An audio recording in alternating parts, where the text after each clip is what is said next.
Quest Audiobooks presents an unabridged recording of The Sisters at the Last House Before the Sea by Liz Eeles, narrated by Francesca Waite. Prologue. Jessie glanced at the framed photograph sitting on her polished walnut bureau. Two teenaged girls beamed back at her, their heads bent together and their arms around each other's shoulders. They'd been close back then, and it broke Jessie's heart to see them now, little more than strangers linked only by blood and obligation. She'd tried so hard to bring them back together, but her efforts had failed. Jessie brushed a strand of white hair from her forehead and picked up a fountain pen. She let the cold metal of its barrel rest on her bottom lip for a moment while she chose her words carefully. Then she painstakingly wrote out her final riddle, narrowing her pale blue eyes as she concentrated. Don't get in a spin, girls, though mistakes can cost you dear. This one brings good fortune and, I hope, will make you cheer. How long would it take Caitlin and Isla to solve the mystery? Jessie wondered, patting blotting paper onto her words so they wouldn't smudge. She was sure they would work it out before too long, Isla in particular, who was a crossword addict just like her and would enjoy the challenge. But she hoped it would take the girls long enough that they would spend time in each other's company and remember how close they had once been, before Caitlin had left Heaven's Cove and everything had changed. Jessie looked out of the window at the green shoots in her garden and the shimmering sea beyond. She would see this spring, but she was old and unwell, and she doubted that she would see another. How she would miss beautiful Heaven's Cove and her darling girls who had brought her so much joy, along with some heartache. With a sigh, she carefully placed the riddle inside the envelope that had arrived in the village more than 100 years earlier. Isla had sacrificed so much for her, and she so wanted to make things right. Even if that meant making things right from beyond the grave. Chapter 1. Caitlin. Everything here was grey. The sea, the sky, the faces of villagers passing by. Caitlin sighed, the drab surroundings perfectly matching her mood. She shifted on the sea wall where she'd been sitting for the last 5 minutes. The chilled stone was turning her thighs to ice, but it was either brave the cold and all-pervading grey, or endure the tense atmosphere inside Rose Cottage, neither of which were terribly appealing. Cold salt water splashed onto her jeans as waves rippled against the wall, but she couldn't be bothered to move. She couldn't be bothered to do much these days, not since she'd ended up back in Heaven's Cove. She thought she'd got away from this tiny village on the Devon coast 15 years ago. She thought she'd escaped. But now she was back, and every cobbled street she walked, every corner she turned, was bringing up painful memories.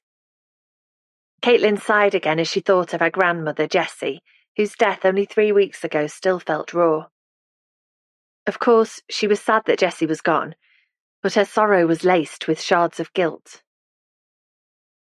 She shook her head, trying not to think of all the times she'd made excuses to avoid visiting her grandmother. So many pathetic excuses. Caitlin gazed across the grey expanse of water, wishing with all her heart that she'd made more of an effort. But regrets were pointless when it was too late to make amends. The sad thing was she hadn't been avoiding Jessie at all. Not really. She'd mostly been keeping away from her own sister, Isla, and with good reason. Isla had said very little since Caitlin had arrived 2 days ago with Maisie, but her mournful blue eyes said more than words. You lied to me. You lied and you left. It was quite unbearable. And if you added in Macy's furious adolescent glares, life was pretty rubbish right now. And that didn't even take into account Stuart's betrayal. How had Caitlin not realised the scale of her husband's problems until it was too late? Eek! Well, isn't that just perfect? She hissed as a larger wave washed up her legs. Here she was with her life imploding, and now she had wet trousers into the bargain. Caitlin got to her feet, wincing at the squelching coming from her ankle boots. She'd have to stuff them with newspaper and hope the salt water didn't discolour the leather. They'd cost a fortune, and she couldn't afford to replace them for the time being. Maybe not ever, thanks to Stuart. She set off walking, back to the house that was home to her and her stepdaughter Maisie for the time being. The home that her 20-year-old self had been so eager to leave. She'd been different back then. Naive and sporting a terrible monobrow, drowning in responsibility, and filled with dreams. That's why she'd loved university and the freedom it gave her. And that was why she'd been so reluctant to come back. And her new life had gone well, mostly, until Stuart's behaviour had brought everything crashing down. Caitlin had reached the house and she stood, with her hands on her hips, staring at the building that might prove to be the answer to her prayers. The house in front of her was very unlike her modern home in Hammersmith, West London, which had floor-to-ceiling windows, a state-of-the-art heat pump, and a verdant roof garden. Her grandmother's home, on the edge of Heaven's Cove, was Victorian and made of red brick. It was called Rose Cottage, though Caitlin thought the name both twee and inaccurate. The building was too large to be a cottage, and Kate had never seen a single rose in the flower beds that led to the front door. In spring and summer, the garden was festooned with geraniums, lupins, lavender and phlox, though now, as November slid towards December, the earth was barren and dark, with no flowers to add any cheer. But it was a handsome house, Caitlin had to admit. The building was perfectly proportioned, with a large bay window at the front, and the original door with its stained glass in blues and greens. A wooden balcony wrapped around the upper floor. Not that anyone could step onto it and enjoy the sea view, not unless they wanted to risk plunging through the rotting wood and landing in the garden below. Whoever bought the house would need to carry out a good number of repairs, but that would be their problem.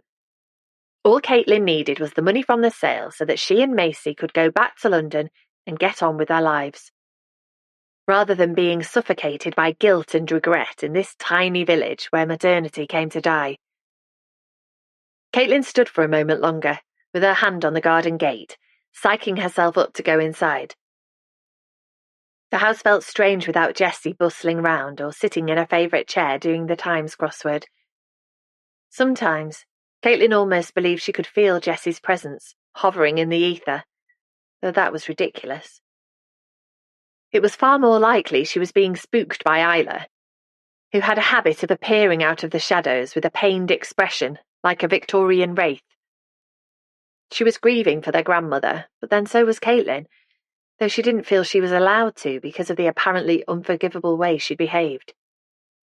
Caitlin shut down that train of thought immediately and walked briskly through the garden towards the front door. She needed to get things moving, otherwise she would end up spending the whole winter in Heaven's Cove, and she wasn't sure she could stand it when storms rolled in off the sea. She could remember lying in her bedroom at the back of the house, feeling the building shake as the wind roared. She'd held on tight to her boyfriend and wondered if the house could withstand such a battering. Caitlin blinked, trying to erase the memory. That was the trouble with coming back here after all this time. Memories were rekindled, like spectres rising from the grave. Memories that did nothing but make her feel unsettled and lost. She needed to leave Heaven's Cove sharpish, for her own sake and also for Maisie, who would lose her mind if they were stuck here for much longer. Never an easy 15-year-old, she was furious about being dragged to Devon and was ready to explode. Caitlin turned her key in the lock and stepped into the hallway. At least the will was being read tomorrow. Then this house could be sold, and all of the inconvenient memories it held would disappear. Chapter 2. Isla. Isla stepped back behind the bedroom curtain and watched Caitlin standing at the garden gate. She didn't seem keen to come inside. But then nothing changed. She'd never been keen on coming back to Heaven's Cove since she'd left the village 15 years ago. A fact that had broken their grandmother's heart, though she tried to hide it. Caitlin's had a lot to cope with from a young age, and she's just trying to find her way, her grandmother had said, glancing up from the crosswords and riddles that had kept her brain active right until the end. I know that she loves you and me, and I know that she'll come back to us one day. Isla fought back tears at the thought of her generous grandmother who had taken in her and Caitlin after their mother had died. She'd kept them together and had given them a home. But now that home would be sold, because that was what Caitlin wanted, even though she had quite enough money already. It wasn't fair, but as Isla had learned in her relatively short life, fairness often didn't come into it. Isla had visited Caitlin in London a few times over the years, but the obvious differences in their lives simply widened the gulf between them, and Isla was always glad to return to the familiarity and security of Heaven's Cove. She felt safe here. She hadn't been to her sister's latest home at all, but she'd seen enough photos of it on Instagram to feel as if she'd had a tour of the place. It was roomy, uncluttered and bright, with a top-end kitchen, designer cushions artfully placed, and huge brass lamps that must have cost a fortune. Everything was for show, along with Caitlin herself, it seemed, who posted the occasional tasteful selfie at a charity committee meeting or coffee morning. She acted like a 50-year-old trophy wife when she'd only hit 35 a few months ago. Isla jumped when the front door slammed. So Caitlin had decided to come indoors at last. "Who the hell's that?" grumbled Paul, who'd followed her into the bedroom. "It's Caitlin." "Huh, no wonder her stepdaughter's so noisy too." He glanced at Isla's open wardrobe.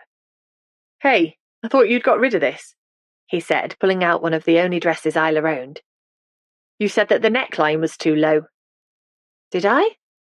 Isla took it from her boyfriend, sure it was him who'd made that observation, and placed it back on the hanging rail. The beautiful, eye-catching dress, made of midnight blue silk, had once belonged to her mother, and she could never get rid of it.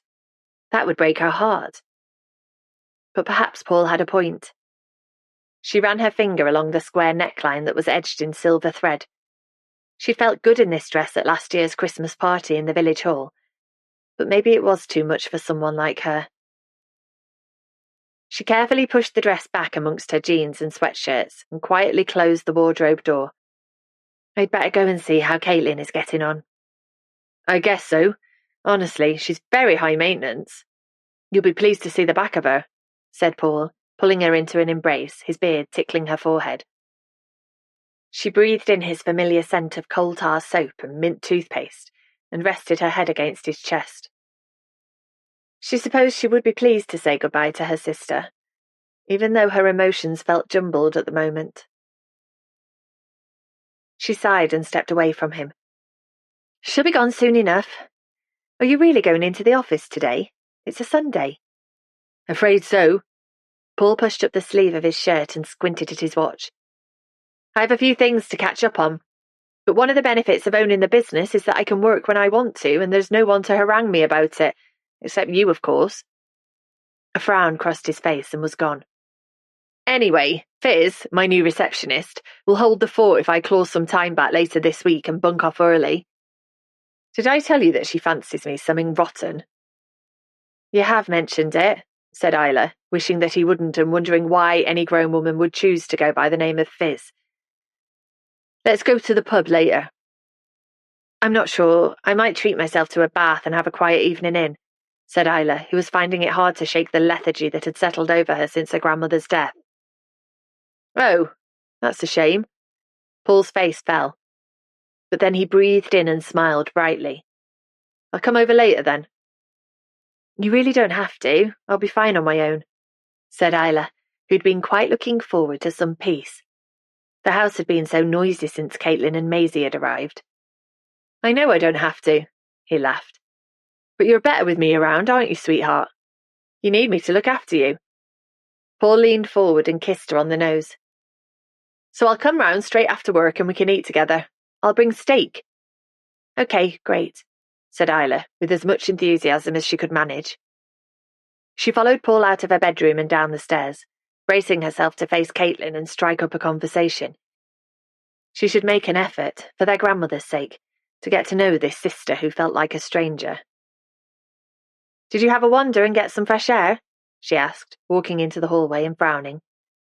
Caitlin's feet had left damp footprints on the hall tiles, and the denim of her jeans was darker below the knee. "Has it been raining?" "No, though it looks as if it might." Caitlin nodded at Paul as he went out of the front door, before slipping off her boots and her olive green leather jacket. She followed Isla's gaze and glanced down at her shins. "My jeans got wet when I was sitting on the sea wall at the quay." "Ah." Isla suppressed a smile. Tourists sitting on the seawall were often surprised by a rogue wave that swamped their legs. The locals knew better than to sit there on a day like today when the wind was whipping at the water as the tide came in. Caitlin had known better too when she lived in Heaven's Cove, but she'd seemingly forgotten since. "Would you like to borrow some different trousers?" "No thanks," Caitlin shot back, sounding less than happy for her exercised buttocks to be enfolded in a pair of Isla's tracksuit bottoms. In any case, Isla's clothes mostly came from supermarkets, and she felt sure her sister wouldn't be seen dead these days in anything so downmarket. But she'd offered at least, and Jessie would have approved. Isla's mind spooled back to happier times, when the two sisters had talked about clothes and boys and the future. They'd had great fun on shopping expeditions to Exeter, and had been close back then, before everything went pear-shaped. "Where's Maisie?" asked Caitlin, cutting into her thoughts. She smoothed down her caramel-coloured hair. "In her bedroom, I think," said Isla, trying to remember what Caitlin's real hair colour was. "She's been there all morning. Do you think she's all right?" Caitlin shrugged. "She spends most of her life in her bedroom at home, so I imagine she's fine. Just sulking." Sulking about being dragged to Heaven's Cove, thought Isla, picking up a pile of Jessie's Sudoku puzzle books that were still on the hall table. She opened a drawer and slipped the books inside. They were too painful a reminder of her vibrant, loving grandmother, whose absence was so keenly felt. "Maisie spent most of her time in her bedroom when she stayed with us at Easter too," said Isla, trying not to wince at the thought of those 3 weeks when the house had been filled with the sound of doors banging and loud music. She'd done her best for her niece, even securing her temporary work in the local ice cream parlour so she could earn a bit of money over the holiday. But Maisie clearly hadn't wanted to visit her stepmother's sister and aged grandmother, and she obviously wasn't happy with her repeat visit right now. Isla had never got to the bottom of why Caitlin had decided that Maisie should spend Easter with them, and she wasn't quite sure why Caitlin was still hanging around now the funeral was over. But surely the will reading tomorrow would bring an end to their visit. They would go herring back to their posh London house and leave Isla here to sell up and move out. Isla didn't want to think about having to pack everything up at Rose Cottage and clear out Jessie's things. Lots would have to go because she would have nowhere to store them, and without this house, she would have to move out of Heaven's Cove. It was ironic, really, she mused. She'd been keen to move out of the village once, and yet now, when forced to leave it behind, she was aching to stay. But staying wasn't an option. Though there would be a sizable sum from half of the house, it wouldn't be enough to buy a decent flat in the village. Not when they went for ridiculous money, and rarely came onto the market anyway, because they were all rented out to holidaymakers. Isla sighed and caught a flash of irritation in Caitlin's eyes, as if she wasn't allowed to be sad or to grieve the grandmother she missed so much. "Why don't I light the fire in the sitting room and you can dry out in there?" she said, trying her best to be cordial. Caitlin gave a genuine smile at that.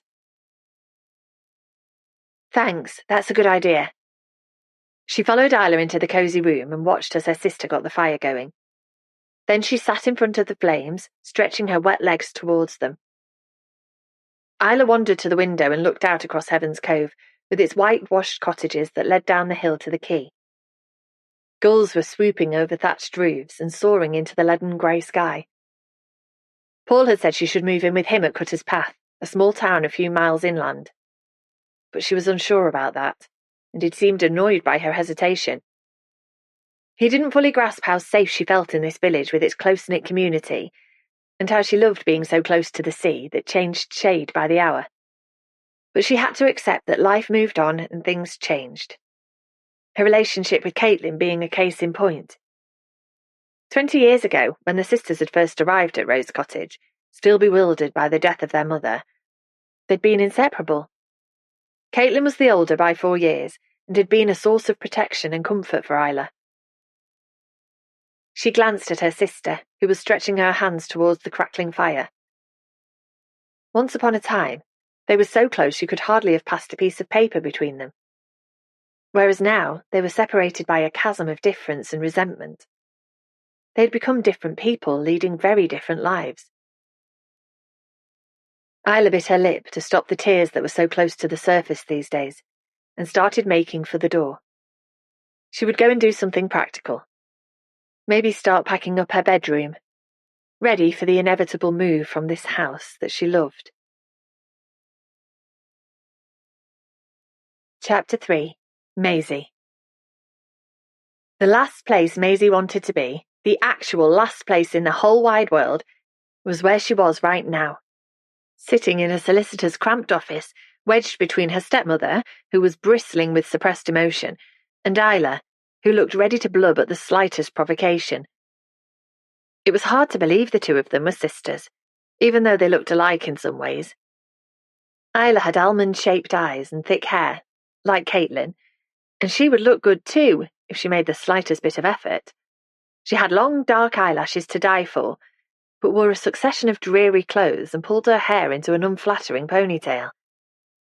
Maisie pouted her lips and dipped her head, like the beautiful women she followed on Instagram.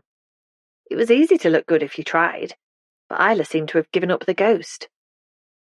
She looked better when Maisie had visited at Easter, and Maisie supposed that losing the old lady had dragged her down a bit since then.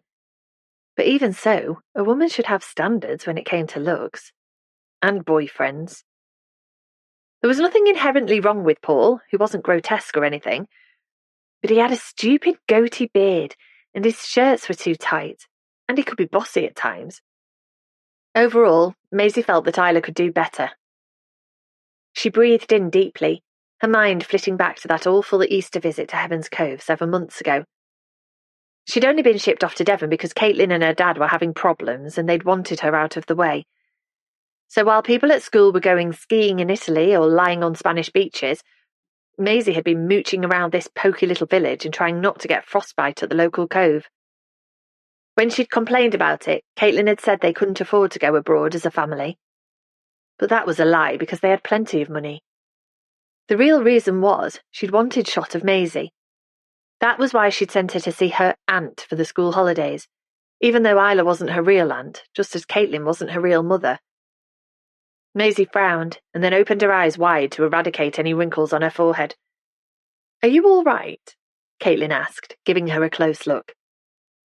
Maisie found her concern irritating because it was all for show. Caitlin, while not the evil stepmother of fairy tales, didn't care about her. Not really.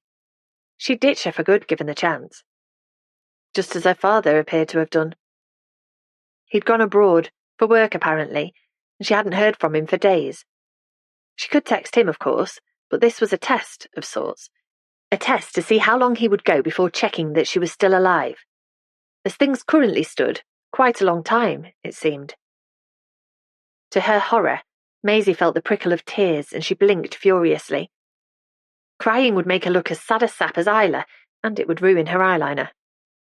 Plus, everyone would think she was crying about the old lady when she'd hardly known her at all. Jessie had been kind to her and Maisie was sorry that she'd died. She did feel quite sad about it, actually, but she couldn't cry when Caitlin and Isla were currently dry-eyed. At least her momentary loss of control hadn't been noticed. Though Maisie began to wonder if that truly was the case when Isla put her hand on her knee and squeezed. Great, she thought, giving a long, loud sniff. Now boring Isla, with her big sad eyes and hangdog expression, was feeling sorry for her. She fidgeted, which had the desired effect of prompting Isla to remove her hand, and pulled her phone from her pocket. A host of new WhatsApp messages had arrived, and Maisie scanned through them before wishing she hadn't. Now she didn't know whether to reply in a jokey, what am I like kind of way, or pretend she'd never seen them, though Madison and her friends would be able to check who'd opened them, wouldn't they? It was a lose-lose situation, as far as she could see. "Here she is," said Caitlin, breaking into her thoughts, and Maisie turned off her phone, grateful to be spared making any decisions for the time being. A stern-looking woman in a grey dress that was covered with frills came into the room. She was too old for what she was wearing, really, but Maisie had to admit she almost carried it off.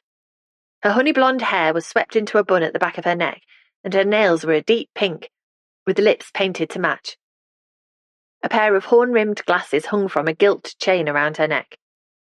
The woman, the solicitor apparently, whose name was Francis or Frankie or something similar, Maisie wasn't properly listening, proceeded to express her condolences and to read out some boring legal stuff about Jessie's will.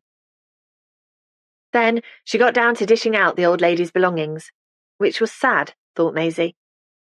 It struck her that worldly possessions counted for nothing when you were dead, and she felt a flush of satisfaction as she realised that was quite an adult observation. Though having lots of possessions was very important while you were still alive, she decided. Maisie pictured her large bedroom in London, decorated just as she liked it, and scowled. She didn't get why she couldn't have stayed at home, rather than being dragged to this tedious place full of boring people. Or she could have gone abroad with her dad, even though she knew something about him that she'd rather not. She glanced at Caitlin, wondering if her stepmother knew his secret too. Perhaps that was what they'd been fighting about. She sighed, wondering why people got more stupid as they got older. Maisie, the solicitor had turned to look at her. Maisie jumped, feeling awkward when everyone in the room stared at her. Yeah?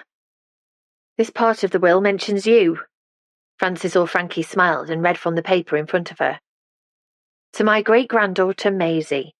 I leave the contents of the small jewellery box in the bottom drawer of my dressing table. Maisie blinked again, feeling an almost overwhelming urge to cry. The old lady had left her something in her will. That was surprising enough, but it was the fact that she'd referred to her as her great-granddaughter that made the breath catch in Maisie's throat. That was pretty decent of her, seeing as Maisie had made very little effort to speak to her at Easter. She hadn't been rude, but she hadn't exactly been kind either. Maisie swallowed hard, wishing she'd given Jessie more of her time. She would have, if she'd known that she was about to die. That was very kind of Gran, wasn't it?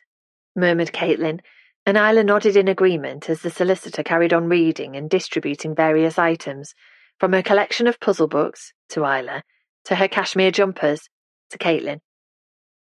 And the house? The solicitor stopped reading and narrowed her eyes at the little group in front of her.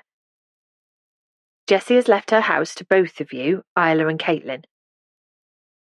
Maisie noticed Caitlin's shoulders slump with relief, presumably at the prospect of a big payout. But there is one condition attached, said the solicitor, hardly pausing for breath. Jessie stipulates that Isla be allowed to live in the house for as long as she desires, with no sale taking place until she wishes to move out. Wow. Maisie glanced at Caitlin, whose jaw had dropped. That clearly wasn't expected. I'm sorry. Her stepmother leaned forward, smiling politely. Would you mind repeating that? When the solicitor duly did, Caitlin leaned back in her chair again and folded her arms. She pursed her lips while Isla stared at her with an unreadable expression on her face. Maisie couldn't work out if it was surprise, concern, or triumph. Okay, said Caitlin slowly.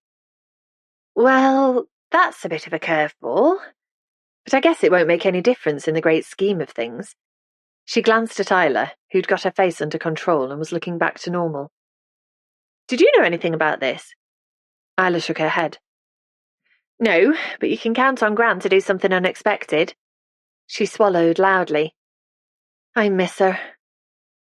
I know, me too, said Caitlin, giving Isla's back a pat. For a split second, Maisie thought she was about to give Isla a hug, which would be mega awkward, seeing as they didn't seem to like each other much. But then the solicitor said, There's something else. Your grandmother left you both this letter. She handed a small, tattered envelope to Isla, which, Maisie noticed, reading upside down, was addressed to a Miss Edith Anstey at Rose Cottage.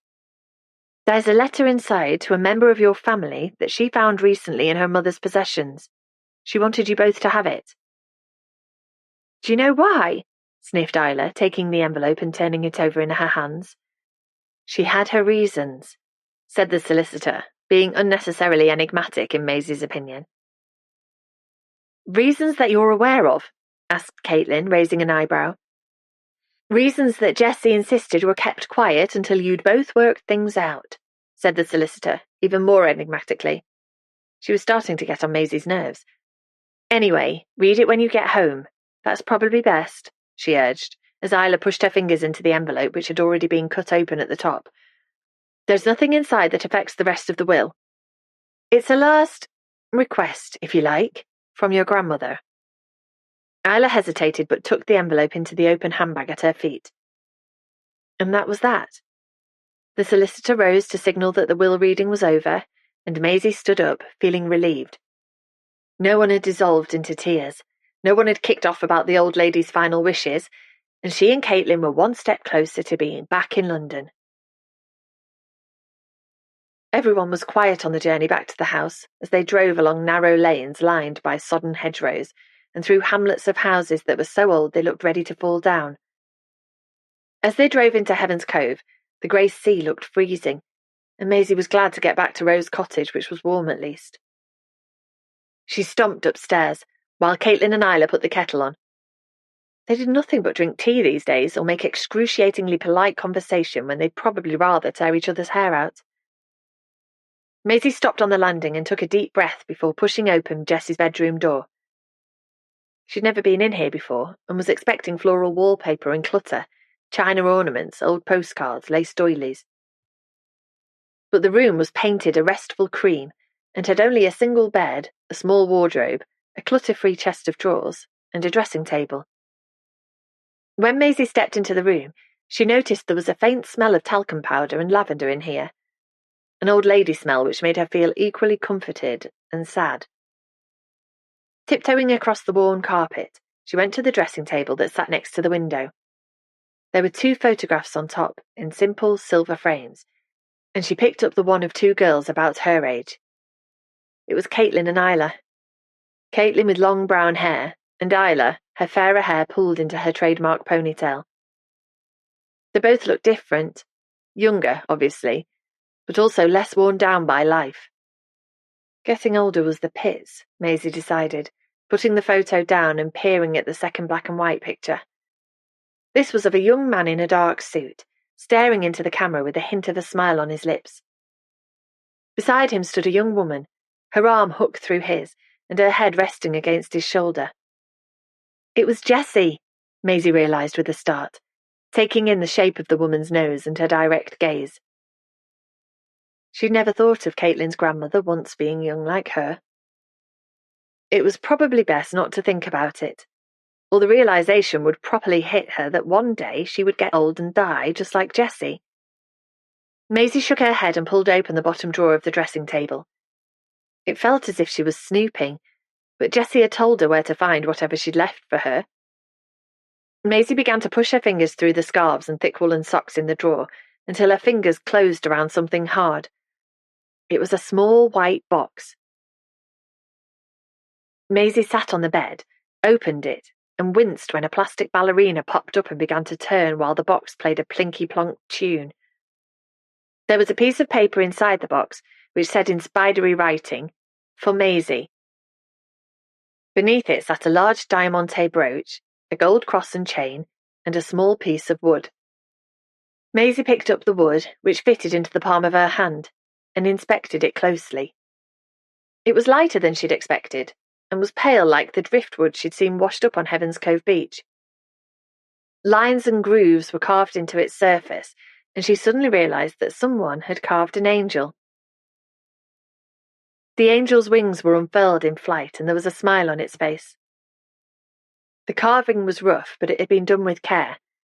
It had been done with love, Maisie thought, before placing the figure back into the box, feeling foolish. Done with love indeed. She knew nothing about this peculiar angel that Jessie had left her, so there was no point in making up stories about it. Maisie closed the lid of the box, desperate to stop its tinny tune that seemed to be on repeat, and sat for a while, wondering why Jessie had left her these objects. There was nothing else in the box, no note of explanation. It was a real puzzle, which felt appropriate, seeing as the old lady had always seemed to have a half-completed crossword in her hand. "Thanks anyway," said Maisie out loud, brushing the top of the box with her fingertips. "Thanks." She hesitated because saying this felt very strange and so very sad. But it felt right somehow to say it here and now. She swallowed. "Thank you very much, Great Gran." She shivered, feeling as if she was being watched, even though the room was empty. Chapter 4. Isla. Isla noticed her hand was shaking as she poured the tea. It was the emotion of the afternoon, she decided. The finality of it all as their grandmother's possessions, including this house, were distributed. She put the teapot down and clasped her hands together to stop them from trembling. Paul had suggested she cancel this evening's yoga class and spend time with him instead, but she was glad now that she'd stood her ground. The class would do her good. Moving her body and getting into the flow would make her feel better and might stop her brain from pinging about all over the place.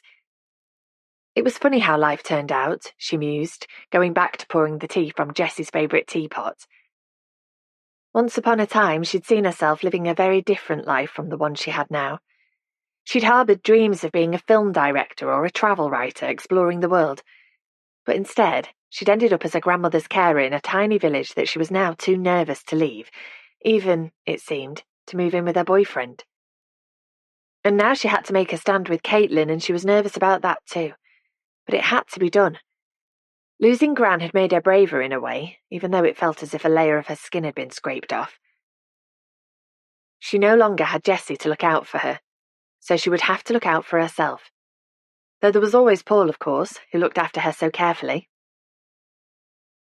Isla carried the tea into the sitting room where Caitlin sat, her ankles crossed, staring out of the window. Isla followed her gaze, across the garden and over cottage roofs to the shimmering sea in the distance. There had just been a hailstorm and the garden was scattered with spheres of ice. Isla put down the tray and wiped her hand down her dress. Caitlin was chic, as ever, in a navy jumpsuit and chunky cream cardigan which looked as if it cost a bomb. Isla had put on a simple dress made of brown jersey for the will reading and was very aware that it was inexpensive and dated. She looked like a local yokel, whereas Caitlin looked like a fashionable visitor from the big city, which, in fact, summed up the two of them very accurately. Isla sighed and sat down in the comfy armchair that had once been Jessie's favourite. Caitlin glanced across at her.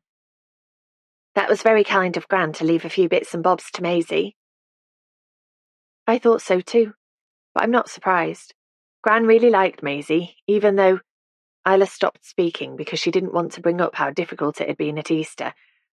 What I mean is, she was fond of Maisie because of her link to you, and she wanted her to feel a part of the family.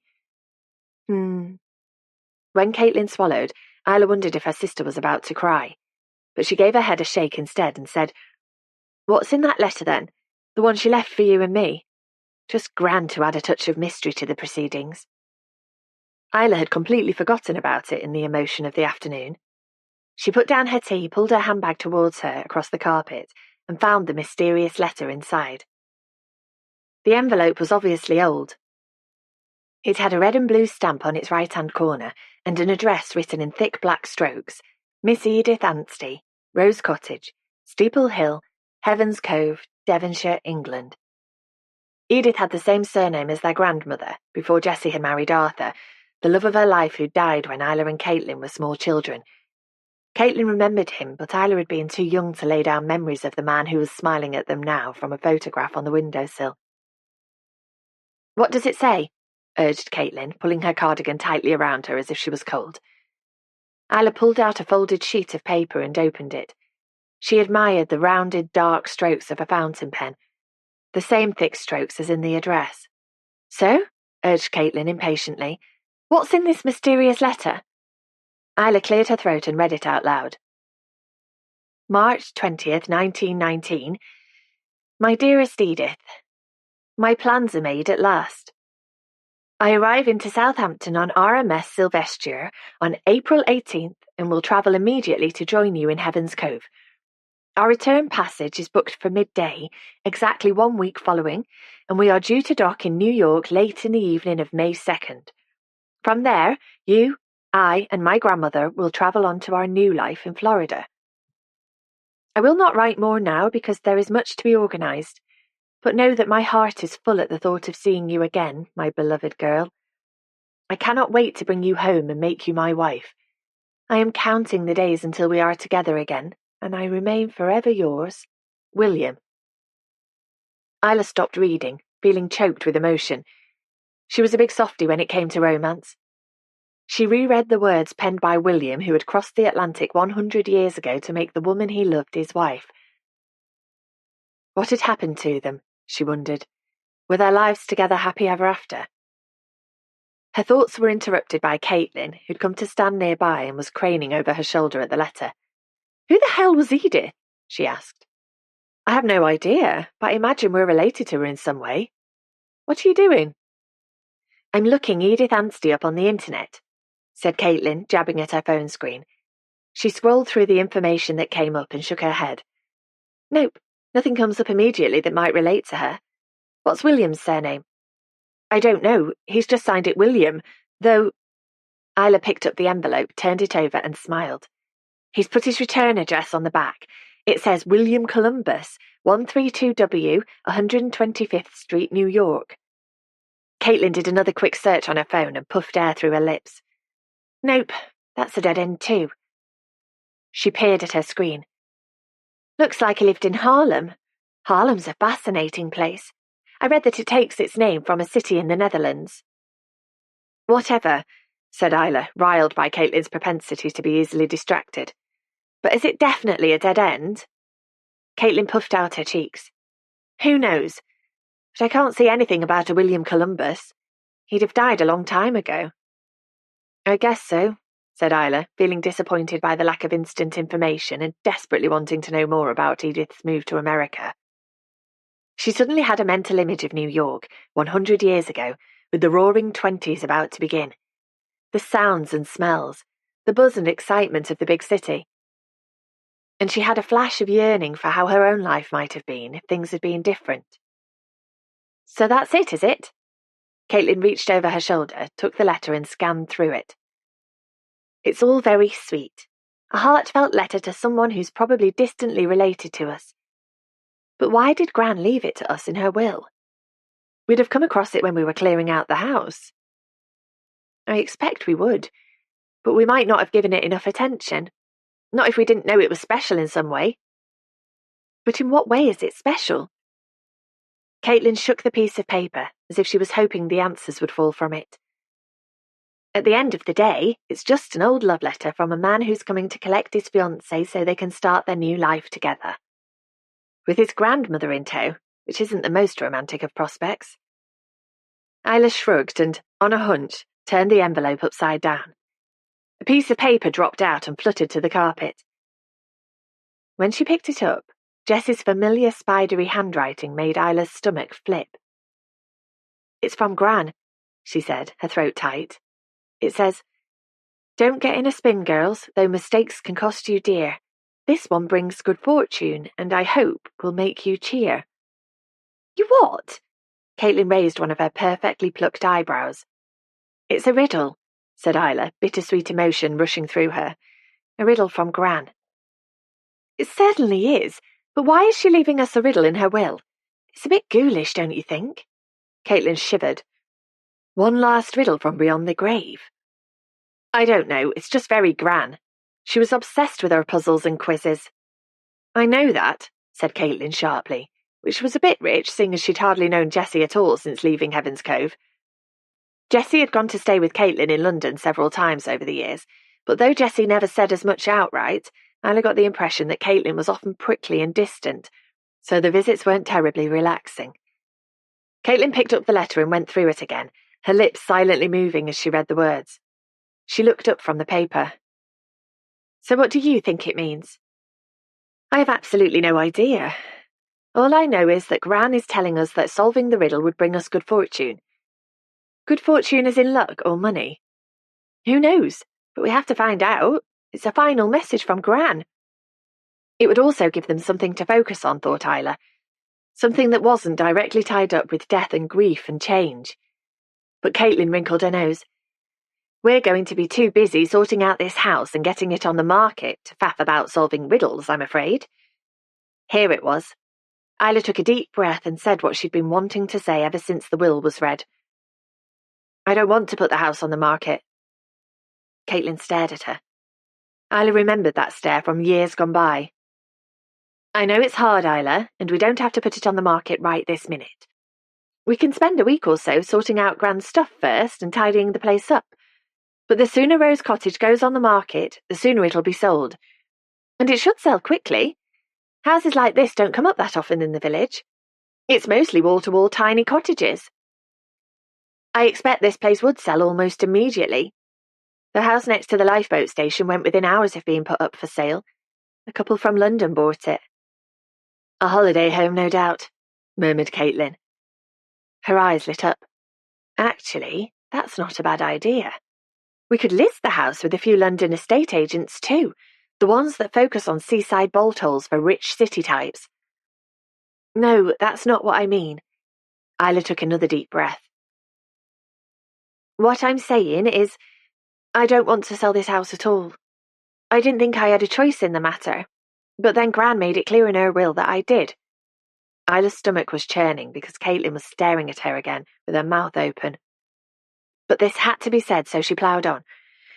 I'm sorry if it's inconvenient, Caitlin, but this is my home, and I want it to remain my home. Caitlin frowned. What? Forever? No, not necessarily forever, but for the time being at least. But it's too big for you, said Caitlin, her forehead creased. It was always too big for you and Gran, and it'll still be too big, even if Paul moves in. Isla was taken aback by that comment.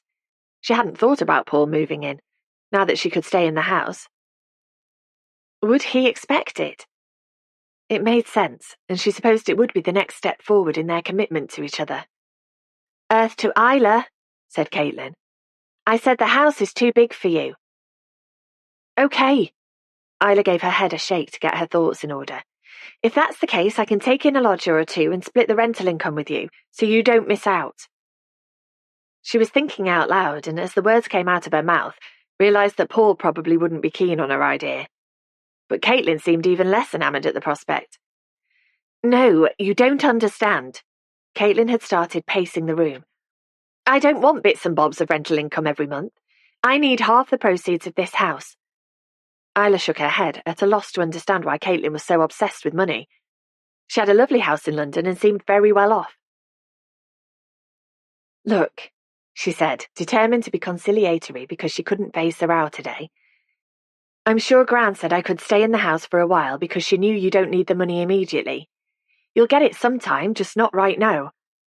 That's okay, isn't it? Surely you can wait for your half of this house. Caitlin opened her mouth as if she was about to speak, but then snapped it shut and walked to the window. She looked out across the village and down to the sea. After a few moments, she said quietly, her back still to Isla. I realise that you've lived here for years, Isla, and you've become very attached to the village. But you can buy somewhere else local with your half of the proceeds from Rose Cottage. Isla rolled her eyes because Caitlin really didn't have a clue about Heaven's Cove these days. I doubt I'd be able to afford anything decent. Have you seen what cottages in the village go for, especially with Londoners pushing up the prices? And there's a dearth of accommodation for sale anyway because so many local homes have been turned into rental properties to accommodate tourists. There must be some way round it, said Caitlin, swinging round from the window to face her. There is.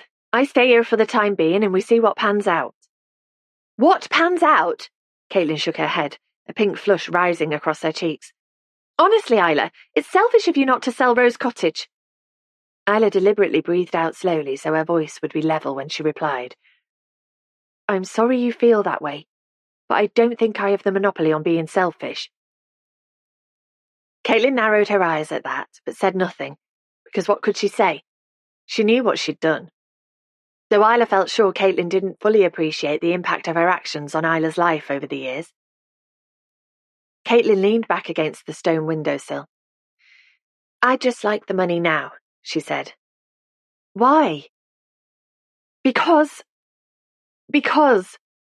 She sighed, looking weary behind her makeup. I just thought we'd sell the house. And we will one day.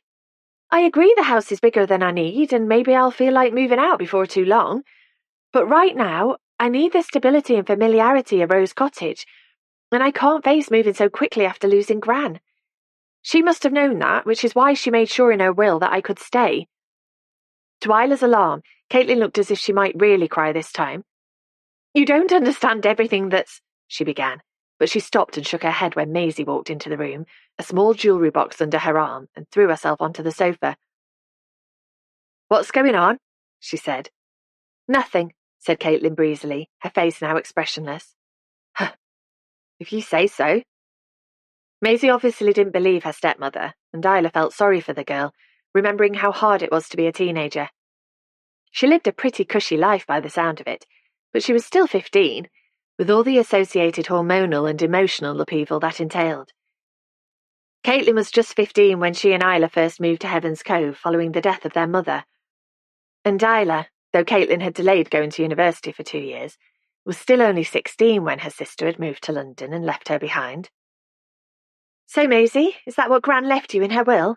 Asked Caitlin, her tone flat. Yeah, I found it in our dressing table like that solicitor woman said. Maisie sniffed and opened the lid of the box she was carrying. A plastic ballerina turned to a tuneless rendition of Edelweiss as Maisie began to lay out her treasures on the coffee table. Isla recognised the gold cross and chain that her grandmother would sometimes wear, and the brooch that adorned her coat on special occasions.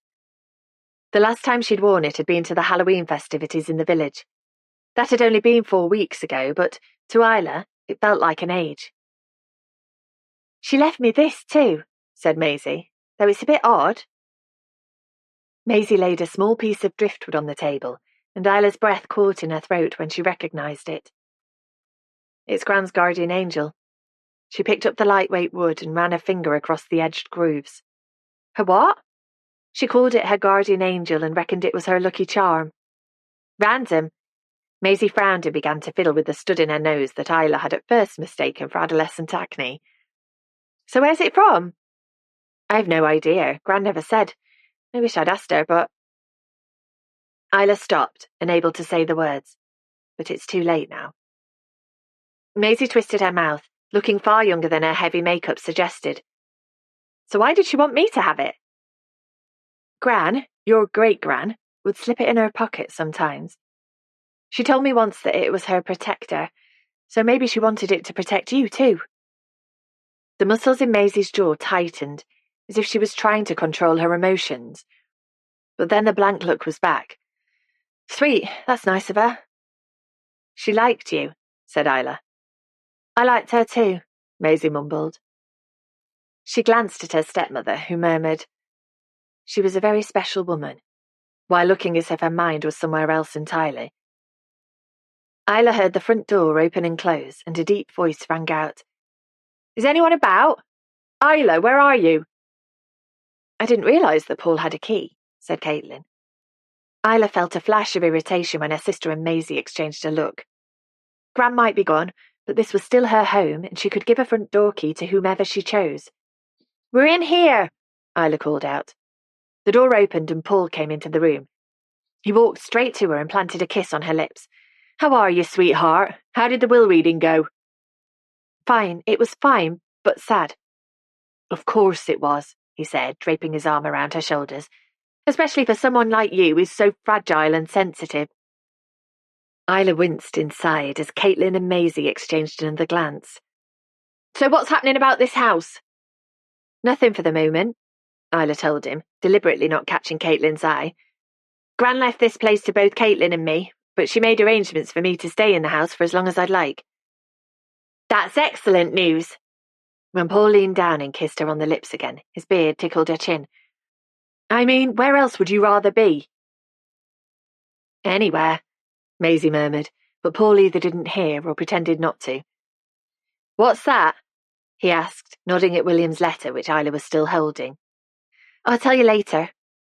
She pushed it back into its envelope and into her handbag. Then she linked her arm through Paul's. Why don't we head for the kitchen and I'll see if there's any tea left in the pot? I'd rather have a fresh cup, Paul grumbled as she almost pulled him from the room. The tea in the pot was still hot and perfectly fine, but Isla threw it away and brewed Paul a fresh cup. He was quite the connoisseur when it came to tea, and poked fun at Isla, who preferred good, strong builder's tea to the more perfumed taste of Lapsang Souchong. I'm sorry, sweetheart, he said, putting down his cup and sweeping her into a tight bear hug. It must have been very upsetting listening to the will being read. It was good of Jessie to let you stay in this house rather than have to sell it. Isla nodded against his chest. I don't think Caitlin is very happy about it. Surprise, surprise, said Paul, his voice harsh. Caitlin is out for herself and what she can get. That's obvious enough. Isla pulled away, feeling uncomfortable that Paul was being rude about her sister when she might step into the kitchen at any moment. And though she'd had similar thoughts about Caitlin just a few minutes earlier, Paul's criticism of her sibling made her feel defensive. Caitlin hasn't had it easy, she told him. She took care of our mum for years and looked out for me when I was a child. She kept me safe when Mum died. And then, I don't mean to be harsh, but she abandoned you. Anyway, he pulled her close again. Let's not talk about your sister. You don't have to worry about a thing because I'm here now to look after you, and I've booked us a table at Barney's at 7:30 to help you relax. Isla pushed herself away from him. 7:30 tonight? That's right. It wasn't easy getting such a last-minute booking, but I sweet-talked the woman who answered the phone. Made it clear that we're valued and loyal customers who deserve a table. Blah, blah, blah. It worked a treat.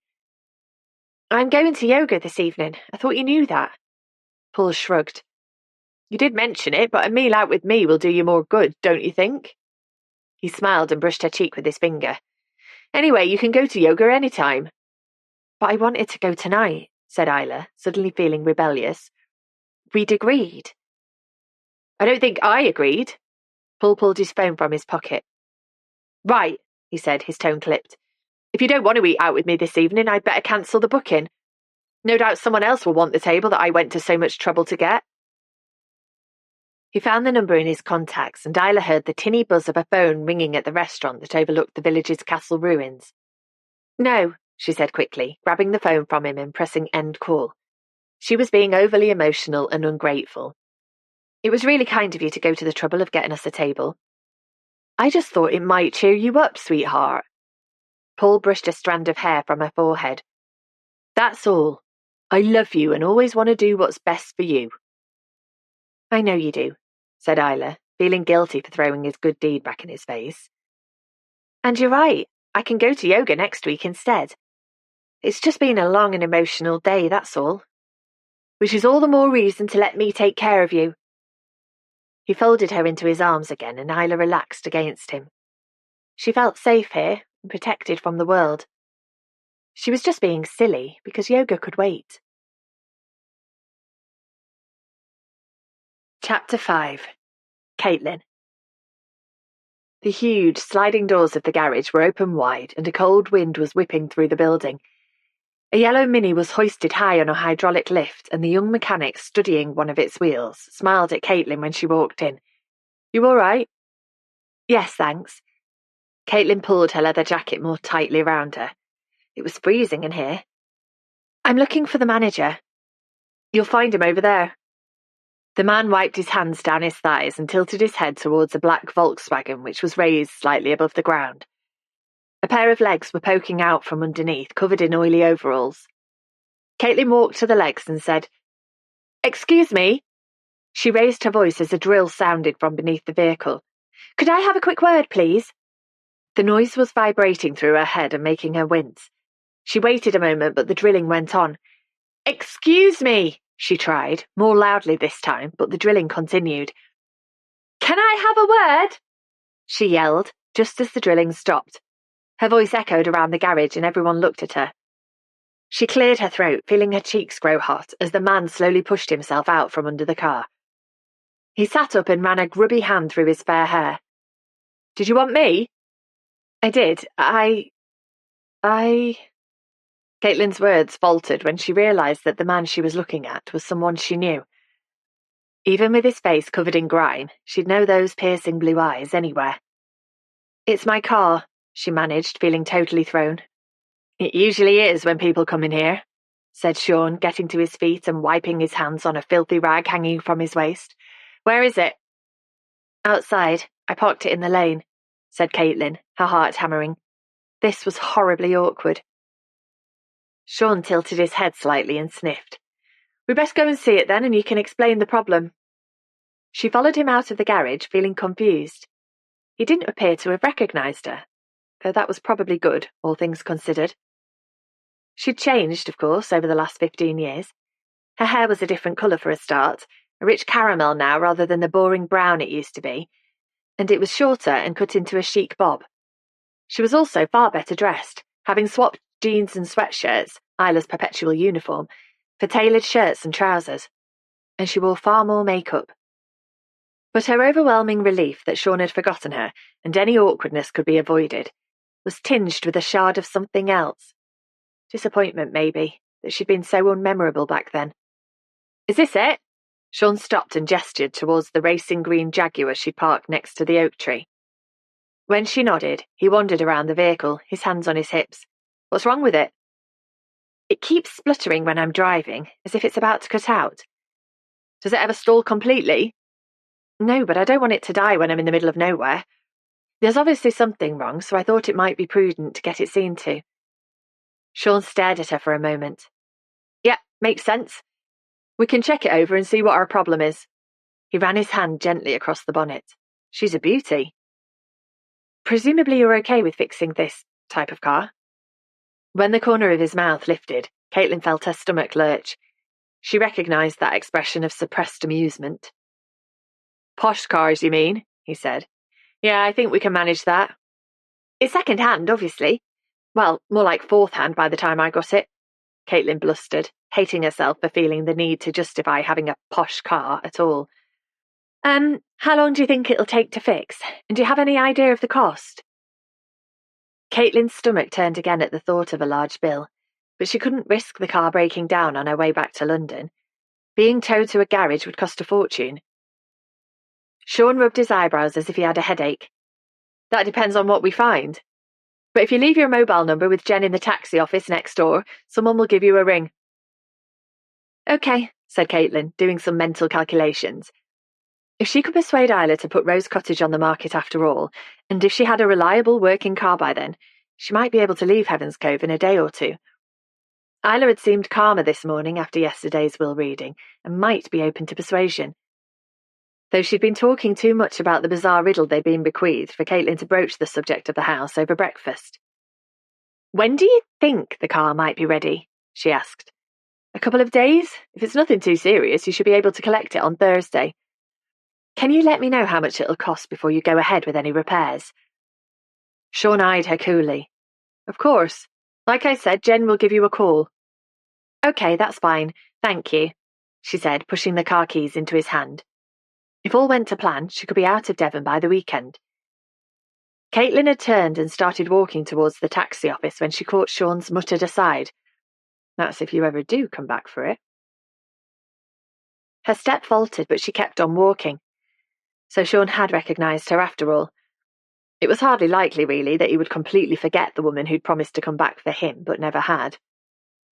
Sean had been her first real boyfriend, her first real crush, and she'd believed herself to be madly in love with him at the time. But she wasn't. That was what she told herself when she hit the bright lights of London and her life in Heaven's Cove began to fade away. It was simply adolescent infatuation, and the ache she felt to see Sean, to laugh with him and kiss him, was simply an illusion. Her new life, alone in busy London, had frightened her to death at first. But the fear of being dragged back to Heaven's Cove was worse. It wasn't the village itself she feared, or the people in it. The village was a peaceful haven from the chaos of her earlier life, and she loved Isla and Jessie with all of her heart. But what made her throat tighten with panic was the prospect of stepping back into the life she'd once had. She'd been a carer for her mum for years. Sometimes she felt that she'd hardly had a childhood at all. Then, after her mum's death, she'd cared for Isla, who was so young and sad and lost. There had been a brief respite when Jessie, their maternal grandmother, had taken them in. Their father, who'd done a runner years before, was never going to step up to the plate. And Caitlin had enjoyed a few years of simply being a teenager, with no particular responsibilities other than looking out for her younger sister. The peace of mind and freedom had been unfamiliar and wonderful. But things had changed just before Caitlin went to university, when Jessie's health began to go downhill. At first, her slide into poor health was gradual, a condition diagnosed here, a mobility restriction there, but Caitlin could see it accelerating. In the end, Jessie had lived a lot longer than Caitlin had feared she would. But back then, 15 years ago, the writing was still on the wall. Jessie was getting older, and her health was failing, just as her mother's had done. History was repeating itself, and Caitlin couldn't bear to go back to suffocating responsibility, not when a brighter life was beckoning. So she'd left Heaven's Cove, with promises to return as soon as university was finished, in order that Isla could have her own adventure. But she'd quickly realised that she could never return full-time. It was selfish, she knew it. But the thought of being trapped in the village for years as a carer once more made her physically shake. There was something wrong with her. Maybe a therapist would pin it on childhood trauma, but she didn't want to explore the past. And she didn't want to go back to Heaven's Cove. So she'd made a new life for herself. She'd finished university, got a job, married Stuart, kept her distance from Jessie and Isla, and she'd shut out Sean. Occasionally she'd wondered what had happened to that handsome, earnest boy after his increasingly desperate calls and emails to her at university had petered out. He was never mentioned by Isla or Jessie, and she'd never asked, because not knowing was better than remembering her bad behaviour. Caitlin sighed and pushed open the door to the taxi office. A young woman with short black hair looked up from her phone and gave her a friendly smile. "Are you Jen?" "That's me. You after a taxi?" "No, thanks. I've just come from the garage. I was told to leave my details with you so I can be contacted about my car." "Sure." Jen reached into her desk drawer and took out a bright pink notebook. "What car is it?" "The green Jaguar over there," said Caitlin, pointing out of the window. Jen glanced up briefly, revising her initial opinion of the woman who'd just walked into her office. Caitlin saw it all the time. Driving a Jaguar gave you gravitas, which was why Stuart had insisted on buying it for her in the first place. Caitlin would have chosen something else, something less, "look how well I'm doing." But it was a lovely car to drive, and she'd be glad to have it back. "Can you give me your contact details then, and I'll pass them on to the hubby?" "The hubby?" asked Caitlin distractedly, searching her phone for her own number, which she could never remember. "Sean," said Jen. "He owns the garage." "Oh, hold on a moment." She picked up the phone on her desk that had just started ringing. "Hello? I'm with a customer, Evie. Can I call you back in a minute?" Caitlin studied the woman in front of her while she brought the phone call to a close. So Jen had happened to Sean. She was striking, with her elfin haircut and pretty face, and she gave off kind vibes. The two of them probably lived an idyllic life in a whitewashed cottage with a couple of adorable children running around. Sean had had a lucky escape when she'd dumped him so callously all those years ago. "Do you have your number?" said Jen, looking at her strangely. It probably wasn't the first time she'd asked. Caitlin dragged herself away from her thoughts and read her number out from her mobile. "Great!" Jen closed her notebook and pushed it back into the drawer. "Sean or one of the other guys will be in touch once they've had a look at your Jag. Are you new round here?" "Not really. I lived in the village a few years ago with my grandmother, but she's just died, so I came back to help sort things out." "Oh, you must be Jessie's granddaughter." "That's right, I am." Jen's eyes filled with sympathy. "I was really sorry to hear that your gran had died. I only knew her to say hello, but she seemed like a lovely lady." "She was." "So..." Jen's face clouded with confusion. "What's your connection to Isla? Are you cousins?" "No, I'm her sister." "Really?" Jen's eyes opened wide. "I didn't realise she had a sister. Though I don't really know Isla either, to be fair. We're on nodding terms when we bump into each other around the village, that's all." She paused. "Anyway, like I say, I'm very sorry about your gran. You must have been close if you lived with her." All of a sudden, Caitlin needed to escape from Sean's wife and her sympathy. She garbled something about needing to get back to Rose Cottage and fled, walking quickly past the garage without looking in to see if Sean was there. She walked on and on until she reached the very edge of the village and then the beach that gave Heaven's Cove its name. Aptly named in the summer, today the cove was empty and far from heavenly. A cold wind was whipping sand into the air and Caitlin could taste salt on her lips. It was high tide and white waves were curling and crashing nearby. The cave at the corner of the cove, where Isla had played as a child, was surrounded by water. It was unreachable, just as Caitlin had been for the last 15 years. Sean had simply been the first casualty of her new life. Caitlin stopped and closed her eyes, surprised by the rush of regret that engulfed her. Seeing Sean, and then Jen, had thrown her completely. But she was being ridiculous, because what Sean and Jen had could never have been her life. Who settled down with their first ever boyfriend? And if she had, she'd never have stayed in London after university and met Stuart and Maisie. And while she now had reason to regret meeting Stuart, she'd never regret her time in the city. Her life there had been mostly vibrant and interesting, and all she truly regretted, when she allowed herself to think about it, was the hurt that her decision to stay had left in its wake. But people moved on. Sean was now with Jen. Isla had Paul, whom Caitlin didn't much like, but her sister's love life was none of her business. And Jessie was gone for good. Stuart was... Caitlin didn't even want to think about her husband. And then there was Maisie. What on earth was she going to do about Maisie? For Maisie's sake, if not her own, she had to persuade Isla to sell up and move out. Her sister would be perfectly happy in a flat, and if she couldn't afford to buy in Heaven's Cove and had to live somewhere nearby, that wouldn't be the end of the world, would it? "You're a terrible sister," said the little voice in her head that sounded very much like her mother's. "I'm so disappointed in you, Kate, so very disappointed." Caitlin gulped down the tears that were threatening to fall and stepped onto the cold sand. Everything would be better once she'd returned to London and left Heaven's Cove and its painful memories behind. Chapter 6. Isla. Isla opened her laptop at the kitchen table and began to check work emails. She was officially on leave from her part-time job at Callowfield Library, but she craved familiarity this morning, and trawling through, she double-checked and sighed, 113 emails might do the trick. Familiarity felt grounding when her life was in such upheaval, with her grandmother gone and Caitlin and Maisie showing no signs of leaving. Was her sister staying on in the hope of twisting her arm about selling Rose Cottage? Isla hoped not, as she deleted another email that she'd been CC'd into for no apparent reason. She'd made her decision about Grant's house, and she intended to stick to it. Malleable Isla, who thought her sister walked on water, had disappeared a long time ago, and it was time to stick up for herself. That's what Paul had said before he'd left for work this morning, and she felt that way too, most of the time. It was sad, but she and Caitlin now lived totally separate lives. That was highlighted by her sister going out over an hour ago with no word about where she was going. Wherever it was, she'd taken her car and still wasn't back. And though her other current housemate, Maisie, was at home, she might as well not be because she was still in bed. Isla checked her watch.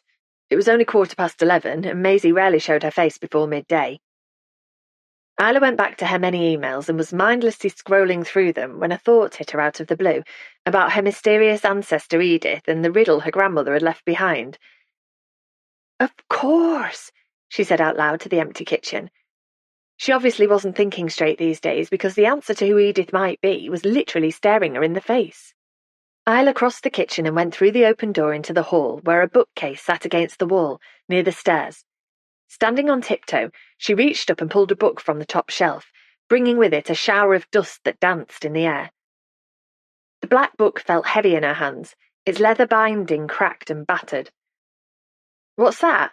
asked Maisie, who'd appeared at the top of the stairs, her long dark hair tousled and her skin pale. She yawned and pulled down the sweatshirt she was wearing on top of her pyjamas. "You're up early." "I know, right? Some people outside were making lots of noise, which is totally inconsiderate," answered Maisie, not picking up on her aunt's sarcasm. She glanced at what Isla was carrying. "What's that, then?" "It's the family Bible." Maisie absent-mindedly scratched her stomach. "The what now?" "It's a very old Bible that Gran had. It's been in her family for a long time, and I think—" Isla opened the front cover and smiled. "Yes, I was right. There's a family tree drawn inside." "Who did that? Your Gran?" Isla shook her head. "No, it's much older than that, but it's been added to over the years as people got married and new babies arrived. I was hoping it might tell me who Edith was." "And who's Edith?" "She's the woman mentioned in the letter that Gran left me and your—" Isla hesitated. Did Maisie refer to Caitlin as Mum? Probably not, because she did have a mother somewhere.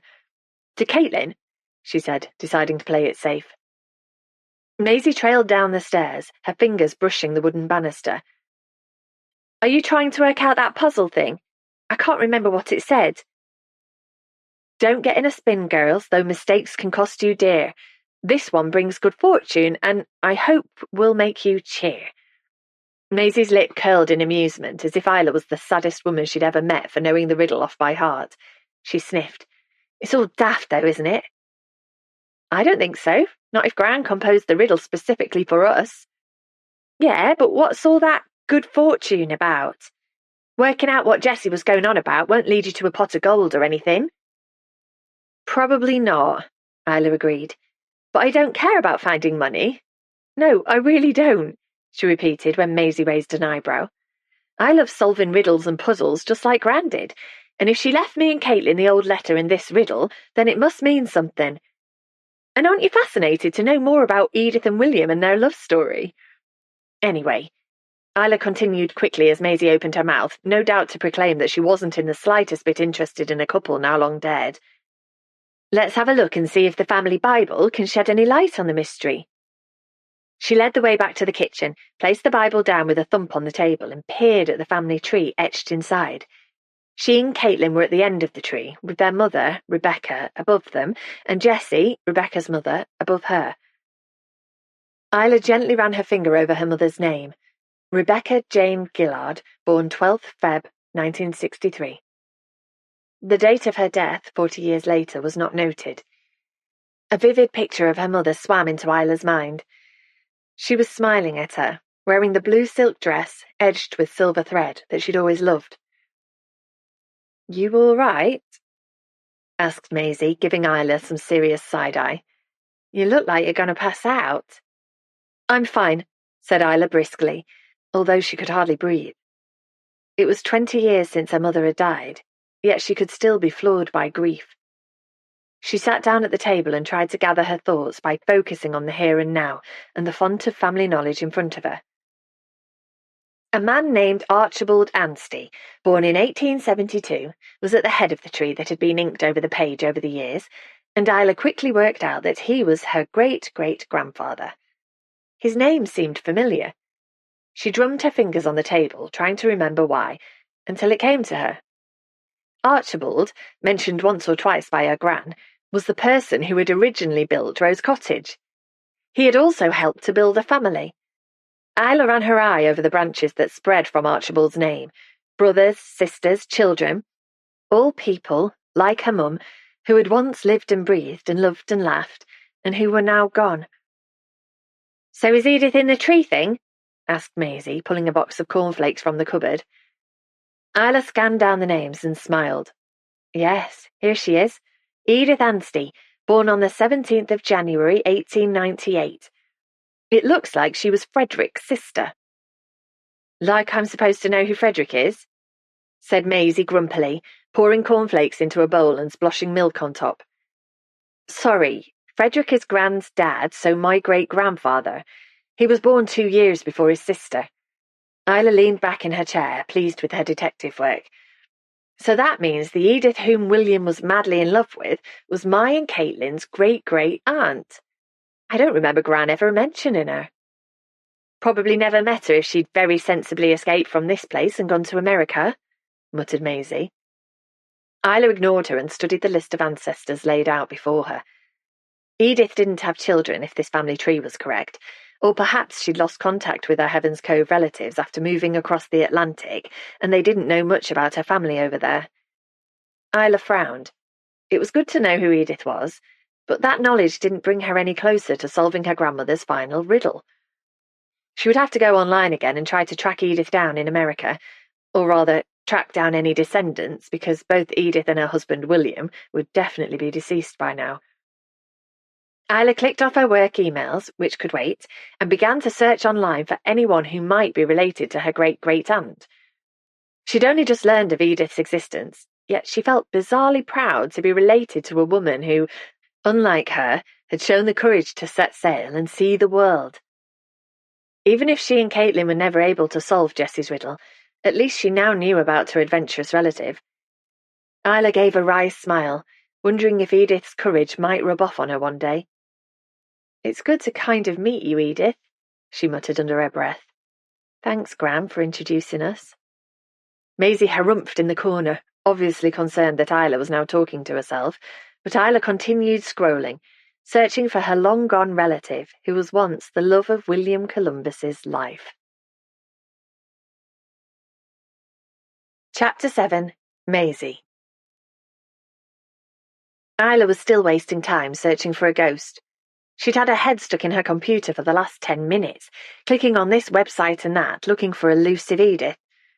Yet she was no closer to solving that stupid riddle if the furrow between her eyes was anything to go by. If she kept frowning like that, thought Maisie, dropping her bowl into the dishwasher, she'd end up with horrific wrinkles.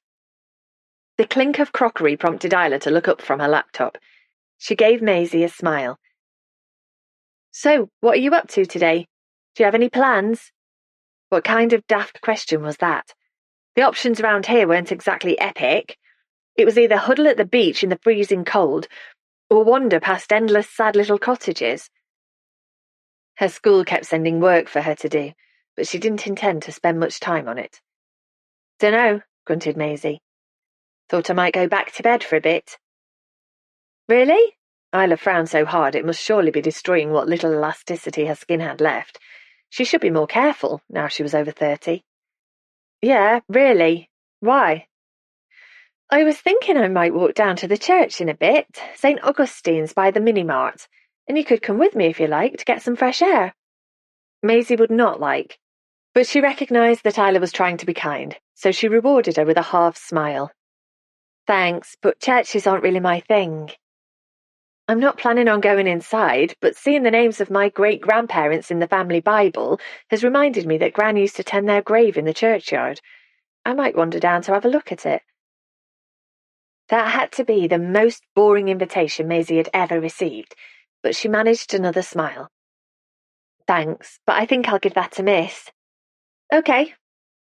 Isla went back to doom-scrolling about dead people, while Maisie escaped upstairs to throw herself back into bed, and to wonder where her stepmother was. Caitlin was being very mysterious at the moment. She was all, "everything's fine," and "there's no need to worry," which usually meant, "it's all gone to hell, so start panicking." Not that anyone would ever tell her the truth. Maisie drummed her heels against the crocheted bedspread and stared at the ceiling.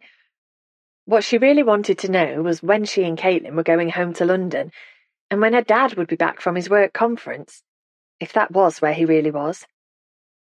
Maisie squeezed her eyes tightly shut, wishing for the 100th time that she didn't know what she knew. If only her train hadn't been delayed that day, giving her time to kill around Waterloo Station. If only she hadn't decided to wander over Waterloo Bridge, she'd have been none the wiser. There was a lot to be said for never going for a walk unless it was absolutely necessary. But she had gone for a walk, and now she knew. And if Caitlin didn't, that was her lookout. Maisie wasn't about to lob a grenade into what appeared to be an already dodgy relationship. She opened her eyes when a seagull began pecking at her window, and thought back to when she was a child and her mum and dad had split up. Her mum had sunk into depression as the marriage had failed, whereas Caitlin had been over-the-top jolly recently, which was particularly irritating. But perhaps it meant she was totally oblivious to what Maisie knew, and this marriage would last.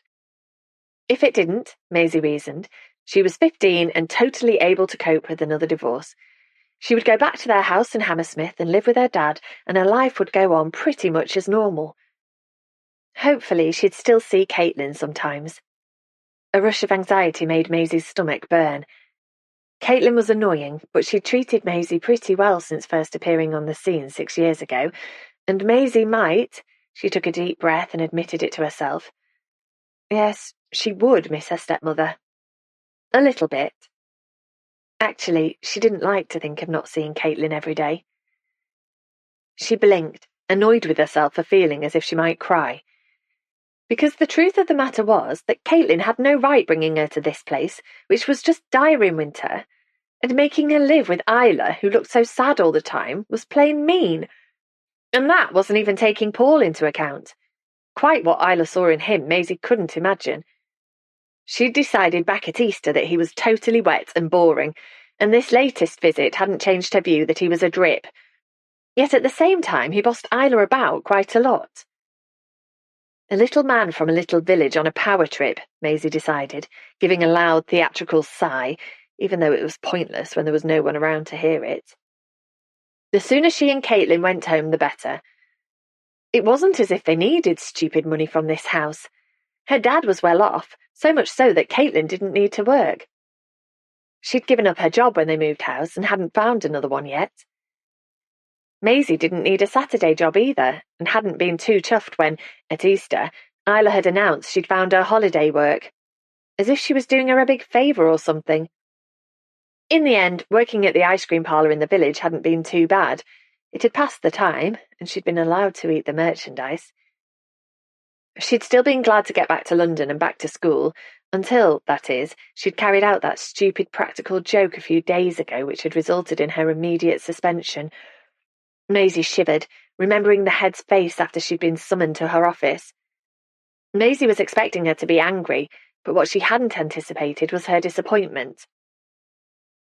Maisie, it seemed, was a disappointment to the head and to the whole school, but then she was to Caitlin too, who, let's face it, had been saddled with her. Caitlin had been presented with a passive stepdaughter at first, a young girl who missed her real mother who was living and working in Canada. But now Caitlin was landed with older Maisie, who was stroppy, complicated, and horribly sad, although she hid her sadness well, mostly by kicking off and being lippy when she felt threatened. A lot of things made Maisie feel threatened. Snarky comments from the girls at school, Caitlin and her dad being in a strop with each other. Teachers who expected her to do well when, in fact, she found schoolwork horribly hard. And then there was Heaven's Cove, which was too sickly sweet to be anything other than terrifying. There had to be a serial killer sheltering in one of the whitewashed cottages with their tree-thatched roofs, or a mugger hiding along one of the lanes that crisscrossed the village. Nowhere could be this perfect, Maisie decided, kicking her magazine off the bed so it dropped onto the floor with a thud. She definitely did not want to be here, but the problem was, she didn't really want to go back to school either. The teachers there knew what she'd done, and though Madison in her class had let her join the WhatsApp group for her select band of friends, what Maisie had wanted for ages, their comments about other people, including Maisie, were not always kind. It was all very complicated. Life was complicated, she thought, staring at the tree outside her window that was dancing in a sea breeze. The locals laughingly called it a breeze. She called it a freezing cold gale that swirled through the cracks in this old house and moaned like a ghost. Dark clouds were gathering outside, filtering out what little winter daylight there was, and her bedroom was gloomy and full of shadows. Maisie shivered and turned on her bedside light before closing her eyes and trying to sleep. She'd only just got up, but there was nothing else to do around here. Chapter 8. Isla.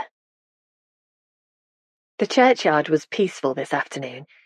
Tourists were few and far between as winter drew in, and an icy wind was keeping the locals indoors. It was just as well that Maisie had opted to go back to bed, thought Isla, closing her gloved hands around the piping hot coffee she'd just bought from Gathergill's Minimart. She'd only have moaned about the weather and complained that she was terribly bored. Isla took a sip of her warming drink and placed it carefully on the wall that encircled the church. Then she pulled a trowel from the tote bag she was carrying, knelt on the cold ground, and began to tidy the grave of Jessie's parents, Frederick and Mary. Jessie used to come here regularly to make sure the grave was ship-shape, and when she became more immobile, the local residents' association took over its upkeep. The association offered because its members were already tending several of the graves on behalf of older residents who were no longer up to the task. But Isla felt guilty as she pulled a weed from the damp earth. She should have said that she would look after the Anstey family grave, and she would definitely do so from now on. Her grandmother would be pleased, even though she hadn't been one for lasting memorials. Jessie had preferred to be cremated and scattered to the four winds from the cliff top, just as her beloved husband Arthur had been almost 30 years ago. "I don't need a slab of stone with my name on it," she'd said. "All I want is to be remembered fondly by you and your sister. That'll do for me." Isla swallowed back tears. She would always remember her grandmother with great affection, and she hoped that Caitlin would too, in spite of being so distant these last few years. She pulled her hat further down over her ears as a blast of cold air swept across the graveyard, and thought about the mysterious letter that their grandmother had left them. No wonder great-great-aunt Edith had set off for warmer climes with her love William, even though she must have missed this little village and her family. It was hard, but she'd had the courage to strike out and make a new life for herself thousands of miles away. 10 minutes later, once the grave was tidied and gravestone cleaned, Isla pulled a small potted poinsettia from her tote bag and placed it beneath the etched names of Frederick and Mary. Its red leaves provided a splash of colour and brought some cheer to the churchyard. Isla stood up, stretched her legs and smiled, imagining Jessie at her shoulder. It felt as if she was honouring her grandmother by doing a task that the old lady had once done herself. She glanced up at ancient St. Augustine's Church, remembering Jessie's funeral service there that was so well attended. And she thought back to Caitlin's tears that day, which must prove, surely, that she too had loved their grandmother. Though Isla couldn't shake the feeling that some of Caitlin's weeping had been guilt for not coming back to see her family while she could. A familiar stab of anger struck Isla, and she tried to smother it. Jessie had been distressed by the sisters' estrangement, and would hate to think that her death had made it worse. Just as she would never have wanted the stipulation in her will to stoke resentment between the young women. But that's what it had done. Allowing Isla to stay on in the house for as long as she wished had been a kind and generous gesture, but Caitlin seemed determined to get her out. A tendril of guilt wrapped around Isla's heart. Was she wrong to insist on staying at Rose Cottage? Paul seemed delighted about it and was already talking endlessly about moving in. He had plans for how the house could be improved.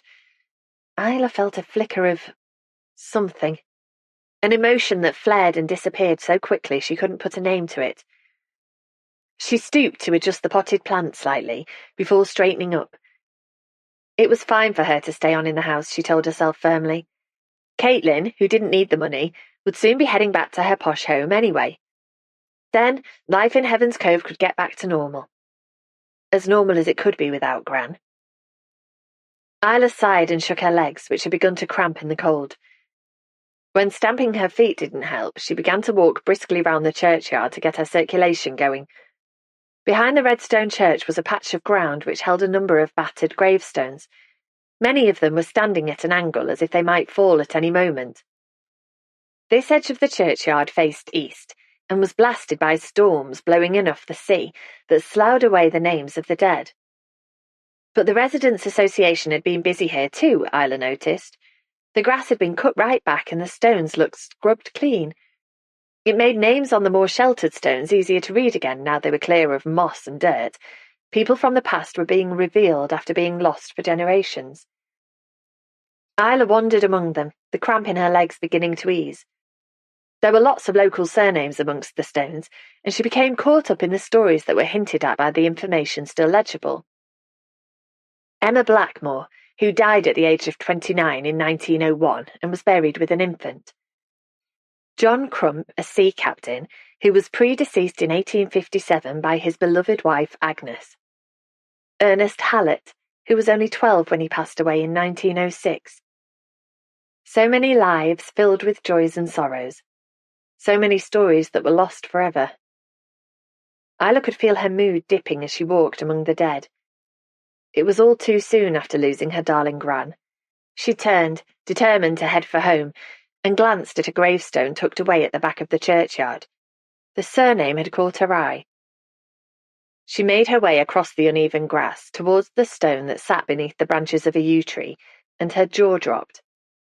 "Well," she said out loud to no one in particular. "That's unexpected."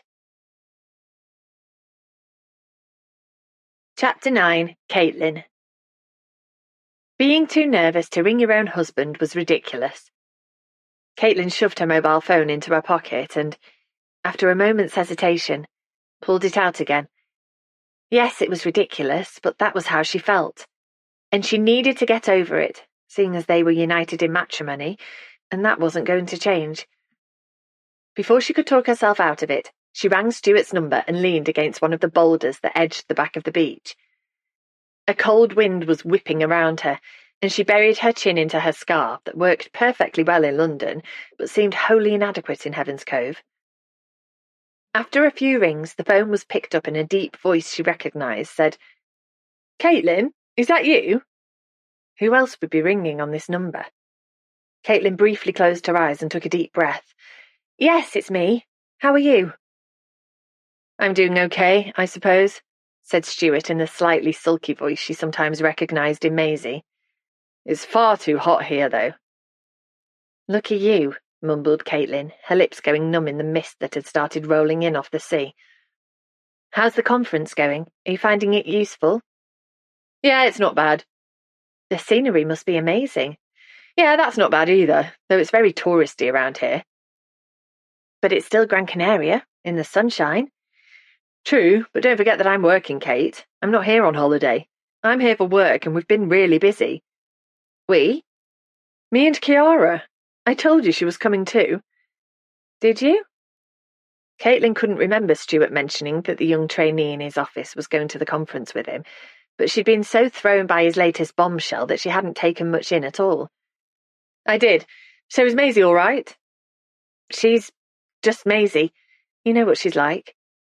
She's bored, though she doesn't appear to be missing school, unfortunately. You could always give her a ring for a chat. You haven't called her for a while." "Or me," Caitlin added quietly. Stuart ignored her aside. "I was going to call Maisie, but I'm not sure what you've told her about, you know." "About you gambling away our house?" There was a sharp intake of breath from 3,500 miles away. "Keep your voice down, Kate. Where are you? Can anyone hear you?" Caitlin looked across the deserted beach to the surging waves which were fading in the thickening mist. "No one can hear me. I'm deliberately standing on my own in the freezing cold so I won't be overheard. So tell me, what's happening about the house, Stuart?" "It's all in hand and you don't need to worry."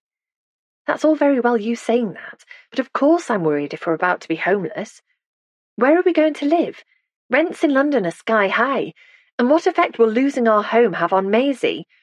She's already suspended from school for that stupid practical joke." "Which is why I don't want you to tell her." "Not yet. She might never need to know, because I've got plans in hand to get us out of this mess." Caitlin sighed quietly. "That doesn't fill me with confidence, because it was your plans that got us into this mess in the first place." "And this is why I haven't called you for a few days." Stuart sounded mortally aggrieved. "You're being very judgmental about something that's not my fault." Caitlin answered in as calm a voice as she could muster. "I'm not being judgmental. I understand that gambling can become addictive, and that's why I found some potential help and support for you. Have you called any of those numbers that I gave you?" "Not yet. I've been so busy with this conference, and calling from over here isn't a great idea. But I will as soon as I get back, I promise." "You've had the numbers for a while." "And, like I said, I'll call once I get back home." If they still had a home for him to get back to, thought Caitlin, but she bit her lip and said nothing. "And I'm going to speak to my boss about a pay rise, and to the bank about a loan, so I'm sure we won't lose our house. I was just being overdramatic when I told you that. Honestly, Kate, you just need to trust me for a little bit longer. Can you do that, sweetheart? I love you." Did he? Caitlin wondered. He'd been distant and grumpy for ages. So much so, she'd begun to think they might be happier apart. But then she'd discovered his gambling habit, and he'd got upset and said he was sorry, and she'd known that she could never leave him. Not when he was vulnerable and in need of support. She'd abandoned people who needed her before, and she couldn't bear to do it again. Stuart had lied to her about the amount of money he'd lost. That was distressing, but it was also a symptom of his addiction, so she would have to put up with it and stay. "Can you at least let me know what's going on, please?" she asked. "I'm on tenterhooks, wondering what's happening and whether our house is safe or not." "I will, but you need to chill out, Kate. We're being a bit doom and gloom about all of this when it hasn't even happened yet and probably never will. Something always comes up." "Until it doesn't," thought Caitlin. She immediately castigated herself for being pessimistic. Stuart's overly optimistic view on life might be unrealistic, but it did help to lessen his anxiety. whereas every day recently she'd woken up with her insides churning and a question running on a loop through her mind. What happens when we lose our home? When, she noticed, rather than if. Caitlin tried to relax because the cold was making her so tense the muscles in her neck were starting to ache. Okay, she told the man she'd married in Hammersmith and Fulham Register Office 5 years earlier. They'd both been optimistic then and filled with hope for the future. I'll stop catastrophizing and you do what you can, but please be realistic and keep me informed. I will, I've already said, he sniffed. What happened about your grandmother's house, by the way? When do we get the money for that? We? Caitlin hesitated. I'm not sure, there's been a slight hold-up. But you'll get the cash soon. I expect so, said Caitlin, her mind whirling. She didn't trust Stuart with their money anymore, and if she could persuade Isla to sell Rose Cottage, she would have to make sure that Stuart couldn't get his hands on the proceeds. She was applying for work at the moment, and would have to do the same with her wages too. A woman's voice sounded in the background, far away in sunny Gran Canaria. Sorry, Kate, I'm needed and have got to go. We can't afford for me to lose my job right now. Speak soon. Caitlin kept the phone to her ear for several seconds after Stuart had ended the call. She suddenly felt so exhausted, so wrung out, she could hardly move. Or maybe it was hypothermia setting in, as tendrils of mist wrapped around her and the world beyond began to dim. Even the squawking of seagulls looming at her out of the fog sounded muffled. With an effort, she pushed herself away from the damp boulder and shoved her phone back into her pocket. The waves were getting closer, and the air smelled of salt and seaweed. A sudden flash of déjà vu dragged Caitlin back through the years. She'd been here before, on a misty day like this, when the world shrank to arm's length and everything beyond might as well not exist. Only on that day she hadn't been alone. Sean had been by her side, with his arm around her shoulders, and his breath warming her ear as he whispered how much he loved her. He'd trusted her, and she'd let him down. Caitlin shook her head, trying to dislodge the memory. He was married to Jen now, presumably happily, whereas she was married to Stuart. She stopped the thought before the word unhappily was fully formed. She was staying with Stuart, and that was that. Chapter 10. Isla. I've been thinking, Paul said, idly rubbing his hand up and down the back of Isla's neck as he reread the love letter from William to Edith. When Isla shifted on the sofa, he stopped stroking her neck but kept his hand on her shoulder. What were you thinking? She asked, distracted now from trying to make sense of Jessie's accounts. Her gran had always been fiercely independent when it came to paying bills and wouldn't let Isla get involved. I was thinking about this letter, he said, giving it a shake. Isla glanced at William's words in Paul's hand, wishing that she'd put the letter away when she got back from the graveyard. She'd left it on the kitchen table and he'd spotted it straight away. It's all a bit strange, isn't it? I mean, who cares about these people after all this time, even if Edith was your great-great-aunt? And that riddle doesn't make any sense at all. Riddles don't at first. That's the point, said Isla, closing her Gran's accounts book. Riddles are meant to be challenging, and I think that's why Gran left it for me and Caitlin. She wanted to challenge us. Why? I don't know, but hopefully it'll all become clearer when we work out why the letter is important. So you're going to waste your time on it, are you? He stuffed the letter, none too gently, back into its envelope. I don't see it as wasting time. Well, I do, when there are so many other things that we could be focusing on. The riddle was the last link to Jessie, and felt like a way of holding on to the grandmother she'd lost. But Isla wasn't sure that Paul would understand, so she held her tongue. Perhaps your gran was just having a joke, Paul continued. I mean, the bloke who wrote this letter must be long dead, and he lived in America, for goodness sake. Paul said America as if it was another planet, which it might as well have been to him. He hated flying. He hated travelling full stop, and took great pride in telling people that he hadn't been farther than Swansea, 150 miles away, in 5 years. Why do I need to go anywhere else? He'd say. This part of beautiful Devon has everything and everyone I could possibly need. Once upon a time, Isla would have found that constricting. But her world had shrunk over the years, as she'd cared for Jessie, and now she felt much the same in Heaven's Cove, in familiar surroundings which felt so safe.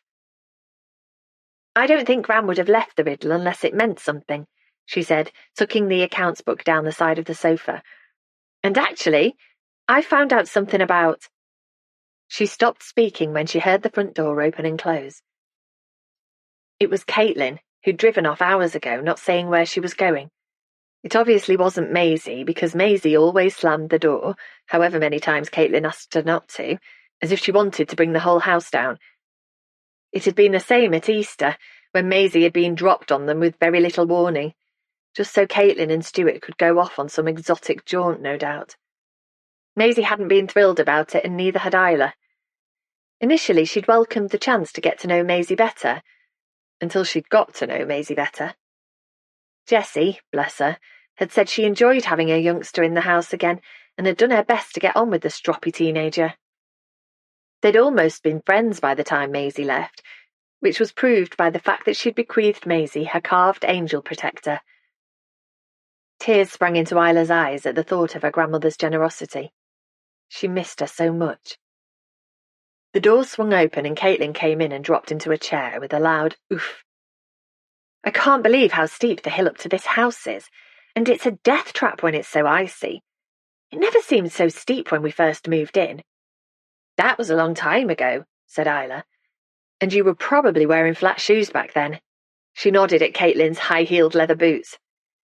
"You need sensible walking boots around here, especially at this time of year." Caitlin shuddered at the prospect. She seemed like a totally different person these days, and Isla missed the sister she'd once had. They'd lost their mother 20 years ago, and their grandmother 4 weeks ago, but they'd lost each other the day that Caitlin had left her behind and moved to London. "Why are you walking, anyway?" asked Isla, pushing herself away from Paul. "I heard you drive away in your car." "I dropped it off at the garage, the one around the back of the pub. It's been playing up a bit, and I want to nip any problems in the bud.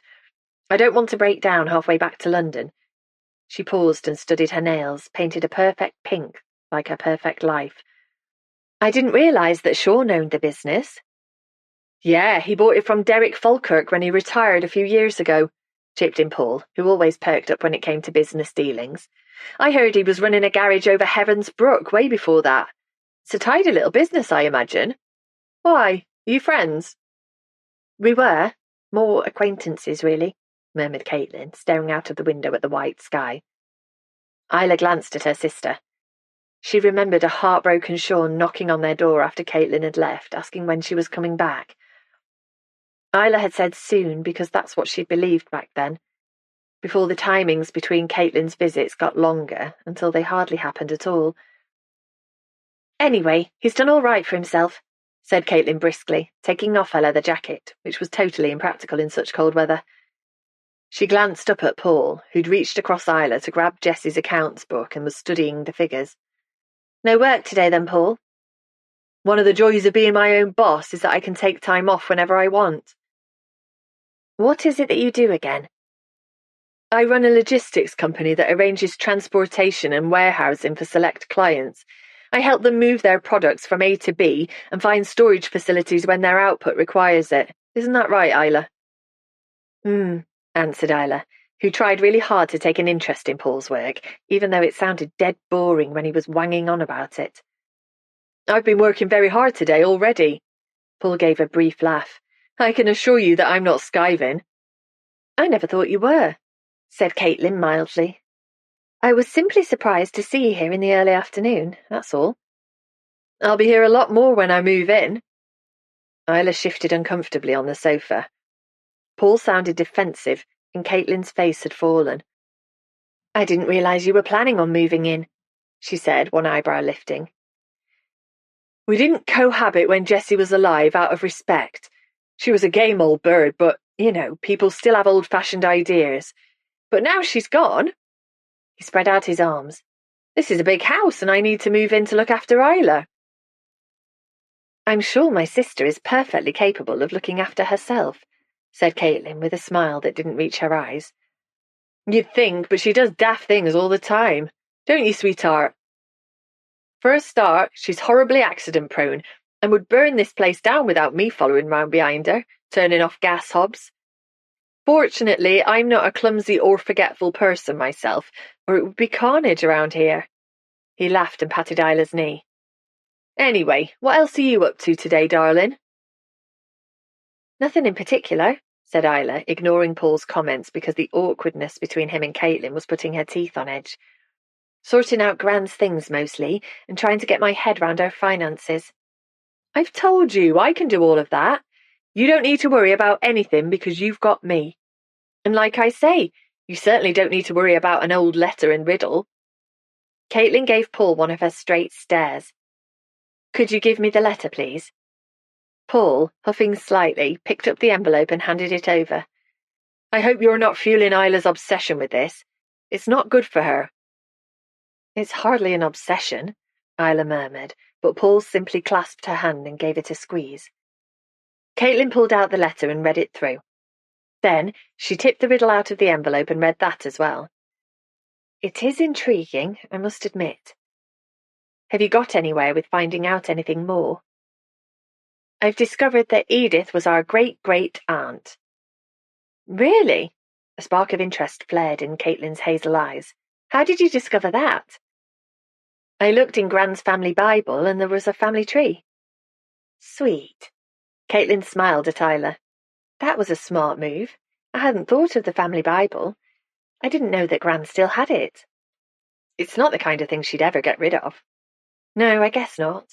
It has great sentimental value, and anyway, Gran was a bit of a hoarder on the quiet. Not so much on the quiet. She insisted on her bedroom being restfully uncluttered, but that certainly wasn't her approach in the rest of the house. Caitlin glanced around the sitting room, crammed with ornaments and books that Jessie could never bear to part with. Then she grinned at Isla, and, just for a moment, it was like the old days, when it was the two sisters against the world and nothing could come between them. We'll need to hire Skip to get rid of everything, said Paul, and Caitlin's grin faded. So, she said briskly, did you find out anything online about great-great-aunt Edith's life in America? Did she have kids and grandkids? Maybe we could contact them to see if they can shed any light on Gran's mysterious riddle. I don't know about contacting people that you come across online. Paul looped his arm around Isla's shoulders. I think you should always check with me first before you contact anyone, sweetheart. You never know what people are like, and they'll be American after all. Isla sighed quietly and avoided catching Caitlin's eye. She loved Paul, but he sometimes came across like a hick from the sticks, though she felt annoyed with herself for being embarrassed by him. It was pretty ironic, her feeling that way, when she was hardly adventurous herself. She had been, once upon a time, back when she'd had a head full of dreams.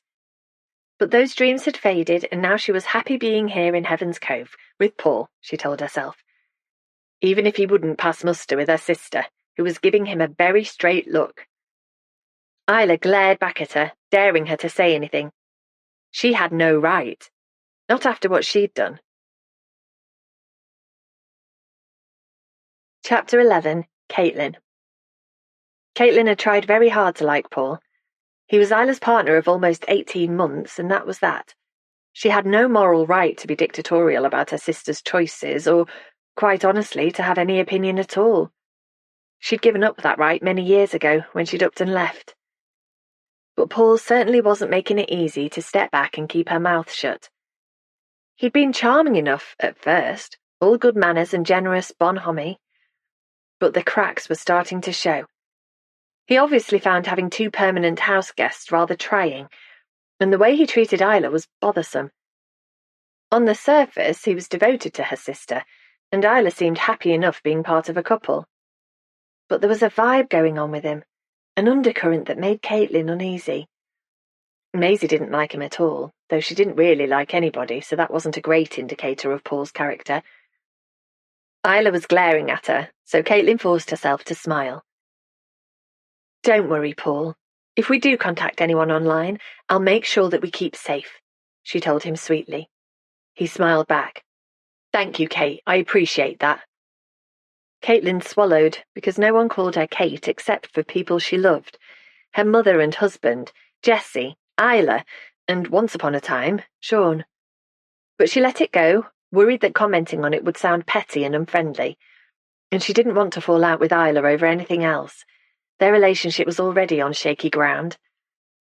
Paul was speaking to Isla now, his face very close to hers. I'd really rather, though, that you just let things lie with this letter and riddle. There's no good to come from chasing strangers on the internet. For a moment, Caitlin thought Isla might cave, but she pulled her shoulders back and smiled. I know you're only looking out for me, Paul, but it'll be fine. Paul breathed out slowly, a frown on his face. It sounds as if you've made up your mind. I have, but you honestly don't need to worry. Isla leaned against Paul, but he got to his feet. Anyway, I've got work to do, so I'd better be going. He leaned down to kiss Isla, who tilted her chin towards him, but he swerved her mouth and landed a chaste kiss on her cheek. He straightened up. See you again soon, Kate. Yeah, see you, said Caitlin as Paul left the room. Neither of the sisters spoke when they heard the front door close, and the silence lengthened as Paul's footsteps sounded along the garden path outside and faded into the distance. What does he mean when he says that you're accident-prone and do daft things? Asked Caitlin, able to keep her mouth shut no longer. Did he say that? Asked Isla, idly picking at a cuticle. I suppose I do leave the hob on occasionally, by mistake, and I've broken a few glasses while washing up. Oh, I've locked myself out of the house twice this year as well. We've all done that. Maisie never takes her key with her when she goes out, ever. Isla shrugged. Paul cares about me and worries about me, that's all. And that's great, it's just... Caitlin hesitated, but she had to ask. Is everything all right between the two of you? Of course, said Isla, bristling as Caitlin knew she would at her sister poking her nose into her life. How are things going with you and Stuart? She shot back. Now was the perfect time to tell her the truth, and Caitlin was tempted. But how could she admit that the choices she'd made, choices with consequences for both Isla and their grandmother, had ultimately backfired on her? Fine, she said, sitting back in her chair. Only you've hardly mentioned him since you arrived. Isla always was canny when it came to wheedling the truth out of Caitlin, but not this time. He's away at a work conference in Gran Canaria and is probably spending a lot of time on the golf course nearby. He's been in touch. Anyway, what about this riddle then? Isla's mouth tightened at the change of subject, but she picked up Jessie's riddle. Can you read it again? Don't get in a spin, girls, though mistakes can cost you dear. This one brings good fortune, and I hope will make you cheer, said Isla, gently brushing her fingers across their grandmother's spidery writing. What did Gran mean by good fortune? I don't see how the letter can be worth any money, unless... She bit her lip. Unless what? Unless great-great-aunt Edith... Oh, what a mouthful. I vote that we drop the extra great, she began again. Unless great-aunt Edith made her fortune in the States and we're inheritors. Well, perhaps this American man she married was absolutely loaded, and the letter is giving us a clue about how we can lay claim to some of it. Isla sighed and pulled her feet up beneath her on the sofa. Why are you so fixated on money? You're the last person I know who needs it. Her sister obviously thought she was a dreadful money grabber. Caitlin's heart sank at this latest black mark against her. Anyway, Isla continued, Edith didn't go to America in the end. Or if she did, she came back. Caitlin frowned. How on earth do you know that? You said you'd had no luck on the internet. I didn't. I can't find any mention online. But I actually found her today. Great Aunt Edith in Heaven's Cove graveyard. For a split second, Caitlin thought Isla meant she'd bumped into Great Aunt Edith near the church. She shook her head to banish the ridiculous notion. You found her grave, you mean? Isla narrowed her eyes. What else would I mean? It's behind the church near the wall and quite hidden away. It's with a few tumble-down stones which look as if they've recently been cleaned by volunteers from the Residents' Association. Her stone said she died in 1922 at the age of 24. That's so young. I know, right? Perhaps she and William were over here visiting family at the time. No, that's the strange thing. Her surname wasn't Columbus, it was still Anstey. Are you sure it's the same woman? The birth date was the same, born on the 17th of January, 1898, so it must be her. Caitlin sat up straighter in her chair. That is very odd, then. I wonder what happened between her and William. He sounded devoted to her in the letter, but perhaps Edith wasn't as enamoured. Who knows, but the epitaph on the gravestone was strange. It was hard to read because it was so weathered by 100 years of Devon storms, but it looked like beloved daughter and aunt who died of a broken heart. A broken heart? Caitlin frowned. Was she broken-hearted about William? Thinking about it, she must have cared a great deal about him or she'd never have kept his letter. So I wonder why she didn't go with him back to America. Perhaps she lost her nerve, said Isla quietly. Perhaps, and maybe that decision haunted her. But how could a broken heart kill Edith? Maybe that William guy murdered her, said Maisie, who just barged into the room and caught the end of the conversation. Really? Caitlin raised an eyebrow. Why would William kill Edith? Why does anyone kill anyone? Muttered Maisie darkly. He could have been upset that she came to her senses and decided not to get married, so he used strychnine to get his revenge. I've been reading about the Lambeth poisoner who killed his victims with it in the 1800s. Isla did a double-take at the teenager, probably disturbed that she was reading up about historic murders. But Caitlin, who knew her stepdaughter's penchant for the grisly, was unfazed. Do shush, Maisie, she said before turning back to Isla. So it looks as if Edith didn't go to America. Or maybe she did, the marriage didn't happen, and she was brought home after she passed away. It's intriguing, don't you think? Said Isla. Caitlin sighed and sat back in her chair. You're so much like Gran, always keen to solve something. But don't you think this riddle is fascinating? And it means even more because Gran wanted us to solve it. Together. Maybe you two should set up the Heaven's Cove Detectives Agency, muttered Maisie, shifting from foot to foot. Caitlin shot Maisie a look. Okay, so what do we do about it? How do we find out what happened to Edith? I guess we get hold of her death certificate if we can, said Isla, and try to find out what was happening in Heaven's Cove around then.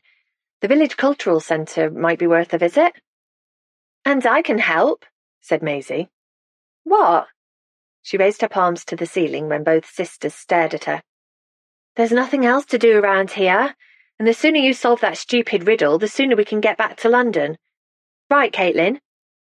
Caitlin nodded, even though solving the riddle wasn't the real reason for their longer-than-expected stay in Heaven's Cove.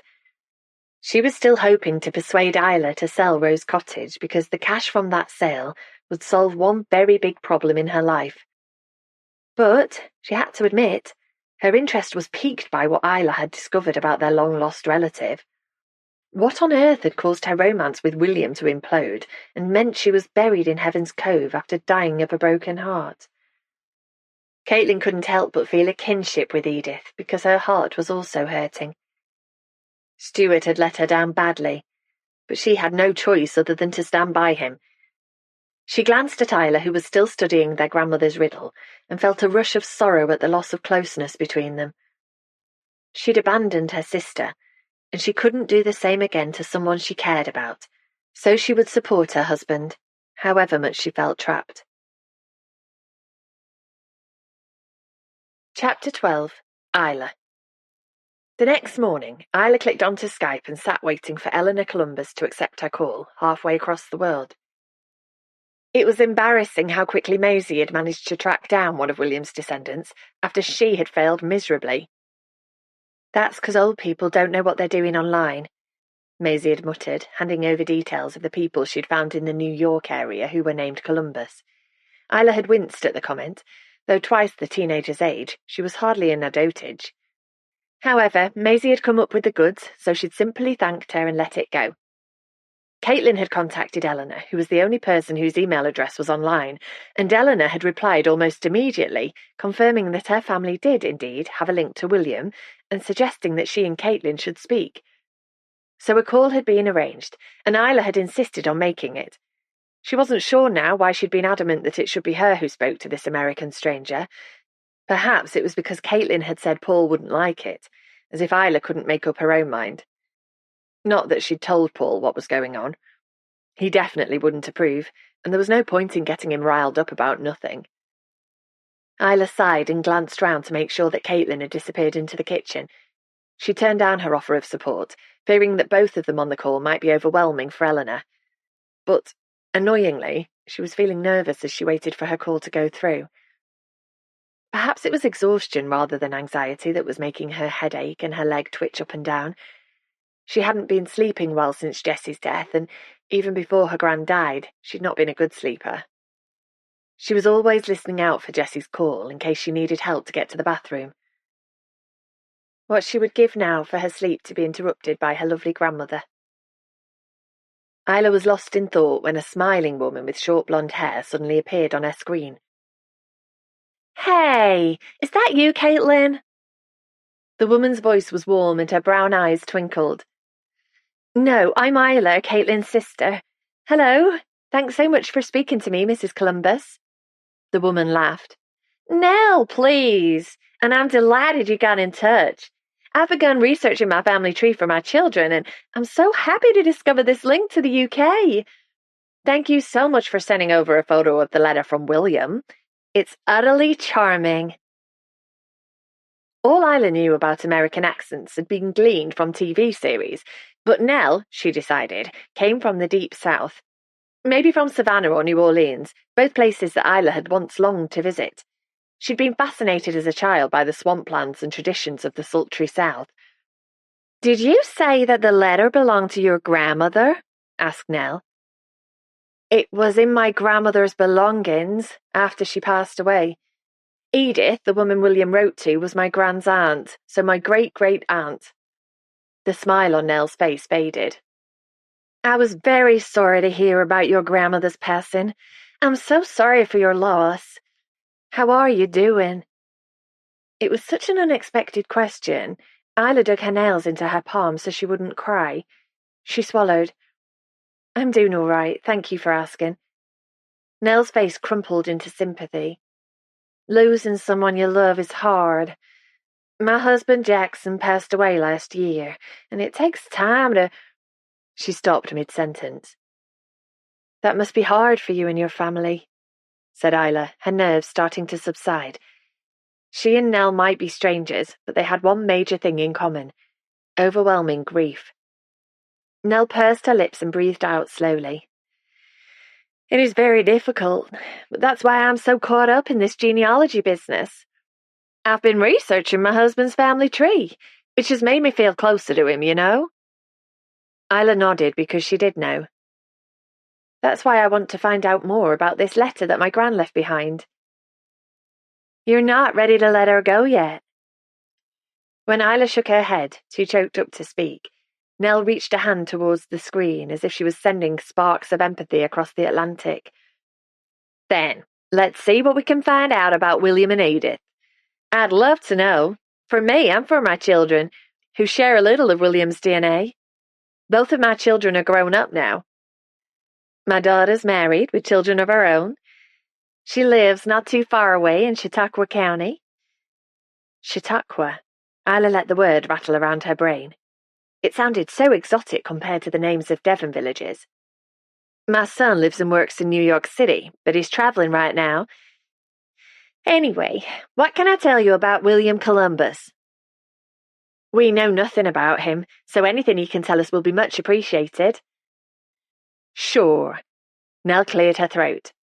"He came up briefly in my research as my husband's second cousin once removed, but he's a shadowy figure.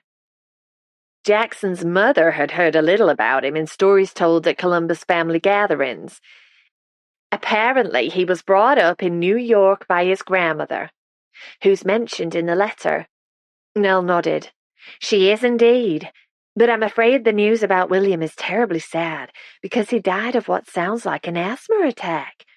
He had damaged lungs, apparently." "Do you know exactly when he died?" "I do, and that's why reading his letter to Edith was so poignant.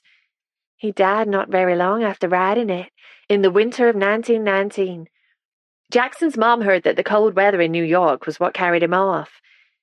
It did for his grandmother shortly afterwards, too." Isla felt her jaw drop. That's incredibly sad. According to the letter, they and Edith were all going to move to Florida. Perhaps that was for his health. Very possibly. East Coast winters can be brutal for people with respiratory problems. Nell shook her head. But what about Edith? Your sister said in her email, confirming our online call, that this lady is buried near you, and it seems that she and William never married. That seems to be the case. She still had the surname Anstey when she died. When was that? Just a few years later than William, in 1922. No, that's tragic. They were both so young. Much younger than my children. What I can't work out, Isla began her sentence again. One of the many things I can't work out is how he and Edith met in the first place. I'm not entirely sure about that.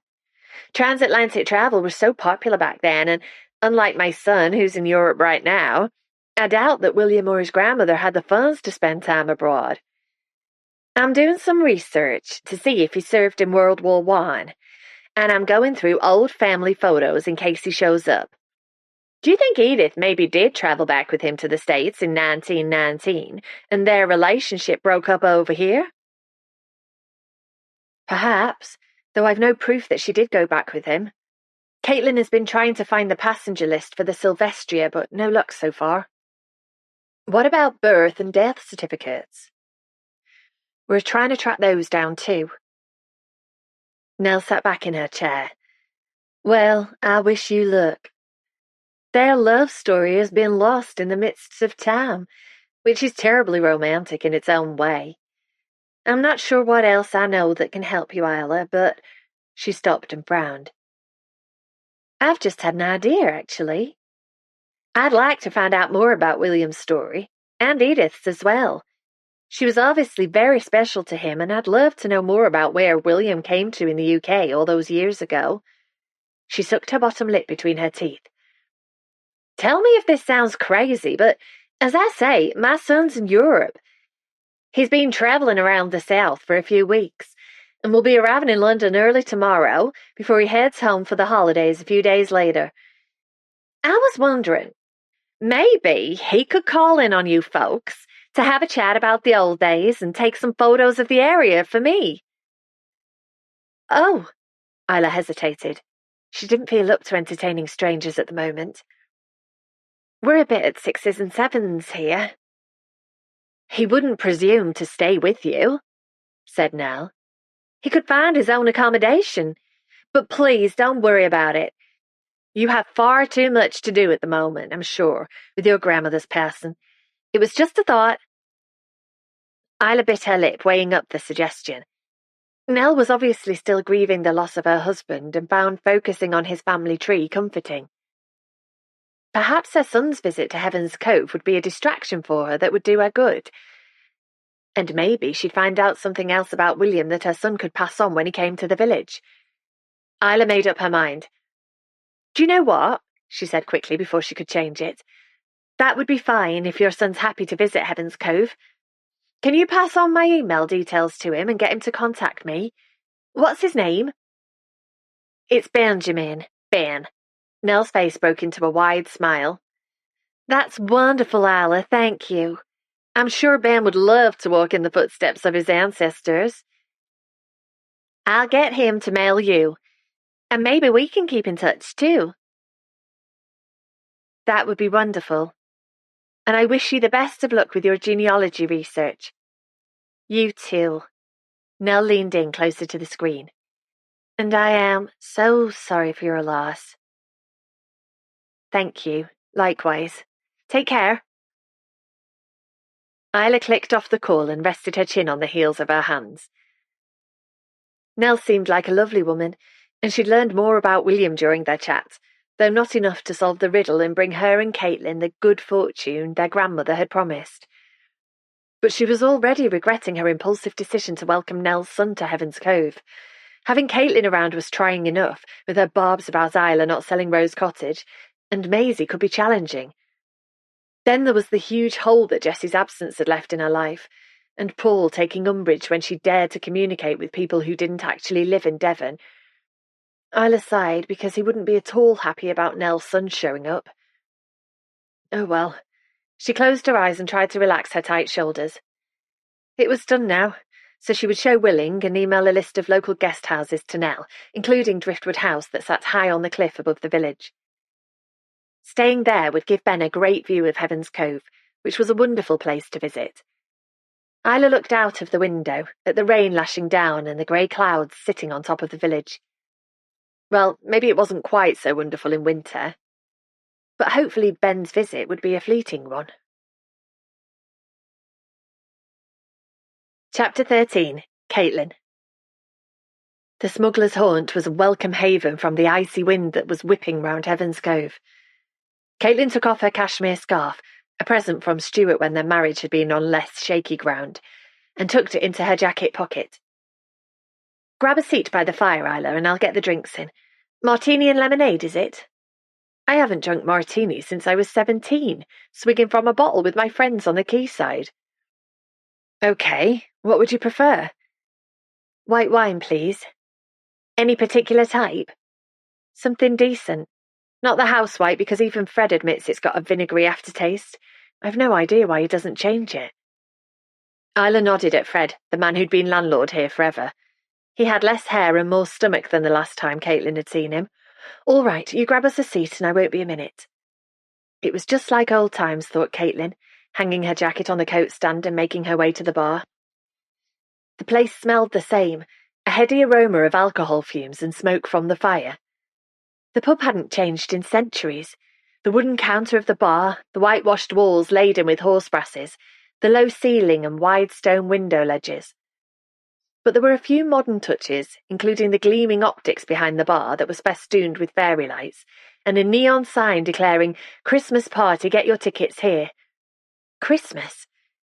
It was approaching fast, but Caitlin had never felt less festive in her life. Where would she and Maisie be when the 25th of December hit?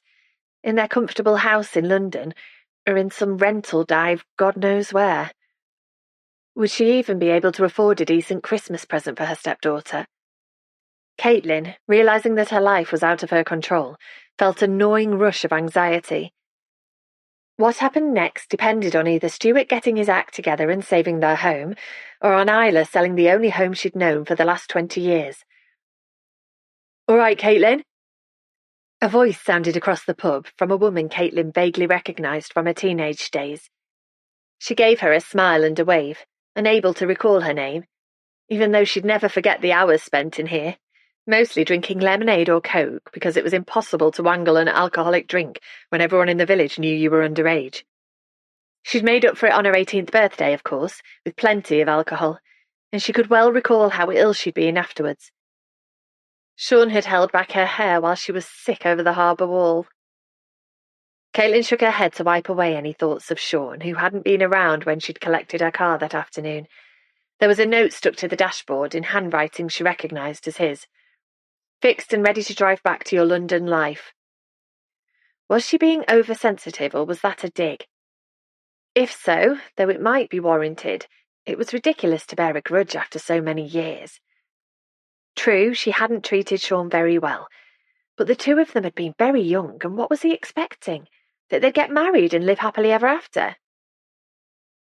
Caitlin sighed because her union with Stuart was living proof that this was not a realistic notion.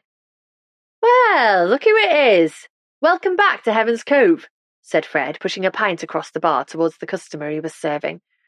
"Back because of your gran, are you? We were all very sorry to hear that she's gone." "Absolutely," said the customer next to her, who was already sipping at his pint, froth coating his upper lip. "Thank you, we both miss her." "How's Isla doing?" Fred asked after Caitlin had ordered her drinks. "She's been a saint, that girl, looking after Jessie as she got more frail and unwell. She's sad, obviously, but I think she's okay." Fred gave her a straight stare. "Are you here for long?" he asked, taking the £20 note Caitlin proffered and counting out the change into her palm. "I'm not sure. Hopefully not." That came out rather more bluntly than she'd intended, and Fred scowled as he dropped a final pound coin into her hand. It was obvious what he thought of her. What had he heard about her over the years, she wondered. Were her no-shows in Heaven's Cove the talk of the village? Jessie took those girls in, and only one has stuck around to look after her. Or was she so insignificant around here no one really cared about her at all? Caitlin picked up her drinks and made her way over to Isla, who'd chosen a table almost on top of the fire. She pulled her jumper over her head and sat down, far enough from the fire not to be roasted by it. He's not here yet, then? I don't think so. I can't see anyone new. Isla checked her watch. He hasn't let me know that anything's changed since I emailed suggesting we meet here at 7. Has he got a car? I think so. He was planning on hiring one at Heathrow. And did he say where he's staying? No, but I suggested Driftwood House. Caitlin frowned. That road to the top of the cliff, if you can even call it a road, isn't great at this time of year. Isla shrugged. He's been travelling across Europe for a few weeks. I'm sure he can manage a steep incline and a few potholes. And the view from up there is magnificent. I want him to see Heaven's Cove at its finest. Caitlin ignored the urge to ask why and said instead, Let me see the first email he sent again. Isla handed over her phone and Caitlin reread it. Isla, my mom's insisting I should pay Heaven's Cove a visit and speak to you while I'm there. I arrive in London tomorrow, Thursday morning. Would that evening be acceptable to meet? Ben Columbus. He didn't sound overjoyed to be paying Heaven's Cove a visit, and while Caitlin sympathised, she was also irritated by his abrupt tone. She had better things to be doing than talking to some random American in a village pub. But there were 2 good reasons for being in the smuggler's haunt tonight. 1, Paul had insisted on coming along with Isla until Caitlin had stepped in as chaperone. Quite what he thought Ben was going to do to her sister in the middle of the smuggler's haunt was a mystery. He seemed to have taken against Ben simply because he was American. And 2, though it was a long shot, maybe there was something to Jessie's riddle after all. Perhaps there was some financial good fortune attached to solving the mystery of William and Edith's wedding that never was. If so, Caitlin could certainly do with the money. Her faith in Stuart putting things right was beginning to waver. What's the matter? Asked Isla, frowning as she leaned across the table. What do you mean? Nothing, I'm fine. Caitlin rearranged her features into their usual bland expression that gave nothing away. She wasn't about to start chipping away at the facade of her perfect life in the middle of the smuggler's haunt. I can't believe Fred's putting the Christmas decks up already, she said as a distraction, nodding at the garlanded tree in the corner. It's not even December yet. It will be soon, though. And on Sunday it'll be Gran's birthday. Her 90th, if she'd made it that far. You were invited. Isla's lips pursed while Caitlin wondered if she would have come back for her grandmother's 90th celebration. She'd have sent flowers and a generous gift, that's for sure. But would she have made the effort to actually turn up? Tears prickled her eyes. We should celebrate such a special birthday anyway, she said. We can celebrate having Gran in our lives and all that she did for us. Isla swallowed. Actually, that's a lovely idea. She looked up at Caitlin from under her long eyelashes. If you're still around, that is. I'll make sure I am, Caitlin assured her. Maisie wouldn't like it, but this was one last thing she could do for her grandmother. Isla narrowed her eyes as if she didn't know whether to believe her sister or not. Then her gaze shifted over Caitlin's shoulder. I think he's here, she hissed as Caitlin felt a draft on the back of her neck. When she turned, a big bear of a man in blue jeans and a charcoal grey jacket was standing in the doorway. He pushed both hands through his thick, dark hair, which was damp from the drizzle outside, and when Caitlin caught his eye, he made his way across the crowded pub towards them. Which one of you is Isla? He asked on reaching them. That's me. Hello. Isla stretched her hand across the table for Ben to shake it. And this is my sister, Caitlin. Ben's hand was wet with rain, and Caitlin noticed Isla surreptitiously rubbing her fingers along the thigh of her jeans beneath the table. So, you're Ben. Caitlin nodded at the chair opposite her. Would you like to take a seat? Sure, might as well. He took off his jacket and draped it on the back of the chair before sitting down. Well, here we are, he breathed out slowly. It's a pleasure to meet you both. Caitlin, used to her husband's half-truths, recognised a lie when she heard one. She smiled sweetly. You too. "It was good of you to break into your travels to come to Heaven's Cove," said Isla. Caitlin's phone suddenly began to ring, and she fumbled for it in her pocket as people at the bar turned to look at her. It was Stuart, and he might have news. "Please excuse me, but I have to take this," said Caitlin, ignoring Isla's wide-eyed stare. Her sister would have to deal with this reluctant visitor on her own. Paul would have a fit, but what he didn't know wouldn't upset him. "Hey," said Caitlin after answering the call. "Hold on a minute." Pushing her way through the throng at the bar, she made her way to a corner of the pub which was quieter.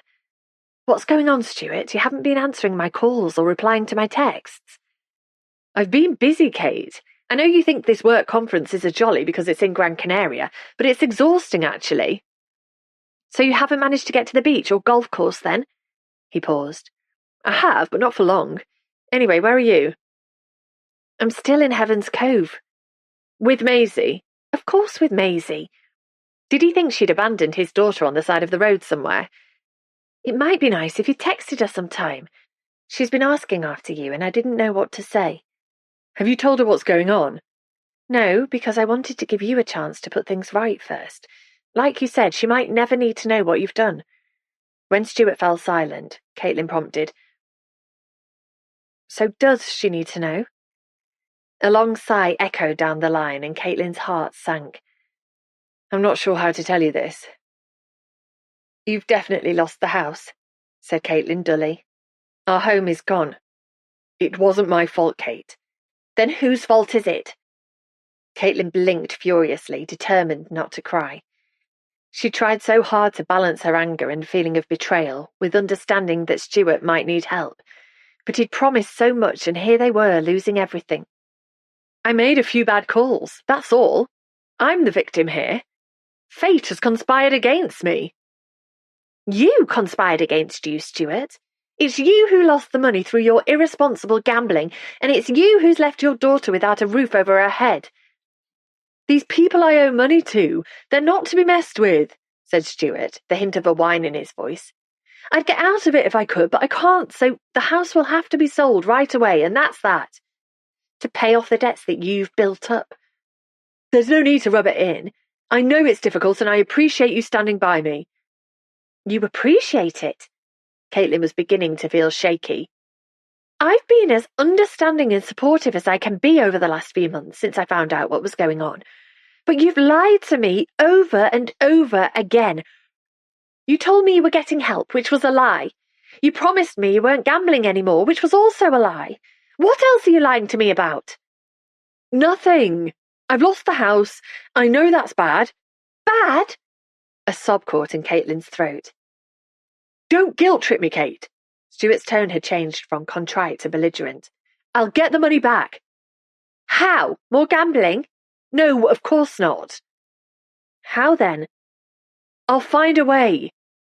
Caitlin rubbed her hand across her forehead, which was beginning to ache. "Will you at least get yourself some help?" "Come on, Kate. I don't need any help from do-gooding professionals offering counselling. Losing the house is just the jolt I needed to get my life back on track. So it's good, in a way, if you look at it from a different perspective." Caitlin closed her eyes and breathed out slowly.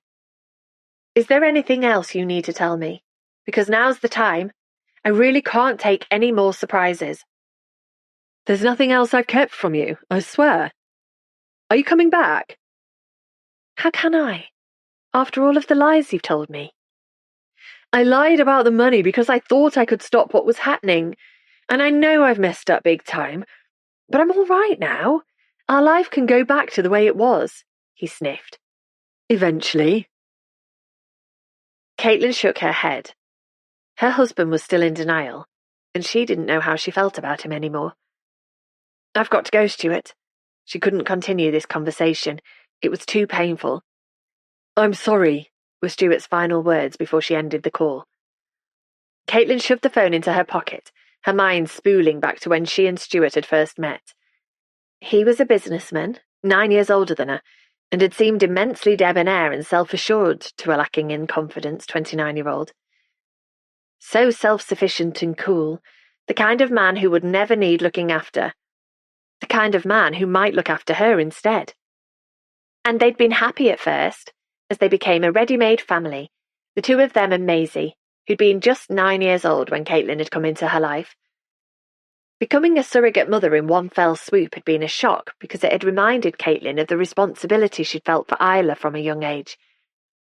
She didn't think she'd be able to cope with looking after another child, but she had, and she'd grown to care deeply about Maisie, even if the stroppy teenager would never believe that. So what should she do now? Her marriage with Stuart was battered and bruised, but how could she leave him when he was in the grip of a gambling addiction? What kind of a woman would that make her? The answer came back loud and clear. The kind of woman who left her sister and grandmother behind and hardly ever visited. Caitlin leaned against the stone wall of the pub, her legs feeling like jelly. Her life was a complete mess and she'd had no one to turn to for help, support and sympathy. She'd lost her true friends over the years as her life had changed, and she'd burned her bridges with her family.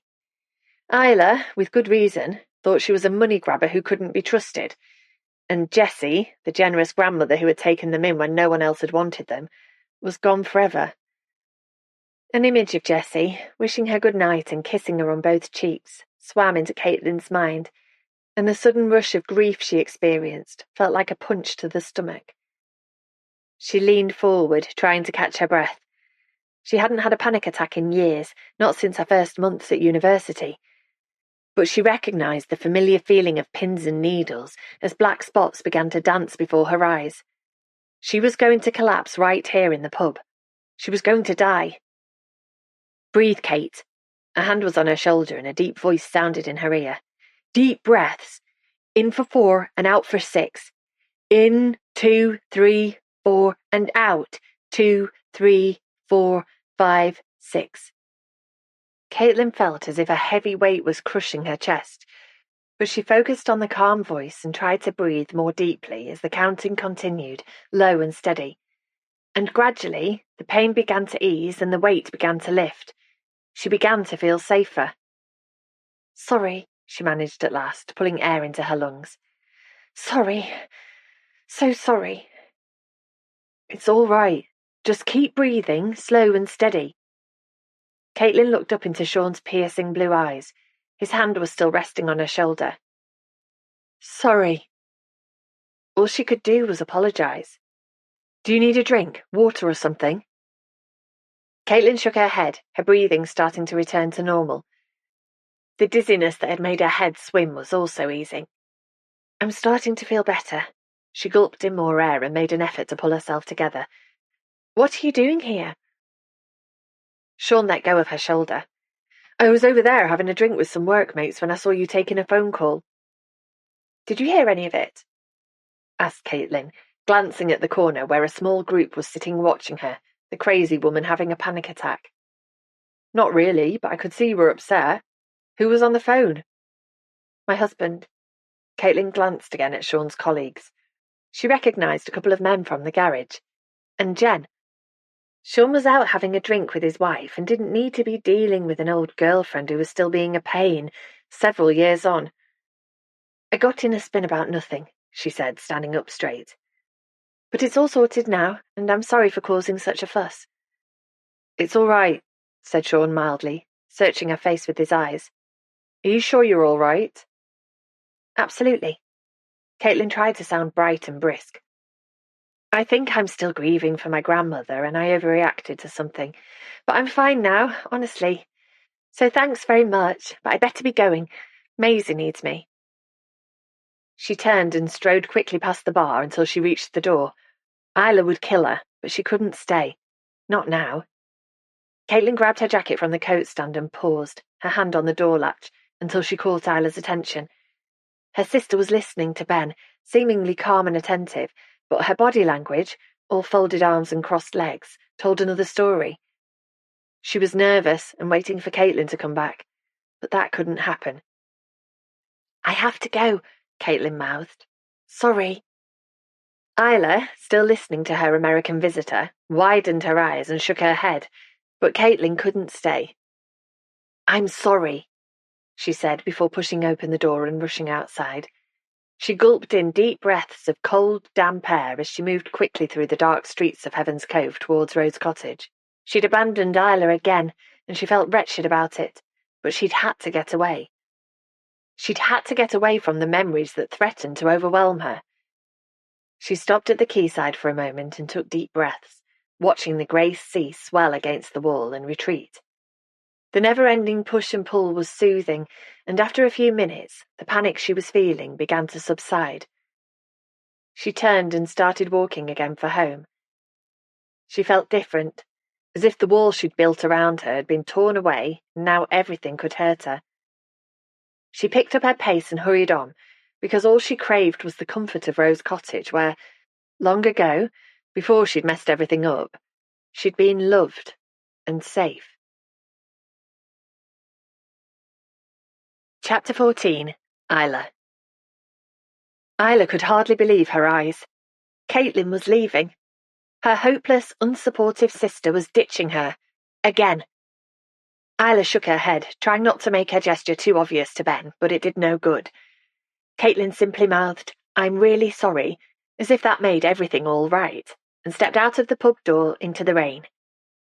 "Is everything okay?" asked Ben, his soft drawl competing with the crackle of the fire nearby. The two of them had been making excruciating small talk for the last 5 minutes, waiting for Caitlin to come back.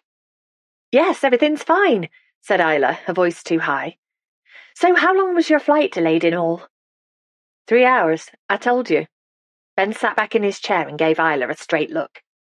His thick hair had dried into spikes where he'd pushed his fingers through his fringe. "Look, let's get on with this. Is your sister coming back?" I don't think so. She had to go." "Really?" He glanced over his shoulder as if Isla was kidding him. "Well, if we're not waiting for her, I need a drink. What would you like?" "I'm so sorry, I should have got you one," said Isla, feeling flustered and starting to get to her feet. But Ben had beaten her to it and was already standing in front of her. When Isla looked up, she felt her neck crick into a painful spasm because she was so tense. "Don't worry about it," he said languidly as Isla rubbed her neck muscles. "Another white wine, is it?" He nodded at Isla's glass, which she drained, hardly tasting the wine at all as she made awkward conversation with a stranger and willed her sister to come back. "Yes, thanks. Though, actually," Isla hesitated. White wine was Paul's drink of choice, and he took a dim view of drinking anything else, but he wasn't here and she could have whatever she wanted. "Actually," she said, feeling rebellious, "I'll have a martini and lemonade if you don't mind." "Why on earth would I mind?" asked Ben, raising an eyebrow. "With any luck, I won't be long." Isla watched him as he made his way to the bar. It was obvious that he wasn't from around these parts. His glowing tan stood out amongst pasty-faced villagers and the weather-beaten faces of those who manned fishing boats. He was wearing blue jeans, a long-sleeved burgundy t-shirt, and tan hiking boots. He seemed exotic somehow, well-travelled and worldly wise, albeit a bit grumpy. He chatted to Fred at the bar and glanced round at Isla a couple of times. What was Fred telling him? She wondered. Did Fred think the two of them were here on a date? Would he say anything about it to Paul? Paul would go bananas if he knew the two of them were here on their own, though Isla wasn't sure why. He worried about her too much, and, actually, it felt rather nice to be sitting alone in the pub while Ben got her a martini. She never came to the smuggler's haunt on her own these days, not since she and Paul had become an item 18 months earlier. Isla switched her gaze from the bar to the fire crackling behind her and watched the orange flames leaping up high. Paul loved her, even though she drove him mad sometimes with her forgetfulness. He could be a tad overwhelming at times, but all in all, she was a very fortunate woman, she decided. "There you go, 1 martini and lemonade." Ben put the drink down in front of her, slid back into his seat and placed his beer on the table. "Thought I'd treat myself to a pint of Old Peculiar. The landlord recommended it." He took a sip and licked his upper lip. "Nice. Anyway, let's cut to the chase, shall we, Isla? I was hoping to be riding the London Eye around about now, but I was told by my mom that you wanted to see me." "Well, not exactly. I mean, I didn't—" Isla stopped speaking and took a deep breath. Ben didn't look overjoyed to be sitting in a rainy corner of Devon, rather than marvelling at the bright lights of the capital laid out before him. "When did you actually arrive in Heaven's Cove?" she asked, hoping to ease into the conversation about why his plans had been upended. An hour ago. I was expecting to arrive mid-afternoon at the latest, only I hadn't factored in the traffic jams I'd encounter on the way. I can't believe how much traffic you have on such a tiny island. He frowned at Isla as if the state of Britain's roads were entirely down to her. She gave a deliberately warm smile back.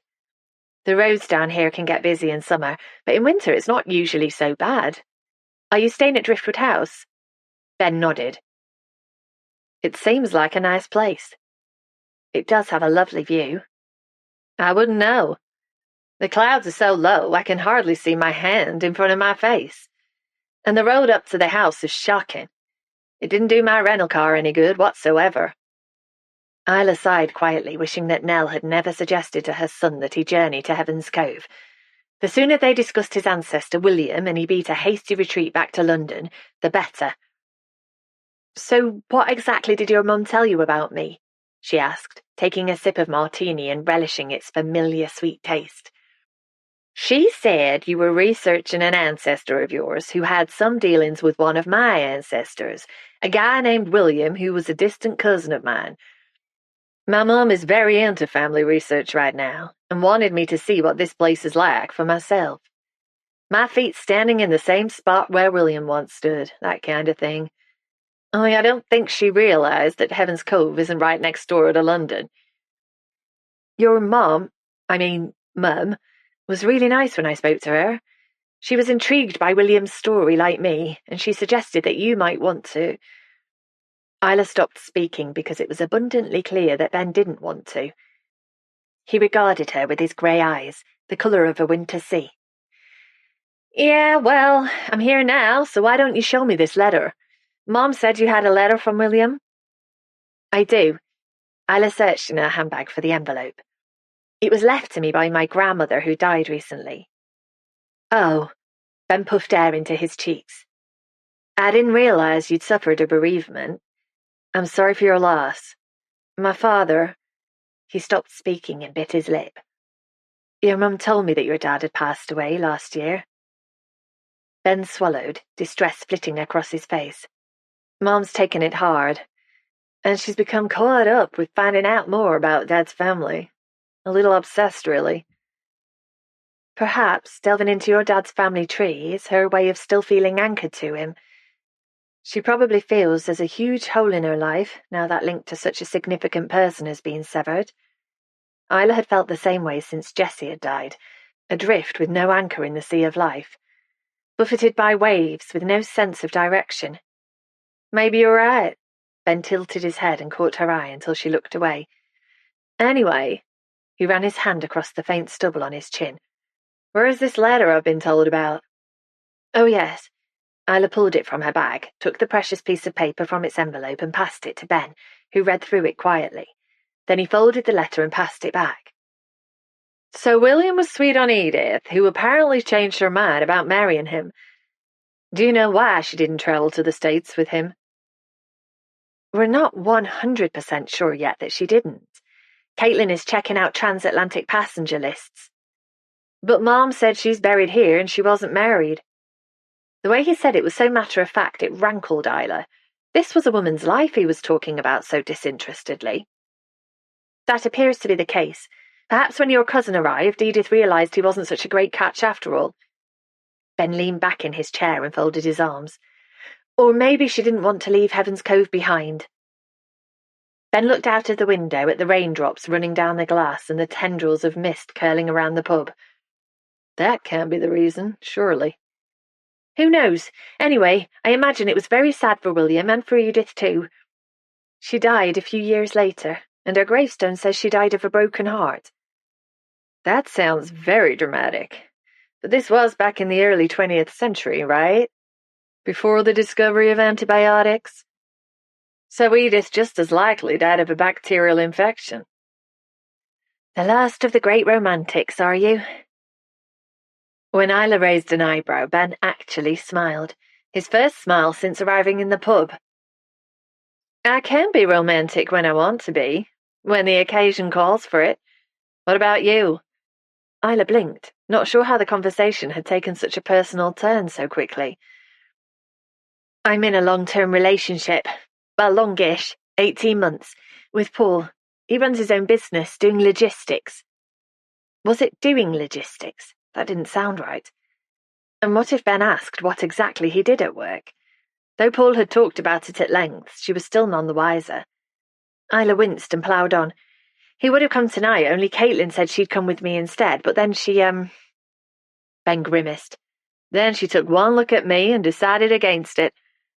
I'm sure Caitlin had her reasons, and that wasn't one of them, said Isla with a smile, even though mentioning her sister had reminded her that she'd quite like to kill her for leaving her alone with this prickly stranger.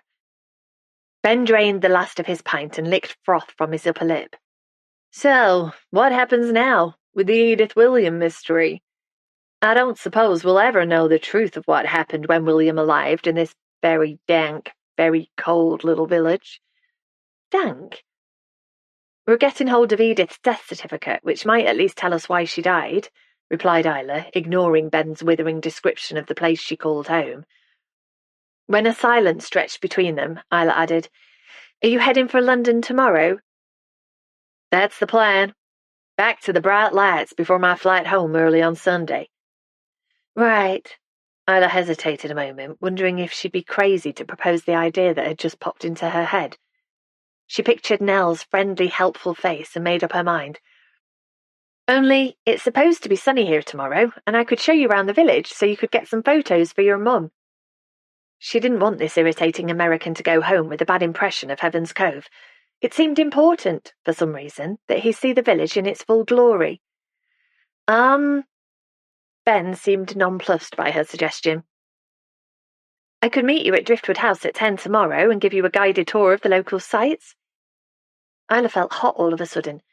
What if Ben thought she was doing this as some sort of come-on because she fancied him? He was nice enough looking, with his broad shoulders and dark hair that shone chestnut under the lights, but his good looks were countered by his unfortunate personality. She thought he was being unnecessarily abrupt. After all, it hadn't been her idea that he journeyed to Heaven's Cove, and he should have said no to his mother if he was that upset about the whole idea. A guided tour? Ben stared at her. Yeah, but I'm sure you have to get back to London before. Okay. Isla stopped speaking. Okay, what? Okay, why not have a look around this place now I'm here?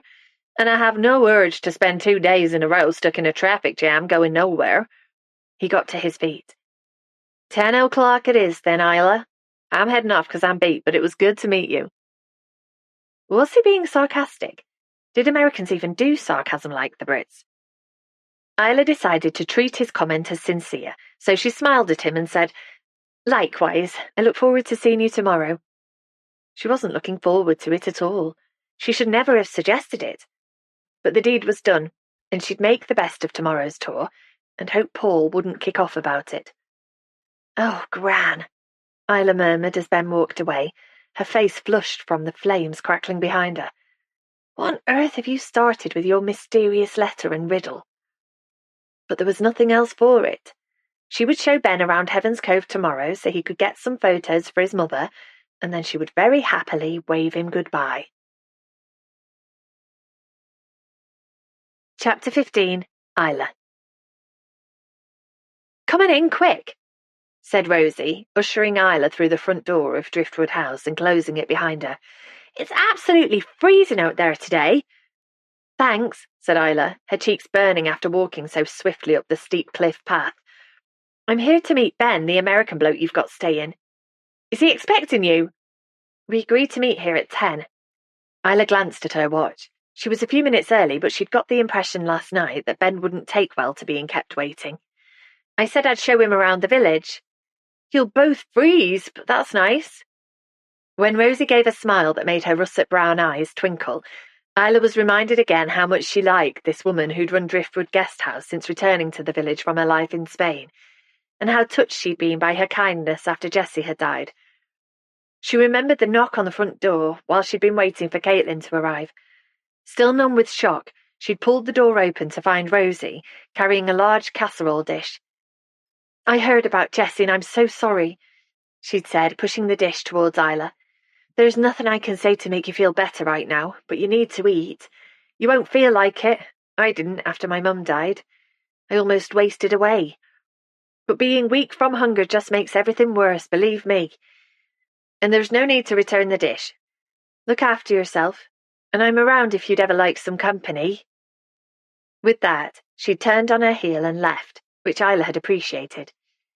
Other villagers had descended over the ensuing days and stayed far too long, needing cups of tea and biscuits and lots of sympathy as if it was their grandmother who'd just passed away. "How are things going at Rose Cottage?" Rosie asked with a sympathetic tilt of her head. "Oh, it's strange without Gram, but we're getting used to her not being around. It takes time." A frown crossed Rosie's face and then was gone. "I heard on the village grapevine that you have your sister staying from London." "That's right, and my niece." "That must be comforting for you." Said Isla, feeling her jaw tighten. She was still smarting from Caitlin abandoning her in the pub last night, and her sister's muttered apology and explanation at breakfast this morning, something about not feeling well, hadn't helped. There was obviously something going on that Isla didn't know about, and she felt hurt that Caitlin wasn't willing to confide in her. Hurt, but not surprised. Rosie smiled. "Anyway, I expect they'll be heading back home quite soon." "I expect so," said Isla, though she had no idea when they were leaving. Maisie was champing at the bit to go, but Caitlin seemed more reluctant all of a sudden. That was possibly because she had a growing interest in Edith and William's story. But Isla couldn't shake the feeling that there was money involved in her sister's decision to stick around. Caitlin either thought she could persuade her to sell Rose Cottage, which wasn't going to happen, or she was holding out for the good fortune mentioned in their grandmother's riddle, which wouldn't be anything financial, Isla was sure. "Can I get you a cup of tea while you're waiting?" asked Rosie. "Or a hot chocolate to warm you up? You're going to need it out there." "That's really kind of you, but I expect Ben will be ready any minute." "He's an interesting man, don't you think? And well-travelled. He was telling me about his trip to India last year, which sounded amazing." Had he been to India? Isla had always wanted to explore the backwaters of Kerala and bathe in the Arabian Sea. She could almost feel the heat of the sun on her skin and smell frankincense and sandalwood. "Have you ever been to India?" she asked Rosie. "No, afraid not. But Liam and I are still owed a proper honeymoon, so who knows, maybe someday." Rosie smiled and twirled the shiny gold ring on her fourth finger. She and local farmer Liam had been married for a few months now and had thrown a fabulous post-wedding party in a marquee up here on the cliff. It was one of the last events that Jessie had been to before her death, and Isla had happy memories of her grandmother having fun with people who'd been friends for years. It had been an excellent final hurrah before her sudden decline. Isla swallowed and tried to focus on the grandfather clock in the corner of the hall, which was ticking loudly. Rosie, always empathetic, gave Isla's arm a comforting pat. "How about I give Ben a call, just in case he's forgotten?" She glanced at the top of the wide staircase that led up from the tiled hallway. "No need, because here he is now." Ben had just appeared on the landing in his donkey jacket, with a navy blue scarf wrapped around his neck. "Hi there, Isla. You here already?" he said, walking downstairs. "Are you sure you still want to show me around?" Isla wasn't sure at all, not after Paul had gone into a sulk and deemed it another of her bad ideas. But she smiled and told him, "I'm happy with it if you are." Ben didn't look particularly happy, but he nodded.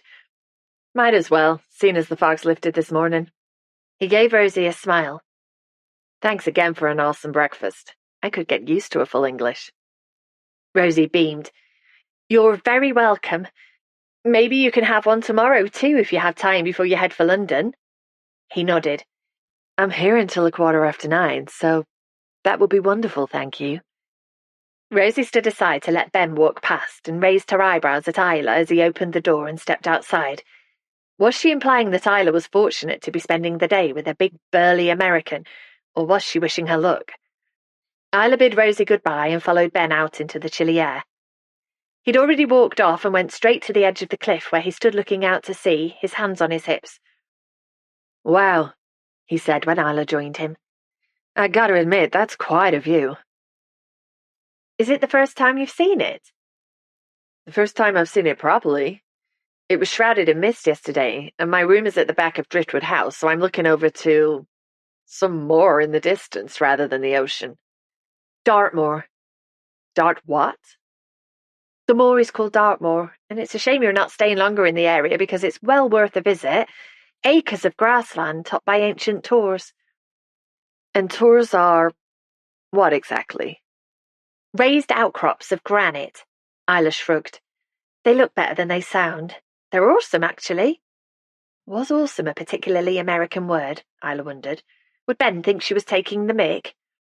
She glanced at him, but he was still looking out over the water, which, today, was a translucent blue. Surging waves were crashing into the base of the cliffs and shooting pearly plumes into the air. Mom would like this, said Ben quietly, pulling out his phone to take a few photos. Dad, too. Photos captured, he put his phone back into his jeans pocket and pulled a beanie hat from his jacket. Okay, what other gems have you got to show me in Heaven's Cove? When he shoved the hat onto his head, curls of dark hair peeped out. Well, I thought we'd start with the castle, said Isla, banging her gloved hands together to help keep them warm. Ben laughed, his teeth bright against the cornflower blue sky. There's a real castle here. Yes, but only the ruins of one, obviously. Obviously. Ben shook his head. So when does this castle date from? There's an information board you can read when we get there, but I know the oldest part, the keep, was built in the 13th century. So it's 800 years old. Ben whistled through his teeth. You certainly know how to do history over here. He peered at Heaven's Cove far below them, a tumble of whitewashed cottages hugging the coast, with the squat tower of St. Augustine's Church at its centre. This whole freaking place is like a museum, said Ben, shielding his eyes against the bright sun. Where I live, buildings just a few centuries old are thought to be ancient.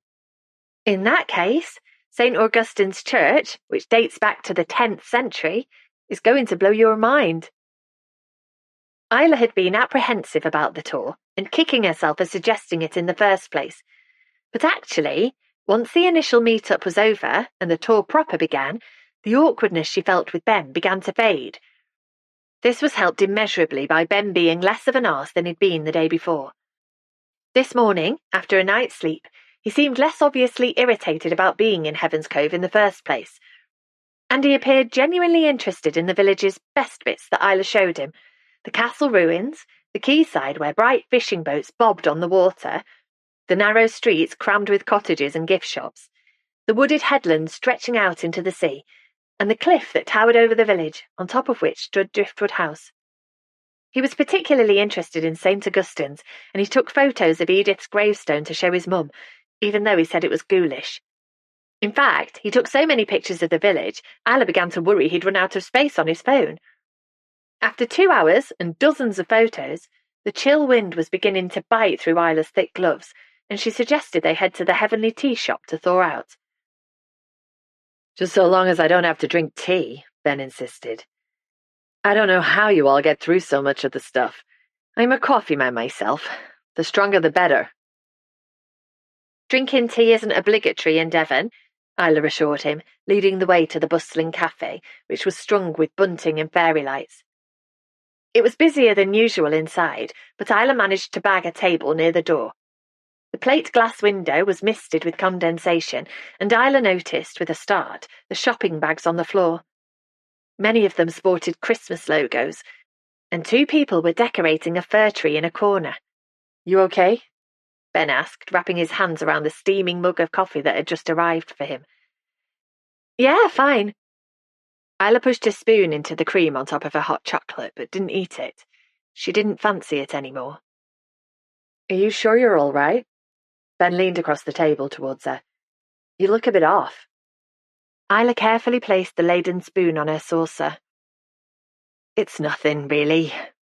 I just saw all the festive bags in here, and the tree over there, and it made me think about Christmas without my gran. Ben nodded. Yeah, I expect it'll be tough. I know my mom's dreading the holidays without Dad around. Me too, really, even though he's been gone a while now. Dad was always the life and soul of the party, and it's too quiet without him. He gazed into the distance before asking, Will your sister be around for Christmas? Caitlin? Isla gave a wry smile. I doubt it. She and Maisie, her stepdaughter, will be leaving Heaven's Cove soon and they won't be back. Will they visit on New Year's? No, they won't be back at all, said Isla, who felt sure she wouldn't see Caitlin for dust once she realised there was no chance of Rose Cottage being sold. Ben winced. I see. So I guess you'll be in the house on your own for the holidays. Yeah, but it won't be so bad, she smiled. Paul will be there, of course, though he doesn't really approve of Christmas. He doesn't really approve of Christmas, repeated Ben. He took a sip of his coffee and wrinkled his nose. That's surprising. Well, it's not Christmas per se that he doesn't approve of. It's the commercialism that goes with it, so we won't be buying each other gifts. That's a shame. Not really. I know what he means, said Isla loyally, even though the thought of a gift-free Christmas made her feel sad. She'd suggested they stick to a small budget or even make each other something. She wasn't sure what, but her suggestions had been dismissed. Paul didn't approve of St. Valentine's Day either, which he claimed was a cynical ploy to make money through playing on the emotions. Isla knew what he meant, but she'd still have liked a card on the 14th of February. You don't need flowers to know how much I adore you, Paul had told her. You're mine, Isla. And she'd nodded in agreement, even though a bunch of roses would have been nice all the same.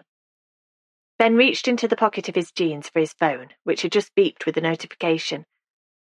It's an email from Mom, he said. She says she hopes I'm enjoying seeing Heaven's Cove. Oh, she's found out that William served over here in World War I. She's been digging through Dad's old family photos and has found this. He passed his phone over for Isla to look at the picture his mother had sent. A handsome young man in a drab military jacket stared back at her. He wasn't smiling, but there was still a sparkle in his eyes. The message from Nell underneath said, "Writing on back says William, France, 1918. I reckon it's him." What do you think? Asked Ben, leaning across the table. Isla handed the phone back. That's amazing to actually see the man who wrote the letter. And if he was serving in France, maybe that's how he met Edith. Perhaps he came to England on leave. Isla sucked her bottom lip between her teeth, as she often did when she was thinking, though she was trying to break the habit because it appeared to irritate Paul. But why would he have come to Heaven's Cove? It's not exactly on the way to anywhere. Tell me about it. Ben raised an eyebrow. I'll do some Googling to see if I can find out more about Americans serving in France during the war. Isla suppressed a smile, because Ben was becoming interested in William and Edith's romance in spite of himself. Can you send me that photo so I can show it to Caitlin? Sure. He forwarded the email and pushed his phone back into his pocket. So, what will you do at Christmas? Isla asked, feeling more relaxed in Ben's company now and wanting to hear more about his life and travels. I'll go and visit my mom and see my sister and her family, and I'll eat too much and drink too much, and then it'll be back to work. We don't have Boxing Day, do you call it? I'll probably be straight back into the office on December 26th. I don't know what job you do. I work in real estate, helping people find suitable sites for building projects. And yeah, it's as boring as it sounds. That's why I took a few weeks off to go traveling. Weren't you nervous traveling on your own? Ben shook his head. Not at all. I met some really great people and saw some amazing places. He took a sip of his Americano. Don't tell my mom, but I'd love to give up my job someday and go traveling for a few months. I'd like to spend time in Asia and Australia. Isla closed her eyes. She'd always longed to see the Taj Mahal and the Great Wall of China, Mount Fuji and the sacred red stone of Uluru. She could picture them all, but they were so far away, so out of reach, when her life was here in Heaven's Cove. Do you work, or were you a full-time carer for your grandmother before she passed? Asked Ben. Isla opened her eyes. A small child was crying nearby, and there was a hum of conversation around them. I was working full-time for a local mental health charity, but I needed a part-time job when Gran got more immobile and in need of care, so I switched to working at the library in Callowfield, which is about 10 miles away. And what about Caitlin? She's between jobs.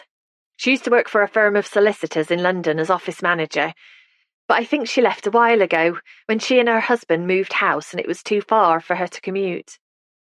You don't sound too sure. Caitlin and I aren't close, said Isla briskly. Not anymore. Anyway, please tell me about India. Rosie told me that you've been there.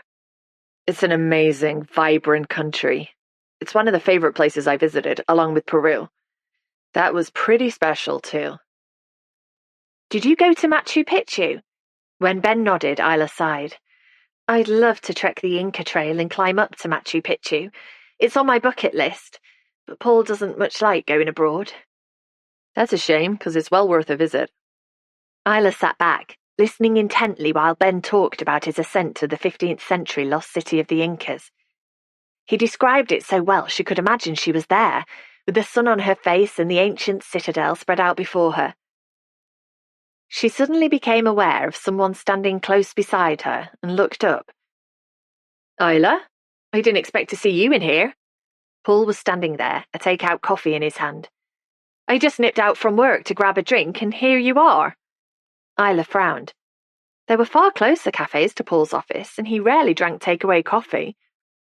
Was he spying on her? She batted the thought away because she was being paranoid. How on earth would Paul know that she was here? It had to be a coincidence. When Paul smiled at Ben and asked, "Who's this then?" Isla cringed inside. Paul knew exactly who he was. She told him this morning what she was doing, but she went through with the charade anyway. This is Ben, the American visitor I was telling you about, who's here to find out more about his family history. Ben, this is Paul, who... I'm Isla's boyfriend, interrupted Paul, thrusting out his hand for Ben to shake. It's wonderful to meet you. Yeah, you too. Ben shook the proffered hand. Isla's shown me around Heaven's Cove before I head back to London. She's been very kind. I bet. Isla's always kind. Too kind sometimes, which lays her open to being taken advantage of. Isn't that right, sweetheart? He laughed, and Isla laughed too, because she felt she should. But Ben's smile had frozen on his face. I'd hate to take up too much of Isla's time.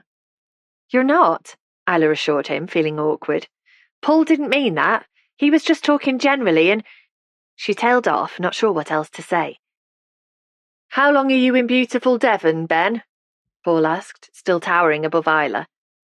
Just until tomorrow, and then I head back to the States the day after. That's good to know. Paul glanced down at Isla's mug. What on earth are you drinking, sweetheart? I thought we were on a health kick, and that doesn't look terribly healthy to me. It's just a hot chocolate to warm me up. It's freezing out there. Isla shifted in her seat. She remembered Paul talking about eating more healthily, but she didn't remember saying that she would join him. We don't want you getting chunky, do we? Paul laughed again and gave Isla's shoulder a squeeze. What is it they say? A minute on the lips, a lifetime on the hips? Something like that. Isla gave a wan smile and glanced around her. Some young mums at the next table had stopped talking and were staring. Anyway, Paul sniffed, I'd better be getting back to work. My business won't run itself, more's the pity. It was lovely to meet you, Ben, and I wish you safe travels. You too. Ben picked up his coffee and took a large gulp. I'll see you later then, sweetheart. Paul leaned down, put his palm on the back of Isla's head and pulled her towards him. Then he kissed her hard on the mouth for longer than felt seemly in the middle of the heavenly tea shop, released her and swept out of the cafe. Isla watched him go, feeling agitated. She'd been enjoying listening to Ben's tales of his travels, but she couldn't help feeling as if she'd been doing something wrong. Ben looked at Isla as the mums on the next table giggled and went back to their babies and coffees. So that's Paul, he said after a while. Does he always talk to you like that? Like what? Like... Ben flapped his hand at the door through which Paul had just left. That. Isla knew Americans had a reputation for being upfront, but she felt offended by Ben's question, and slightly ashamed that she'd let Paul embarrass her without any comeback. But it wasn't any of Ben's business when he hardly knew her or Paul, and he'd be heading off tomorrow anyway, and she'd never see him again. Paul's fine, she said quietly, so the mums nearby wouldn't hear. He can be a little overprotective at times, but that's because he's always looking out for me. He has my best interests at heart. If you say so. I do say so. When there was a frosty silence between them, Ben drained his coffee cup and nodded at Isla's mug. Are you going to drink that hot chocolate? Isla pushed it away from her. I don't think so. It's a bit sickly for me. Right. Well, let me get the check. I'm paying. He waved away Isla's protestations. It's the least I can do after you show me round. And then I'd better let you get on with your day. I'm sure you have lots you'd rather be doing. Isla nodded mutely, although listening to tales of Peru was far more fun than trying to avoid Caitlin, who was still in her bad books, and Maisie, whose teenager quips could be trying. After paying, Isla and Ben stood in the narrow street outside the cafe. Ben pulled up the collar of his jacket against the icy wind blowing in off the sea. Well, thanks again, he said in his gravelly New York accent. You're welcome, and I hope your mum will like the photos of Heaven's Cove. I'm sure she will. And good luck with finding out more about Edith, who died from a broken heart. Isla nodded, not sure if Ben was being facetious. She watched as he walked off, taking long, loping strides on the cobbles. So that was that. Her eyes widened when he suddenly turned and marched back towards her. If you want to trek the Inca Trail to Machu Picchu, you should, he said. With or without your boyfriend. And with that, he turned and marched off again. Chapter 16. Maisie. Maisie opened one eye and snuggled further under the duvet. Something was different this morning. The air was cold, but it was always freezing in this house. She tried to focus her drowsy brain and work out what had changed. It was quieter than usual, she decided. The stupid seagulls that woke her most mornings with their raucous screeching seemed muted. But there was something else. And then it hit her. The light was different. She pulled herself up to sitting, dragging the duvet with her. The light coming through the thin curtains was normally a dull grey, but today it was brighter, lighter. And there was no traffic noise. The house was close to the edge of the village, and there was usually a distant hum from the cars navigating Heaven's Cove narrow streets, but not today. Getting out of bed, Maisie padded to the window, pulled back the curtains, and gasped. Overnight, Heaven's Cove had been covered in a thick blanket of snow. The thatches of the cottages going in steps down the hill from Rose Cottage were coated in white, and the sea in the distance was pale, like spilled milk. Maisie's heart leaped, in spite of her best efforts to remain unexcited at all times. There was something about snow that was joyful, and London didn't often get much. When the city did, the covering was quickly blemished with footprints, and snow that edged the road swiftly turned to blackened slush. But the snow here was untrodden, unslushed, and utterly beautiful. She quickly pulled on jeans and a jumper and checked her phone, as she always did first thing. More WhatsApp messages awaited her, and she opened them gingerly, desperate to see what Madison and her friends had to say, and dreading it at the same time. There were several messages about Eden, the fittest boy in their year group, who apparently wanted to kiss Madison. She'd posted a meme of a kitten puking, but probably would end up making out with him, and then telling them all about it. Maisie liked Eden herself, but he'd never taken any interest in her. Maisie suddenly caught sight of her name, and her stomach lurched. It was a message from Carly, Madison's right-hand woman. "Hey, Maisie, when are you back at school? You're not hiding, are you? Your face when Welby got slimed. You look well scared, more than usual. We laugh about it a lot." It was followed by several laughing emojis to hammer home the point, and Madison had added her own brief message below. Lol. Maisie gulped and sat down on her bed. She rarely commented in the group, but life at school would be unbearable if she couldn't put her practical joke behind her. Summoning up her courage, she composed a reply. "Ha, not hiding. Have been dragged by awful stepmom to the end of the world, Devon, but we'll be back soon. Probably best to let Welby thing die down if that's okay. Don't need any more hassle after being suspended." Maisie pressed the send arrow and bit her lip, wondering if she should have kept quiet. Her eyes fell on Jessie's carved driftwood angel on her bedside table, and she picked it up to run her thumb along the cuts and grooves. There was something strangely comforting about this rough figure with its wings unfurled. Isla reckoned it had been Jessie's protector over the years, so perhaps it would do the same for her. Though that was highly unlikely, Maisie pushed the angel into the pocket of her jeans anyway, before making her way downstairs. "Why are you putting your jacket on? Where are you going?" asked Caitlin, appearing in the hall in her silk dressing gown. Quite how her stepmother didn't turn to ice in this house with its antiquated heating system was a mystery. "Nowhere," Maisie replied sullenly. "Thought I'd go out for a walk." "A walk?" Caitlin raised an eyebrow, which was annoying, even though Maisie hardly ever went for a walk in London. What was the point? If she wanted to get somewhere, there were always tube trains, or buses, or Ubers, or lifts from Caitlin or Dad. And the last time she'd ventured out for a walk, across Waterloo Bridge, it had ended in disaster when she'd spotted something she so wished she hadn't. "Why are you going for a walk?" asked Caitlin. "Just for something to do, if that's all right with you." She was being unnecessarily snarky, and she didn't blame Caitlin when she gazed at her coolly. "It's absolutely fine with me, but you'll need more on your feet than trainers." Maisie looked down and twisted her mouth. Caitlin was right for once. She'd have sopping feet in minutes. "Have you seen the snow?" Isla declared, appearing at the top of the stairs, which was a ridiculous comment because of course they'd seen the snow.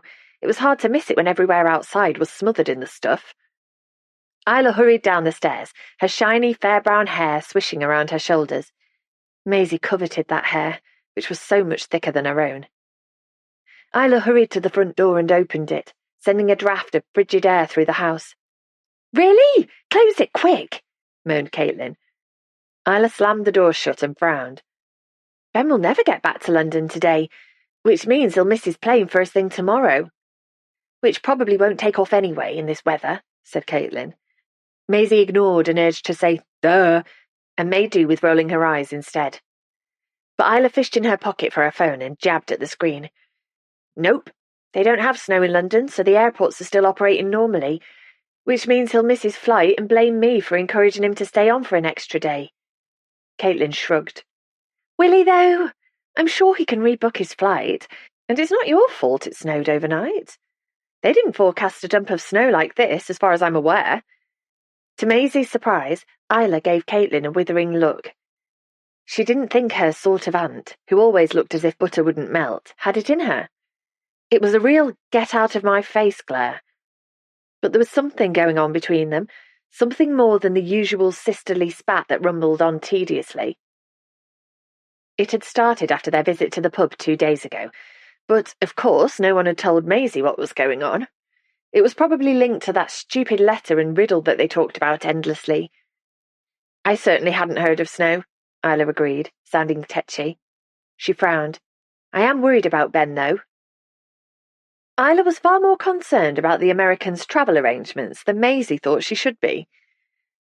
Though she could imagine him being miffed if he couldn't get out of the village, heaven knows she was keen to leave. Though she'd made peace with the idea that she'd be here a little longer, until Caitlin sorted out the sale of this stupid house. "Where are you going?" asked Isla suddenly, staring at Maisie's jacket. "Out for a walk." And there it was again. A slight lifting of the eyebrow, as if Maisie was completely immobile. "I said she can't go out in those trainers," Caitlin butted in. Isla wrinkled her nose. "Definitely not. You can borrow Gran's snow boots if you like." Maisie did not like. Wearing an old lady's boots was bad enough, but a dead old lady's footwear was beyond the pale. Yet she had to admit that the boots did look warm when Isla hauled them out from the understairs cupboard. "You've got small feet like Gran," she said, placing them next to Maisie. "Why don't you give them a try?" "My trainers will be fine," Maisie insisted. "Give it a go, then," said Caitlin, pulling open the door again and letting in a blast of frigid air. Maisie strode to the door and glanced outside. Caitlin was right, but there was no way she was going to back down with both her stepmother and Isla watching her. So she stepped outside and winced as her feet sank into the snow. It had to be at least 6 inches deep. Snow tumbled around her trainers and began to soak through her socks at the ankle. "So, how's that working out for you?" asked Caitlin, being ultra annoying as usual. "Come on, Maisie," she urged in a more conciliatory tone. "Gran's boots will be far more comfortable, don't you think?" Maisie stepped back into the hallway and closed the door with a bang. Then she pulled off her trainers, leaving discarded snow to melt on the hall floor, and gritted her teeth as she pushed her damp socks into Jessie's boots. They looked horrendous. People at school would take the mick mercilessly if they ever saw her in them. But, Maisie had to admit, the fur lining was cosy and warm. They came up way past her ankles, and the fit wasn't too bad. "There you go," Isla smiled. "Gran would be glad that her boots are still being used. I remember her standing in them in this hallway last winter." That really didn't help, but Maisie tried not to grimace when Isla fished in her pocket for a tissue. Honestly, even talking about her departed grandmother's shoes set her off. Maisie felt a sudden pang of sadness for Isla, because she knew what it was like to miss people. She hardly ever saw her mum since she'd moved to Canada for work. But she pushed it down quickly. She didn't want to start liking Isla, because she wouldn't be here for long. "Right." Maisie opened the door again and braced herself as the chill wind hit her. "See you later." "Be back soon," shouted Caitlin. She said something else, but Maisie didn't hear because she'd already slammed the door shut. She stood still in the garden and pulled in a deep breath of icy air that hurt when it hit her lungs. It was amazing how a coating of ice crystals could transform the world. Heaven's Cove, usually a boring picture postcard village that felt divorced from reality, had turned into a winter wonderland. It looked like a scene from Frozen, a film she loved, though she'd never admit it. Maisie glanced up at the sky, which was blanketed in grey-white cloud, and frowned. It looked as if there was more bad weather to come. Perhaps they'd be snowed in for weeks. She shuddered and started trudging down the hill towards the centre of the village, her cosy boots leaving deep footprints. A surprising number of people were out and about, although it was fairly early. She glanced at her watch. It was 9 o'clock, but that was definitely earlier than Maisie was usually out and about on a non-school day. Children ran past her, screaming with delight and throwing snowballs at their friends. And Maisie stopped for a while by the quay, watching small fishing boats going in and out of the harbour. The pale sea looked so cold, even watching it ripple and swell made her shiver. She was walking along what villagers laughingly referred to as the High Street. They'd obviously never been to Rammed Hammersmith, when her jeans came out of her dead old lady boots. Maisie stopped to tuck them back in and was bending over when she heard a shout. "Hey, you there! Could you give me a hand? Quick!" Maisie looked up in surprise. "Are you talking to me?" A teenaged girl in a thick coat, tragic woolly hat and mittens nodded. "I'm about to drop this." She tilted her head towards the wooden crate she was carrying. "Help!" When the crate began to wobble, Maisie moved forwards and grabbed hold of it before everything went flying. The crate was heavier than she'd expected, but between the two of them, they managed to haul it into the back of a pickup truck that was parked nearby. "Thanks. I almost dropped the lot." The girl sniffed and rubbed a mitten across her cheeks that were red with cold. "Are you here to do a run?" "A run?" Maisie screwed up her nose. The prospect of her going for a jog in perfect running weather was unlikely, but in snow? Dream on. "Great, everyone's here," said a slim man with greying hair as he walked past her. He had bright green eyes that reminded Maisie of a cat, and he was carrying another crate that he pushed into the back of the truck. Following him was a woman in a Barbie pink ski jacket. They got into the vehicle and left the door open for the girl. "Are you going to get in then?" she asked Maisie. Why would I?" Realization dawned in the girl's pale eyes, and she laughed. "Sorry, I assumed you were here to help." "Help with what exactly?" "We're taking provisions to some of the outlying houses which are cut off by the bad weather and checking up on people. We're due more heavy snow later, so they might be without food for days." She glanced up at the leaden sky. "Anyway, I better go before it does start snowing again. Thanks for helping me with the crate." She was almost fully inside the truck when Maisie called after her. "Stop! Wait a minute!" When the girl looked round, half in and half out of her seat, Maisie asked, "Do you need more help then?" The girl smiled. "I guess so. The more hands the better."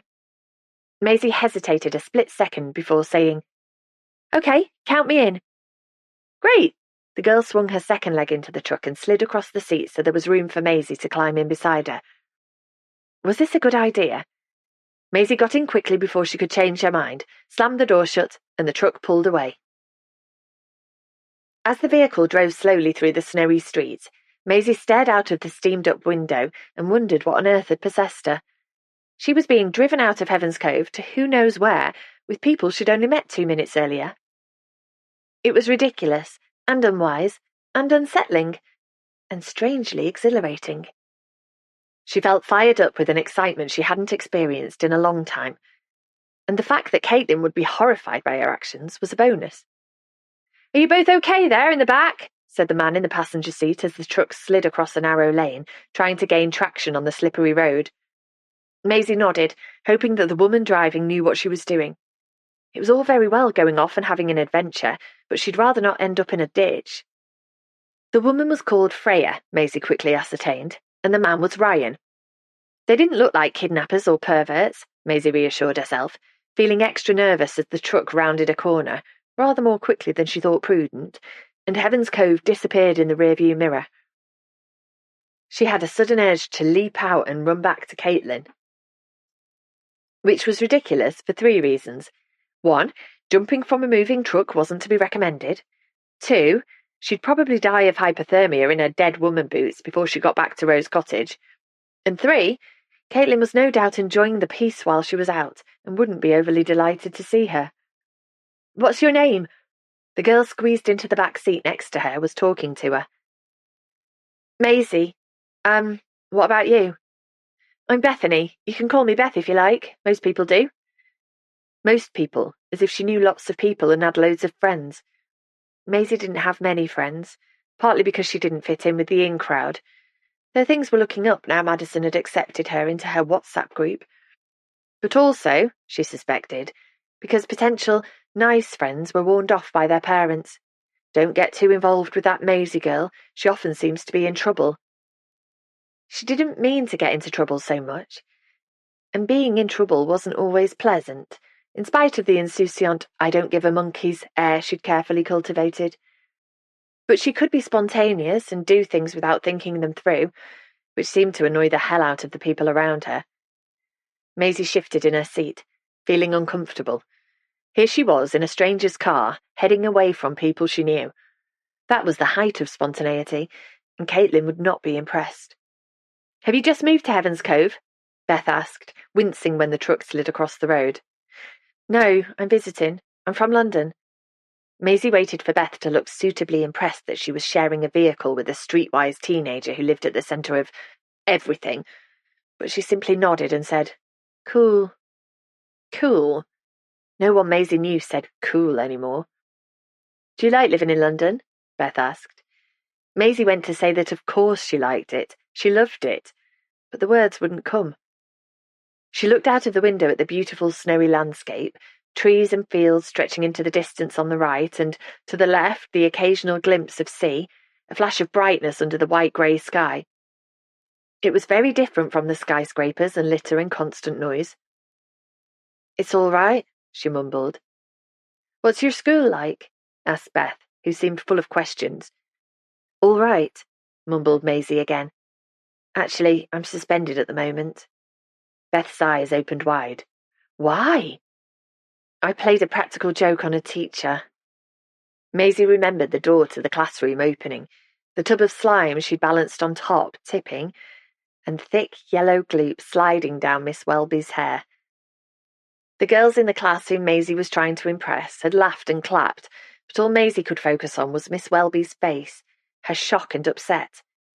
Miss Welby was a pain, and she picked on Maisie constantly, but still, Maisie had wished with all her heart that she could rewind time and never carry out such a stupid joke, which suddenly hadn't seemed funny at all. Maisie swallowed, desperate to ward off any more questions from Beth. "Anyway, why are you out here doing all of this, delivering food parcels?" "We belong to the Heaven's Cove Residents Association, and as part of that, we look out for local people who need help. Belinda, who heads the association, have you met her?" "I don't think so." Beth spoke quietly. "You'd know if you had met her. She's dead bossy, like a headmistress. And nosy. But fair play, she gets things done. Anyway, she rang round this morning to see who could get involved in Operation Whiteout." Maisie wrinkled her nose. Beth laughed. Belinda's name for it. She enjoys a touch of drama. Anyway, there's no school because it's Saturday, so my sister and I said we'd help. She's already gone out on a different food run. My mum's a GP at the local surgery, so she's gone into work. Cool, said Maisie without thinking. She winced because she was sounding more local by the minute. Did you say your name is Maisie? The woman driving called over her shoulder, turning slightly to glance towards the back seats. That's right, said Maisie, wishing that the woman, Freya, would concentrate fully on the road ahead. The man's hand was on her thigh, which, Maisie couldn't decide, was either because the two of them were an item or because he was terrified by the prospect of skidding to his death. It's very kind of you to lend us a hand. That's all right. There's nothing else to do round here. Maisie worried that might sound a little too curmudgeonly when she was with strangers, but Ryan laughed. You're right there. My daughter Chloe is always complaining about it. That's why Freya and I have joined the Village Residents Association and we're setting up some local activities for young people. Maisie sniffed. They probably had a Sunday school, a reading club, and a Learn to Love Maths group in mind. Yeah, said Freya beside him, wincing as the truck hit a pothole. We're planning an alcohol-free nightclub once a fortnight, whitewater rafting in the summer, a fashion design course, and trips to the cinema. Maisie sniffed again because that didn't sound bad at all. It would certainly liven up the place. It's a shame you won't be around for that, said Beth beside her. Said Maisie. We've got all that kind of stuff in London already. Which was kind of true, apart from the whitewater rafting, though Maisie never seemed to take advantage of any of it. She spent most of her time stuck in her bedroom, with her nose pressed up against the screen of her phone. Was she horribly boring? Maisie wondered. Was she wasting her life? Her introspection was interrupted by Freya declaring, We're here! First stop! As the truck slid to a halt outside an isolated cottage surrounded by woodland. Let's check on Mrs. Bolton, make sure she's warm enough and has enough food, and then we can move on to the next person. How many people are on the list? Asked Beth. 6, said Ryan cheerfully. I doubt we'll be back in Heaven's Cove before lunchtime. Lunchtime? Maisie supposed she ought to let Caitlin know where she was, not that she expected her stepmother to care. She patted her jeans pocket and realised she'd left her phone at home. Is everything all right? Asked Beth. Yeah, I just realised I didn't bring my phone. Did you need to ring someone? You can use mine if you like. Maisie shook her head. The only mobile number, other than her own, that she could remember was her father's, and it would be a fat lot of good letting him know where she was. Thanks, but it's okay. Beth nodded and got out of the car, her feet sinking into the thick snow. She was wearing tragic clothes, a boring navy coat and a green woolen scarf that looked as if it had been knitted by her gran. But she was kind, Maisie decided. And she could hardly pass judgment anyway, in her old lady footwear. Maisie sighed and stepped out of the truck into a Narnia landscape that was so beautiful it took her breath away. A curl of smoke drifted from the chimney of the whitewashed cottage, and the trees surrounding it were laden down with snow. A salt-laced breeze was moving through the branches, and puffs of powder were floating down to earth. London, and her past life, seemed a very long way away. Are you sure you don't need to make a call? Asked Beth behind her. Do you need to let someone know where you are? Maisie shook her head without turning round, unable to drag her eyes from the fairy tale scene in front of her. No thanks, everything's fine, and if I'm not around for a while, no one will care. Chapter 17. Caitlin. Caitlin stared out of the window. Everything was white, which, she supposed, made a pleasant change from grey. Though it wasn't just Heaven's Cove that seemed drab these days. London, too, had lost its allure. And the longer she was away from the city, the less she looked forward to returning to it. The buzz and excitement she'd first felt on arriving in London as a naive 20-year-old had waned over the years. And here, in the peace of Heaven's Cove, it seemed to be fading even further. Caitlin sighed and focused on the sight before her. The sun had just peeped out from behind a thick bank of cloud, and the garden, blanketed in glinting snow, seemed scattered with diamonds. Beyond it, the sea shimmered winter white. It was a breathtaking scene, but Caitlin had too much on her mind to appreciate it fully. She glanced at her watch again and felt a crease appear between her eyebrows when she frowned. She should be back by now. Maisie hates the cold. Isla stopped pacing, the phone glued to her ear. She's probably enjoying stomping through the snow. She's 15 years old, Kate, so I'm sure you don't need to worry. Her words were clipped because she hadn't yet forgiven Kate for abandoning her in the pub. Caitlin understood why. She fully appreciated why Isla might take a dim view of her sister disappearing and leaving her to cope alone, again. But Isla didn't know what Stuart had told her in his phone call, that their home was definitely gone, collateral damage from his gambling. Isla didn't know what Stuart was really like. Caitlin rubbed her eyes. The problem was, Isla didn't know what Maisie was like either. Of course, she knew that Maisie could be grumpy and sullen, but she didn't realise what bad choices the teenager sometimes made. In that respect, Maisie was very like her father. Caitlin's mind drifted again to the phone call she'd taken from Stuart in the pub, and her panic attack when, humiliatingly, Sean had come to her aid. "Oh, hi, Rosie," said Isla into the phone, her face lighting up. "Is Ben there, please? Could I speak to him?" She listened for a moment, gnawing at the inside of her cheek. "Oh, right. I thought he might not be too happy about it." She listened again. "Has he? Okay. Do you have his mobile number? I've only got his email address." "Oh, never mind. Could you ask him to give me a quick call then when he gets back?" She listened again and smiled. "Absolutely. This snowfall seems to have taken a lot of people by surprise."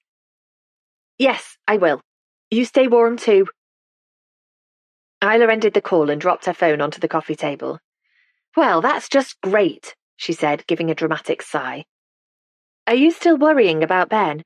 asked Caitlin, still staring out of the window in the hope that Maisie would appear trudging up the lane.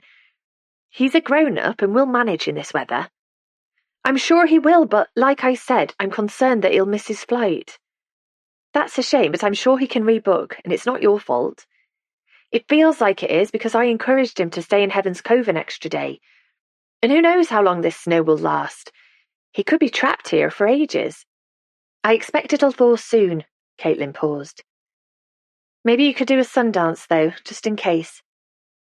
As a small child, Isla had insisted on doing sundances when the weather was pants, and her faith in their efficacy had lasted for some time, even when persisting torrential rain had indicated otherwise. Caitlin wasn't sure that her sister would remember, but Isla's mouth twisted up in one corner, as if she was trying not to grin. "I can't believe that I ever thought my dancing would bring out the sun." "You were a very imaginative child, and it did work, in a way." "In what possible way did my sundances work?" exclaimed Isla, staring at Caitlin as if she'd gone balmy. "Your dancing made Mum smile, and that brought out the sun." Was that too cheesy? Caitlin swallowed, wishing she hadn't said anything, even though it was true. Their mum was often unwell. Her life was hard for years, but Isla's uninhibited gyrations to appeal to the sun god had always put a smile on her face. Isla stared at the floor for a moment, and then lifted her face towards Caitlin. "I can picture Mum so clearly in her beautiful blue dress, blowing me a kiss from across the room. I still really miss her, you know, even though it's 20 years since she left us. Is that daft?" "No." Caitlin gave her sister a sad smile. "I miss her too, but Mum didn't leave us. That makes it sound as if she had a choice, when she didn't have any choice at all. She fought her illness as much as she could because she wanted to stay with us. She really tried." "I know." Isla gazed past Caitlin at the view beyond the window. "I think that maybe losing Gran has brought it all back a bit. I've been thinking a lot about Mum over the last few days." "That's not surprising, is it?" When Isla shook her head, her thick hair tumbled around her shoulders and she looked so young, Caitlin wanted to give her a hug. But Isla wrapped her arms around her middle, like a defensive wall that Caitlin should not breach. "I found out some stuff about Edith," said Caitlin after a few moments, wanting to break the painful silence that was stretching between them. "When?" "Yesterday, but you were busy showing Ben around and—" Caitlin's sentence petered out. The truth was, she'd still felt guilty for abandoning Isla in the pub, and her attempts to apologise had been rebuffed, so she'd kept out of her way. Anyway, shall I tell you what I've discovered? She gave Isla a small smile. It's really interesting, promise. Isla puffed out her cheeks. Go on then, and it better had be interesting. I eventually managed to track down some passenger lists online for the Sylvestra. I can't find William's journey to England, but I found his return trip, and he made it on his own. There's no Edith Anstey listed. So Edith never left Heaven's Cove at all. That's what it looks like. But there's more. Caitlin walked to her handbag that she'd slung onto the sofa and pulled out a piece of paper. This is Edward's death certificate, which I ordered and fast-tracked. It arrived in the post yesterday afternoon. Why didn't you show me this yesterday? 'Cause you were being a bit, you know. Isla's cheeks flushed pink. Yeah, well, you know why. I do, and I'm sorry. Really sorry. Isla narrowed her eyes and pushed out her lower lip. Then she shrugged. Whatever. And just like that, they were friends again. Sort of. Hand it over, she demanded, grabbing the certificate and scanning through it. Oh my goodness. Yes, exactly. Have you got to Edith's cause of death? Isla nodded. I wasn't expecting that. So let me see. It says she died on the 14th of February 1922. The location of death is Higher Black Tor on Dartmoor, and the cause of death is given as... She squinted at the paper in her hand. Am I reading this correctly? I think it says that Edith died of exposure to cold. The handwriting isn't very clear, but that's what it looks like to me, too. So poor great-aunt Edith froze to death in the middle of February in the wilds of Dartmoor. It looks like it. That's so sad. Poor old Edith. Poor young Edith. She was only 24. So what went wrong for her? She had the chance of such a glittering life, married to a man who clearly adored her, and an exciting new life in America. Maybe she didn't love William back, though Edith's gravestone says she died of a broken heart, which implies that wasn't the case. And now we know that she actually died on St. Valentine's Day, presumably alone, in the middle of nowhere. What on earth went on 100 years ago? I don't know, but it sounds as if you're getting invested in unravelling Edith's story and Gran's riddle. Caitlin sniffed. Maybe. Though, as Maisie would say, there's nothing else to do around here. She gave a wry smile because that was only true if you didn't take into account the amazing walks available locally, or the cafes and shops, or the beach. I guess I am a little curious about the whole thing. At first, she'd found the letter interesting, up to a point, and the riddle endearing, as a last hurrah from their grandmother. But the more she'd found out about Edith and William, the more she wanted to know what had really gone on in this house back in 1919. Did I send you the photo of William? Asked Isla. No, does Ben have a photo of him? His mum sent him one yesterday during our village tour. I thought I'd forwarded it on to you. Isla knew she hadn't. Her sheepish expression gave her away. But she'd been miffed with her sister at the time, so Caitlin let it go. You must have forgotten. Can I see it now? Isla found the photo on her phone and passed it over. William was staring out at Caitlin from the screen, a handsome, dark-haired young man in what looked like a military jacket. Seeing his face made him seem far more real, and realising he might have once stood in this very same room gave her shivers. Someone's written William France 1918 on the other side of the picture, said Isla, taking her phone back. Perhaps he spent time in England while he was over here, fighting, and that's how he first met Edith. In Heaven's Cove? That seems unlikely. That's what I thought, but who knows? There was still so much about William and Edith that they didn't know, and Caitlin's interest was definitely piqued. Even Maisie seemed curious about them at times. Maisie? Caitlin glanced again at her watch. She really should be back by now. I'm going to have to go and look for her, she told Isla, doing up the buttons on her cosy Fair Isle cardigan. Are you really worried about Maisie? She seems the kind of girl who can look after herself. Sadly, not always. Caitlin remembered some of the times she'd had to bail Maisie out, There was the time she flooded a friend's bathroom by forgetting to turn off the tap, when she'd shoplifted as a dare, and more recently, the time she was excluded from school for playing a ridiculous and cruel practical joke on a teacher. Maisie makes out that she's grown up, she explained, but she can be very unpredictable and a bit of a pain at times, to be honest. She immediately felt guilty for criticising Maisie, but Caitlin often felt more like her handler these days than her stepmother. And how on earth would the teenager react to news that her home was being sold off to settle her father's debts? She pursed her lips to stop them from wobbling, and noticed Isla giving her a straight stare before she asked, "Are you going out in those shoes?" "They'll probably be all right." Caitlin looked down at her fashionable leather boots, whose smooth leather soles might as well be made of glass in this weather. She was behaving like Maisie, whose brief foray outdoors in trainers had ended in disaster. "Well," she grimaced, "maybe not." Isla gave a wry smile. "You never were particularly equipped for the countryside, were you, Kate?" Caitlin wasn't sure whether she should take offence at the comment, but Isla was right. She'd found it harder to move to Heaven's Cove 20 years ago than Isla had. Isla had taken to the great outdoors and the peace of the village almost immediately, but it had taken Caitlin longer to feel settled in this quiet, alien environment. She had relaxed, eventually, when she'd begun to trust that Jessie wasn't about to get fed up with them and turf them out. "You can borrow my wellies," said Isla, going into the hall and rummaging in the understairs cupboard before brandishing a pair of white boots decorated with garish yellow sunflowers. "I'm going out too, so I'll keep an eye out for Maisie. And please give me a call when you find her." She gingerly placed a hand on Caitlin's arm. "Don't worry.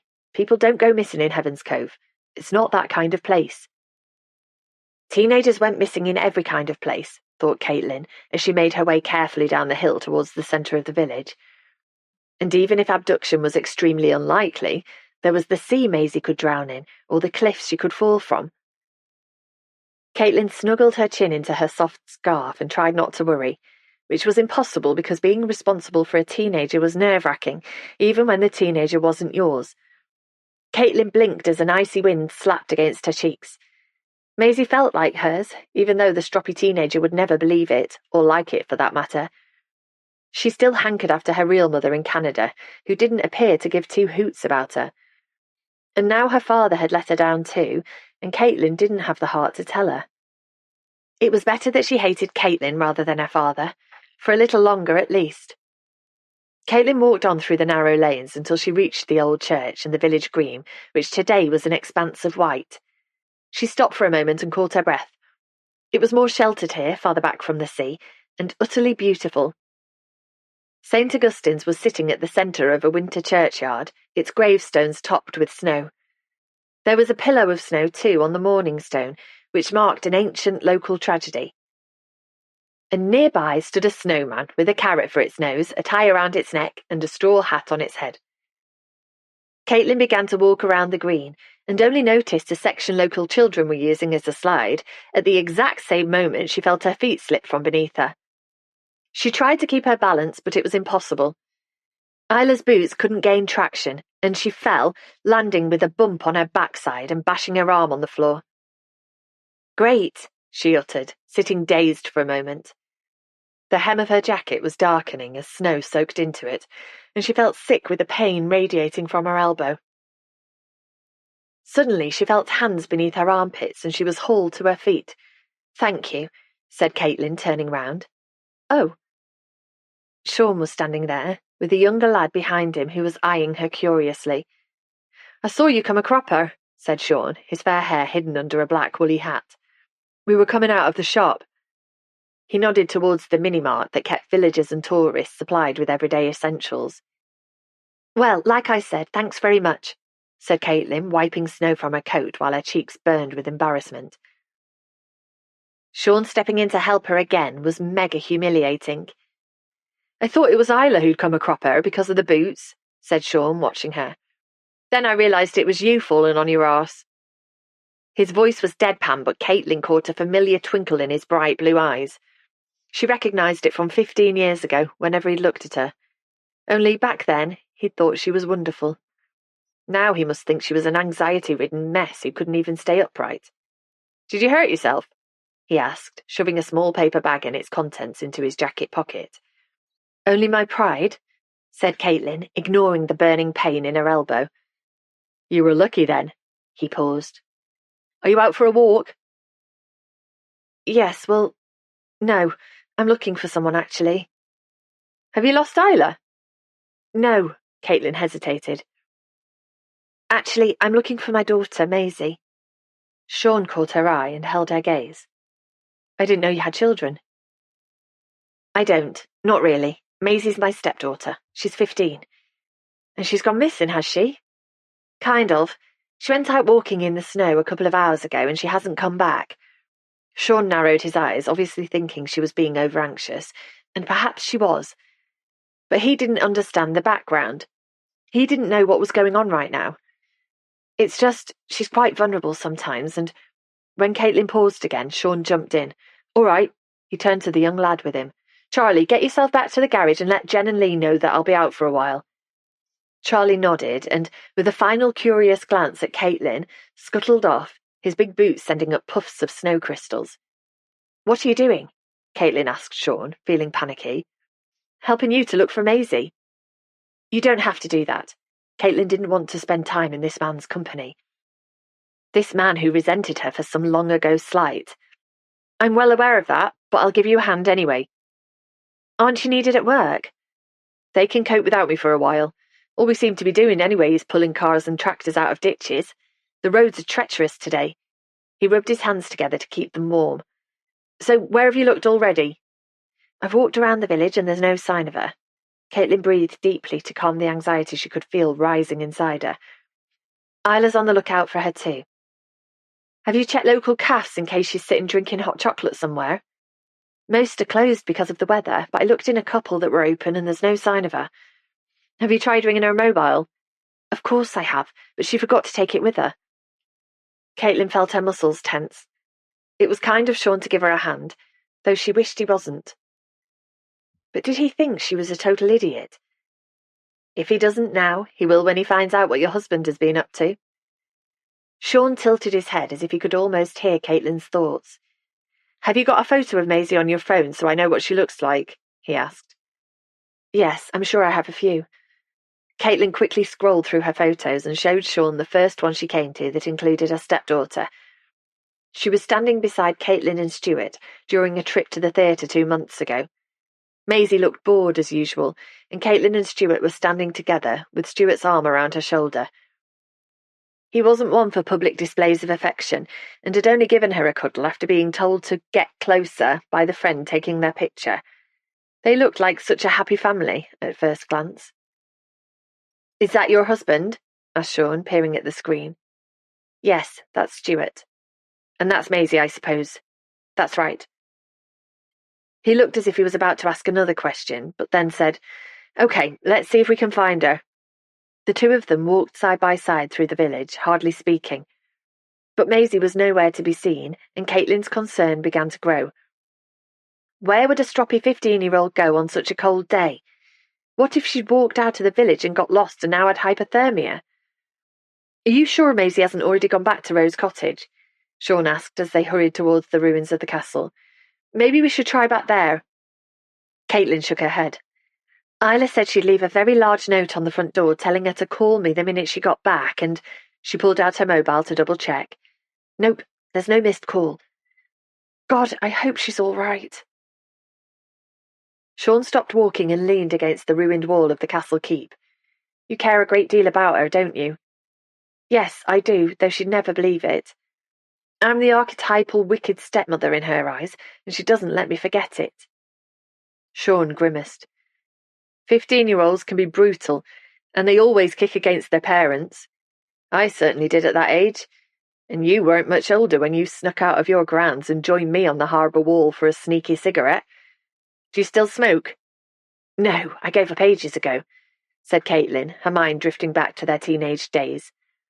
Everything had seemed much simpler then, before she'd begun to panic about being trapped in Heaven's Cove for years as a carer, just as Isla had been. Caitlin took a deep breath to stop guilt from overwhelming her. What about you? She asked. Are you still cadging cigarettes from people? Nope. I never much liked smoking and only did it to seem more grown up than I was. I was trying to impress you. Were you? Caitlin tried to smile, but her frozen cheeks hardly moved. You didn't need to. I was impressed already. She shouldn't have said that. It was best to steer away from the past. Caitlin leaned against the ruined wall too, ignoring the cold that immediately began to seep through her jeans, and started flexing her numb toes in Isla's wellies. Do you want half a sausage roll? Sean suddenly asked, pulling out the paper bag that he'd stuffed into his pocket after her fall. Shouldn't we keep looking? We will, but you look like you need some food first. You're very pale. Caitlin was aware of her stomach rumbling. She'd been so busy worrying about Maisie, she'd forgotten to have breakfast, and when Sean opened the grease-stained bag, she caught an enticing aroma of pastry and spices. Go on, then. That would be great if you don't mind. I am quite hungry. Sean broke the sausage roll in half and passed it over. It was only lukewarm, but still tasted delicious. One of Stan's specials? Asked Caitlin. Stan had run the village mini-mart forever, and his snacks were legendary in the village. That's right, though Stan's not well these days, so it's mostly his family running the shop. I didn't realise. That's a real shame.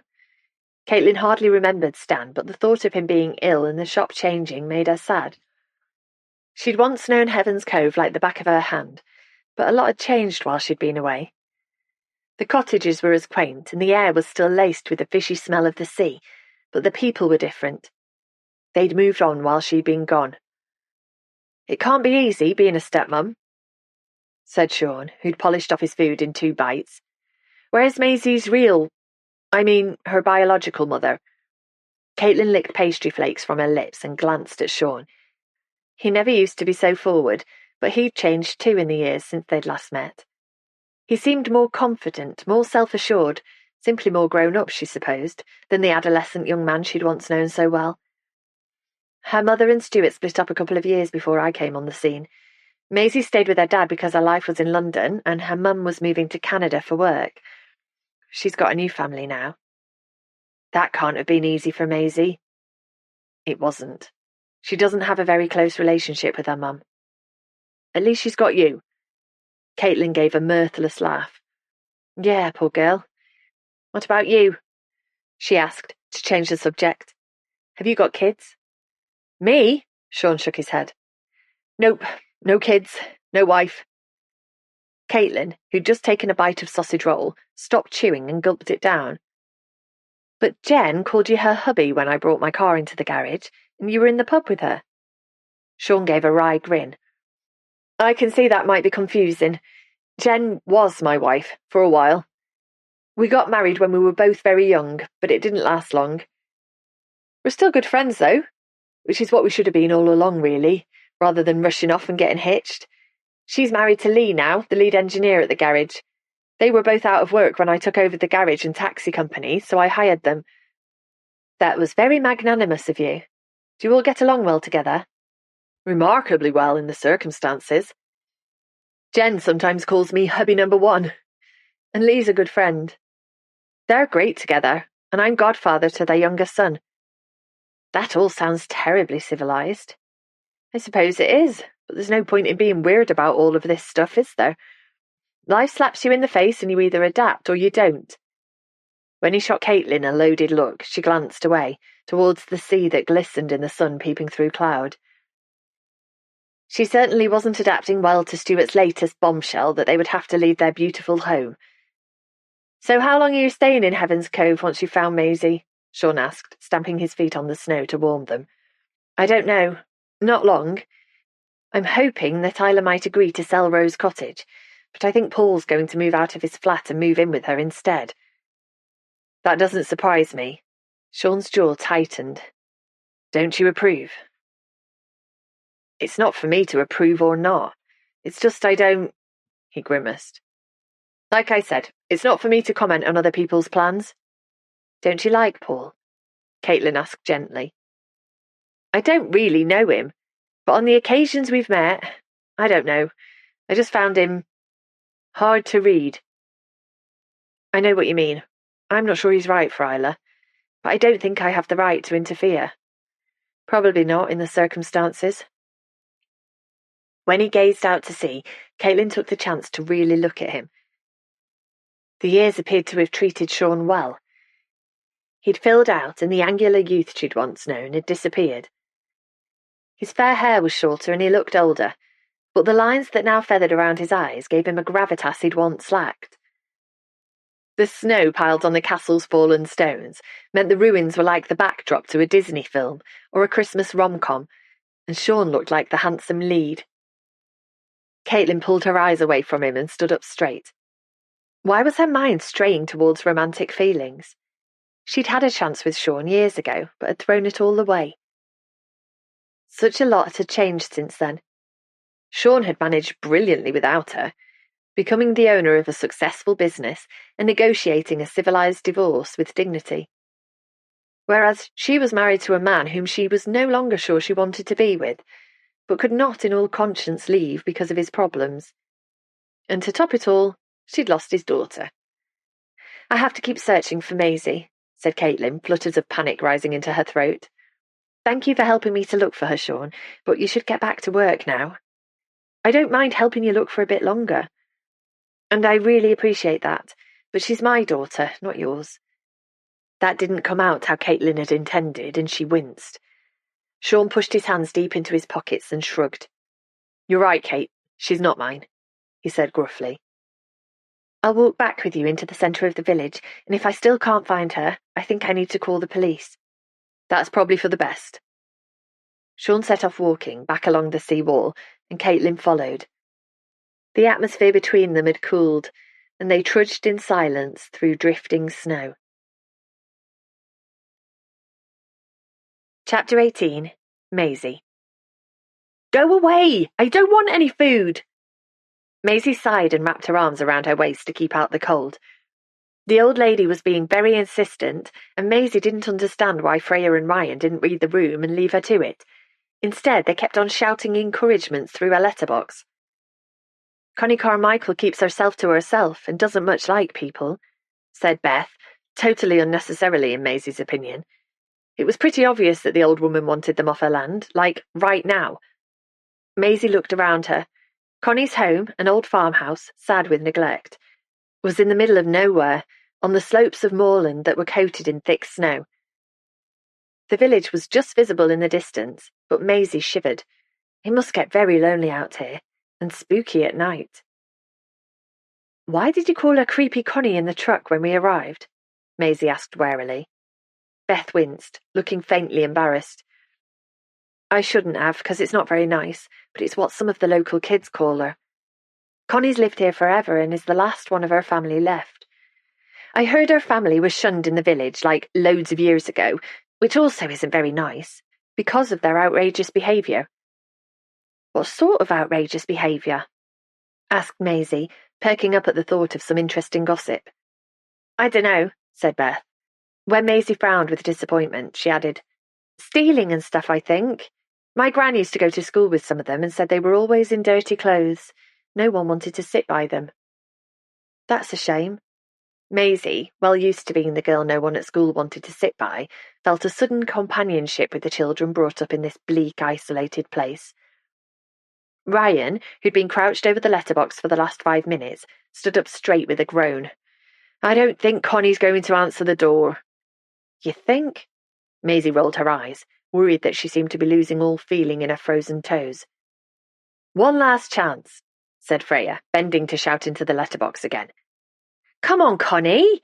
You might not need provisions, but what about your cats? They'll find it harder to forage in this weather, and we've got a box full of cat food out here. There's no charge. It's free if you want it." The prospect of free stuff did the trick. There was the sound of a bolt being dragged back and the door opened a crack. A woman with wild long white hair poked her head around it and narrowed her eyes. "Did you say cat food?" "That's right." Freya took a step back as the door was pulled wide open. "Can we bring it in? And we can make you a cup of tea if you'd like." "Perfectly capable of making my own tea," the woman muttered in a broad Devon accent. But she stood to one side and let Ryan carry a box of cat food and vegetables into her hallway. Freya followed, and after a moment's hesitation, so did Beth and Maisie. As the rest of the rescue party filed into what looked like the kitchen, Maisie stayed standing in the hallway. It was gloomy in here, with bare stone walls and a flagstone floor that dipped in places from the many feet that had walked across it over the centuries. Uncarpeted stairs led to the next floor, and to Maisie's left was an open door. With a glance towards the kitchen, Maisie stepped through the door and tried to stop breathing in. This was a sitting room, with a stained striped settee against one wall and a stone fireplace opposite it, and the whole room stank of cats. One wiry black cat was stretched out on the settee, and another cat, this one larger and ginger, was lying on a tattered rug in the middle of the floor. It opened one eye and watched Maisie warily as she walked to the window, shoved her hands into the pockets of her jeans, and looked outside. This room faced away from the village, out across the moorland which rose into the distance. A large bird was flying across the landscape, making wide, lazy circles in the snow-heavy sky. It was a bird of prey, Maisie realised, searching for its next meal. She began to take shallow breaths in and out, gradually acclimatising to the feline stench. "What the hell are you doing in here?" Maisie swung round, pulling her hands from her pockets, and swallowed. Connie was standing in the doorway with her hands on her hips and a scowl on her face. "I said, why are you in here? Are you snooping?" Maisie shook her head, feeling every muscle in her body tighten. "You're gathering information on me, aren't you?" Maisie shook her head more vigorously. "You're poking your nose in so you can get me out of this place." Maisie opened her mouth, but only a squeak came out. She was deliberating pushing past Connie and making a run for it when the old lady's bright eyes focused on Maisie's feet. She pointed a gnarled finger at the floor. "What's that?" For a woman who, according to Beth, was in her 90s, Connie was surprisingly agile. Before Maisie had a chance to move, she'd walked forward and picked up the carved angel that had fallen from Maisie's pocket. "Where did you steal this?" hissed Connie, grabbing hold of Maisie's arm. She was incredibly old. Maisie had never seen wrinkles like it, but she had the grip of a man half her age. "It was a present," gulped Maisie, finding her voice at last. "Who from?" Connie's hair, frizzed out around her face, made her look both eccentric and terrifying. "From Jessie." "What Jessie?" "Jessie in Heaven's Cove. Rose Cottage," Maisie stuttered. My great-grandmother." Connie's grip lessened slightly. "Jessie's your great-grandmother, is she? And you say she gave you this?" "Uh-huh. She did. That's right. Yeah." Maisie nodded and swallowed again. She could hear people putting food away in the kitchen and banging cupboards, but no one was coming to rescue her. "She left it to me in her will." Connie's hand fell from Maisie's arm and the old lady stepped back. "She's dead, is she? That's a shame. She was always good to me, not like some of the others. You'd best have it back then." Connie thrust the angel at Maisie. "I'm surprised she still had it, mind. That's nice. Unexpected, really." A flicker of sadness crossed the old lady's face, making her look less scary. "How do you know about the angel?" Maisie asked, finding some courage. "I made it, a long time ago." "You made it?" Maisie studied the angel, carefully crafted out of driftwood, its wings unfurled and ready for flight, its face serene and loving. "Yeah, me. You sound surprised." Connie's laugh sounded more like a cackle. "I was a teenager and your great-grandmother was a little kid, a good few years younger than me, admittedly, but I made it for her as a thank you for being kind. She was one of the only locals who'd smile at me in the village and say hello. My family weren't much liked in Heaven's Cove back then." She nodded at the angel resting in Maisie's hand. "So, she kept it all these years. She said it was her protector." "That's nice. I hope it did a good job." Connie's pale, beady eyes narrowed. "And she left it to you then?" "She must have thought a lot of you." Maisie shifted uncomfortably. "I don't know about that." "Actions speak louder than words." Connie sank down on the sofa next to the black cat, who stirred and stretched. "All right, Dolly." When she ran her hand across the cat's belly, Maisie noticed that the old lady's dress, a grey, nighty-like garment that added to the whole freaky vibe, was scattered with dark hairs. "Do you live out here on your own?" Maisie asked, glancing out of the window at the swathes of white-cloaked countryside in every direction. Her curiosity at this unusual old lady was growing as her alarm at her manner and appearance faded. Yeah, it's just me. I like it out here on my own, with no one to bother me. I've lived here all my life, and I'll leave here in a box. The black cat got to its feet and padded across the sofa to reach Connie's lap, where it curled itself into a ball, purring contentedly. Dolly here keeps me company, don't you, girl? And now you've brought food for Dolly and Petra over there, we'll be right as ninepence till the snow goes. Her vowels were long and her consonants soft, and Maisie decided she liked the Devonian burr, which, contrary to Connie's wild appearance, made her sound warm and comforting. Jessie's accent, though noticeable, hadn't been so pronounced. Are you living in Heaven's Cove? Connie squinted at Maisie, her eyes bright in her creviced face. I don't remember seeing you around. Me? No, I'm just staying for a little while. I'll be going back to London soon. That's a shame. I've been to London twice in my life and hated it twice. Couldn't wait to get back to the sea in plenty of peace and quiet. Here with your mother, are you? No. It's none of your business. She's thousands of miles away in Canada and I rarely see her except on stupid FaceTime. When Connie stared at her without blinking, the back of Maisie's neck began to prickle. Could the old lady read her mind? I'm staying with my aunt. Well, she's not really my aunt. She's Jessie's granddaughter, like my stepmom. But we're definitely going home soon, when they stop stressing over a stupid old letter to some dead relative called Edith. It won't be long. Maisie was babbling. She stopped talking and snapped her mouth shut. Connie was still staring, and Maisie could swear that she still hadn't blinked. Edith Anstey? My mother knew her, she said as the cat in her lap stretched and yawned.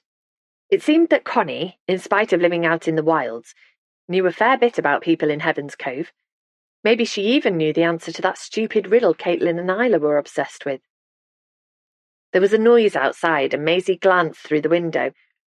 Freya, Ryan and Beth had walked around the back of the house and were unloading more tins from the truck. Beyond them, the land stretched towards the sea, which was a blur of grey on the horizon, below the bleached sky. In the far distance, almost farther than Maisie could see, a faint ribbon of smoke rose into the air from a farmhouse chimney. She turned back to Connie. Don't you find it too quiet here? No, but then it's not always quiet. Sometimes the wind wraps round the house and moans like banshees rising from the grave. She gave a gap-toothed grin at Maisie's horrified expression. But I've got Dolly and Petra for company, and no ghosts are going to bother with me. I'll be joining them soon enough, don't you think? Maisie paused, wondering how to respond to Connie's question. No was blatantly a lie, and yeah, 'cause you're ancient, probably wouldn't go down too well. Why were old people so tricky? Maisie wondered. Not that she knew many old people. Only Jessie, really. And now she was gone. Connie was peering at her so hard, Maisie wondered if her vision was impaired. A pair of glasses stood on the stone mantelpiece, though the lenses were so smeared, Connie could probably see better without them. I expect you'll go on for a bit yet, Maisie said eventually. Connie threw back her head and laughed. I like you, she said, even though you're right nosy. I can see me in you. Maisie tried not to let her horror show on her face.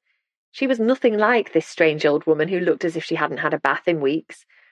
And, she promised herself, she would never end up living on her own in the back of beyond with only cats for company. Anyway, Connie gently moved the cat off her lap and pushed herself to her feet. You're kind for coming, and I dare say your parents are proud of you. Far more proud than my parents were of me. But then I don't suppose you've got up to half the things that I have. Maisie sniffed. She'd been called lots of things in her life, loud, difficult, complicated, but she couldn't remember ever being called kind. And her parents weren't proud. She rarely met up with her mother, who FaceTimed a couple of times per week, long, awkward calls that Maisie kind of dreaded.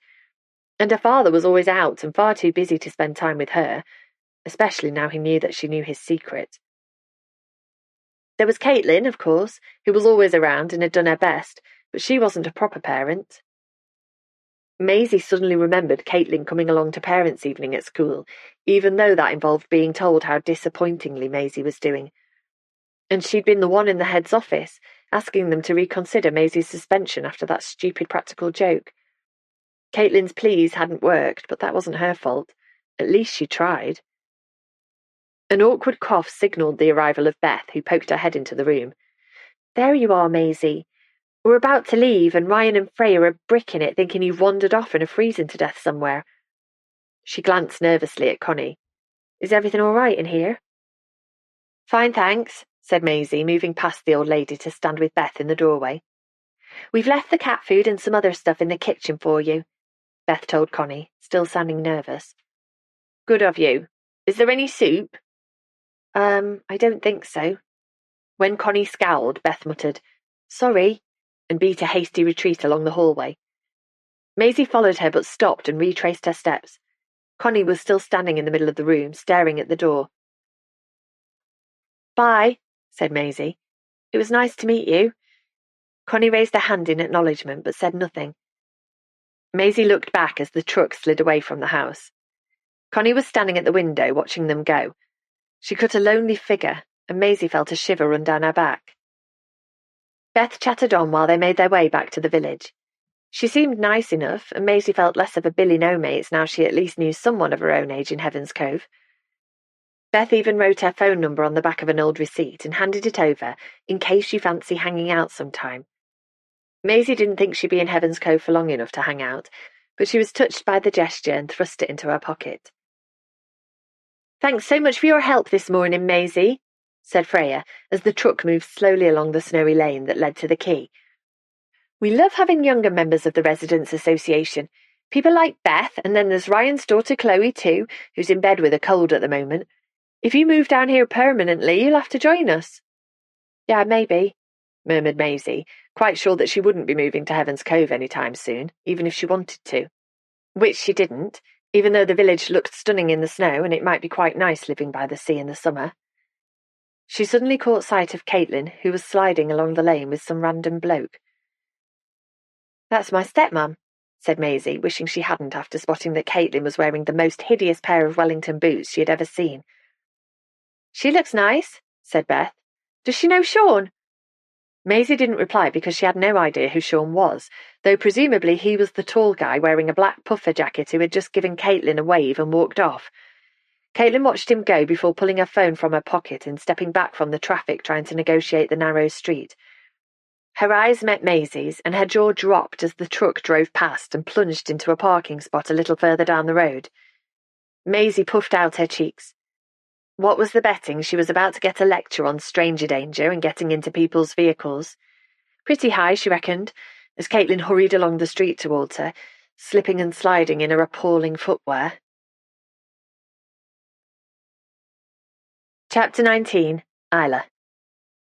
There was definitely something wrong with Caitlin, thought Isla, holding out her arms for balance as she negotiated a patch of ice. It wasn't just the loss of Jessie, or being away from London and her husband. She'd hardly mentioned Stuart since she'd arrived, and he hardly ever seemed to phone her. Plus, she seemed even more money-minded than usual. She was certainly still very off with Isla for not wanting to sell Rose Cottage. Isla sighed and wiped a fat flake of snow from her nose. Whatever was going on, Caitlin didn't seem keen to tell her the truth, which was upsetting. Once they'd been so close and reliant on each other, whereas now they never spoke about anything personal. It was sad, thought Isla, trudging on through a deep drift. She missed the wonderful sister she'd once had. Isla pulled the scarf tighter that her grandmother had made for her. Jessie had knitted it last winter when she was starting to fade, and there were dropped stitches and small holes here and there. But it was a riot of colour, and Isla knew she would wear it forever. It felt like being hugged by her grandmother, who would have loved this unexpected snowfall. What would her gran have made of the latest revelation about Edith's death, Isla wondered. Or was she aware that the aunt who died before she was born had been killed by exposure on wild Dartmoor? Perhaps that was information they were meant to find, a clue towards solving the riddle. Don't get in a spin, girls, though mistakes can cost you dear.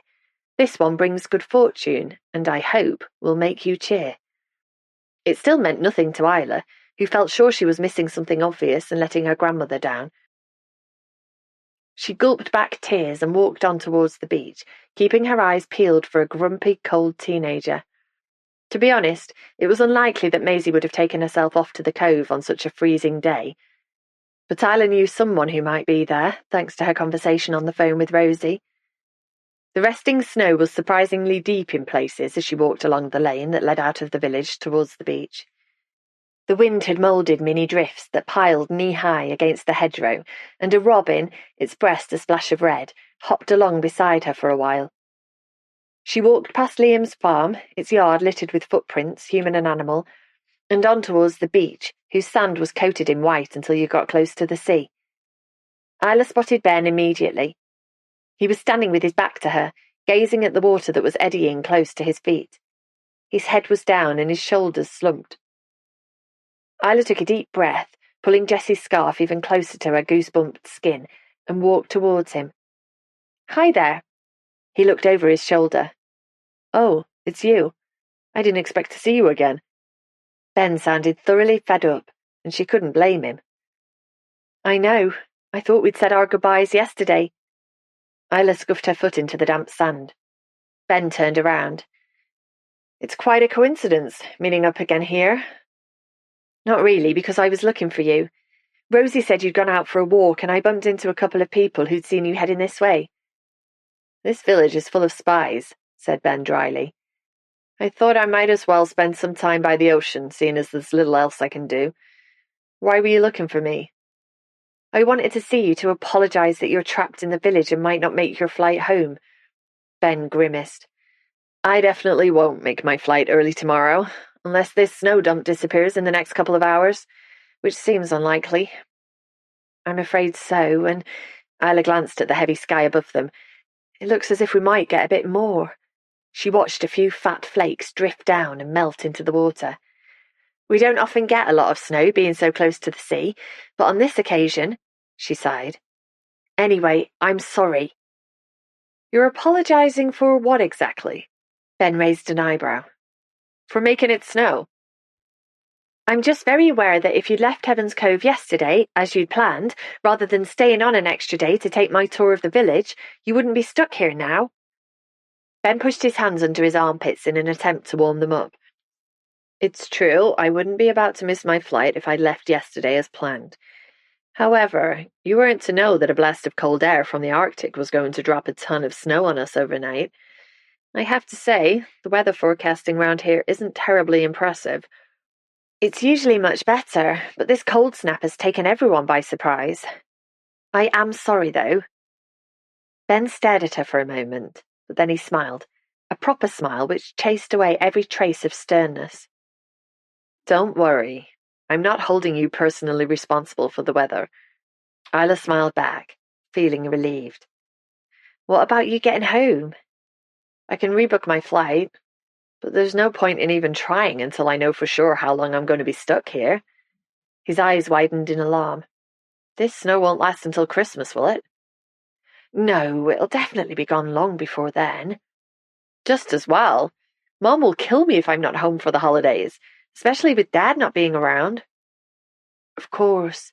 Special times of the year are hard when the people we love aren't here. It would have been Gran's birthday tomorrow." Isla wished she hadn't mentioned her grandmother because now she wanted to cry. "That's going to be tough," said Ben, his voice full of sympathy. "Can you maybe do something to mark the day?" "That's what we're planning," murmured Isla, desperate to change the subject before she dissolved into tears. "Anyway, the snow definitely won't last over 3 weeks until Christmas. They're saying on the news it's likely to start thawing tomorrow, though that's not guaranteed. But," she added brightly, trying to sound upbeat, "if you're going to be stuck anywhere, at least you've got great views from Driftwood House. Heaven's Cove must look like a winter wonderland from up there." Ben nodded. "I must admit, the village does look kind of stunning in the snow. I need to take some photos for Mom, who'll lap this kind of thing up." "She'll have to pay us a visit one day. You can give her a tour and show her where William once trod." "Yeah, maybe." Ben would never come back to Heaven's Cove, thought Isla, snuggling her chin into Gran's scarf. He would cross the ocean to America, just as Edith had planned to do, until she'd changed her mind for some reason. Had she bottled out at the last minute? Isla glanced down at Ben's feet. He was wearing his grey jacket and jeans, and large green wellies. Do you usually travel with wellies? With what? Isla glanced at his feet, and he followed her gaze. Do you mean my rain boots? These belong to Rosie's husband. He took one look at my footwear and took pity on me. There's a lot of boot sharing going on today, murmured Isla, trying not to shiver. An icy wind was blowing in off the grey sea and swirling around them. You look like you're freezing. Do you want my thicker scarf? Ben asked. He gave a wry smile. Which is also borrowed from Rosie's husband. Isla shook her head. No, thank you, but thanks for offering. That's very gallant of you. That's me. Gallant to a fault. Snowflakes were falling more heavily now and began to settle on the long lashes that framed Ben's grey eyes. Look, shall we get out of this weather? Is there somewhere nearby we could get a hot drink to warm up? I know just the place, said Isla after a moment's thought. Follow me, and keep your eyes peeled for my niece, a stroppy teenager called Maisie who's vanished. Properly vanished.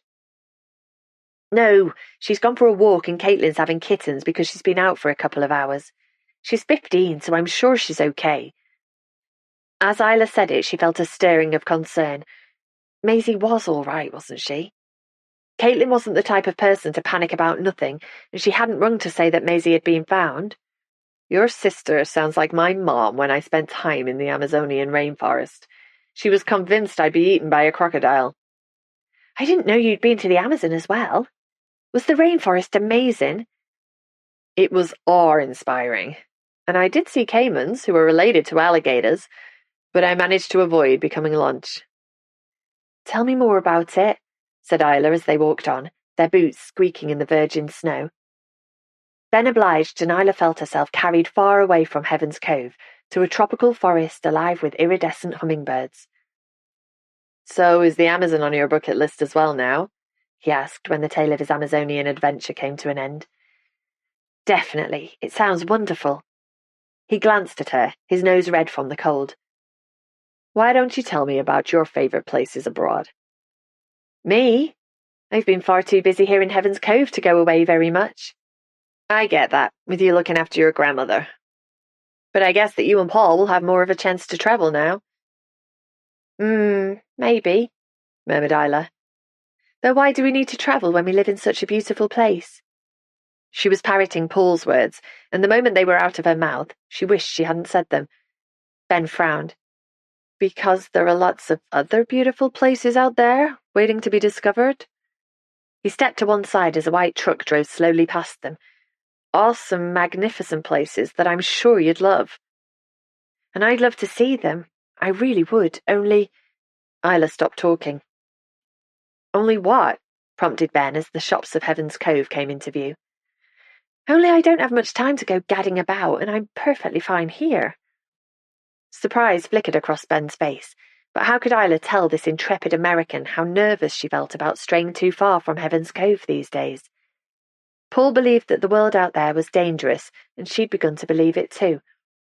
Her world had shrunk to this village and the people in it, who were familiar and unthreatening. Had Edith felt the same way, she wondered? Had she also been a coward who was too afraid to leave her little corner of Devon? Chapter 20. Maisie. You did what? Caitlin glared at her stepdaughter, but only for a second. She grabbed hold of Maisie's arm, obviously finding it hard to maintain eye contact and her dignity when her feet were sliding on the icy street. Maisie, faintly irritated by her stepmother's lack of balance, repeated what she'd just told her, only this time at half speed and carefully enunciating each word. As I said, I helped Freya and Ryan to distribute food to the elderly. Yes, I heard that, but I don't understand why.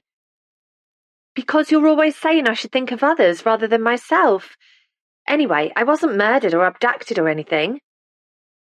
Maisie stepped sideways so her feet landed in a patch of thick virgin snow. Well, obviously, but that's not the point. You didn't take your phone and I didn't know where you were.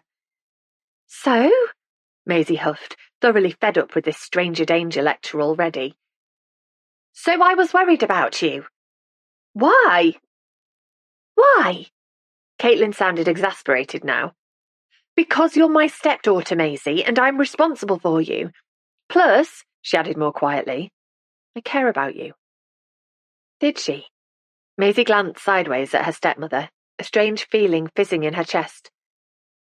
Did Caitlin really give a damn about her?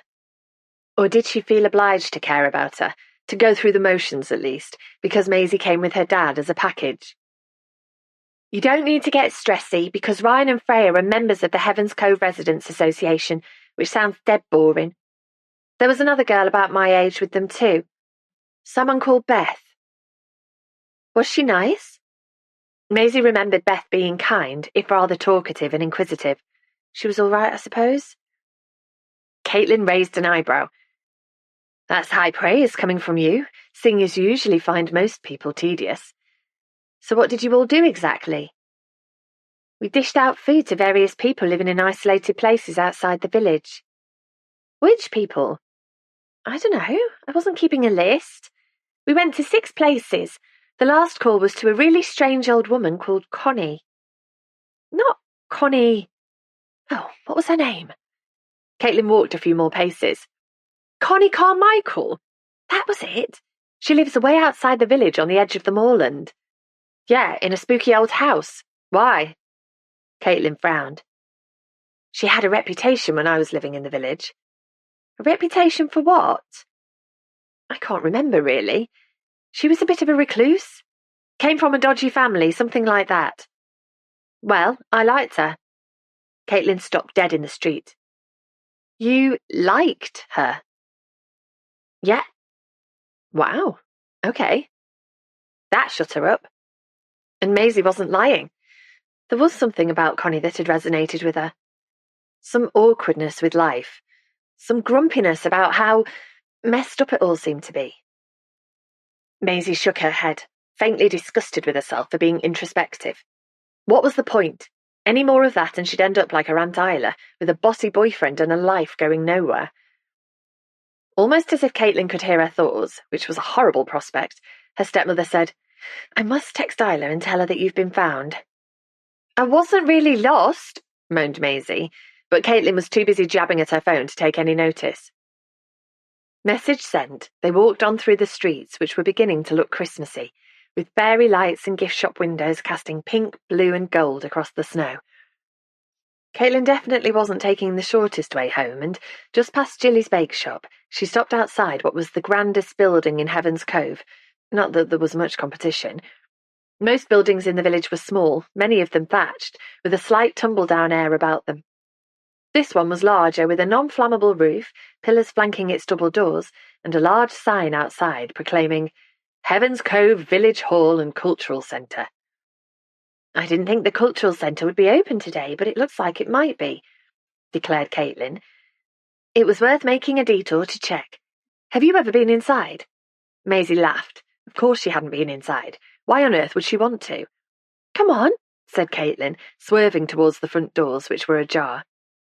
Isla suggested visiting the Cultural Centre to see what life was like in the village when Edith was around. Plus, I've never been inside either, and it's about time I did. Follow me. The trouble with Caitlin, Maisie decided, was that, 1, she appeared to be obsessed with a dead woman, and 2, she could be very bossy at times, rather like Paul. But it was cold out here, and it had started snowing again. With a sigh, Maisie followed Caitlin inside. They were in a small corridor with a large hall leading off to one side. A poster tacked to the wall said in large letters, 40s Forces Night, Lindy Hop to the fabulous sounds of Glenn Miller. Sounds like fun, said Caitlin, gesturing at the poster. Was she being sarcastic? Maisie wondered. She didn't look as if she was taking the mick, but it was sometimes hard to tell. Suppose, she muttered. Do you even know what Lindy hopping is? Nope, but it sounds disgusting. Caitlin grinned and walked on towards a room at the back of the corridor that had Cultural Centre above it in enormous letters. When she disappeared inside, Maisie stopped, not keen on following her. But a cold draught was snaking through the front doors, and a few seconds later she trudged after her stepmother. It wasn't so much a centre as a large room, thought Maisie, glancing around. There were framed photographs everywhere, and several glass-covered cabinets hugging the walls. A woman with striking red hair was sitting cross-legged on the floor, emptying the contents of a large cardboard box. She got to her feet when she spotted the visitors and smiled. "Come on in." "Is that all right?" asked Caitlin.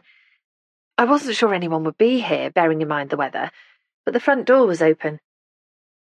"We're not officially open today.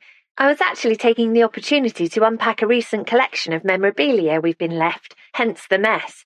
She laughed and waved a hand at the rubbish littering the floor. "But you're welcome to come in and have a look around. I'm Letty and I run the centre. Are you staying in the area?" "Yes, at Rose Cottage. I'm Caitlin, Jessie's granddaughter." The woman's mouth turned down. "I didn't realise. You must be Isla's sister then. I'm so sorry about Jessie. Everyone is very upset about her death. She was such a wonderful woman." When pain ricocheted across Caitlin's face, Maisie took a step forward, her stepmother's vulnerability stirring unfamiliar feelings of protectiveness. Caitlin glanced at her. "And this is my stepdaughter, Maisie." The pain had gone and her stepmother's neutral expression was back. "Hi, Maisie." Letty grinned while Maisie tried to work out if the vivid colour of her hair was natural. Maisie knew a lot about hair dye, having tried out several colours herself, which had also got her into trouble at school. "I like your hair," she mumbled. "Thank you," said Letty, touching her fringe self-consciously. "It didn't always go down too well at school, believe me, but I'm very happy now to embrace being a redhead." "Definitely natural," thought Maisie, deciding that Letty seemed all right. "We'll have a quick look round then, if you're sure that's okay," said Caitlin. "I'm trying to find out more about my grand's aunt, Edith Anstey, and wondered if you might have heard of her." Letty frowned. "The name rings a bell, but I can't think why." "No, I'm probably getting her confused with someone else. Sorry." "That's fine, it was a long shot, but worth a try. Actually, now we're here, I'm interested to know more about Heaven's Cove in the early 20th century, and it might do Maisie good to learn a bit more about the village." "Do her good in what way?" Maisie wasn't sure, but she started following Caitlin around nonetheless. 10 minutes later, Maisie had seen much of what was on display, and she had to admit it was less pants than she'd anticipated. The old photos of Heaven's Cove were intriguing. The buildings were much the same, with the village changing very little in centuries, but the people looked odd in their old-fashioned clothes. There was also a gorgeous brooch that was obviously the pride of the exhibition. Set in an alarmed case, it glittered as the lights above caught the ruby at its centre, and the emeralds, diamonds, and a fringe of tiny pearls surrounding it. "That must be worth a fortune," said Maisie, reading the card beneath it. The brooch was 18th century and had been found recently in the village. "What do you think?" asked Caitlin, coming up behind her. "Yeah, nice. Not the brooch, though it is lovely. I mean the cultural centre." "Yeah, I knew what you meant," said Maisie, even though she hadn't. "There's a lot of history here." "There is." Caitlin looked wistful. "It's strange to think of my ancestors living around Heaven's Cove for centuries.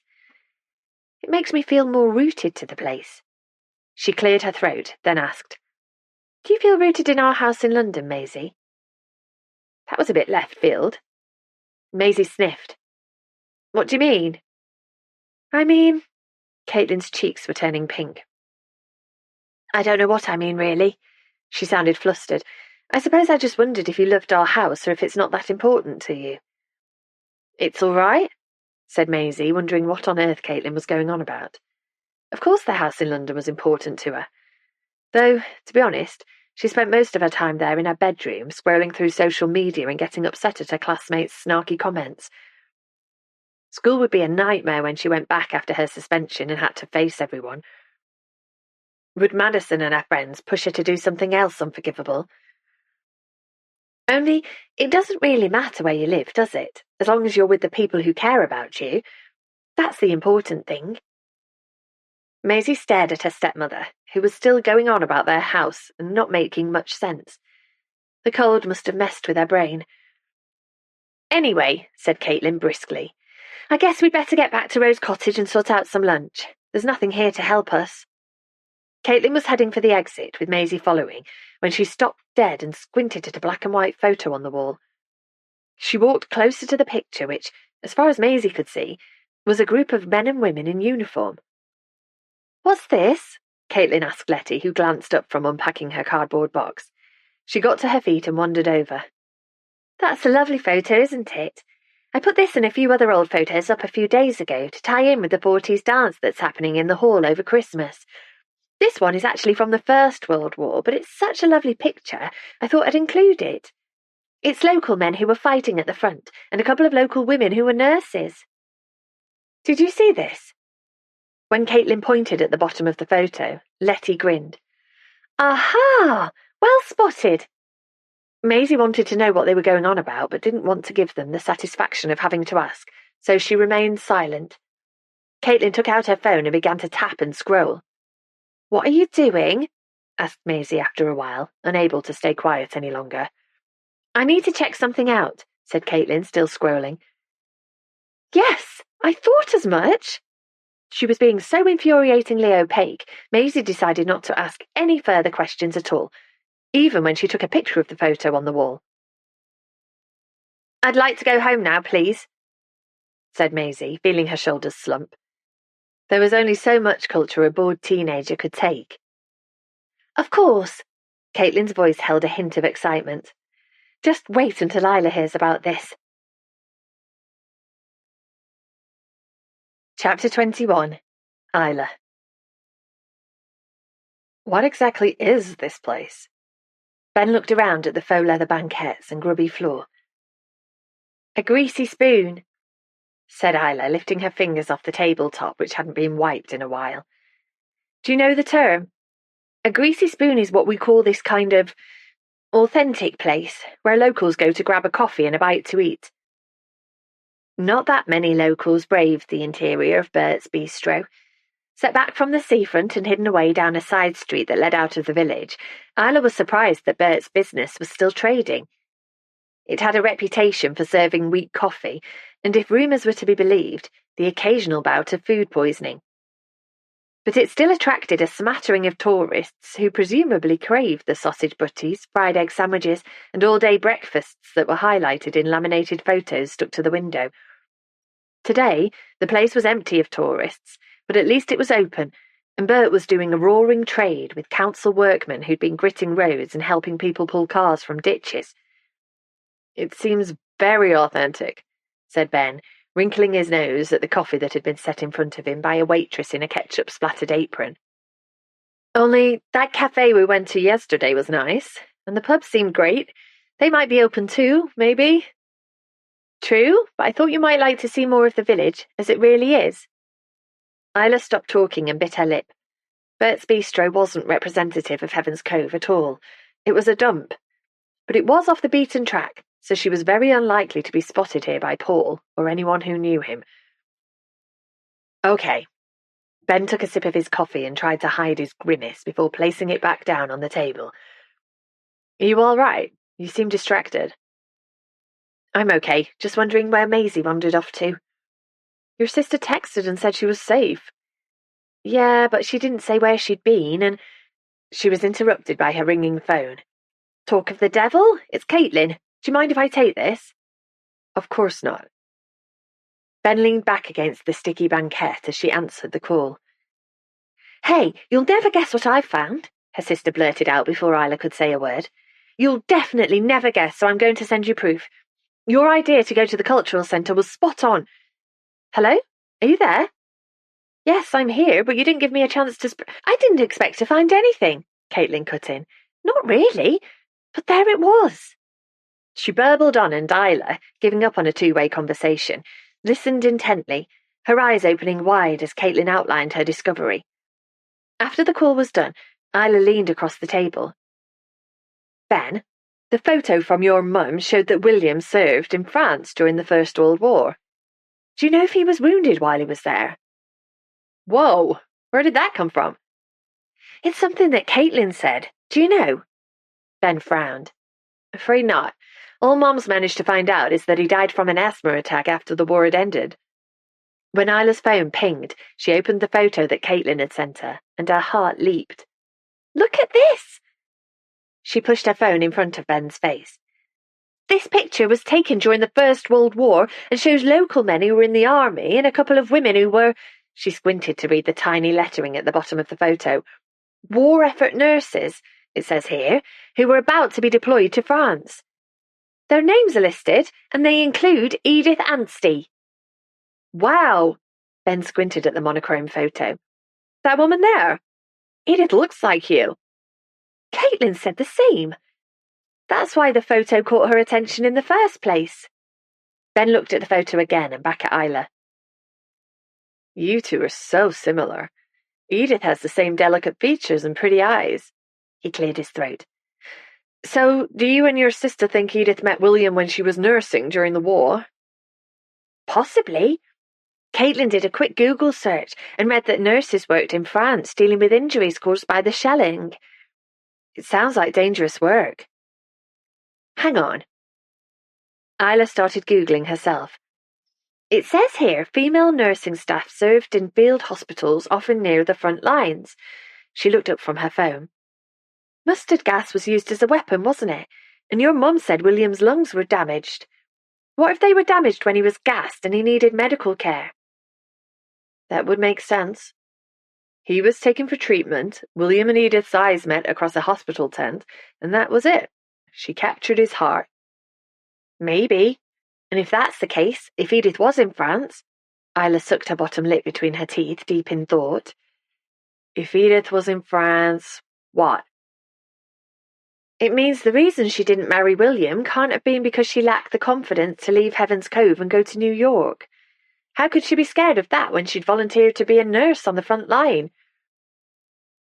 It doesn't sound likely that she lost her nerve. Ben agreed. So we might look similar, but not really similar at all, Isla murmured under her breath. She cursed quietly when Ben asked, Are you too scared to leave Heaven's Cove? Unfortunately, she hadn't realised he possessed superhuman hearing. Of course not, she said, feeling her cheeks begin to burn. Like I said, I don't have a lot of time for holidays, and I'm happy here. Are you, though? Absolutely. Paul's very happy here, and I am too. Isla bent her head, stirred her coffee, and watched white flecks of milk swirl and coalesce. Why had she mentioned Paul when he hadn't been brought up in the conversation? Okay, said Ben, glancing at the door as a group of people burst into the bistro. They laughed, stamping their snowy boots on the tiles, and made their way to the counter. Sorry, I didn't mean to pry. It's fine, said Isla, stirring her coffee with more force. Ben must think she was a total wimp. He'd spent the last few weeks travelling on his own, with nothing but a backpack and a train ticket. She'd dreamed of doing that once upon a time, before she got settled in Heaven's Cove, before Caitlin had left. It's just that I'm settled here, that's all. You and Paul. That's right. How did you two first get together? We met when Paul was doing some teaching at an evening class I went to. Is that even ethical? Isla shrugged. We were adults. He runs his own logistics business now, but he has qualifications in accountancy, and I was studying bookkeeping. When a faint smile played on Ben's lips, Isla asked, What's so funny? I just can't see you as a bookkeeper. Neither can I, to be honest. I gave up before the end of the course. I know it's all very important, but it wasn't... Isla searched for the right word to convey a feeling she'd never fully articulated. Exciting? Ben suggested. It definitely wasn't exciting, but that wasn't it really. It was all a bit too regimented for me. Perhaps there's a wild streak in you that's desperate to get out. Isla laughed. I doubt it. She relaxed, glad the conversation had moved on from comparing her with Edith, and enjoying being in Ben's company. So will you be okay rearranging your flight? You should be able to get back to London tomorrow or the day after, now that forecasters are predicting a thaw. Would those be the same forecasters who didn't anticipate half a ton of snow being dumped on our heads? Isla grinned. The very same. But you should be able to leave soon. I expect you'll be glad to see the back of me, said Ben, glancing over at a group of people making noise in the corner. Definitely not. What makes me think that you're simply displaying admirable British politeness? No, really. It's been good to meet you. And it had, thought Isla.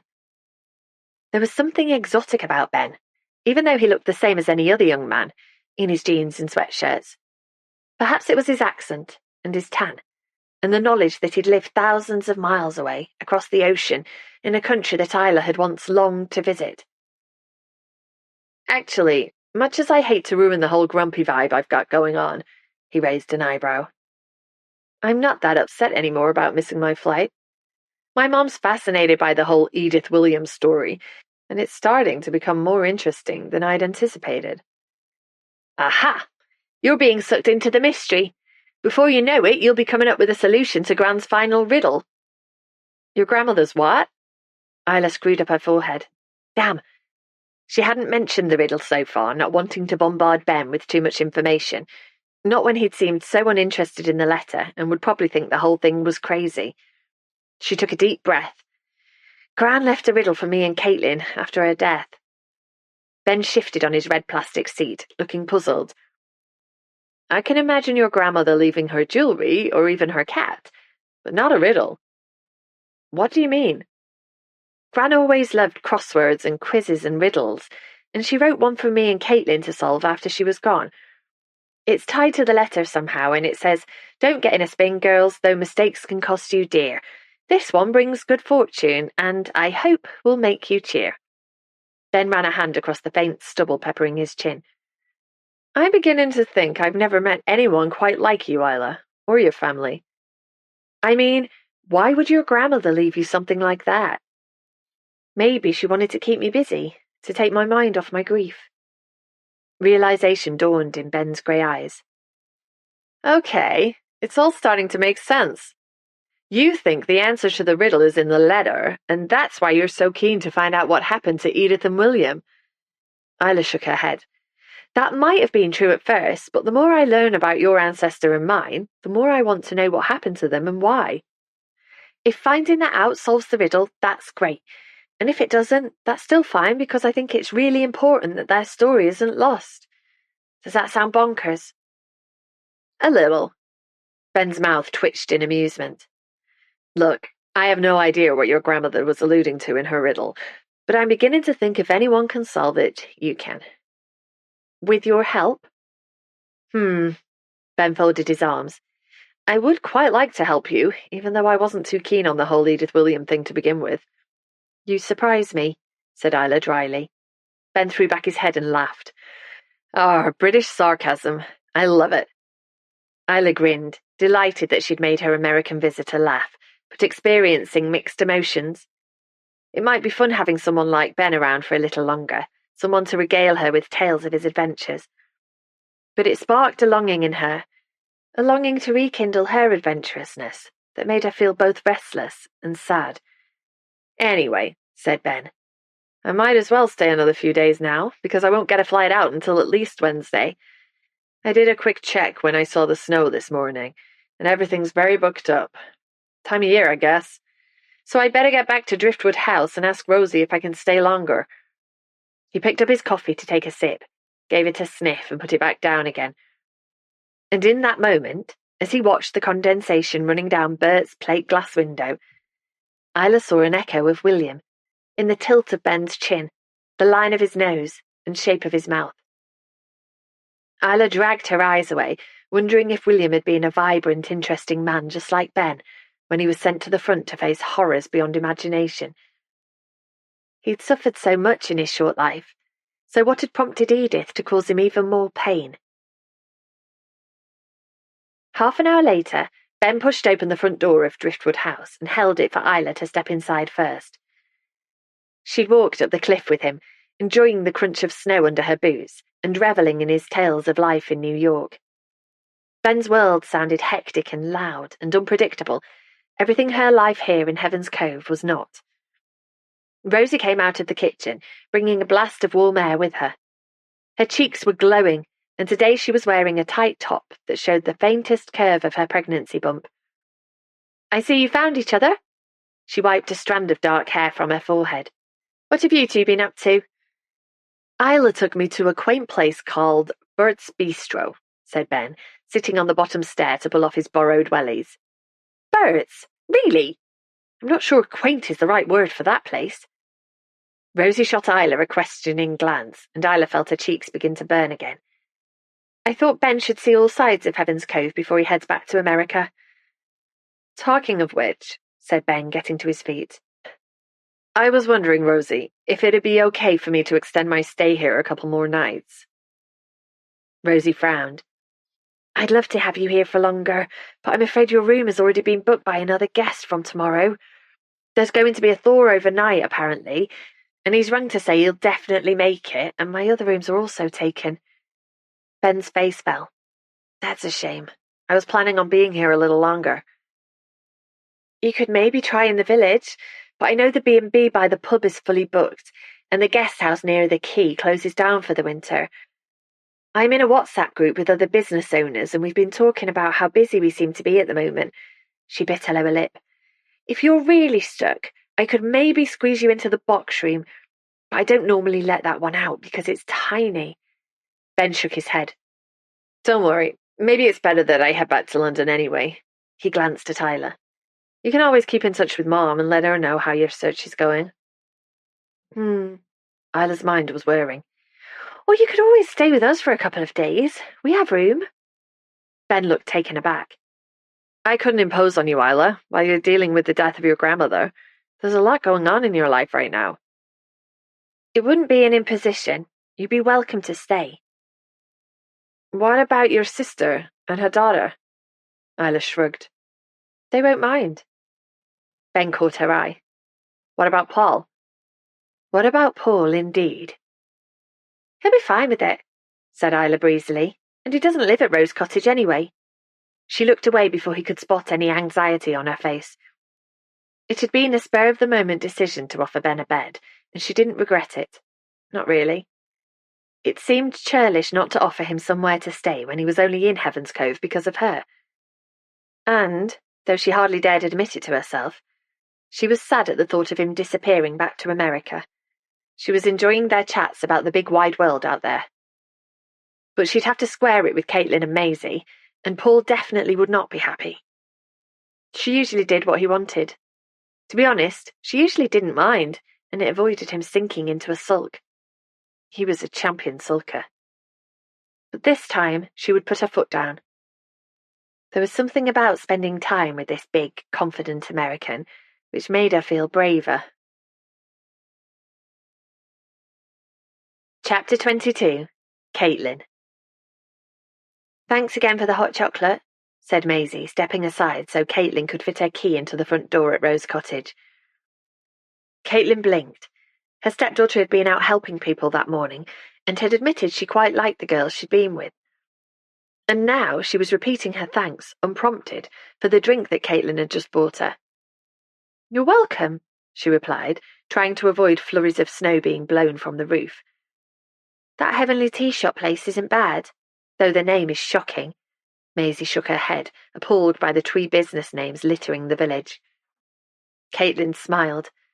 I'm just glad it was open on a day like today, and I really enjoyed spending some time with you. Which was true, even though she'd only taken Maisie out again for hot chocolate to stop her grumbling incessantly about being bored. Once in the cafe, though, with melted marshmallow around her mouth, her stepdaughter had seemed softer and less combative. They'd had a proper conversation about the work of the local residents' association, which Maisie hadn't immediately dissed. And Caitlin had been tempted to tell her the truth about what her dad had done, but she'd wimped out. It was so nice to be having a decent grown-up conversation with Maisie, she hadn't wanted to spoil it, though she would have to tell her soon. Is the key stuck? Asked Maisie behind her. Or you getting so old you can't manage to unlock a door?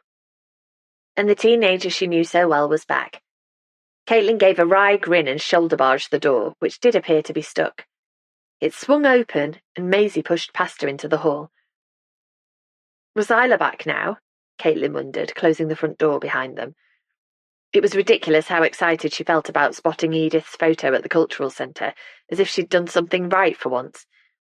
And she'd been disappointed that her sister wasn't at home when she and Maisie had got back an hour earlier. It was only an old photograph, but realizing its potential significance had made her feel like a detective, a history detective, piecing together clues from the past. "You all right?" Maisie asked, kicking off Jessie's borrowed boots. They skidded across the hall, leaving a trail of melting snow in their wake. "I'm fine, but could you please pick up your boots and put them by the door? I don't—" Caitlin stopped talking at the sound of raised voices coming from the sitting room. "What's going on?" asked Maisie, picking up her boots and dropping them in a heap on the doormat. "I'm not sure. It sounds like Isla and Paul." It was definitely Paul. A deep male voice was going on and on, not shouting exactly, but speaking much more loudly than usual. Every now and again there was the murmur of a woman's voice. "If they're having a bust-up, I'm out of here," said Maisie, heading for the stairs. "Good luck." She pulled earbuds from the pocket of her jacket as she bounded up the steps, ready to listen to her music in the relative peace of her bedroom. Caitlin was also tempted to escape upstairs, but she couldn't help feeling protective towards Isla, who didn't sound to be getting much of a word in. Creeping to the closed sitting room door, she listened for a few seconds and then knocked.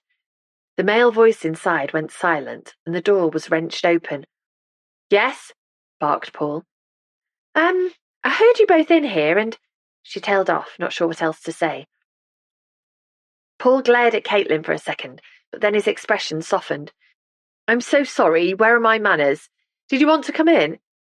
He took a step back and opened the door fully.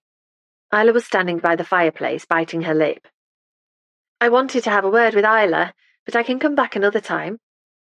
"Don't be ridiculous. You can come in now, and perhaps you can talk some sense into your little sister."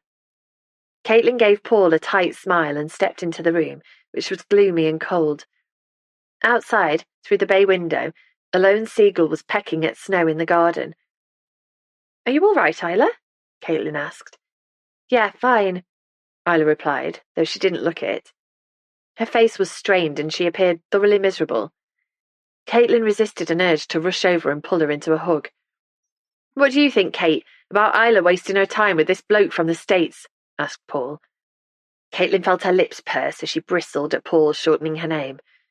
"I just don't think it's seemly," he went on, sounding as pompous as Caitlin had feared he was. "Seemly?" Isla puffed air through her cheeks. "We were drinking coffee when you saw us yesterday, not making out in the corner of the cafe." "Yet now you've invited him to stay here at Rose Cottage."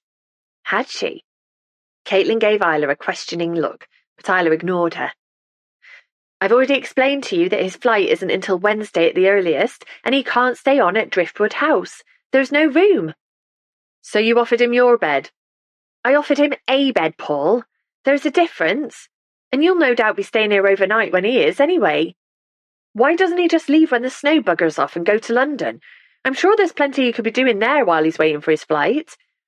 "I'm sure there is, but he's got more interested in Edith and William's story, and who knows, he might be able to help us solve Gran's riddle." Paul sighed very loudly. "Isla, I know you miss Jessie and you're not quite yourself at the moment, but I promise you that's a complete and utter waste of time. The letter is 100 years old.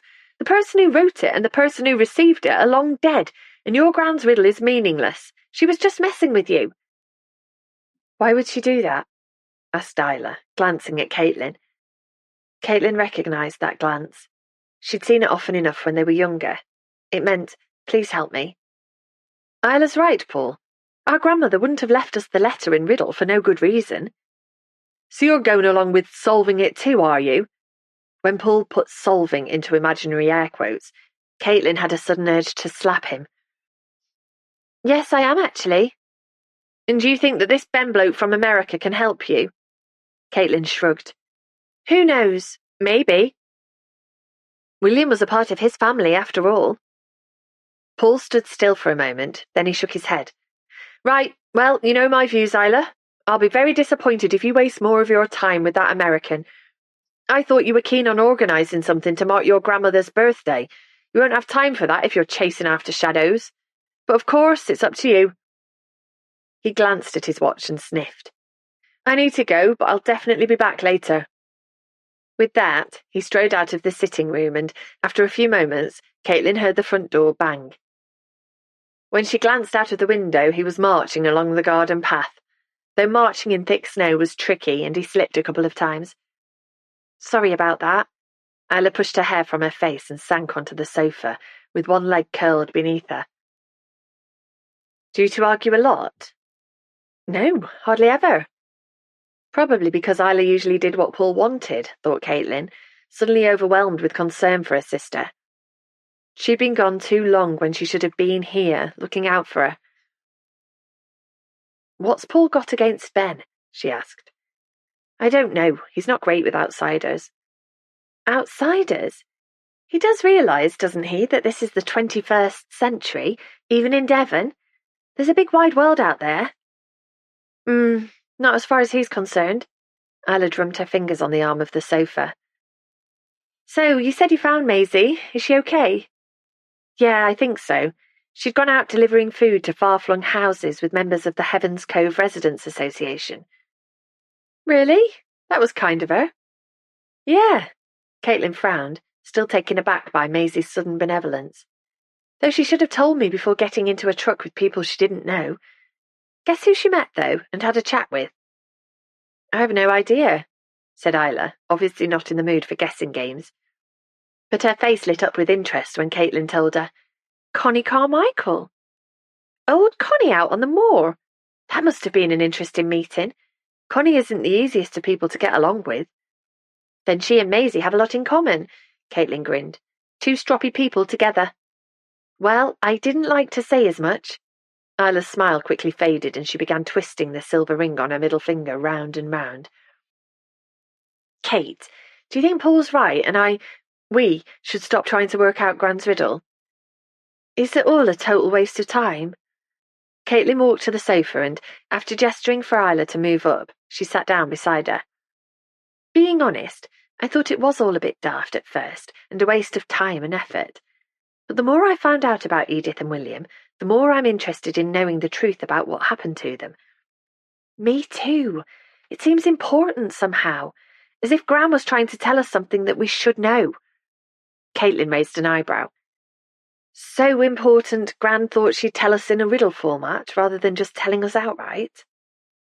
There must be a reason for that too. Perhaps she simply wanted us to work together on it and, talk. About stuff.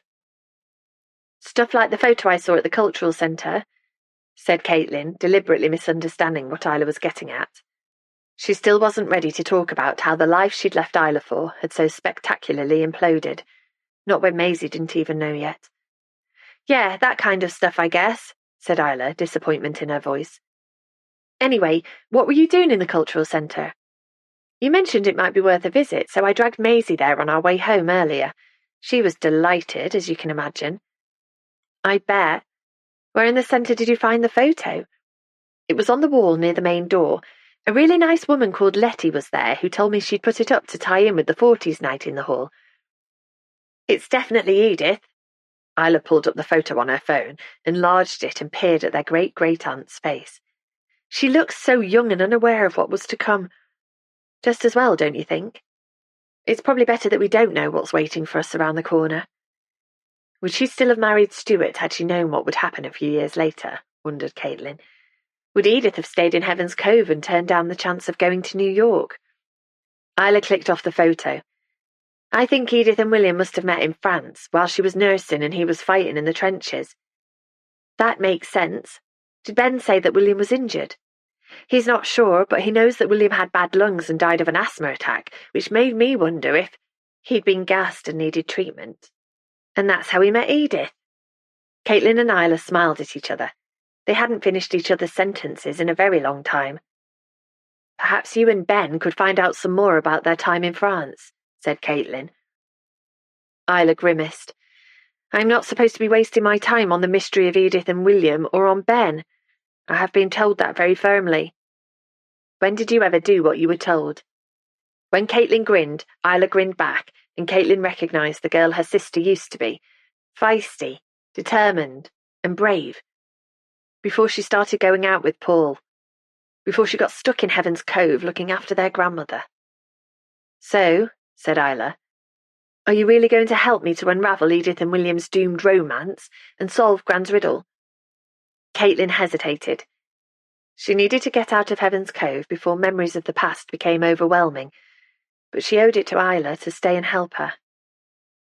Bizarrely, she felt as if she owed it to Edith and William too, a young couple whose doomed love affair had ended long before she was even born. Plus, sticking around would annoy the hell out of Paul, which had to be a bonus. Yeah, sure, why not? Let's see what happened to Edith and William and solve the strange puzzle that Gran left us. Thanks, Gran. Caitlin glanced down at the phone in her hand, which had just beeped with a message.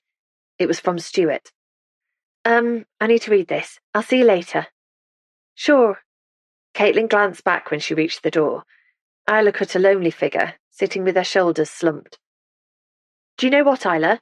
We should definitely do something to mark Gran's birthday. It would have been her 90th after all. What do you reckon? Isla turned, a sad smile on her face. Ben suggested something similar, and I think that would be lovely. To show that though she's gone, she's not forgotten. What do you think Gran would have liked? Every year, we'd line her birthday cards up on the mantelpiece, dress up in our finest, and have a takeaway in front of the fire to celebrate. That was all she ever wanted, apart from... She shrugged. It doesn't matter. Apart from her family around her, thought Caitlin, who always sent a card and huge bouquet of flowers, but was never around on the day itself. Being here for this birthday would be too little too late for Jessie, but perhaps marking the occasion would bring some comfort to Isla. Right then, she said. Tomorrow night we'll have a dinner party in front of the fire to remember Gran and mark her birthday. With a takeaway. Obviously, Caitlin laughed. A takeaway dinner party for 4. Isla wrinkled her nose. 5. You and Maisie, me and Paul, and Ben will probably be here. Which could be awkward. We don't have to invite him to the meal. We can't exclude him. Isla's shoulders slumped again. But you're right, it could be awkward. Maybe we should give the whole thing a miss. Because Paul wouldn't like it. Caitlin said nothing as Isla twisted her hands together. It was her decision, her boyfriend. No, she said suddenly. I'm sure Paul will be fine with it, seeing as it's a special occasion. And anyway, it'll give him and Ben a chance to get to know each other properly. If you're sure? Absolutely. Then it's a date. We can sort out the arrangements later. Caitlin walked into the hall and pulled the sitting room door closed behind her before opening the message she'd received from Stuart. It was very brief and simply said, Estate agent called. We have a buyer for the house. Sorry, X. We. As if selling the house was the result of a joint decision. Caitlin breathed out slowly to steady herself. She would have to tell Maisie the truth this evening about what was going on. She deserved to know, and the situation had become so serious, so real, there was no hiding it any longer. Poor Maisie, she murmured underneath her breath. Poor you, echoed in her brain, but she pushed the treacherous thought away. She'd made her bed, and now she'd have to lie in it. Chapter 23. Maisie. Caitlin was being annoying again. Maisie watched as she walked to the window and back to the fireplace. Her stepmother had been crisscrossing the room for the last 5 minutes, and it was driving her mad. What's the matter with you? She blurted out when she couldn't stand the constant back and forth any longer. Nothing, said Caitlin, which was obviously a lie. You need to act more like a grown-up. That's what Caitlin said to her often enough. Yet she continued to treat her like a child all the time. It was totally hypocritical. When are we going home? Maisie asked, partly because she wondered when they'd be leaving Heaven's Cove, and partly for the effect this question seemed to have on Caitlin these days. As Maisie had anticipated, Caitlin's cheeks began to flush. I'm not sure when we'll be going back to London, she said, going an unflattering shade of fuchsia. She bit her lip and came to sit beside Maisie, who shifted along the sofa, wishing she'd never asked the question. Not if Caitlin was going to get all heavy. The thing is, Caitlin took hold of Maisie's hand. Maisie stared at her stepmother's fingers, which were gripping her tightly. Caitlin knew. That was the only explanation for her acting all emotional and peculiar. Maisie had kept her dad's secret, but Caitlin knew anyway. You and Dad are having problems, aren't you? She gulped. I'm not stupid. I know what's going on with him and Kira. I'm sorry, Maisie. I should have told you earlier, but I was trying to protect you. Yes, your dad and I are having problems, but... Caitlin stopped and narrowed her eyes. Hang on a minute. What do you mean you know what's going on with him and Kira? I didn't say anything because Dad asked me not to, and I didn't want to cause even more trouble. But it's been so hard knowing. She bit her lip, worried that she might cry, partly with relief that she no longer had to keep this huge secret that was burning a hole in her brain. Knowing what? Caitlin urged gently. Knowing that they're... Was Caitlin really going to make her say it? Her stepmother stared at her for a moment, and then her eyes widened. Oh, do you mean... Your dad and Kira from his office are... She let go of Maisie's hand and leaned back against the sofa. Stupid! Stupid! She muttered. At first, Maisie thought Caitlin was talking to her, until she realised that she was talking to herself. Stupid, she muttered again, brushing away tears that were making her hazel eyes glisten. You didn't know, did you? Whispered Maisie, horrified that she'd been the one to tell her. I might be wrong. I am wrong. Definitely. I am definitely wrong. Caitlin closed her eyes briefly and took a deep breath. Then she brushed the back of Maisie's hand with her fingers. What exactly do you think you're wrong about, Maisie?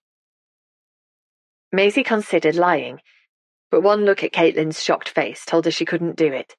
That, and the fact that she was a dreadful liar who would be instantly found out. I saw them together, Dad and Kira, that weekend when Dad said he was golfing with his friends. But perhaps Kira likes golfing too, she tailed off. Where did you spot them? Caitlin asked quietly. Waterloo Bridge. There's not much golfing available in central London, said Caitlin. What were they doing? Nothing. Just standing there looking at the view and getting in everybody's way. Standing close together? Yeah, I think so. Maisie sighed. Her dad's arm had been around Kira's shoulder, and Kira had her arm around his waist. It was absolutely disgusting because her dad was well old and Kira was only in her mid-20s. But there was no need for Caitlin to know all of the details. Her stepmother could be annoying, but right now, Maisie felt sorry for her. I never did like Kira.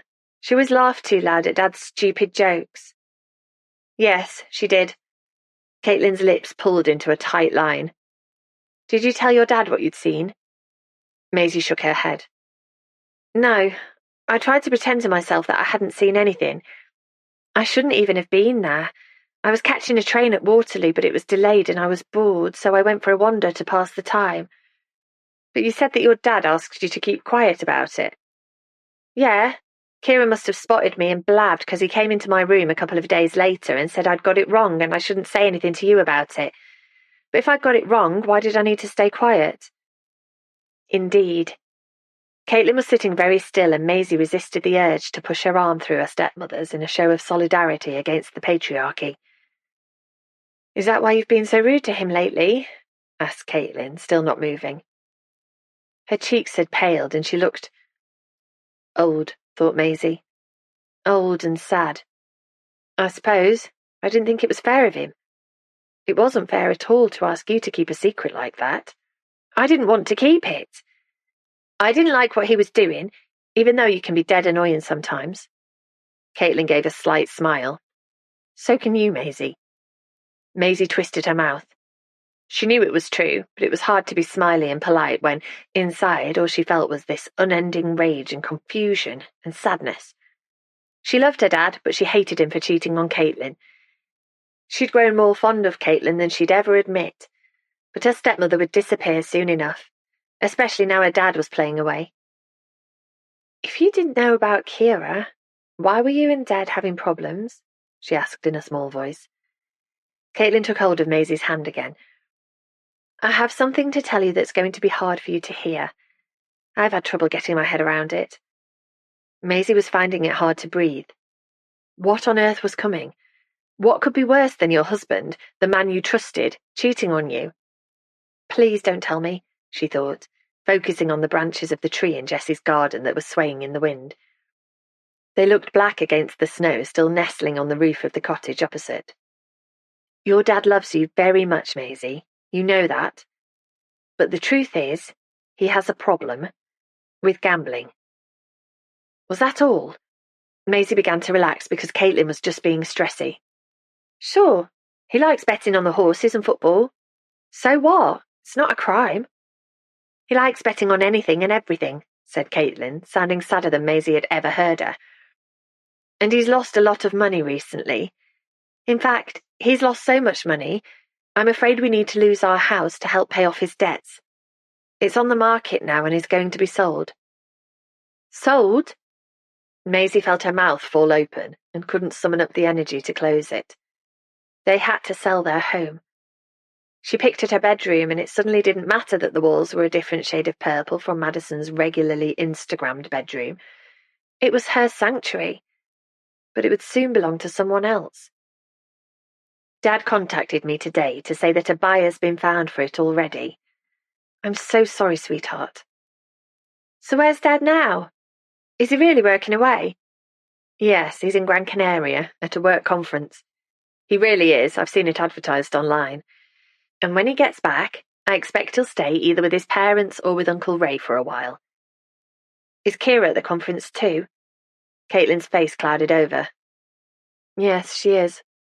I hadn't thought anything of it, but now... So I guess you two really are breaking up. Maisie bit down harder on her bottom lip, determined not to cry. Caitlin was crying, Maisie noticed. A fat tear slid off her chin and plopped onto her jumper, leaving a dark stain on the fabric. I think so. I'm sorry, Maisie.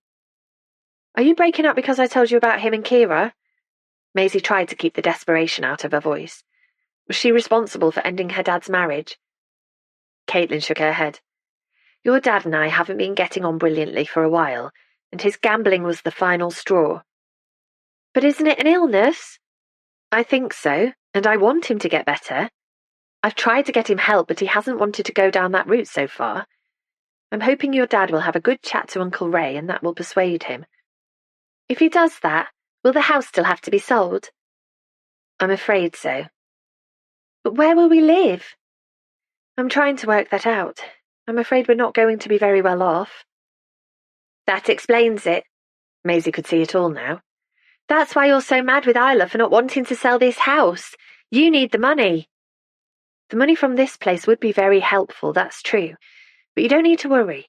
Whatever happens with me and your dad and with the house, I won't let anything bad happen to you. Maisie wanted to believe Caitlin. She wanted to believe her so badly. But it was hard to believe adults when they so often let you down. Her dad had just gambled away their house, for goodness sake, and he had to take care of Maisie. He was her biological father, whereas Caitlin had no biological ties at all. She probably didn't even like Maisie that much and would be glad to be shot of her. I'm going to my room, mumbled Maisie, getting up from the sofa and running for the door. She rushed into the hall, up the stairs, and flung herself onto the bed, which creaked and groaned. Then she put on headphones and played her music so loud it made her ears ring. Anything to drown out real life and her fears of being abandoned. Chapter 24. Caitlin. Caitlin sat in silence after the door had banged shut and Maisie's heavy tread up the stairs had died away. Stuart, who'd just hit 44, and Kira, the nubile young researcher in his office. Honestly, he was such a midlife crisis cliché, and such a liar. He'd always sworn that he was faithful through and through. Though he'd told Caitlin so many lies about money recently, what were a few more about the woman he must have been seeing for months? But how could he have asked his own daughter to keep such a toxic secret? No wonder she'd been all over the place lately. Caitlin sat, staring into the fire that Isla had lit earlier that afternoon, as shadows lengthened. She should put the lamp on. The glow from the flames didn't reach the corners of the room. But darkness suited her right now. It swallowed the fury, betrayal, and pain that were consuming her. But as the fire died down and began to fade, Caitlin recognised something else flickering in her heart. A tiny spark of relief, because at least she knew the way forward. Calmness settled on her as she reached for her phone. "Caitlin, is everything all right?" Stuart's voice was almost drowned out by a buzz of conversation and music in the background. "Where are you?" "At the end of conference party," he added quickly. "More of a networking event, really. You know what these things are like. Dead boring, but I need to attend." His voice became muffled. "Thanks, Kira. Put my drink down there, will you?" Caitlin pulled in a deep breath and held it for a few seconds before exhaling. She was drowning in worry and heartache, while her husband was drinking at a party in the Canaries, with his mistress. "You still there?" he asked. "You haven't rung up to yell at me again, have you?" "I haven't yelled. Not once throughout all of this." Caitlin was surprised by how level her voice sounded. "I think I've been incredibly restrained in the circumstances. I've tried to be understanding about how you got into this situation." "I know, and I appreciate it, Kate. I'm gutted about everything, I really am. I mean, when you look at it, I'm as much a victim in all of this as you are. I'm losing my home too." Caitlin could feel her calm beginning to slip. "What about your daughter, Stuart? Are you as big a victim in all of this as she is? You know she's having a difficult time at school, and now her life has been turned upside down." Stuart paused. "You've told her then? How did she take it?" "Not well." "Did you tell her, though, that she doesn't need to worry because I've got plenty more irons in the fire? We'll be back on our feet again in no time." Caitlin stared into the dying flames without answering. Stuart was in denial about everything. The extent of his gambling problem, the loss of their home, the effect his actions were having on his wife and daughter. "Kate, are you still there?" "Not now, obviously, but we'll need to sort out some stuff when I'm back from this conference. When are you going to be back in London?" "I'm not sure I am coming back to London," said Caitlin, feeling strangely disconnected from her words. Stuart gave a snort of disbelief. "Of course you are. You can't wait to be out of that sleepy village and back in town. I know things are difficult, and I'm sorry about that. You know how sorry I am. But once we get the blokes we owe money to off our backs, we can find somewhere else to live." "The blokes we owe money to?" "All right, there's no need to rub it in. I know I'm the one who's messed up big time, but we can always move in with my parents or Ray for a while." "Your parents won't want the upheaval. And your brother lives in a one-bedroom flat miles from Maisie's school. I know it's not ideal, but it'll do until we get ourselves sorted out. Ray's is the best bet, and he's on board with the plan." "I'm not going to live at Ray's." "We won't be living at Ray's. We'll only be stopping there for a while until everything's back on track." "I've already told you. I'm not coming back because you lied to me." "Hang on a minute. Let me find somewhere quiet." The background buzz began to fade as Stuart moved away from the party. "Look, I know I told a few fibs, and I've apologised again and again, but gambling's an addiction. I couldn't help it." "Have you rung that number I gave you to try and get some support?" He sniffed. "Not yet, but I will. I promise when I'm not so busy. I just want things to go back to the way they were. We don't need a posh house to be happy together." "No, we don't. But we do need trust." Caitlin's calm had vanished. "I'm so angry with you for losing the house. I'm furious that you were so reckless with Maisie's happiness and future. But I reckon I could get over that. It would take a while, but it's only bricks and mortar at the end of the day." "Exactly." Caitlin tensed, trying to stop her body from shaking. She was about to blow up her life. Once she said the words, there was no going back. But who was she kidding? Her life was in pieces anyway. She screwed her eyes shut and pressed the red button. "What I can't get over is Kira. I know about the two of you. For goodness sake, she must be young enough to be your daughter. Are you sharing a room in Gran Canaria, holding hands under the conference table and kissing on the beach?"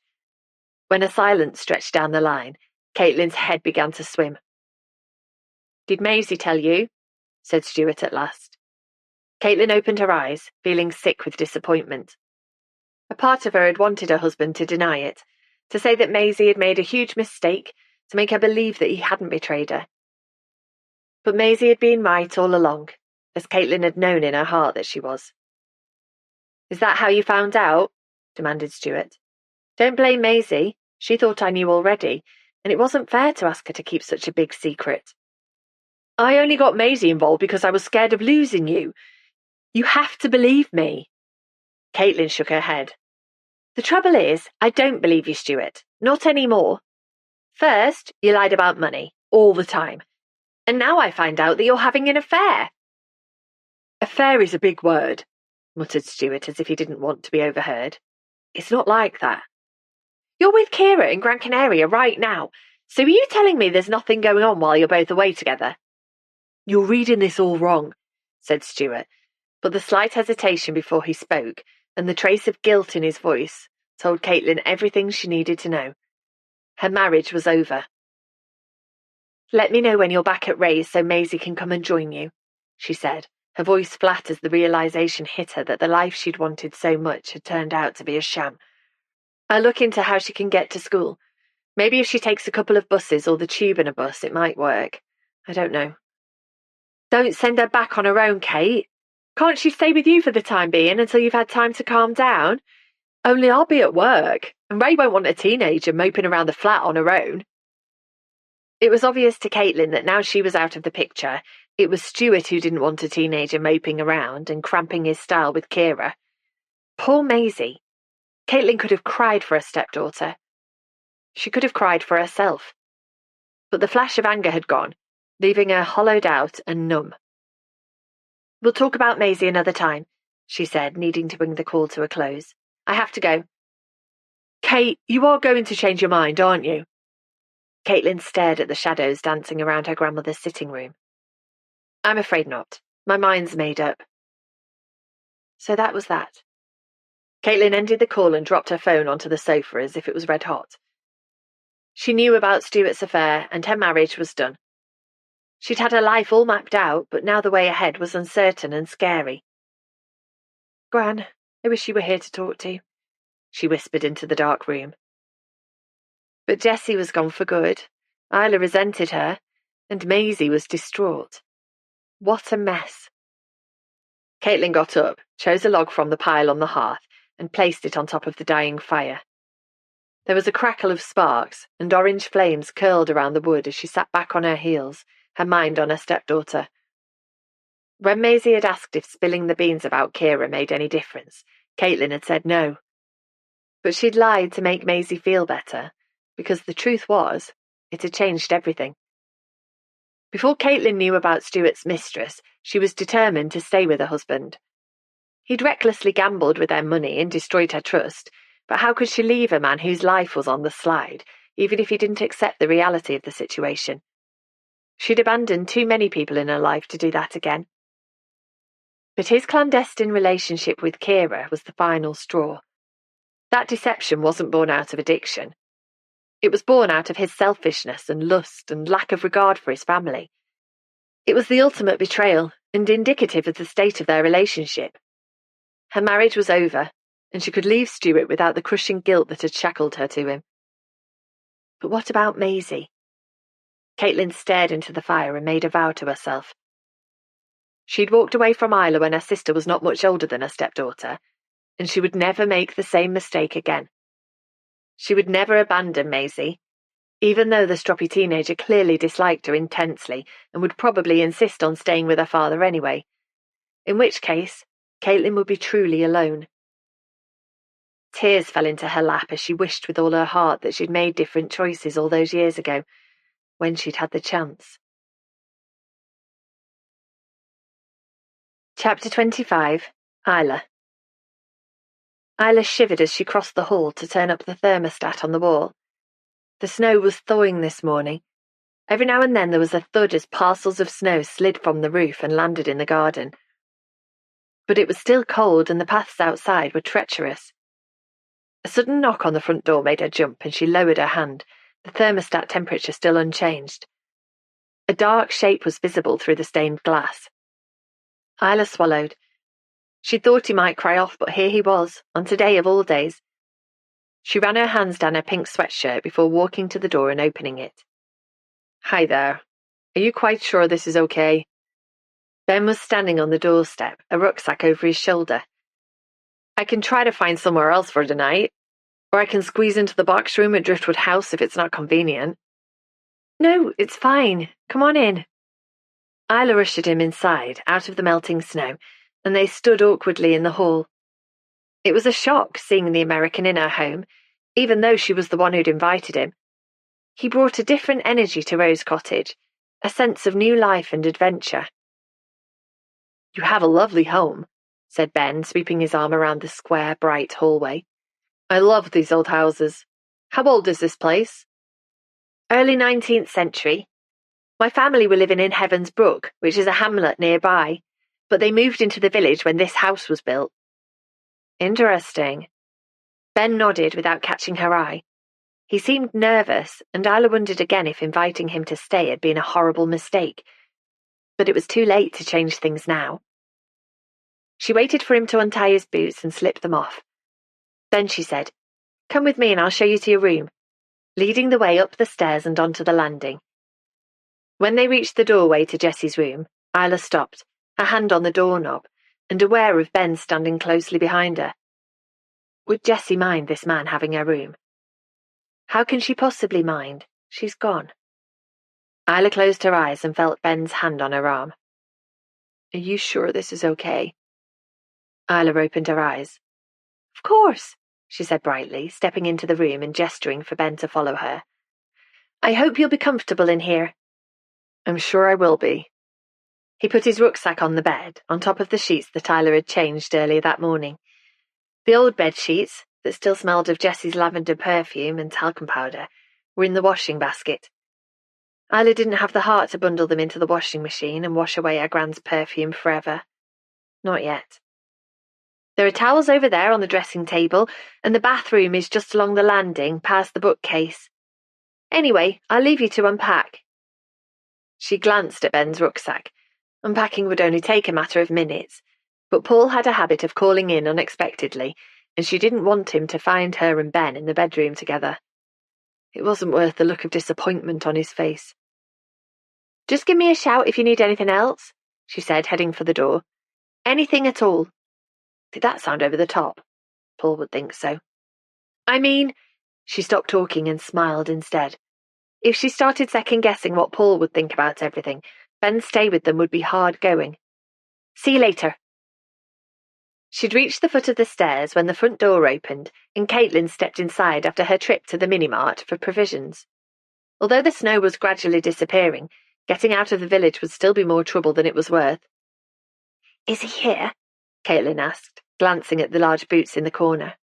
Her face was pale this morning, apart from the dark circles under her eyes.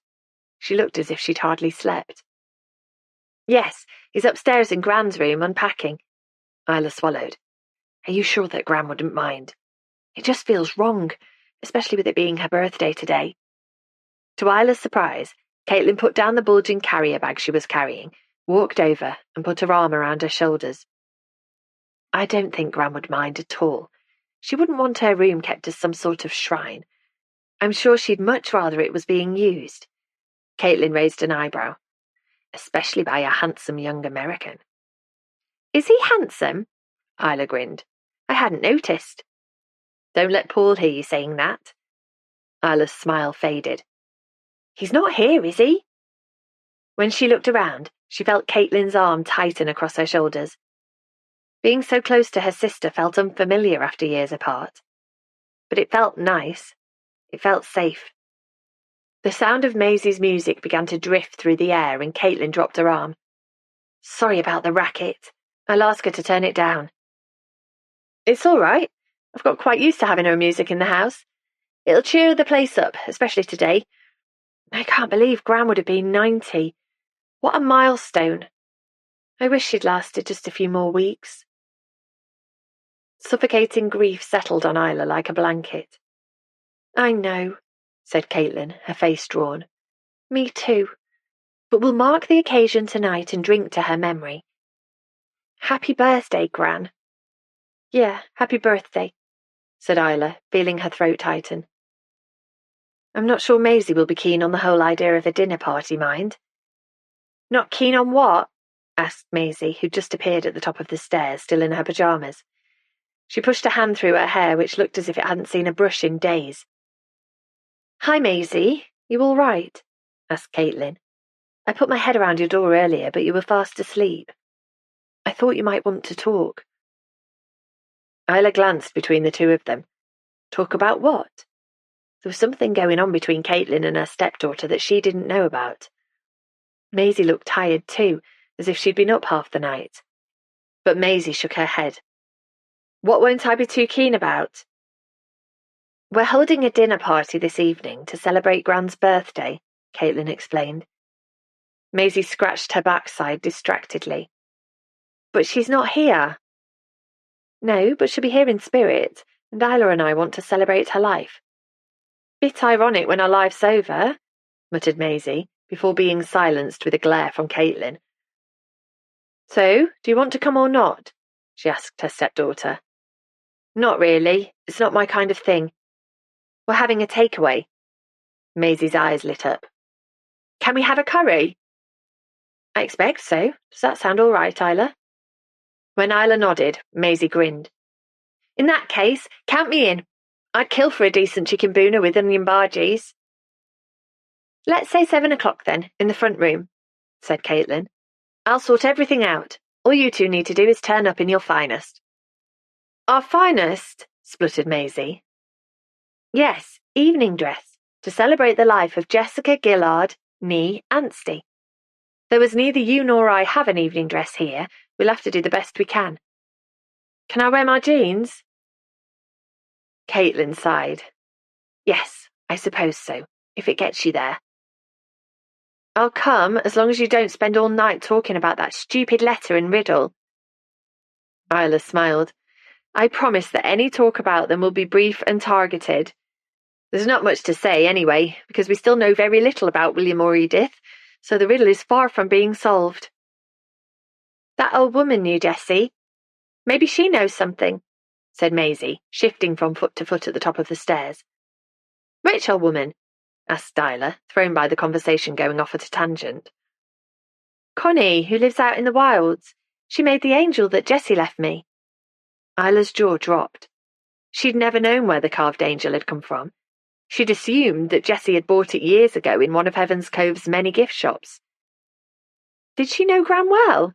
She asked. Maisie shrugged her shoulders. No idea. She grabbed the angel when she saw it and accused me of stealing it.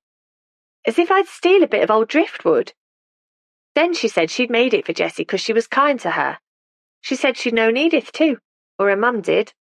Connie's old, but I don't think she's that ancient. Breath caught in Isla's throat. She knew Edith? Why didn't you tell me? Asked Caitlin. Maisie sniffed. You didn't ask me, and I've told you now, haven't I? She didn't tell me anything about her anyway. Do you think she'd speak to me about Edith? Isla asked. Doubt it. She doesn't like strangers. But it sounds as if you and her got on well. I wouldn't put it as strongly as that. She couldn't wait for me to leave. Okay, but she does know you, kind of, so why don't we take a trip out there later? What, in your Mini? Maisie scowled at Isla's car through the hall window. We'll end up in a ditch. Isla glanced at Caitlin's posh car parked on the road next to her beloved Mini, but there was no way her sister would risk pranging the car that would take her back to London. Tomorrow, then. It's supposed to thaw a lot overnight. Maisie sucked air through her teeth. Connie won't be happy if we just rock up on our doorstep. But it's worth a try. Maisie sighed. I suppose if it stops you all going on about that letter and stupid riddle. But you've been warned. She headed back towards her bedroom. You'd better bring cat food, she called over her shoulder. Cat food? I have no idea, said Caitlin, pulling up the zip on her jacket. She looked at her watch and frowned. Are you going somewhere? Yeah, I thought I might go out again for a walk. Would you like me to come with you? No, said Caitlin quickly. No need. I just want some fresh air and I won't be long. See you later, yeah? Yeah, see you later, said Isla, but Caitlin had disappeared through the front door before she'd finished speaking. There was definitely something going on, thought Isla, finally getting round to turning up the thermostat. Caitlin was concerned about Maisie for some reason, and now she was off on some mystery mission that was making her nervous. Isla had known her sister long enough to recognise when she was flustered. But it was none of her business, Isla decided, going into the kitchen to make Ben a cup of strong coffee. There were enough old secrets about Edith and William to unravel, without trying to uncover Caitlin's present-day ones too. Chapter 26, Caitlin. Caitlin checked her watch for the third time in as many minutes. She'd hurried to get here on time, but Sean was late and there had been no text or call to explain why. Surely he wouldn't have arranged a meeting to then leave her standing here on a snowy cliff high above Heaven's Cove as some sort of twisted revenge. Caitlin shook her head, ashamed that the thought had even crossed her mind. Sean had been kind and decent as a teenager, and she had no reason to suspect that he'd changed. He'd helped her look for Maisie yesterday, for goodness sake, which, in a roundabout way, was why this meeting was happening at all. When Caitlin had texted to let him know that her stepdaughter was safe, he'd replied with a request that they get together for a chat. Caitlin's first inclination had been to gently decline. Why did Sean want to meet up again? What good would it do? But on second thoughts, it had seemed churlish to say no, though she had insisted on the location of their rendezvous. He'd suggested meeting at the Smuggler's Haunt, but Caitlin had changed it first thing this morning for the cliff that rose above the village.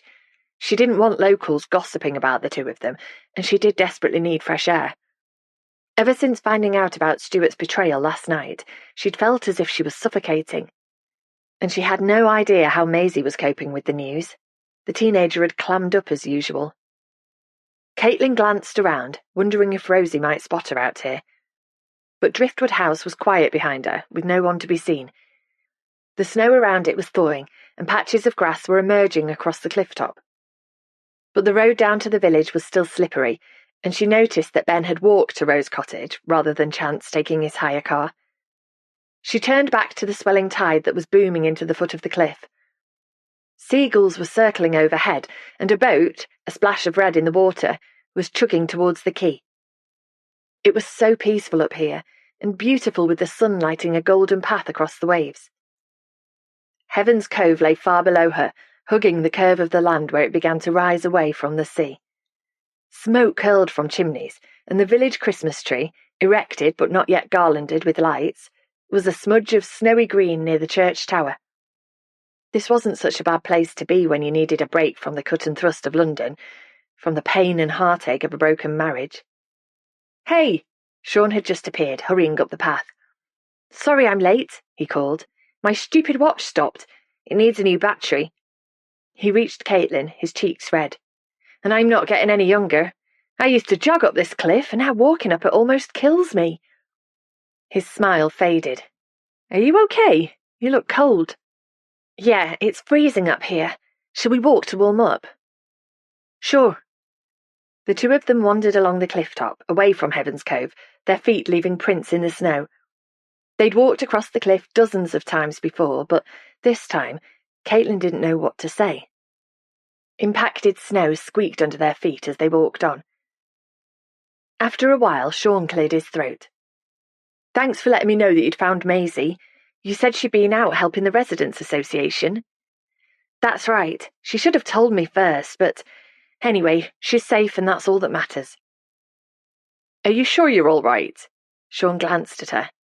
"You sound, I don't know, different." "Sorry, I didn't sleep well last night and there's a lot going on." They walked on further, making small talk about her car and the upcoming 40s night dance, and villagers whom Caitlin remembered from her adolescence. So many people seemed to arrive in Heaven's Cove, put down roots and stay forever. People like Isla, who was determined to stay put. "I wasn't sure you'd agree to meet me," said Sean, coming to a halt. Driftwood House was away behind them now, and Caitlin could just see the chimneys of Heaven's Brook in the distance. "You helped me look for Maisie. I was happy to meet up for a chat." "Even if you didn't fancy a get-together in the pub?" "I didn't want to feed the Heaven's Cove rumour mill. Is it still as bad as it used to be?" "Oh, yeah," Sean whistled through his teeth. The new gossip queen of Heaven's Cove is a woman called Belinda. She's nice enough, but nosy as hell. Do you know her?" Caitlin shook her head. "I don't think so. Probably best to keep it that way unless you want all of your deepest, darkest secrets up for grabs." He nodded at a wooden bench they were walking past. "Look, shall we sit down for a minute?" He swept snow from the seat and sank onto it. Caitlin followed, ignoring the cold that immediately began to seep through her jeans. Sean cleared his throat. "Anyway, the reason I wanted to see you before you go back to London is because I have something to ask you." "Okay." He shifted round towards her and took a deep breath. "Why did you drop me like a hot potato the minute you left Heaven's Cove?" "What do you mean? I didn't," she protested, feeling adrenaline prickle through her. "You didn't?" He gave an incredulous laugh. "Come on, Kate. I've been waiting 15 years for an answer, and all you can do is deny what you know very well happened. But if you need reminding, before you left we sat here on the cliffs and you cried. You must remember that, surely. You promised you'd be back soon, and we talked about me coming up to the city to visit you. We vowed to stay together. But the minute you got up to London, everything changed." Caitlin opened her mouth to protest, but closed it again. What could she say? "I mean, I get that we were young and people change, but the way you did it—" Sean shook his head. "Basically, you ghosted me, Kate. Your calls became increasingly sporadic, and before long I could never get hold of you. You stopped texting and you stopped coming home." "I did come back to Heaven's Cove sometimes," said Caitlin weakly. "Very occasionally for fleeting visits, and you never had time for me, did you? I only found out about your visits after you'd gone back to London." Caitlin opened her mouth again to argue that she hadn't behaved quite so badly, but she couldn't do it. Every word of what Sean had said was true. She breathed out slowly, feeling like a balloon deflating. Deep down, she'd known this was coming, from the moment she'd seen Sean at the garage when she'd brought her car in for repair. She'd known that she deserved it. "Well," he urged, "are you going to run away again without giving me any answers?" Caitlin slowly shook her head, wishing she'd never got out of bed that morning. "You're right. I behaved appallingly, and though you probably won't believe me, I'm very sorry about it. Was I really that awful that you couldn't wait to drop me? Did our relationship mean so little to you?" Sean ran a hand through his hair in a gesture of frustration that Caitlin remembered so well. She sniffed, close to tears. "No, it was the opposite of that. Our relationship meant everything to me." "So why did you drop me like that?" Sean's face was a picture of confusion. "I just don't get it, Kate. What did I do wrong?" "Absolutely nothing. You did absolutely nothing wrong." Kate was shivering with emotion. "So what's the truth? I think you owe me that much." He was right, and she knew it. "Okay. The truth is, it wasn't you, it was me." "Great." Sean jumped to his feet. "I put my dignity on the line to ask you for an answer, and all you can do is feed me a cliché." "Please don't go." Caitlin grabbed hold of Sean's arm and pulled him back onto the bench. "I promise it's not a cliché. Well, it is sometimes, but in this instance it's not, because it's the truth." She blinked, her eyes swimming with tears. "I did care about you, Sean. I really cared. A lot. And that was the problem." Sean shook his head. "I still don't get it." "I was desperate to get away from Heaven's Cove, but I hadn't factored you into my escape plan. I hadn't factored in—" She swallowed, almost unable to admit it to herself. "I hadn't factored in falling in love." Sean was staring at her, saying nothing. "I wanted to stay in touch, but I knew that if we did, or if I saw you, then I might want to come back to Heaven's Cove for good. And I couldn't. I needed to get away from this suffocating place and make something of myself." She was finding it hard to catch her breath. "I should have told you, but I was a coward and pretty mixed up. That's not an excuse, but I hope it's an explanation. I know what I did was wrong and cruel, but I felt lost and I made bad choices. I protected myself at the expense of other people. I hurt you and I hurt Isla and my grandmother. And I can't take any of that back. It's too late. But I can say sorry." Her chest was so tight she could hardly breathe. "And I am sorry. Truly sorry." Tears were trickling down her cheeks. Tears for what might have been, and tears for the marriage she'd just lost. She felt them run across her jaw and plop onto her collarbones. Sean reached into the pocket of his jeans and pulled out a clean tissue, which he handed to her. "Here, you better have this."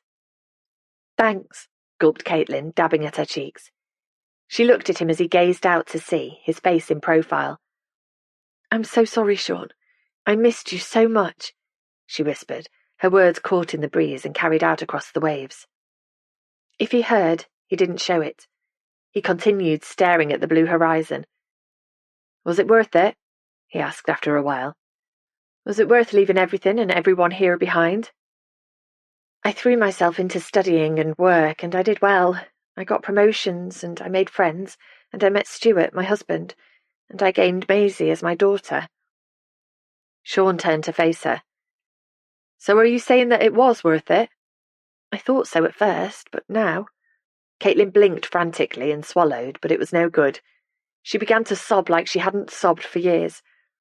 Her head bent down towards her knees under the weight of emotion pressing down on her. "Sorry," she managed between sobs.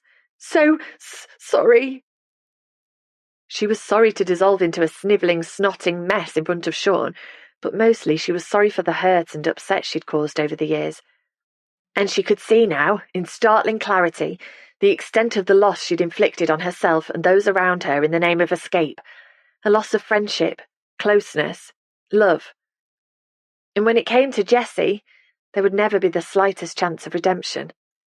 Caitlin suddenly felt strong arms around her and she was pulled in tight against Sean's chest.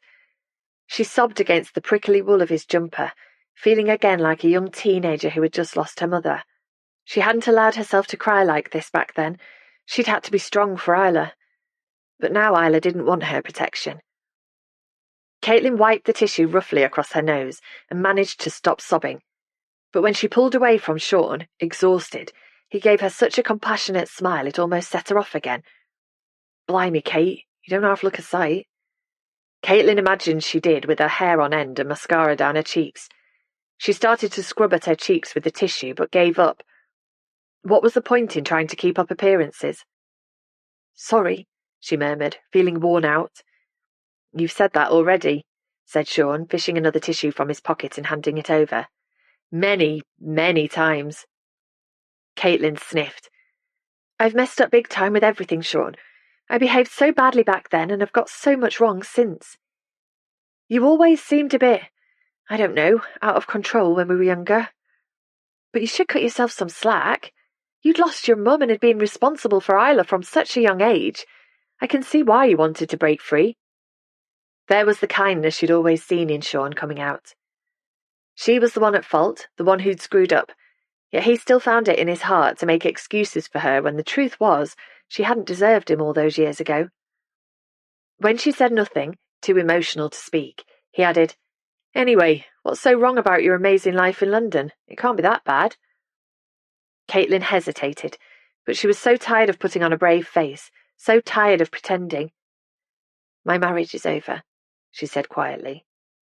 "It turns out that Stuart, apart from having a gambling problem, has been having an affair under my nose. And he owes so much money to so many people we're having to sell our house to pay off his debts, which means I'm about to be homeless, along with Maisie, who can't stand me. Isla is so disappointed with my behaviour she can hardly bear to look at me, and I never got to say goodbye to my grandmother, who sacrificed a great deal to take me and Isla in, because I've been selfish and stupid and have stayed away." She stopped talking, and the silence was broken only by the rush of the wind swirling eddies of snowflakes around them. "You're right, it is that bad," said Sean. "Your life's a total mess." "Wow, thanks," said Caitlin, remembering that one of the things she'd always loved so much about Sean was his inability to fudge and obfuscate. Unlike Stuart, he didn't lie or take risks with people's feelings. "So where's this Stuart now, then?" "He's in Gran Canaria." "How can he afford that if he's as broke as you said?" "He's there for a work conference with his girlfriend, who happens to work in his office." "Let me guess, she's much younger than him." "Yep." "Classic." Sean shook his head. "So what are you going to do?" "I don't know. I'm applying for jobs and I was hoping that Grant's house could be sold so I'd have enough for me and Maisie to rent somewhere in London for a while." But Isla wants to stay there, and so does Paul. A shudder of distaste crossed Sean's face. What is it? Nothing, really. It's just, like I said, I'm not that keen on Paul. Me neither. I've seen him and Isla out together around the village. He can be very dismissive of her. And controlling. I'm worried about her, but she won't let me in. Have you told her what's really going on in your life? He frowned when Caitlin shook her head. That'll be why, then. She thinks you're still living the perfect life in London that you left her for. Whereas, in reality, my life has imploded, which means that not only was I a total cow to her, I abandoned her for absolutely nothing. You moved away, yes, but you didn't abandon her. As good as. There's no point in sugarcoating any of it. I've behaved appallingly, and I've got my just desserts. No family, no husband, and no home. It sounded so stark laid out like that, but it was the truth, and there was no one to blame but herself. Caitlin sighed. I'd be grateful if... You'd be grateful if what? I was going to say I'd be grateful if you didn't tell anyone else what I've just told you, but I realised that I don't need to ask. I always was boringly trustworthy.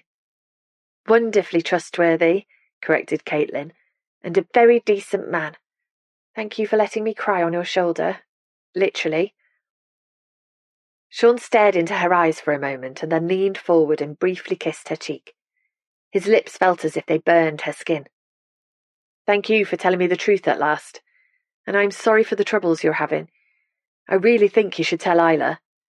Caitlin nodded. I know you're right, and I will. It's just hard to find the words. Just tell her what you told me. He did up another button on his jacket. I'm sorry, Kate, but I really need to go. One of our best customers rang earlier and asked if he could drop his car into the garage today in about 20 minutes. Do you want to walk down with me? Caitlin shook her head. No thanks, I'll sit here for a while and enjoy the view. You're not going to do anything daft, are you? He glanced nervously at the cliff edge. Loose stones dislodged by the wind were tumbling down the cliff face and into the churning sea hundreds of feet below. No, I think I've done quite enough daft things already. She smiled up at him. But thank you for caring. He shrugged. Don't leave it too long before you go back to Rose Cottage and get warm. I'll see you around, Kate. He started making his way down the path, and Caitlin watched him go. His walk was the same, long strides with a swing in his shoulders, but he was no longer the teenaged boy she'd fallen in love with 15 years ago. He was a man now, and, as she touched her cheek where his lips had brushed her skin, she realised that she still had feelings for him. Chapter 27. Isla. Isla wasn't the best of cooks, as Paul often jokingly remarked, but there was something about baking a cake that she found profoundly soothing. Perhaps it was the rhythmic beating of the eggs, or the memories it invoked of Gran, who had the sweetest tooth of anyone Isla knew. Jessie loved cake, any sort of cake, and could often be found in this kitchen, following a new recipe, with flour dusting her clothes. She always wore an apron, but still managed to make a mess. Isla folded flour into the Victoria sandwich she was making, so engrossed in her memories that she only realised Ben had come into the kitchen when he cleared his throat behind her. Hi! Isla swung around, the spoon in her hand dripping cake mixture onto the floor. How are you doing? You all unpacked? Ben gave a grin. It didn't take long because I travel late. Apologies for disturbing you, but I wondered if there's anything I can do to help, seeing as you're very kindly having me stay in your home. I don't think so, but thank you. I guess you'd have been flying about now if you hadn't missed your flight. I'd have been somewhere over the Atlantic, but it doesn't matter.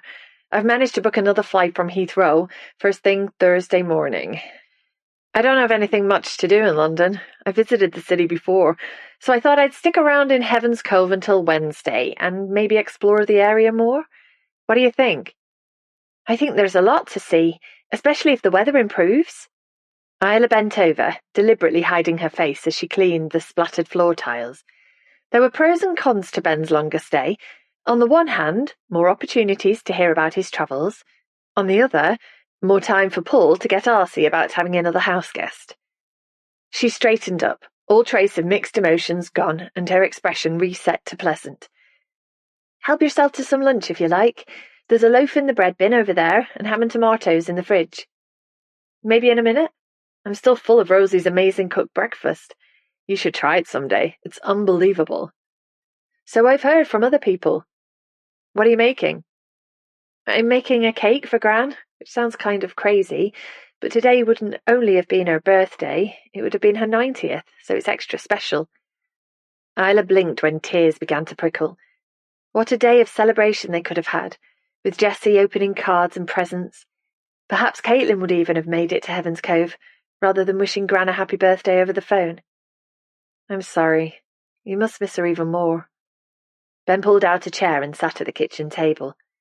"You miss them all the time, but special birthdays, anniversaries, Thanksgiving, Christmas, they're the worst." "So what are you going to do with the birthday cake?" "We're going to have it for dessert this evening after our birthday meal in honour of Gran." Isla twisted her mouth. "Does that sound really odd, or even ghoulish?" "Not at all. It sounds like a touching way to remember someone you loved." Isla poured the mixture into 2 baking tins, smoothed them with a knife, and opened the oven. A blast of heat hit her as she pushed the tins inside and slammed the door shut. "Right, that's done." She pushed hair from her hot forehead with the back of her hand and sat at the table opposite Ben. "You're invited to the meal tonight if you'd like to come. It's only a takeaway because that was what Gran always wanted. She loved spicy food." "Thank you for the invitation, but I couldn't possibly intrude. It's a family occasion." "What would Caitlin say?" "She's not always been terribly family-orientated. She won't mind." "You sure? I get the impression she can be a little fierce." "Ah, you've realised that, have you?" Isla grinned. "Her bark is worse than her bite, once you get to know her, I promise.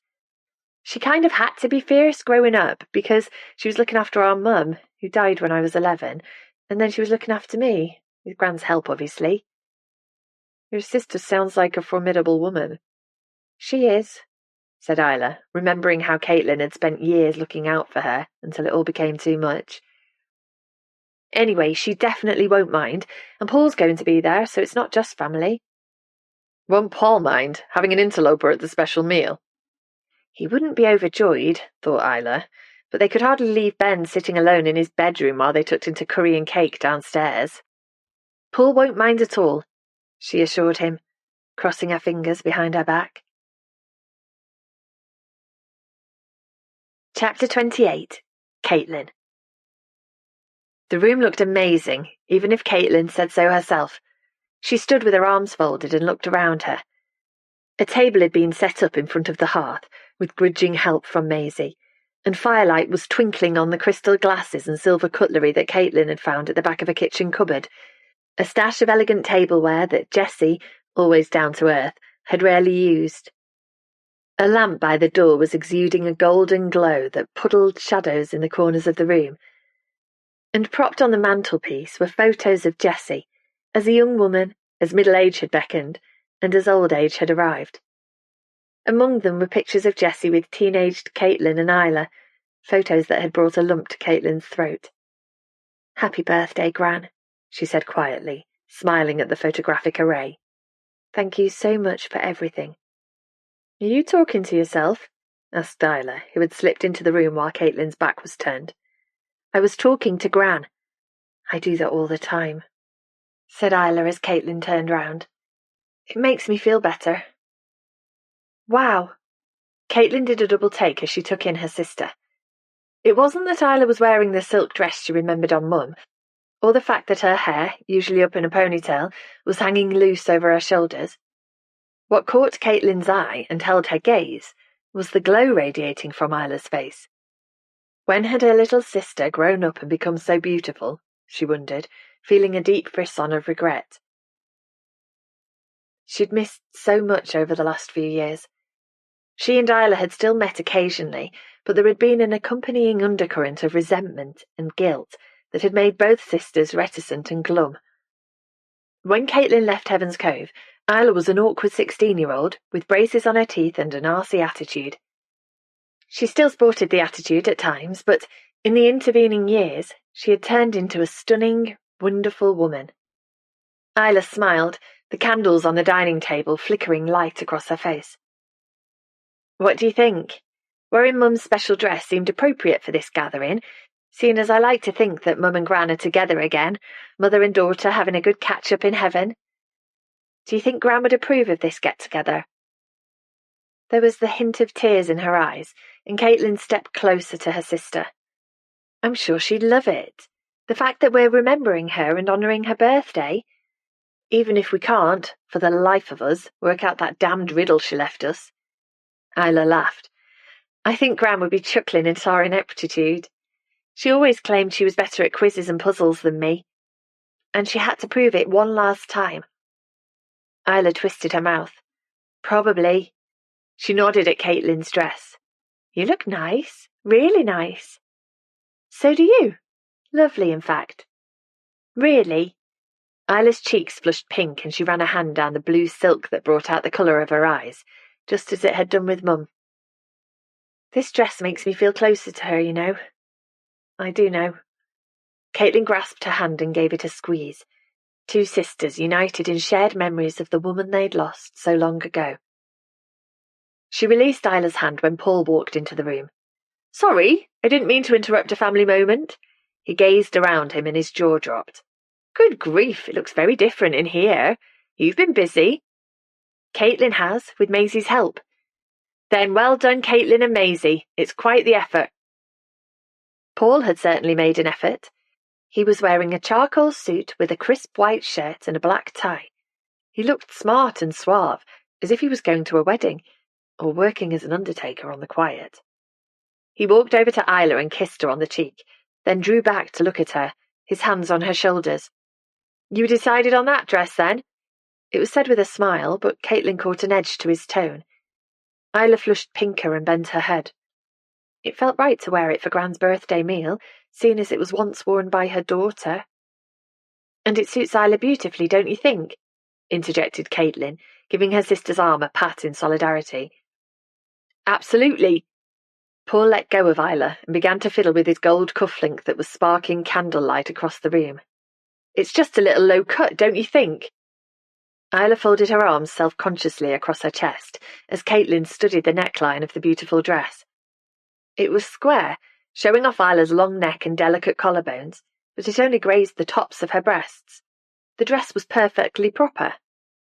If you think that's low cut, you should see some of Maisie's t-shirts, Caitlin shot back, annoyed with Paul for denting Isla's confidence.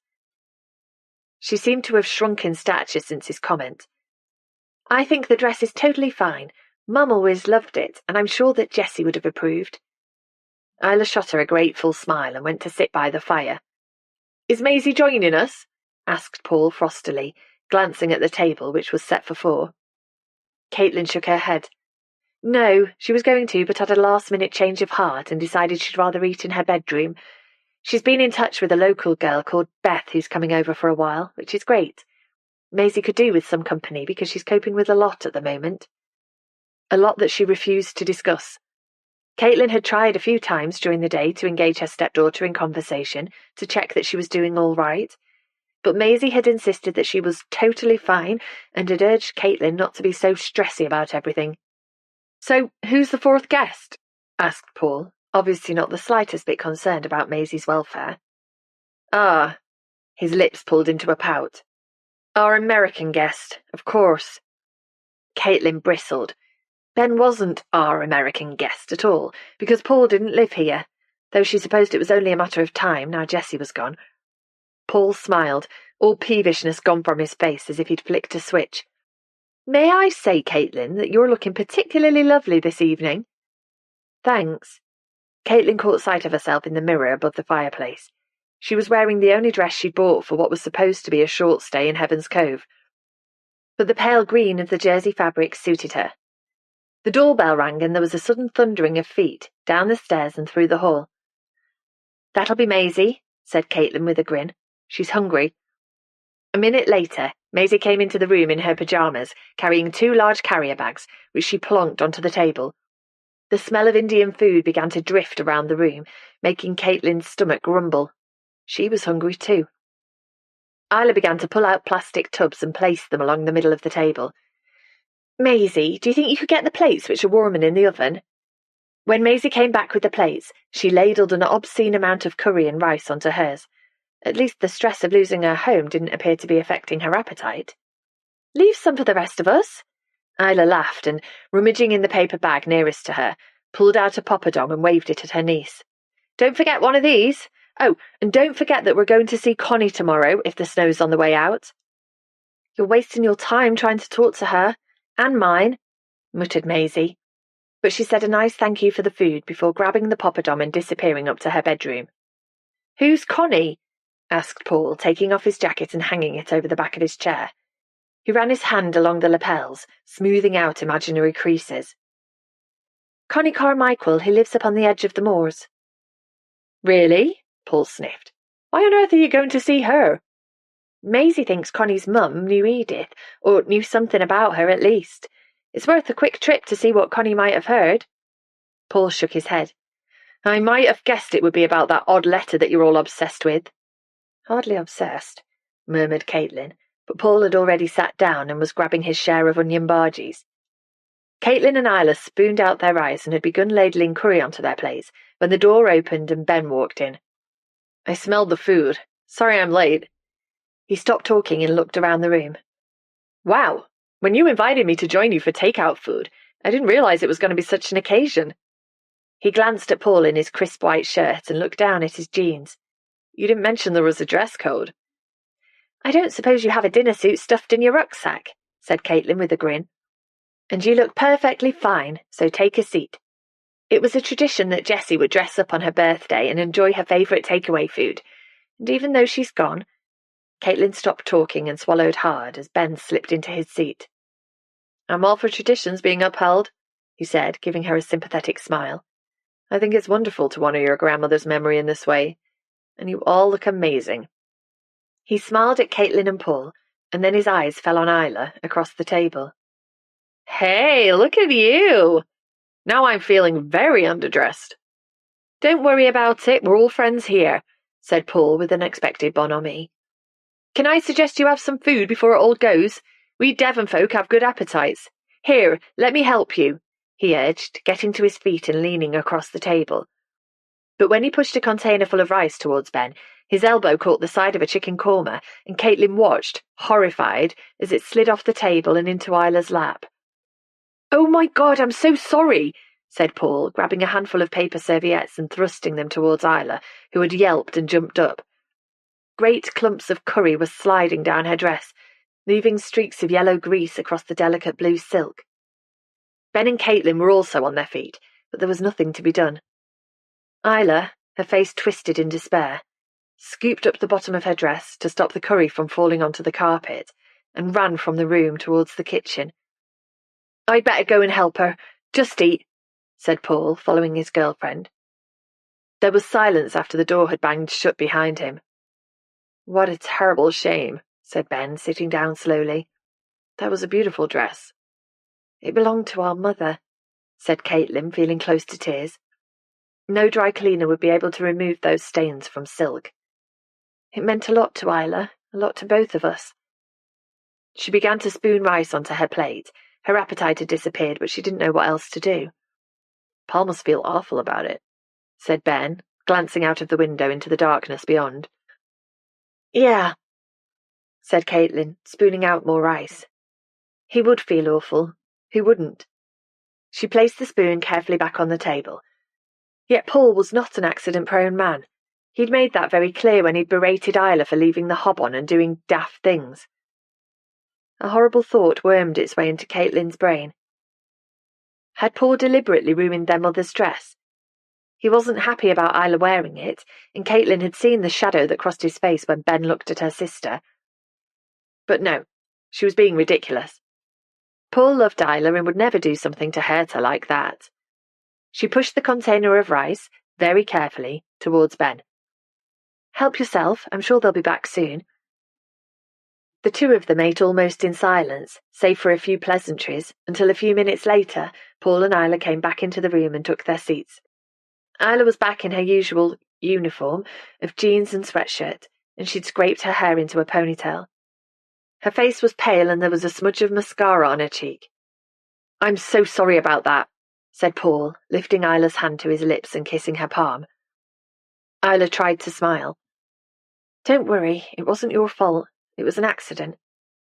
I know, but I can't believe how clumsy I was. That's not like me at all. I'll have the dress dry cleaned tomorrow. I'm not sure there's much point, said Isla. She grabbed hold of her wine glass and raised it, her hand trembling. But please don't let this spoil Jessie's birthday celebration. She held her glass aloft. Happy birthday, Gran. We love you and we miss you. To your Gran, who sounds like a wonderful woman, said Ben before taking a sip of wine. Yeah, to Jessie, said Paul, his mouth turned down at the corners. He drank his glass of wine in 3 long gulps. What had her grandmother made of Paul, Caitlin wondered. And what would her verdict be on Ben, who was staring at Isla and Paul with a thoughtful look on his face? More food, Ben? Paul asked, sounding very jolly all of a sudden. I promise not to throw it over anyone's lap this time. We can enjoy our meal to mark poor Jessie's passing, and I'll even allow talk of William and Edith and that damn letter without yawning. When he laughed, Ben and Caitlin smiled politely, but Isla hardly raised her eyes from her food while they ate. Chapter 29. Isla. The house wasn't quiet. It was never truly quiet, even at almost 3 a.m, thought Isla as she crept down the stairs. Every step creaked under her bare feet, and she could hear the grumble of the ancient boiler doing its best to keep the worst of the cold at bay. The big thaw was happening. There was a steady drip-drip from outside, where the snow on the roof was melting. But Isla's pink toweling dressing gown wasn't thick enough to keep out the chill, and, padding across the whole tiles, she cursed her bare feet. The kitchen tiles weren't any better. So, after grabbing orange juice and leftover sponge from last night's birthday meal, she sat on the kitchen table, her legs swinging back and forth. Moonlight dappled across her lap as she bit into the cake and savoured its comforting sweetness. It was silly to be so upset about her mum's dress, she told herself. Many happy memories were attached to the dress, but owning it and wearing it wasn't the same as having a mum around. And her distress at the dress's demise only made things worse for Paul, who was upset about the accident. He was snoring upstairs right now, but he'd apologised again before falling asleep. So, Isla, you need to accept it's happened and move on, she told herself firmly, taking another bite of the sponge. She glanced up and a scream caught in her throat when a shape appeared in the doorway. I'm sorry, I didn't realise, I didn't mean to scare you. Ben rubbed his eyes with the heels of his hands. I'll go back to bed. No, it's okay, managed Isla, her heart pounding with adrenaline. She swallowed her mouthful in 1 gulp. Did you want something? Ben ran a hand across his chin. Just a glass of water, if that's all right. I crept down, trying not to wake anyone. I didn't know you were in here. Not surprising, seeing as it's the middle of the night. Isla carefully wiped her mouth, wishing she'd run her fingers through her hair before venturing downstairs. It must be sticking up all over the place. And there were cake crumbs all down her dressing gown. What's this, a midnight feast? Ben nodded at the half-eaten sponge while she tried not to look at his legs. He'd thrown a sweatshirt on, but obviously slept in his boxer shorts, and although the light was dim, she could see that his legs sported the same golden tan as his face and arms. Something like that, she managed. I don't normally get up at 3 to raid the kitchen, I promise, but I couldn't sleep. Did you have bad dreams? Asked Ben, taking a clean glass from the dishwasher and filling it with water from the tap. Around them, Rose Cottage creaked and groaned as it settled, and an owl screeched its lonely cry from the garden. No, not dreams. I was kept awake by memories. Actually, I was thinking about my mum. The dress I was wearing tonight belonged to her. She smiled. I can remember her wearing it before she got sick. I thought she was the most elegant creature alive. Ben set his drink down on the marble worktop. You look pretty elegant yourself. It's a beautiful dress. It was, said Isla sadly. She sniffed. But it was an accident and Paul's really upset about it, so you need to accept it's happened and move on. Isla grimaced. Ah, you heard me talking to myself, I take it? Uh-huh. Ben nodded. Which, again, is not something that I normally do, though I have been talking to my gran recently, even though she's dead. Maybe I'm just losing my mind. Me too then, because I talk to my dad all the time. He frowned. Not that I've ever admitted that to anyone before. Don't worry, I won't tell a soul, and I reckon it's only if they start answering us back that we need to worry. Ben grinned and sat down on the table beside her. I am sorry about your dress, and while I agree that accepting things and moving on is a very sensible course of action, it's not always the easiest thing to do. Isla glanced at him, aware that his bare thighs were only inches from hers. Though fortunately, her thighs were currently encased in thick toweling. It sounds as if you're speaking from experience. Kind of. It's nothing like losing a parent, but... He cleared his throat. I had a bad breakup with a girlfriend a couple of years ago, and it took me a while to accept that it was over. I'm sorry. Is that why you first went travelling, to get away from things? Initially, yes. But I realised how much I loved seeing new places and experiencing a bigger life than the one I'd been living, and I kinda got hooked. You're going to miss it when you go back to work? Ben nodded. Not for long, though. Being in Heaven's Cove over the last couple of days, without lots to do, has given me time to think, and I've decided that I'm going to give up my job straight away and travel across Asia for a few months. Then I'll head to Australia and New Zealand before going back to the States. Or I might just keep on travelling. Wow, a real adventure. What does your mum think of that? Ben winced. I haven't told her yet. I've only just decided to do it. But she's got my sister and grandchildren living nearby, so I'm sure she'll come around to the idea, especially if she can unearth ancestors on every continent for me to chase. He nudged his shoulder against Isla's. I bet she'll be pleased for me that I'm seeing the world. I envy you, said Isla, acutely aware of Ben's body close to hers. He was so full of life, a life filled with adventure and possibilities. You talk as if you're stuck here, shackled forever to Heaven's Cove, just like Edith, said Ben, his eyes finding hers. Sometimes it feels like it. Caitlin got away and is living an interesting life. And you'd like one too? Sometimes, though I had this house and Paul and I had my gran. She blinked to stop tears from falling.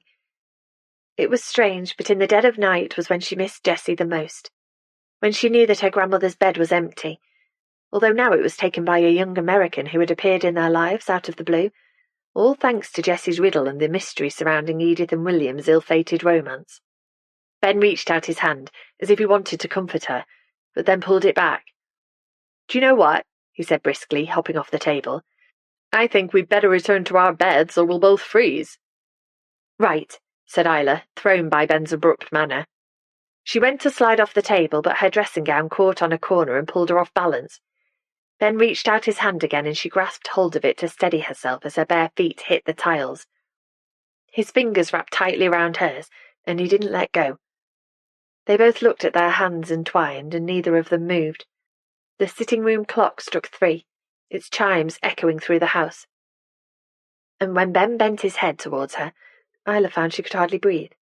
Was he going to kiss her? Did she want him to? There was a sudden crash upstairs as a door hit a wall and Ben and Isla sprang apart. What the hell was that?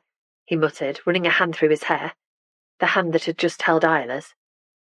That's Maisie going to the loo. She's like a herd of elephants in the middle of the night. She sure is noisy. Anyway, Ben shrugged. We better go, don't you think? Yeah, sure, you head off.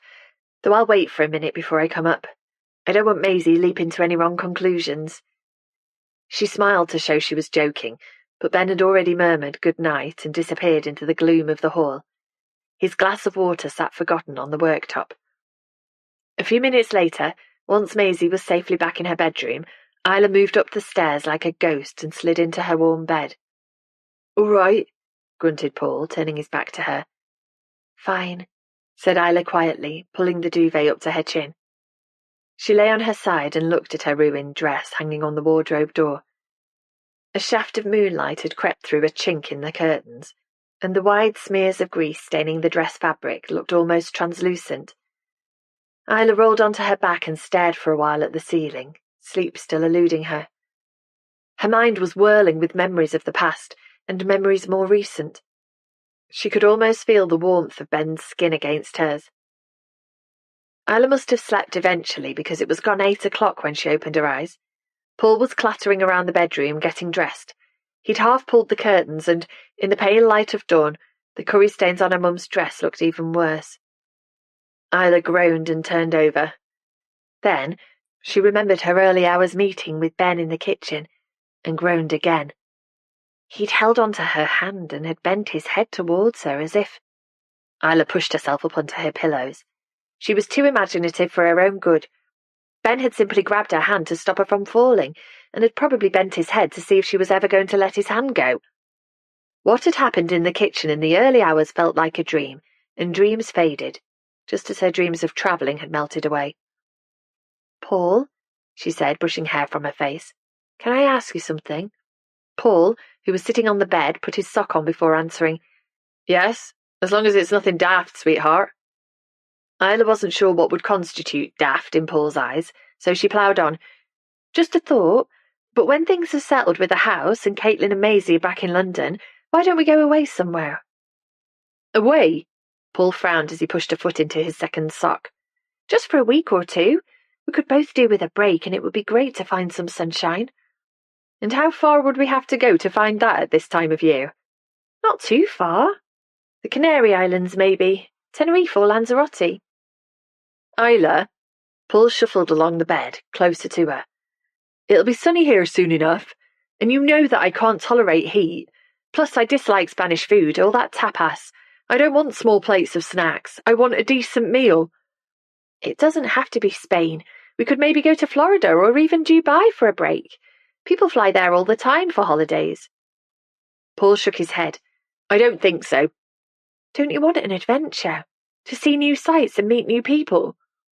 "There's quite enough to see around here, and I'm meeting new people all the time at work." "Are you phobic about flying?" Paul got to his feet. "I'm perfectly fine with flying. I've flown in the past, but I didn't enjoy it. All that hanging around at the airport and being herded around like sheep. And for what? Sunburn, dreadful food, and stomach upsets." "Okay." Isla took a deep breath. "I get that you don't like travelling, so maybe I could go away for a week on my own sometime." Paul had begun to scowl. "Or maybe I could go with Caitlin." "Caitlin who ignored you for years?" Isla winced. "She did, you're right. But we do seem to be getting on better these days, on and off." "That's only because she's trying to persuade you to sell this house." "That's a little harsh." "Harsh but true. And if you want to spend time away from me, you only have to say and I'll leave." "That's not what I'm saying at all," said Isla with a sigh. "Well, that's what it sounds like." Paul's face softened and he sat back down on the bed. "Look, sweetheart, I love you and I want you to be happy, and you're happiest when you're with me. That's the truth of it. And there's no way I'm going to Tenerife or Lanzarote." He leaned over and kissed the tip of her nose. "Honestly, the sooner that man stops putting ideas in your head and goes back to America, the sooner we can get on with our lives in Heaven's Cove. I'll see you later, yeah?" Isla nodded and, suddenly feeling overwhelmingly weary, closed her eyes again. Chapter 30. Caitlin. "I wish you'd woken me." Caitlin glanced up as Isla hurried into the sitting room in her dressing gown, her long hair streaming behind her. "Have you seen the time?" "Yes," said Caitlin calmly, closing the newspaper she'd bought from the mini-mart half an hour earlier. "It's 10 o'clock. "Exactly! I only closed my eyes for a minute and I fell asleep again. You should have knocked on my bedroom door." "Why? Having a lie-in isn't a crime. Have you noticed the hours that Maisie keeps?" "Yes, but the difference is she's 15 and I'm 31, with lots to do." "Like what?" "Like packing up Gran's clothes and trying to find out more about Edith and William so we can solve the riddle. And get our hands on the fortune that Gran alludes to. Well, that would be nice." Caitlin put the newspaper down in her lap. "Look, Isla, I didn't wake you because you obviously needed the sleep. You were pretty upset after what happened last night." "What do you mean?" demanded Isla, pushing her hand through her hair. "I mean Mum's dress being ruined, obviously." Caitlin narrowed her eyes because something was off with Isla, who seemed unusually agitated. "Why? What else happened last night?" "Nothing. Why? What do you think happened?" "Nothing, except for half a ton of curry landing in your lap." "Right. Isla flopped onto the sofa and folded her arms. Has Paul gone to work? Asked Caitlin, although she knew he had. She'd seen him striding down the garden path before breakfast. She'd been sitting here thinking about him and wondering whether it was wise to broach her suspicions with Isla. It might not be, when her relationship with her sister was already on shaky ground. Paul left ages ago. Isla inspected her nails and began to pull at a loose cuticle. Where's Ben? Have you seen him this morning? Briefly, but he's gone. Isla stopped fiddling with her nails and looked up. What do you mean he's gone? He came down early, all packed up, and said he didn't want to impose on us any longer. Has he gone back to London? Asked Isla, a hint of something in her tone that Caitlin couldn't quite place. Then she realised that it was forced indifference. If you didn't know Isla well, you'd think she was simply being casual and unconcerned, but Caitlin knew her well enough to catch the edge in her voice. I don't think he's going to London today. The roads around Devon are rammed, apparently, now the snow's melting, and motorists are being advised to stay at home. But he's decided it's fairer on us if he moves back to Driftwood House. Rosie messaged him first thing to say that her guest was a no-show last night, if staying here was a problem, seeing as we've just lost Gran. Okay. Isla nibbled at a hangnail. Is something going on? Asked Caitlin gently. Of course not. Only you can talk to me about anything? Isla tilted her head and gave her a straight stare. Yeah, right. Like you talk to me about everything that's going on in your life. I don't know what you mean. The newspaper fell from Caitlin's lap, but she left it on the floor. Her sister had got out on the wrong side of the bed this morning and seemed up for a fight. I mean, there's all sorts of things going on with you, but you don't tell me about any of them. I know we're not close anymore, but... When Isla opened her arms and shrugged, Caitlin felt her heart break. How could she have grown so far apart from this young woman who she'd once loved so fiercely? I'd like us to be close again, she said quietly. Then talk to me, Kate. Isla shook her head. You shut me and Gran out of your life for years. I still saw you, protested Caitlin. Very occasionally, and you never spoke to us about anything important. It was all inconsequential stuff about your big house and your friends who I never met and your perfect life. You kept us at a distance. That's because I felt guilty about everything, she blurted out. Okay, I'm not surprised, but I'm also not stupid. I know there's other stuff going on at the moment that you're not telling me. Isla wasn't going to let her off the hook, and Caitlin didn't blame her. She'd screwed up big time. She sighed and clasped her hands in her lap, because they appeared to be shaking. The truth is, I haven't told you what's going on because my perfect life has turned out not to be so perfect after all. When Isla said nothing, Caitlin continued, Stuart has a gambling problem and owes so much money that we need to sell the house immediately to pay off his debts. Isla's mouth had fallen open. And I've just learned that he's been cheating on me for at least the last few months. She swallowed, her mouth as dry as a bone. Anyway, the cheating thing is good, really, because it means I can leave him with a clear conscience. Having abandoned you and Gran, which was unforgivable, I didn't feel able to do the same to him, even though we haven't been getting on for a while. But his infidelity solves the problem, so, like I say, that's good, really good, and I'm fine with it. She stood up quickly and walked to the window. She could hear her heart hammering in her chest and a rushing noise in her head. I'm sorry, said Isla, getting to her feet and taking a step towards her. Was she going to come over and hug her? Caitlin would fall apart. She folded her arms defensively, and Isla stepped back. Is that why you sent Maisie to us at Easter? Because you and Stuart weren't getting on? When Caitlin nodded, she frowned. I wish you'd told me. Well, I've told you now. Does Maisie know about everything that's going on? Yes, but she only found out very recently, so I'd rather you didn't say anything to her. Of course not. Isla thought for a moment. Is that why you're so keen for me to sell Rose Cottage, to pay off Stuart's debts? Caitlin shook her head, feeling close to tears. The money wouldn't be for Stuart. Maisie and I will be going it alone, if she wants to stay with me, which she probably won't, actually. Caitlin pulled in a deep breath. So the money would be useful, that's all. I can't believe that Stuart would be such a... Isla's face was flushing pink with indignation. How dare he betray you like that? Did you know about the gambling? I gradually realised that he had a problem, but he refused to do anything about it, and I didn't realise how bad it had got. But then he lost the house. He owes money to some pretty unsavoury characters by the sound of it, so the house will have to go. Are you and Maisie in any danger from these people? God, no. I don't think so. Caitlin felt a shiver run through her. I hadn't really thought about it. Stuart seems sure that the money from the house will get them off his back. And as if that wasn't bad enough, you've stood by him and then he goes and cheats on you. Isla was going pinker still. Who with? With a young woman in his office, which isn't terribly imaginative of him. You sound so calm about it all, Kate. I am now, but I wasn't. No, I bet. Isla pulled the belt of her dressing gown tighter. I get it now, why you were so keen on me selling up, but... She sighed. I'm sorry, Kate. I should be more supportive, but I really can't face losing this house. It's been in our family for over 100 years. William's letter to Edith arrived here. Mum was born upstairs, and there are so many memories of Gran everywhere.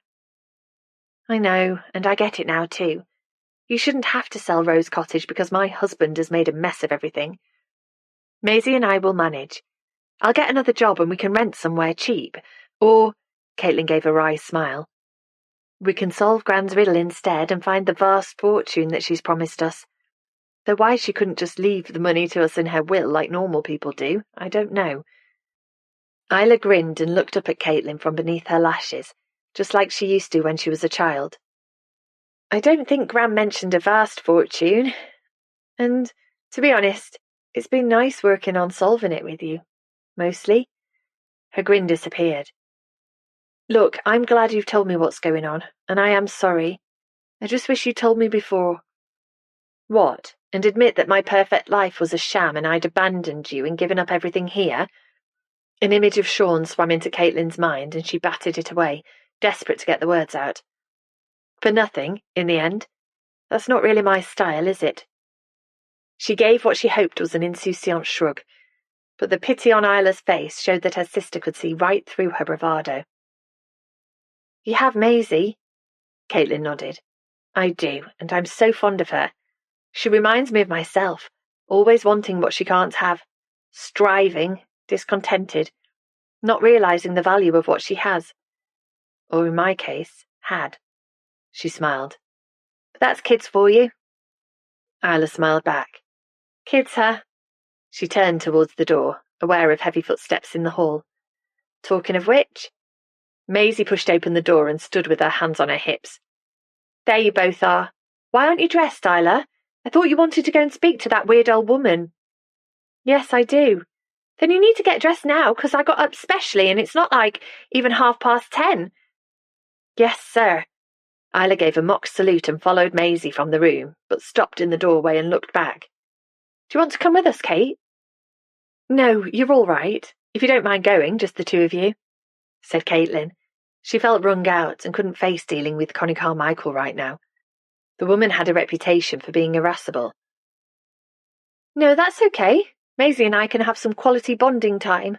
Isla twisted her mouth. Are you sure you're all right? Yes, you know me, said Caitlin brightly. I'm always fine, in the end. And though that was a lie, because she felt far from fine, Caitlin did feel lighter somehow and hopeful. Hopeful that it might not be too late to repair her relationship with her beloved sister. Chapter 31. Isla. Maisie was grumbling about something as Isla drove out of Heaven's Cove towards Connie's isolated house, but Isla was only half listening. Her mind was still on the conversation she'd just had with Caitlin and the problems that her sister was facing. It was the first time in years that she and Caitlin had really talked, and she was glad that her sister had finally trusted her with the truth. As the grumbles to her left continued, she swerved to avoid a patch of gleaming ice that she hadn't seen until the last minute. She was too busy thinking about Caitlin's revelations, and then there was the news that Ben had fled back to Driftwood House. Memories of their nighttime kitchen meet-up kept nudging in her brain. Memories of what he'd said and what she'd said. How he'd sat beside her on the table and told her of his plans to travel the world. The way he'd caught her when she stumbled and they'd clasped hands. The fact that she hadn't wanted to let him go. What kind of girlfriend to Paul did that make her? "Isla," said Maisie forcefully. "What?" Isla pulled her attention back to the narrow lane that was still edged with snow. "I said you need to turn left just past that big tree." "I know," said Isla, slowing down carefully to avoid sliding as she turned off the road. She would have missed the turning without Maisie's warning, but she wasn't about to admit it. The car climbed higher, surrounded by fields still coated in white, and Maisie began to shift about in the passenger seat. "How did it go with Beth last night?" asked Isla. What she really wanted to know was how the teenager was coping with the bombshell news about her dad's gambling and the marriage separation. But Caitlin's plea not to stray into that territory was still ringing in her ears. "Yeah, she's all right. I thought she was a bit, at first. But now we've met up again, I can see she's quite, Isla didn't know, but that seemed to be all the answer she was going to get from Maisie, who was now leaning forward and peering out of the windscreen. "I'm not sure this is a good idea," she said when Connie's isolated cottage came into view. "She wasn't very welcoming when I turned up the other day, and she's a bit—" She stopped talking and crossed her arms. "A bit what?" asked Isla, frustrated with truncated sentences going nowhere. She stopped the car and turned off the engine. Maisie shrugged in the silence. "I dunno, a bit weird and scary. The kind of person who might have a shotgun in the cellar." She paused. "Do you think she's got a shotgun in the cellar?" "No, of course she hasn't." Isla forced herself to laugh, hoping she sounded more confident than she felt. The Carmichaels' reputation for being troublesome and hell-raising lived on in Heaven's Cove, even though the only member of the family left was ancient Connie. Isla swallowed. "Well, we're here now. I'll go and knock on the door and you stay in the car until I've had a word with her." "Do I have to?" "Yes," said Isla sternly, before sliding out of the car, slamming her door shut and walking to the front door. The blue paint was peeling, and any metal letterbox was long gone. A piece of plywood covered up the rectangular hole left behind. Isla hesitated and then knocked loudly on the door. "Hello, Miss Carmichael? I'm Isla, Maisie's aunt. You met Maisie the other day when she brought you some food." She knocked again, more loudly this time, and, when nothing happened, turned to the car and raised her palms to the sky. Maybe Connie was out, though that was unlikely. She turned back to the door and knocked again, but inside the house everything was silent. The car door slammed and Maisie appeared at her elbow. "Here, let me have a go." She leaned over to what was once the letterbox, lifted the plywood flap and shouted, "Connie, it's Maisie, and I have some food for Dolly and Petra, and soup." Dolly and Petra? Maisie stood up when a door inside banged and there was a distant shout, "Wait!" "My job is done," she declared with a smug smile. A carrier bag Isla hadn't noticed before was banging against the teenager's shins. "Is that cat food and soup by any chance?" "Yep. I went to that supermarket by the church before you hauled yourself out of bed this morning. Though it's so small, it's a travesty to call it a supermarket. It's smaller than the corner shop down our road in London." The front door was suddenly wrenched open, and Isla couldn't help taking a step back. Connie, in all her glory, was impressively scary. Her sparse white hair was standing on end, and huge crevices lined her face. In their midst was a pair of beady brown eyes and a thin mouth pulled into a tight line. "You can come in," she declared, nodding at Maisie. She fixed her gaze on Isla. "You can't." "She's all right," said Maisie. "Isla's my aunt, Jessie's granddaughter, and she only wants to ask you a couple of questions." "I don't answer questions. I get too many nosy folk poking their noses in from social services." "She's not social services. She's a librarian." She glanced at Isla. "Are you a librarian? I've never properly asked." "That's close enough." Connie sniffed at this latest piece of information and stepped back to allow the two of them into her home. Maisie went straight in, but Isla stood on the doorstep. This had seemed like a good idea at the time. Speak to Connie and see if she could shed any light on Edith and her decision not to go to New York with William. But now she was here, The isolation of this place, and Connie's appearance and belligerence, were giving her the heebie-jeebies. Perhaps she did have a shotgun in the cellar. "Are you coming in or not?" huffed Connie. "Makes no difference to me." Isla swallowed, stepped into the dark, narrow hall, and followed Maisie into a large old-fashioned kitchen. Connie came in behind them and pointed at a table covered in chipped formica. "You can put the cat food and soup over there.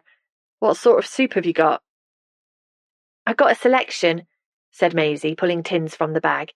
"Cream of tomato, chicken broth, leek and potato, and beef and veg." "Leeks are revolting." "You can just eat the rest then." Connie sniffed before shuffling away. After a moment, Isla followed her along the hall into a large sitting room, which reeked of cats. The old lady made her way to a shabby armchair that had been placed right next to the window and sank into it. She glared at Isla. "Following me now, are you? Who are you again?" "I'm Isla, granddaughter of Jessie in Heaven's Cove, who died recently. I think you knew her." "She died, did she?"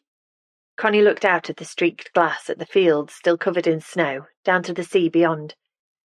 "I fancy someone told me that the other day, but I'd forgot till now. That's a shame."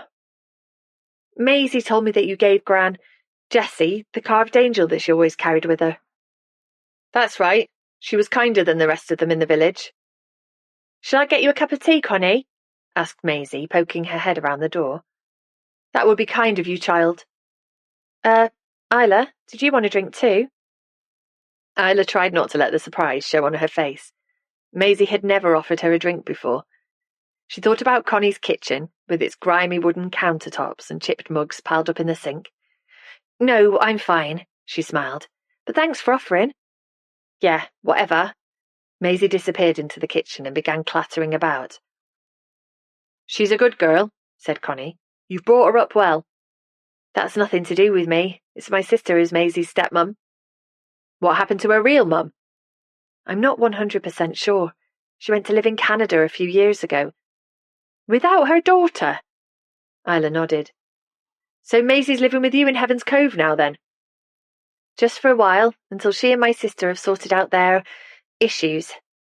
Isla changed the subject because Connie didn't need to know the ins and outs of their family history. "How are you getting on living out here on your own?" She glanced at the Zimmer frame in the corner and the dust piling up on top of the bookcase. "Perfectly fine," retorted Connie. "You're not a do-gooder, are you? Here to try and encourage me to leave?" Isla shook her head. "Definitely not." "Good.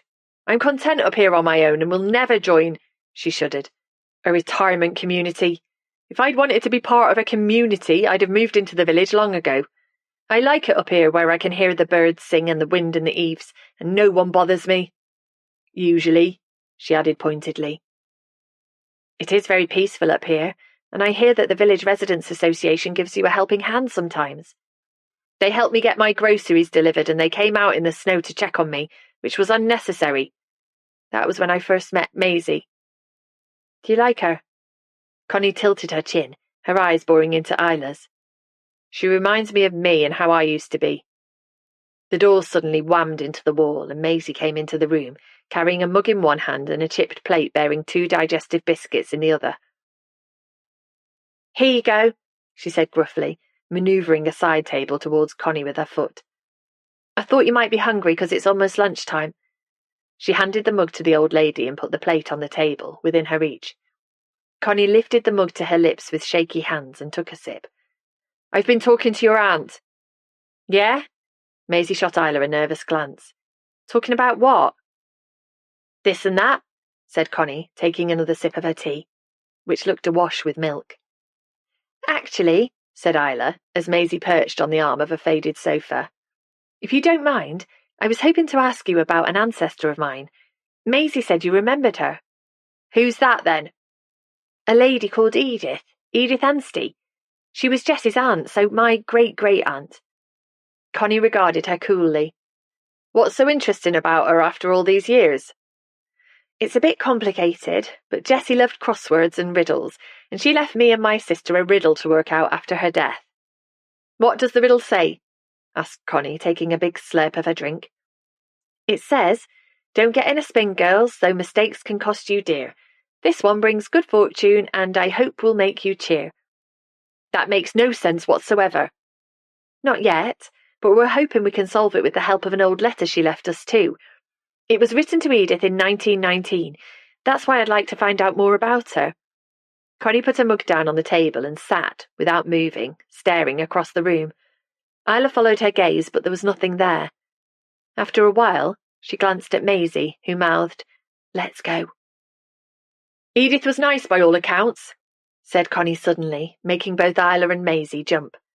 "That's what my mother told me when I was a child, and she didn't like many people. Edith was one of the only people in the village to speak to her, kind and not judgmental, like her niece Jessie. I know my mother was upset when she died, she told me." "Edith died in 1922, which must have been before you were born. Do you know why your mum was still mentioning her years later?" "Because of the way she died, of course. Frozen to death on the moors. My mother told me about her as a warning so I wouldn't wander off too far. I always was a headstrong child, and my mother was terrified I'd come to harm. It's funny, really. I can't remember what happened yesterday, and yet the past feels as if it's still happening around me." Isla felt a shiver run down her back in this house full of Connie's ghosts. "Do you know how Edith came to die of exposure on Dartmoor? Did your mother ever tell you that?" "All she said was poor Edith Anstey was too sad for this world. Mourning the loss of a lover and waiting for a letter that never came. A letter that never came," she repeated in a sing-song voice, sounding like a child, as a black cat jumped into her lap. "Was the letter from a man called William?" "The only William I know is the old fisherman who lives by the lifeboat station. Keeps ferrets and a mistress in Exeter." Out of the corner of her eye, Isla saw Maisie frown at this random information. "William is the man who wrote the letter to Edith in 1919 that I mentioned a minute ago. He wanted to marry Edith and take her back with him to America." "America?" Connie sucked air through the gaps in her teeth. "That's even farther than London. I wouldn't like that." She thought for a moment, her fingers raking through the cat's fur. "Did you say 1919? That's when the Spanish flu hit Heaven's Cove. It was the flu that did for my older sister. I never met her, of course. Wasn't born yet." "That's terrible," piped up Maisie. "We learned about the Spanish flu at school. It killed, like, millions of people." "Several of them around here, sadly. And TB got my older brother when I was only small. My mother was never the same after that." Maisie leaned forward, her elbows on her knees. "So your sister and your brother both died when they were kids? That's literally so sad." "You youngsters don't know how good you've got it. Life was harsh back then." "Do you think the flu epidemic might have been the reason why Edith didn't go with William to America?" asked Isla, her mind full of what-ifs and maybes. "How am I supposed to know? I've told you everything I can remember from those days." When Connie blinked, lost in the past, Isla shivered. It was cold in here. The grate lay blackened and empty, with only a small pile of logs next to it. "Aren't you chilly in here?" she asked gently. "No," said Connie, sticking out her chin. "If I get cold, I can make a fire." "You'll need more logs than you've got in the hearth." "There's plenty in the outhouse that need chopping." "Do you chop them?" asked Isla with alarm. Connie, for all her bluster and belligerent attitude, looked as if a strong wind might blow her over. "I manage. Why? Are you going to report that to social services?" "Absolutely not," Isla assured her, noticing Maisie slip out of the room. "They're looking for any excuse to make me leave, and I won't go. I couldn't take Dolly and Petra with me. What would happen to them?"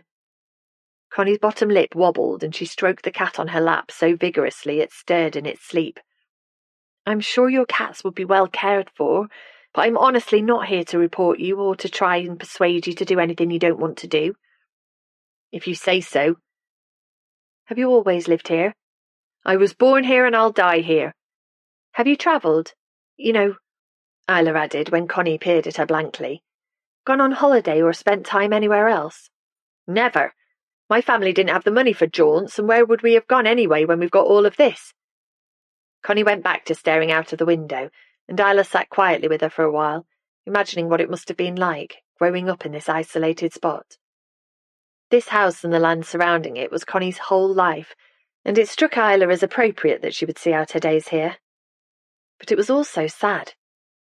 There was a whole wide world out there that Connie had never seen and never would, just like Paul. Both women looked up when Maisie barged back into the room, her arms filled with logs and cobwebs sticking to her hair.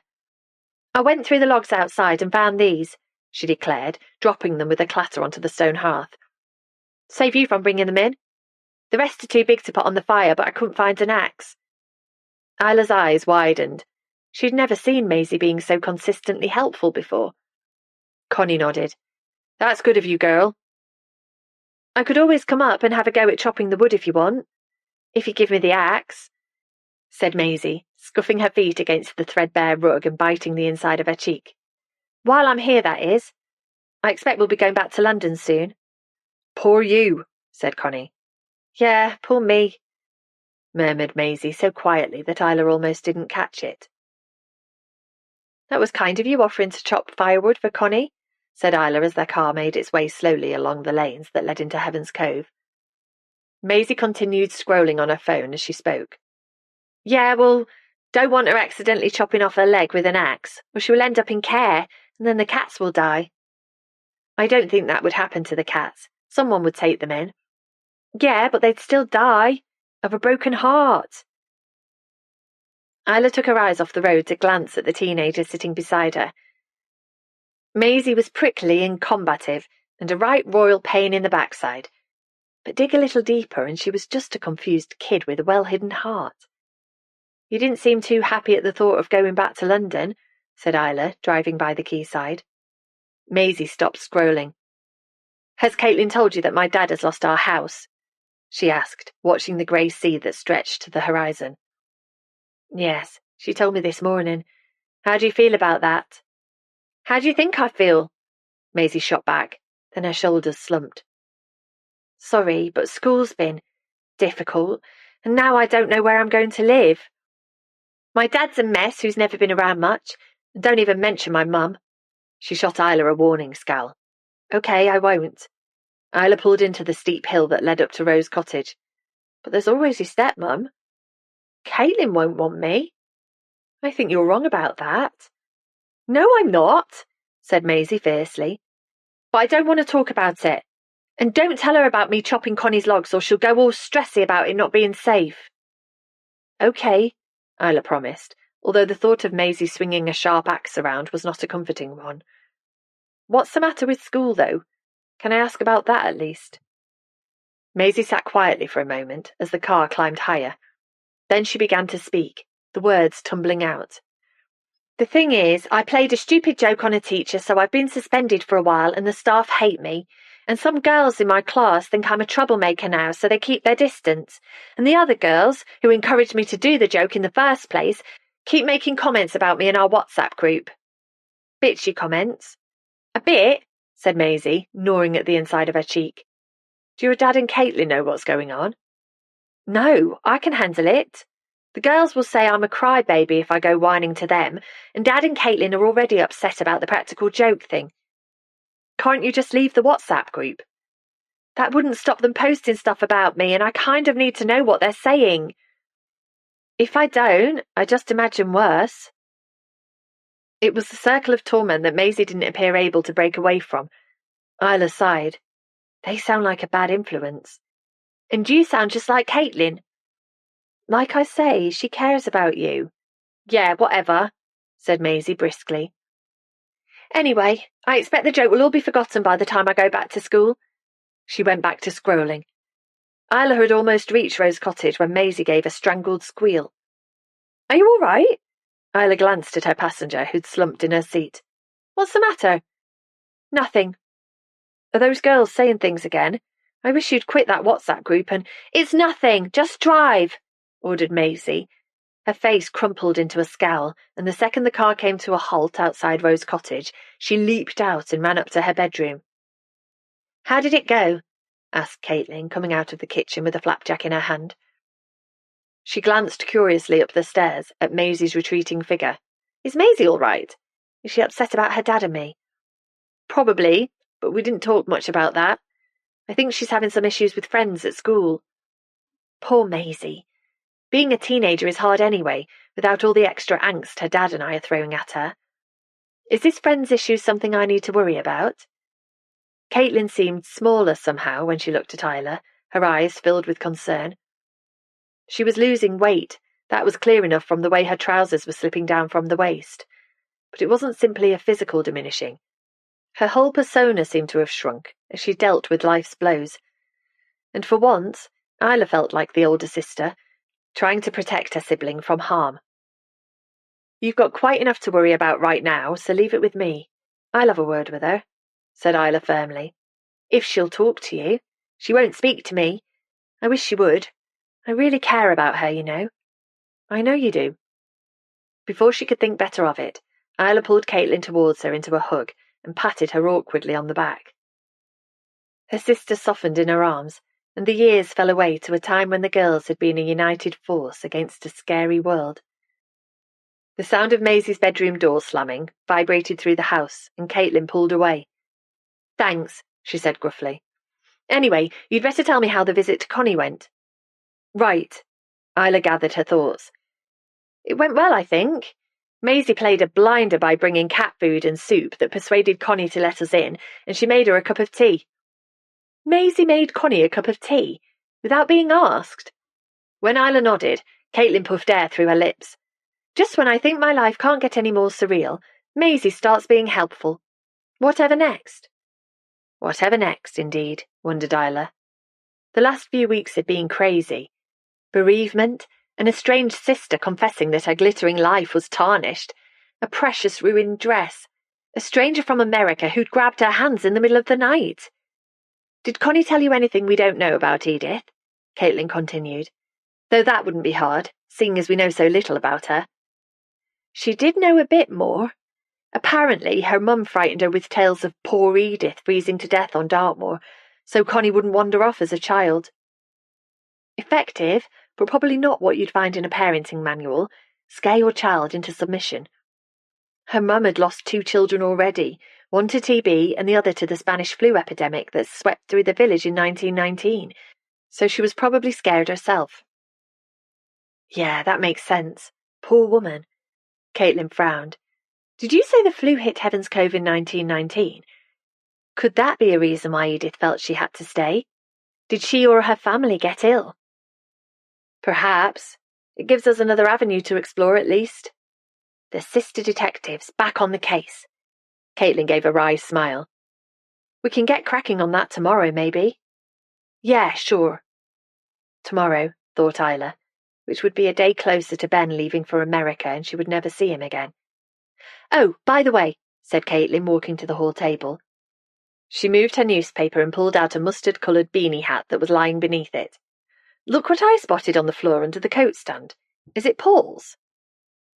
Isla felt her heart skip a beat. Paul won't wear anything on the yellow spectrum. He reckoned it didn't suit his complexion, but Isla decided not to add that fact. She got the feeling Caitlin already thought her boyfriend was high maintenance.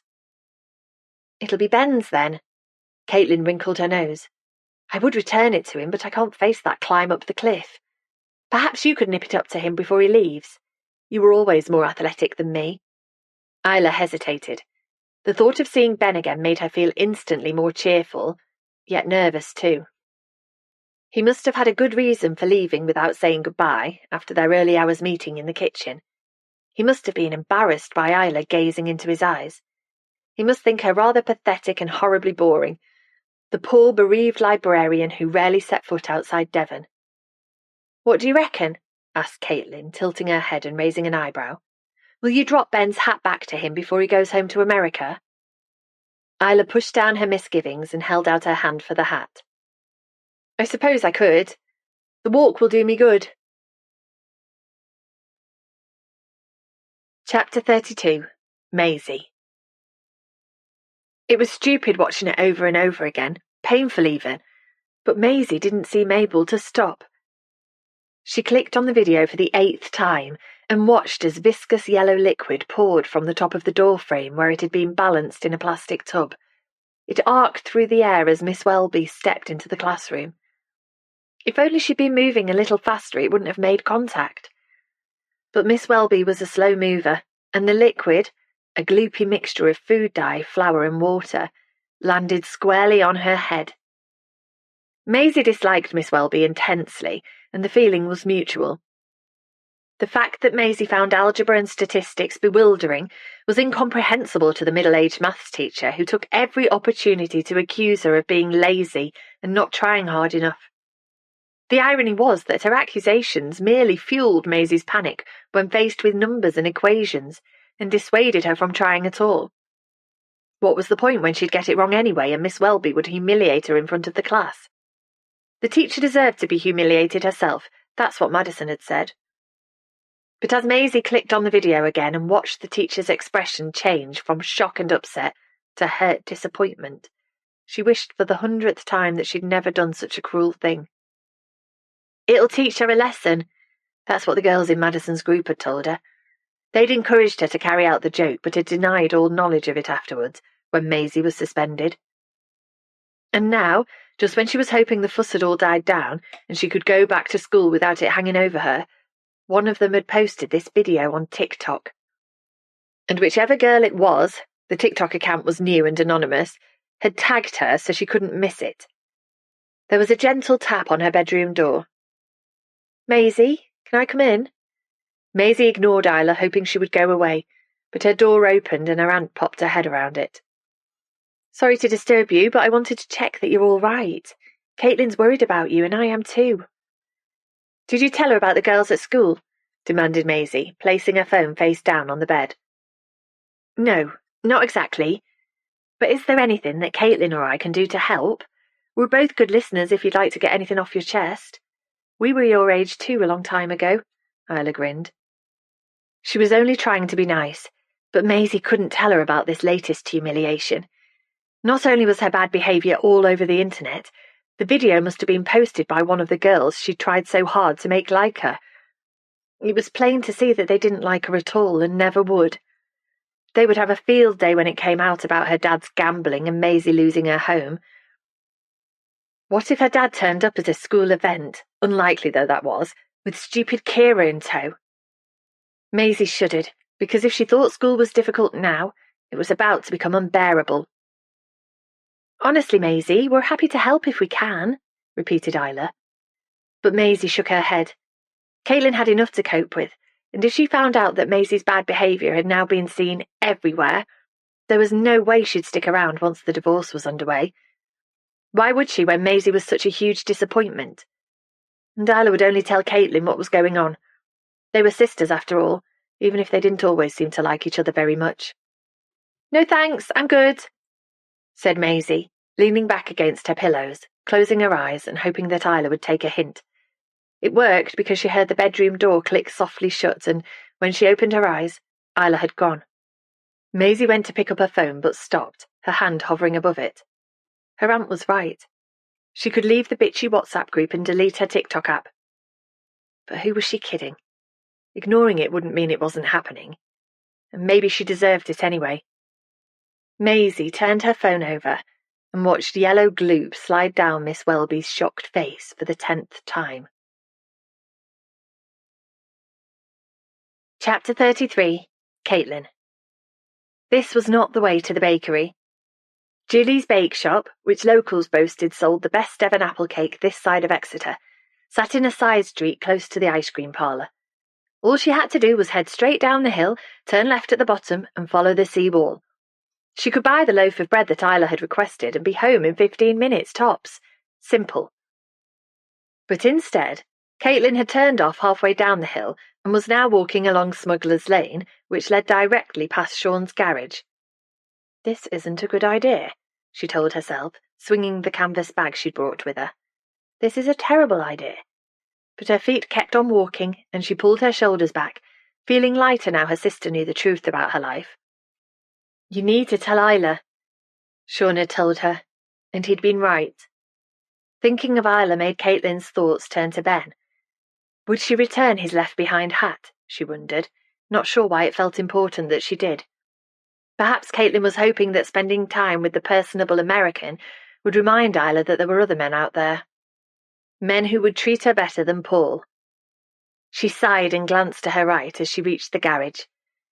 Its doors were wide open, in spite of a chill wind, and 2 cars were up on hydraulic lifts. But Sean was nowhere to be seen. Just as well, she thought, ignoring a swell of disappointment. Just as well when I'm leaving Heaven's Cove. Oops, watch out! Caitlin was so busy staring into the garage, while trying to look as if she was doing nothing of the sort, that she hadn't seen Jen coming in the opposite direction. Sorry. She did a quick sidestep to avoid a collision with Sean's ex-wife. Jen laughed. Don't worry, no harm done. She waved the sheaf of papers in her hand. I'm on my way to the garage with the latest orders. Are you looking for Sean? Sean? Me? No, said Caitlin swiftly, remembering that the last time Jen had seen her she'd been having a panic attack in the pub. I was just passing by, taking a shortcut, on my way to the bakery. Gilly's Bake Shop. Fantastic Devon apple cake, I'm told, though I'm not going there for cake. Bread. We need bread. A loaf. She stopped talking, wishing the ground would open up and swallow her. She was burbling like an idiot. Right, said Jen, a smile playing on her lips. She must know that Smuggler's Lane was in no way a shortcut from Rose Cottage to the bakery. When are you going back to London? Soon. Maisie, that's my stepdaughter, will need to get back to school. She's having a bit of a break at the moment. When she goes back, she won't have long to wait until the Christmas holidays. That's right, not long at all, and she's very much looking forward to them. I bet, said Jen, twirling a strand of black hair around her finger. A silence stretched between them, and Caitlin began to fidget. She was usually at ease talking to anyone, but this pleasant, pretty woman, who had once been loved by Sean, made her flustered. Caitlin couldn't help wondering if Jen secretly hated her for callously breaking her ex-husband's heart. Or maybe Caitlin was vastly exaggerating her own significance in Sean's life, and Jen knew nothing about her history. Anyway, said Jen, hugging the papers close to her chest, I'd better get on. Yep, me too. Lots to do, said Caitlin, though she had absolutely nothing to do other than buy a loaf of brown bread, with no seeds, or Maisie would moan about them getting caught in her teeth. It was good to see you again. You too. Take care, Caitlin. With an awkward half-wave, Caitlin walked off, but she hadn't gone far when Jen called after her. I'll tell Sean I saw you, though you might see him yourself, of course, if you're going to the Christmas market that's being held by the church. He's manning a stall there, the fundraising one for Max, and probably will be for the next hour or so. If you just happen to be in the area. Caitlin smiled to herself, embarrassed that Jen had seen through her lie about the shortcut, but glad that Sean's ex-wife definitely didn't hate her. She turned and raised a hand to the young woman, who smiled in return and gave a brief nod. Around 24 stalls were clustered together, draped in fairy lights, and festive music was blaring out across the village green. The huge fir tree, paid for by the Residents' Association, was now covered with Christmas decorations, and a smell of caramelised sugar and cinnamon wafted under Caitlin's nose. It was such an evocative scene that reminded her of markets long gone. She and Isla would browse the stalls, spending what little money they had on enamel jewellery, hot chocolates, and gingerbread men. Pulling out her phone, Caitlin sent a quick text to Maisie. Xmas fair on Village Green near church. You should come down. It's fun. A reply shot back immediately. Is it, though? Sounds sad to me. Her words were followed by a vomit emoji. At least she'd tried. Caitlin decided not to think about Maisie and bought 3 gingerbread men instead, which she dropped into her canvas bag, alongside the loaf from Gilly's Bake Shop. She began to wander around the fair, enjoying the sounds and smells, but also on the lookout for a mop of fair hair. And when she eventually spotted Sean in the distance, she felt an unfamiliar rush of happiness. He was selling cakes on a stall beneath a large banner that read, Heaven's Cove Fundraising for Mighty Max. Caitlin watched him for a moment, while he chatted and laughed with customers and dropped fairy cakes into paper bags. It was ridiculous, but she had the same feelings of butterflies in her stomach that she'd had 15 years ago. Hi there. Sean glanced round and gave her a beaming smile. What are you doing here? I'm soaking up some festive spirit, though it seems a little early when we're only just into December. Are you one of those people who doesn't put the tree up until a week before the big day? Not until Christmas Eve, actually, she joked. Perfect. You're a woman after my own heart. He winced slightly and gave a sheepish grin. Probably not the best choice of words in the circumstances. Probably not. Caitlin agreed with a smile. Anyway, if you're such a Scrooge on the quiet, why are you here at a Christmas fair?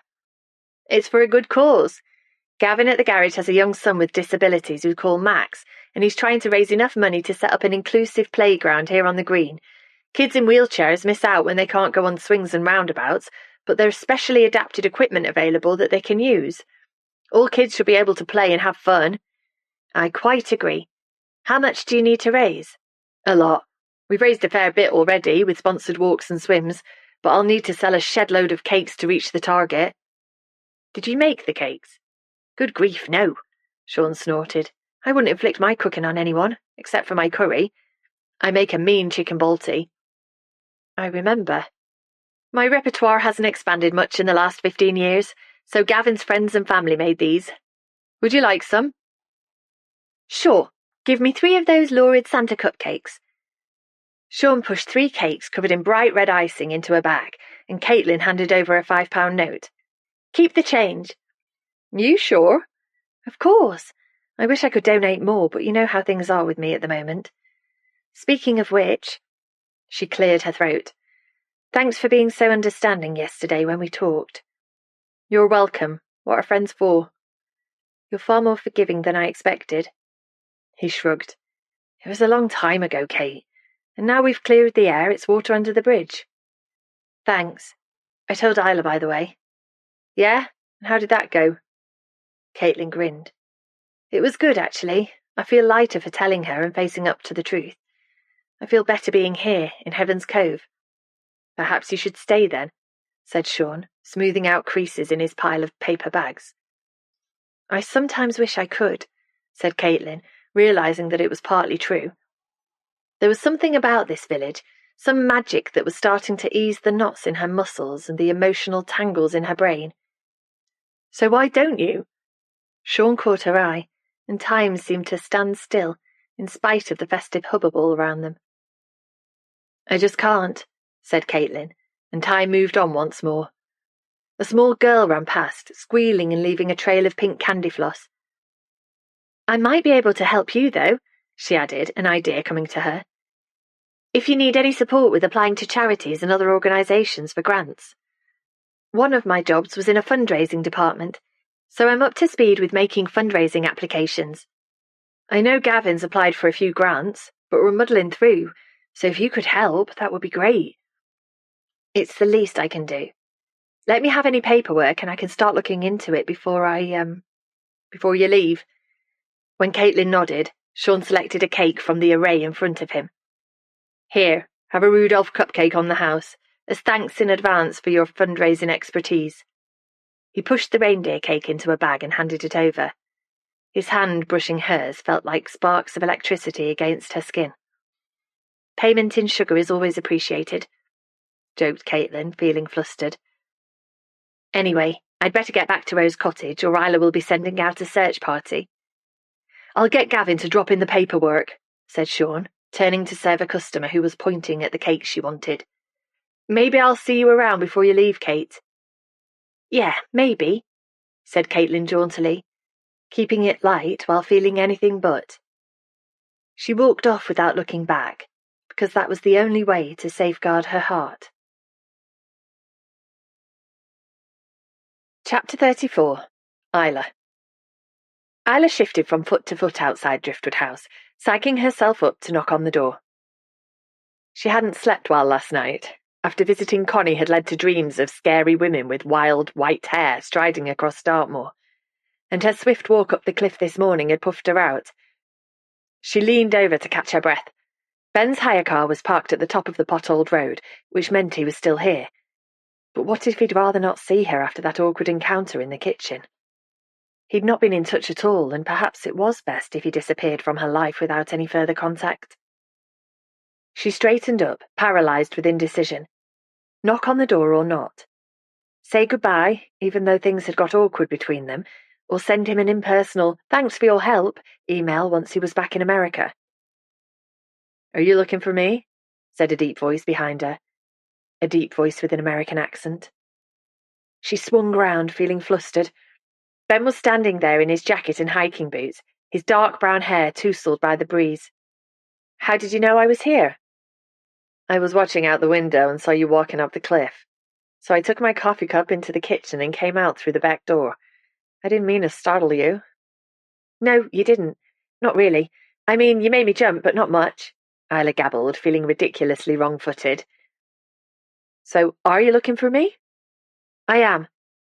Isla brushed hair from her face, which was burning, in spite of the chill breeze. Look, I'm sorry I left without saying a proper goodbye, said Ben quickly. You weren't around yesterday morning when Rosie messaged saying a room was free, and I thought I'd get out of your hair. Caitlin said she'd tell you, and I was going to message you from London. Of course. It's fine, but I'm not here about that. Isla reached into the pocket of her jacket. You left this. Oh. Ben took the hat Isla was holding out and gave a sheepish grin. I did wonder where it had gone. Under the coat stand in our hall. Well, thank you for bringing it back. I didn't want you leaving without it. When are you going? Tomorrow morning now. I've booked a hotel near Heathrow for tomorrow night, and I fly early the next day. Fabaroo! Isla tried to keep her expression neutral. She'd never said Fabaroo in her entire life. Ben would think she was an idiot. If he did, his face didn't show it. Shall we walk a while? He asked. I'm going to be in the car for hours soon, and some exercise would be great. Paul wouldn't like it. That's the thought that ran through Isla's mind as Ben waited for her answer. Of course, if you're busy and... No, I have time to walk. Great. He led the way out of Rosie's wind-blown garden and onto the cliff top where scattered patches of melting snow glinted in the sunlight. They walked together out to where the land fell away into the churning sea and stood watching seagulls swoop above them. It's such a beautiful day. Isla tried to keep her voice level, but the thought of Ben disappearing off to his life, far across the Atlantic, was making her feel... She didn't quite know how she was feeling. Envious. Sad. Shackled. The sea far below her was a moving sheet of aquamarine. The clouds were puffs of white, and Heaven's Cove hugged the coast, as it had done for hundreds of years. People, tiny in the distance, walked cobbled streets strung with Christmas decorations, and boats clustered around the ancient stone quay. How could she feel shackled to such a beautiful village? She was fortunate to live in such a picturesque place, and in such a comfortable home. She was fortunate to have a loyal man like Paul by her side, even if sometimes his intensity made her feel claustrophobic. It's funny, said Ben, his words almost whipped away by the wind. What is? Asked Isla, tucking the end of her ponytail into the collar of her jacket. It's funny that I didn't want to come to Heaven's Cove at all. I was annoyed with Mom for insisting on it. I'd never have guessed. He grinned. I know. I was very transparent. Completely see-through. Fair comment. But I thought the whole thing was a waste of time. An old letter. A 5-hour drive from London. But I've got caught up in what happened to William and Edith, and though I only came here to be kind to my mother, his eyes met hers, I now find I don't want to leave. Strange, huh? I didn't realize you'd grown so fond of the village, said Isla, holding his gaze. Not the village so much. More the people in it. Ben looked away. He seemed flustered. Look, I'm sorry about what happened in your kitchen the other night. Is that why you left without saying goodbye? When Ben nodded, Isla's heart sank. I'm so sorry. I didn't mean to embarrass you. Embarrass me? Ben's mouth fell open. Is that what you think? That I was embarrassed? He shook his head. The truth is that I was ashamed with myself for almost stepping over a line. Isla opened her mouth to speak, but no words came out. She'd thought she'd maybe imagined the frisson between them, but it had been real. I shouldn't have put you in that situation. I know there's Paul, although he... Ben shook his head. I'll miss you, said Isla before she could think better of it. She shouldn't say it, but it was true. She would miss this vibrant American who had breezed into Heaven's Cove and reignited her dreams with tales of his travels. Me too. Ben turned suddenly and caught hold of her arms. I was thinking, it's crazy, I know. We've only just met. But you should come too. Come and see amazing places and meet wonderful people. With me. What? When Isla stepped back, Ben let go of her arms and winced. I didn't mean to come out with that so bluntly. I wasn't sure I was going to say anything at all, but he stopped and rubbed a hand across his face. You're stifled here, Isla. Heaven's Cove is a wonderful place, but it'll still be here after you've seen the world. I can't. Isla turned and began to walk down the cliff path, but Ben moved past her and blocked the way. Please wait. You don't have to travel with me if you don't want to. We hardly know each other. But please, go on your great adventure, Isla. There's so much of the world out there just waiting for you. Rainforests in New Guinea, the deserts of Namibia, the pyramids, great white sharks off the Gold Coast of Australia. It's all amazing. And so are you. He stopped again, his face flushed. You're an inquisitive, quirky, amazing person, Isla, and you don't deserve to be stuck in Heaven's Cove your whole life. So come with me. Or don't come with me. But do yourself a favor and go somewhere, just for a while. What about Paul? He'd never come with me. Ben sighed.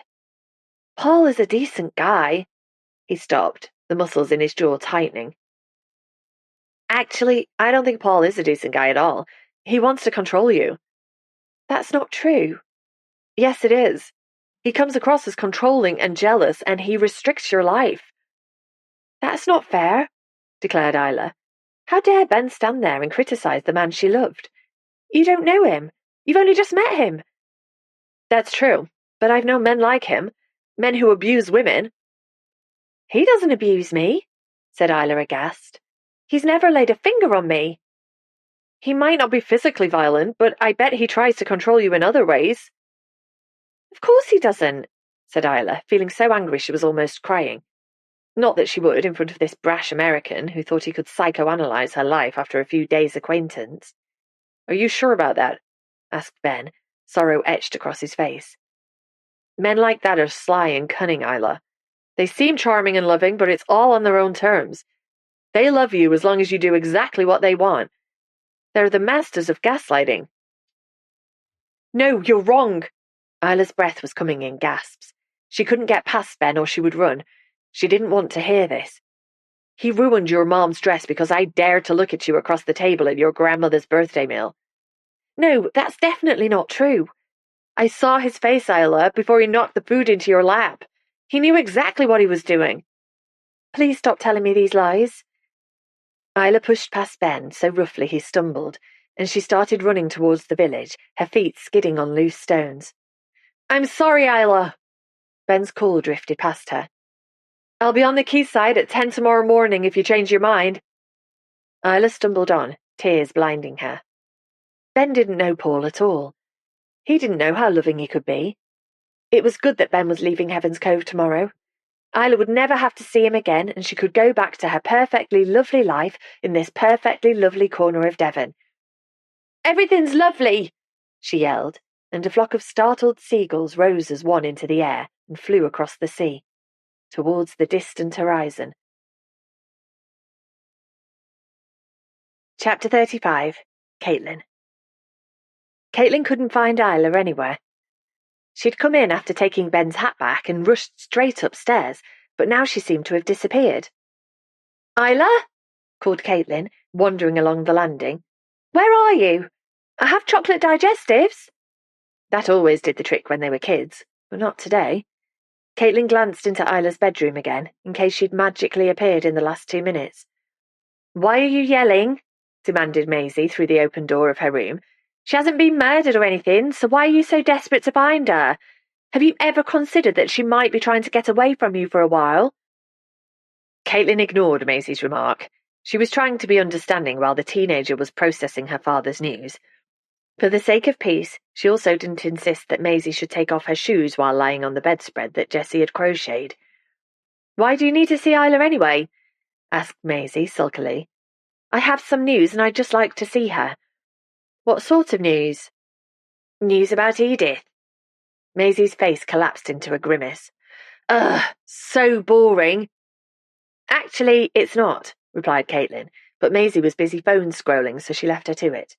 It was hard to explain to a stroppy teenager, but Caitlin had a sixth sense that Isla was in trouble. The same back of the neck prickle she'd get 20 years ago when Isla was so dependent on her for comfort and security. Back when she was important in Isla's life. Caitlin ran a hand across her forehead that was beginning to ache and stood still on the landing. Maisie was right. Isla would turn up when she felt like it. Her coat was still hanging in the hall, but perhaps she'd gone out in her car without it. Caitlin had reached the stairs, planning to check on the whereabouts of Isla's Mini, when she heard a noise above her head. A scraping of wood on floorboards. She turned back and went to the end of the landing where the door to the attic was hidden by the airing cupboard. No one ever went up to the attic, but Caitlin opened the door and climbed the narrow stairs, dipping her head to avoid a cobweb hanging from the ceiling. "Isla?" she said tentatively on reaching the top step. It was gloomy up here, but as her eyes adjusted to the low light, she spotted a figure sitting next to the small window set into the roof. "Isla, there you are. Are you all right, sitting up here on your own? I was worried about you." "Sorry," Isla turned her head. "I needed some breathing space, that's all." "Would you like me to go?" "No, come on in, if you don't mind braving the spiders. I think there might be a few mice, too. There are some droppings scattered around." Caitlin, a fan of neither spiders nor mice, gulped but picked her way across the dusty room that was littered with boxes and redundant furniture. Isla was sitting on an old dining chair, looking out of the window, which provided a bird's-eye view of roofs cascading down the hill to the sea. Her hands were in her lap, and a shaft of light through the glass was catching her hair and making it shine. She looked like the serene subject of an old master's portrait. "What's going on?" Caitlin perched on a dusty crate and fidgeted when a corner of the box dug into the back of her thigh. "You usually go for a walk if you need space to think." "So many people in Heaven's Cove know me. I get stopped all the time." Isla raised an eyebrow. "It's difficult to be incognito when you're as famous as I am." "Infamous, more like." Caitlin grinned and reached into the pocket of her long cardigan. "Do you fancy a chocolate biscuit? I found a few in the kitchen that Maisie hadn't polished off." Isla gave a faint smile and took a biscuit from the packet. "Thanks. Chocolate digestives are my favourite." "I know, I remember. How did you get on at Driftwood House? Did you see Ben and return his hat?" "I did." "When's he leaving for London?" "Tomorrow morning." Isla dropped the biscuit into her lap and went back to staring out of the window. "I found out some more about Edith's family." "Our family," said Caitlin, trying to pique her sister's interest. "While you were out, I found some census records online and trawled through them. There was a census in 1911 and 1921, with nothing in between, unfortunately. But Edith is living here at Rose Cottage in both." Isla turned from the window. "Who else is listed?"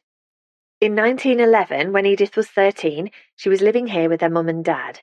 10 years later, her mum, Emily, is gone, and her dad, Archibald, is listed as a widower." "That's sad.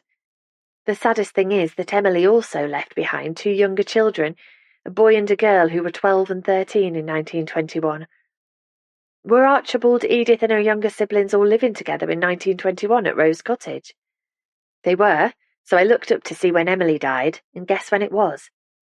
Isla sighed, her expression unreadable. "I don't know, Caitlin. Just tell me." "She died on the 14th of April, 1919, of influenza." That got Isla's full attention. "April the 14th? That was a few days before William arrived." "Exactly. And poor Edith had just lost her mum. How could she leave for America when her younger brother and sister were grieving and motherless?" "So do you think she stayed put to look after them? Like you looked after me when Mum died?" "Probably. And from what Ben and Nell have told us, William was responsible for his grandmother, so he couldn't have stayed here. He would have had to go back to the States without Edith. I bet she was hoping to join him later, once her brother and sister were a little older or other arrangements had been made to help support them. Edith must have been torn between the responsibility she felt towards her siblings, thought Caitlin, and her desire to build a new life. She shivered, because that push and pull, that tug between being selfish and selfless, was very familiar. Whatever they were planning to do, William died in New York not long afterwards, swiftly followed by his gran. That's incredibly sad. Would Edith have known what happened? Who would have told her? Of course.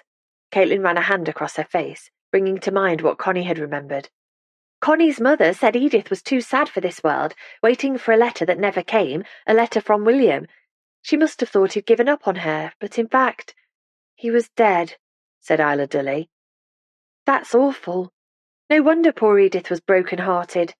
She must have believed she'd been abandoned by the man she loved, and then, not that long afterwards, she died a lonely death on Dartmoor. I wonder why she was out there on her own, in such a windswept and deserted landscape. It doesn't make sense. All at once, the pieces of the puzzle slotted into place for Caitlin. You said yourself that Edith's grave was hard to find because she was buried by the wall in the graveyard, away from her relatives. What if she was so broken-hearted she couldn't bear to go on? So she took herself off to Dartmoor on a freezing cold St. Valentine's Day. Isla's mouth fell open. Are you saying that her death was suicide? Caitlin ran a hand through her hair. We'll never know, but that would fit. People who died by suicide were treated appallingly in the past, so perhaps she was consigned to a corner of the graveyard. That's even more sad, said Isla, wiping away a tear that was trickling down her cheek. Poor Edith, who never got away from Heaven's Cove. Caitlin traced her finger through a film of dust and thought about their great-great-aunt and her fiancé, whose lives had been so tragically cut short. Do you think Gran wanted us to know all of this? Asked Isla. She picked up her biscuit to take a bite, before changing her mind and placing it back in her lap. Maybe, but I don't know how knowing what happened helps us to solve Gran's riddle. Me neither, Isla sighed. All I do know is that Gran really wanted us to work this one out together, but it's beaten us. She fidgeted on her chair and rolled her shoulders as if her neck was hurting. Her gaze turned again to the cliff that was visible through the window and Driftwood House perched on top. How was Ben when you saw him this morning? Asked Caitlin. Okay, getting ready to leave for London. Caitlin looked closely at Isla, who was clasping and unclasping her hands in her lap. She seemed thoroughly miserable.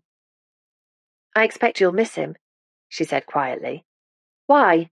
Isla looked up. Why do you say that? I don't know. The two of you seemed to get on well, once he'd got over his irritation at being in Heaven's Cove in the first place. He was hard work at first, but we did get on well in the end. We do. Isla stopped and bit the inside of her cheek. It made her look so young, just as she'd looked after their mother had died.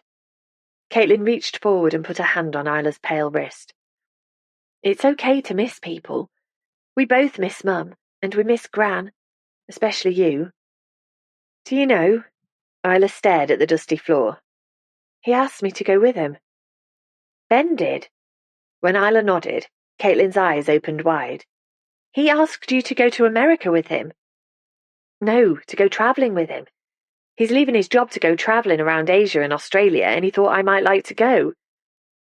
Has something happened between you two? No. Not really. There was something that happened in the kitchen, that's all. Something? Caitlin moved her hand. What kind of something? Isla lowered her voice, even though no one could possibly overhear them up here at the top of the house. He held my hand and we had a moment. What sort of a moment? Isla waved her arm around, looking pained. Shush! It shouldn't have happened, Caitlin. What shouldn't have happened? Did he kiss you? No, nothing like that. Then what's the problem? Isla swallowed. The problem is I felt disappointed that he didn't kiss me, and I've been torn up with guilt ever since, because I'm in love with Paul. Are you, though? Isla sat up straight. What do you mean? Of course I am. Paul and I have been together for months, and he's very special to me. I'm sure he is, but what? Isla leaned forwards. Tell me, Caitlin, I know there's something you're dying to say. Caitlin hesitated. She didn't want to wreck the fragile relationship that she and Isla were rebuilding, but how could she stay quiet when her misgivings about Isla's boyfriend were growing? She grabbed hold of Isla's hand. I'm not sure that Paul is the best person for you. Oh, really? Isla pulled her hand away. And you're such an expert on my life, are you, when you haven't been a part of it for years? I'm so sorry about that. I really am. I've behaved very badly and let you down, but I honestly never stopped caring about you. You had a funny way of showing it. Caitlin deserved that. She swallowed. I know, I got many things wrong. But you're an amazing person, Isla. Kind, funny, and gentle. And I don't want you to make mistakes too. I just think that Paul might not be the best person for you. Why would you say that? Because he can be quite forceful, and he's not always kind to you. We argue sometimes, and I'm sure I'm not always kind to him. He comes across as quite controlling and jealous. When anger flashed across her sister's face, Caitlin knew she'd gone too far, but it was too late now. He seems to suck the joy out of you, she told her. He keeps you small. That's a horrible thing to say. Are you jealous because your relationship has disintegrated? You've always had more than me. You made sure of that. And now I've got a relationship and you haven't. You're trying to wreck it. That's not true, spluttered Caitlin. But Isla was on her feet, her cheeks bright red. I get what this is. You're hoping I'll break up with Paul and go travelling with Ben so you can sell this house and get your hands on the money. That's what you've wanted all along. Caitlin felt so winded by Isla's accusations, she leaned forward to catch her breath. Isla watched her, the flush in her cheeks starting to fade. If you want to go travelling, said Caitlin, keeping her voice as level as possible, I'll back you because I think you should get to see the world and have the adventure that I had. If you want to stay here with Paul, I'll back you too because all I want is for you to be happy. Do you really believe I'd be willing to wreck your happiness for money? Do you think so little of me? Isla ran a hand across her face. I don't know. I don't know you anymore, Caitlin. I thought we were getting closer, getting back to how we used to be, but now you throw this at me. Paul loves me and I love him, and he'd never do anything to hurt me, so you're wrong. She pushed her way past the detritus in the attic and had reached the stairs when Caitlin called after her. He ruined Mum's dress on purpose. Isla stopped and turned around, her expression blank. What are you talking about? You looked amazing in that dress, and when Paul saw Ben looking at you, he couldn't stand it, so he deliberately pushed the curry into your lap. An emotion flickered across Isla's face. Caitlin was expecting fury, surprise, contempt, but it was none of those. It seemed more like resignation. But then Isla snapped. That's ridiculous. Are you sure? Paul said it himself, he's not a clumsy man, and I saw the jealousy on his face just before the accident happened. He did it deliberately, even though he knew that spoiling Mum's special dress would break your heart. Isla shook her head. I can't believe how low you'd stoop to get your hands on this house, Caitlin. It's pathetic, and I really hate you. But I don't want to sell this house, Caitlin blurted out, realising for the first time that it was true. I've changed my mind and feel like I belong here. But Isla was clomping furiously down the stairs and didn't hear. Caitlin sat quietly for a moment, not sure what to do next. Not only had her relationship with Isla sunk to new depths, she'd also admitted to herself what she'd been trying to ignore, that she'd been putting off returning to London because she liked being at Rose Cottage and wouldn't mind staying in Heaven's Cove for longer. A crashing of feet on the stairs broke into her thoughts. Was Isla coming back? Caitlin wiped tears from her cheeks and tried to hide her disappointment when Maisie appeared. What's going on? She demanded. And where the hell am I? Ugh, this place is totally gross. What are those pellet things on the floor? Mouse droppings, said Caitlin wearily. What the? That is disgusting. This place should be condemned. Her nose wrinkled in distaste as she edged forwards. So why are you up here, and why did Isla just run past my room? Have you two been fighting? When Caitlin nodded miserably, Maisie frowned and began to fidget. Well, she said after a while, you should come down. Right now. Caitlin began to cry. She hadn't meant to dissolve into tears, especially not in front of Maisie, who was coping with enough. But after the last few weeks she'd had, the row with Isla was the final straw. As fat tears rolled down her face, Maisie stared at her in horror. Stop, she insisted. But Caitlin couldn't. She scrabbled in her pocket for a tissue and dabbed at her nose. Sorry, she managed between gulps. Go downstairs. But Maisie didn't move. Please, she begged, desperate to bring her emotions under control. Maisie watched her wide-eyed and then walked across the attic, through the mouse droppings, and put an arm around Caitlin's shoulder. All right? She asked, awkwardly patting her arm. Caitlin leaned against her stepdaughter for a moment before pulling herself together with a Herculean effort and wiping her eyes. The weight of Maisie's arm across her shoulders was comforting. Yeah, I'm okay now. Sorry about that. Was it a bad argument with Isla? Caitlin nodded, frightened to say any more in case she broke down again. She'll be okay with you again soon, predicted Maisie, moving her arm from Caitlin's shoulders. I mean, look at us. We argue all the time, but that doesn't mean we don't get on later. She sniffed. Right, I'll get back to my music and you better come downstairs. And don't start crying again, because it makes you look terrible. Your nose is bright red and you've rubbed all your makeup off. When Caitlin laughed, Maisie frowned at her in surprise before clomping back down the stairs. Caitlin moved to the chair Isla had just left and looked through the streaked glass at sunlight bouncing off the silver sea. It was so sad, she thought. If Edith had been forced to choose between the man she adored and caring for the family she loved.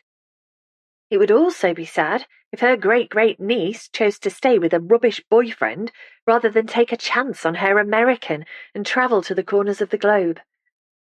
Caitlin desperately wanted her sister to have a big adventure, even if it did mean that Rose Cottage might have to be sold if Isla needed money to fund her travels. How the tables had turned, she thought, giving her eyes a final wipe. Isla was now the one who needed to fly the nest, and she was the one who found herself becoming increasingly fond of this peaceful place. Caitlin sighed.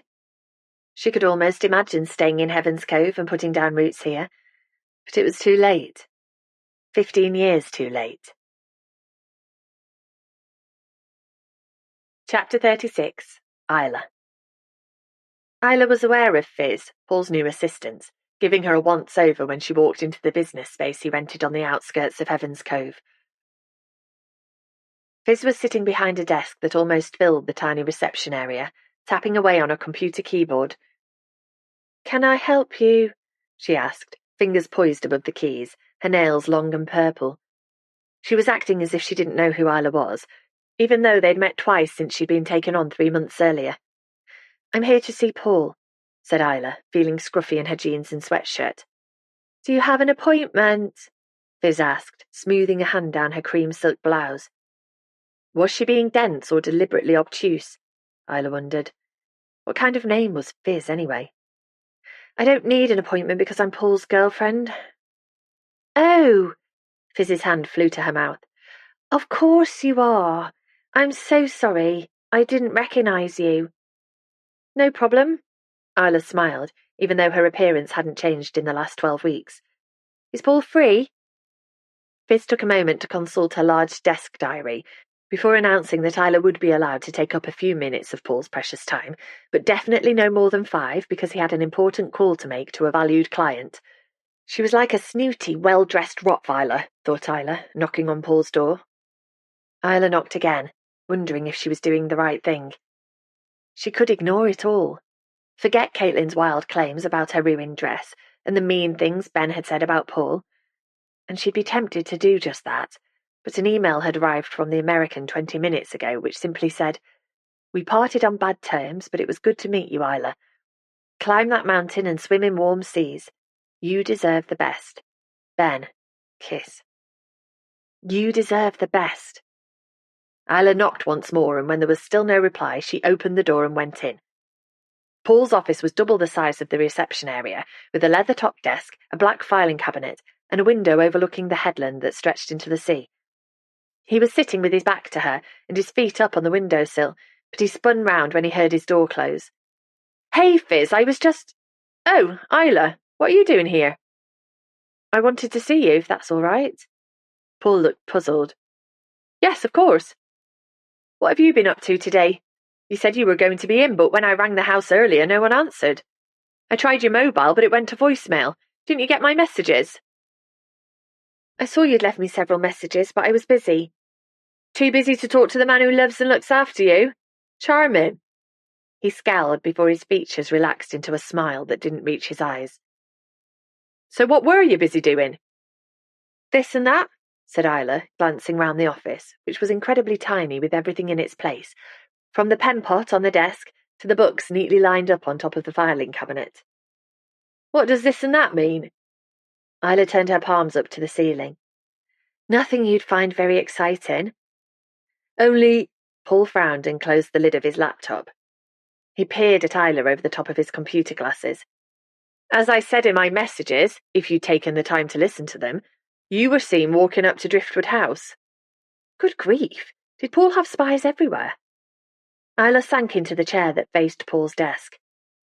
Ben left his hat at Rose Cottage, so I returned it. Couldn't Caitlin have done that? Possibly, probably, but I thought I would instead. Without telling me? I was returning his hat, Paul, and saying goodbye. I don't have to tell you everything. Paul's dark eyes shone glittery and hard. Then his face softened and he leaned back in his chair. Of course you don't, sweetheart.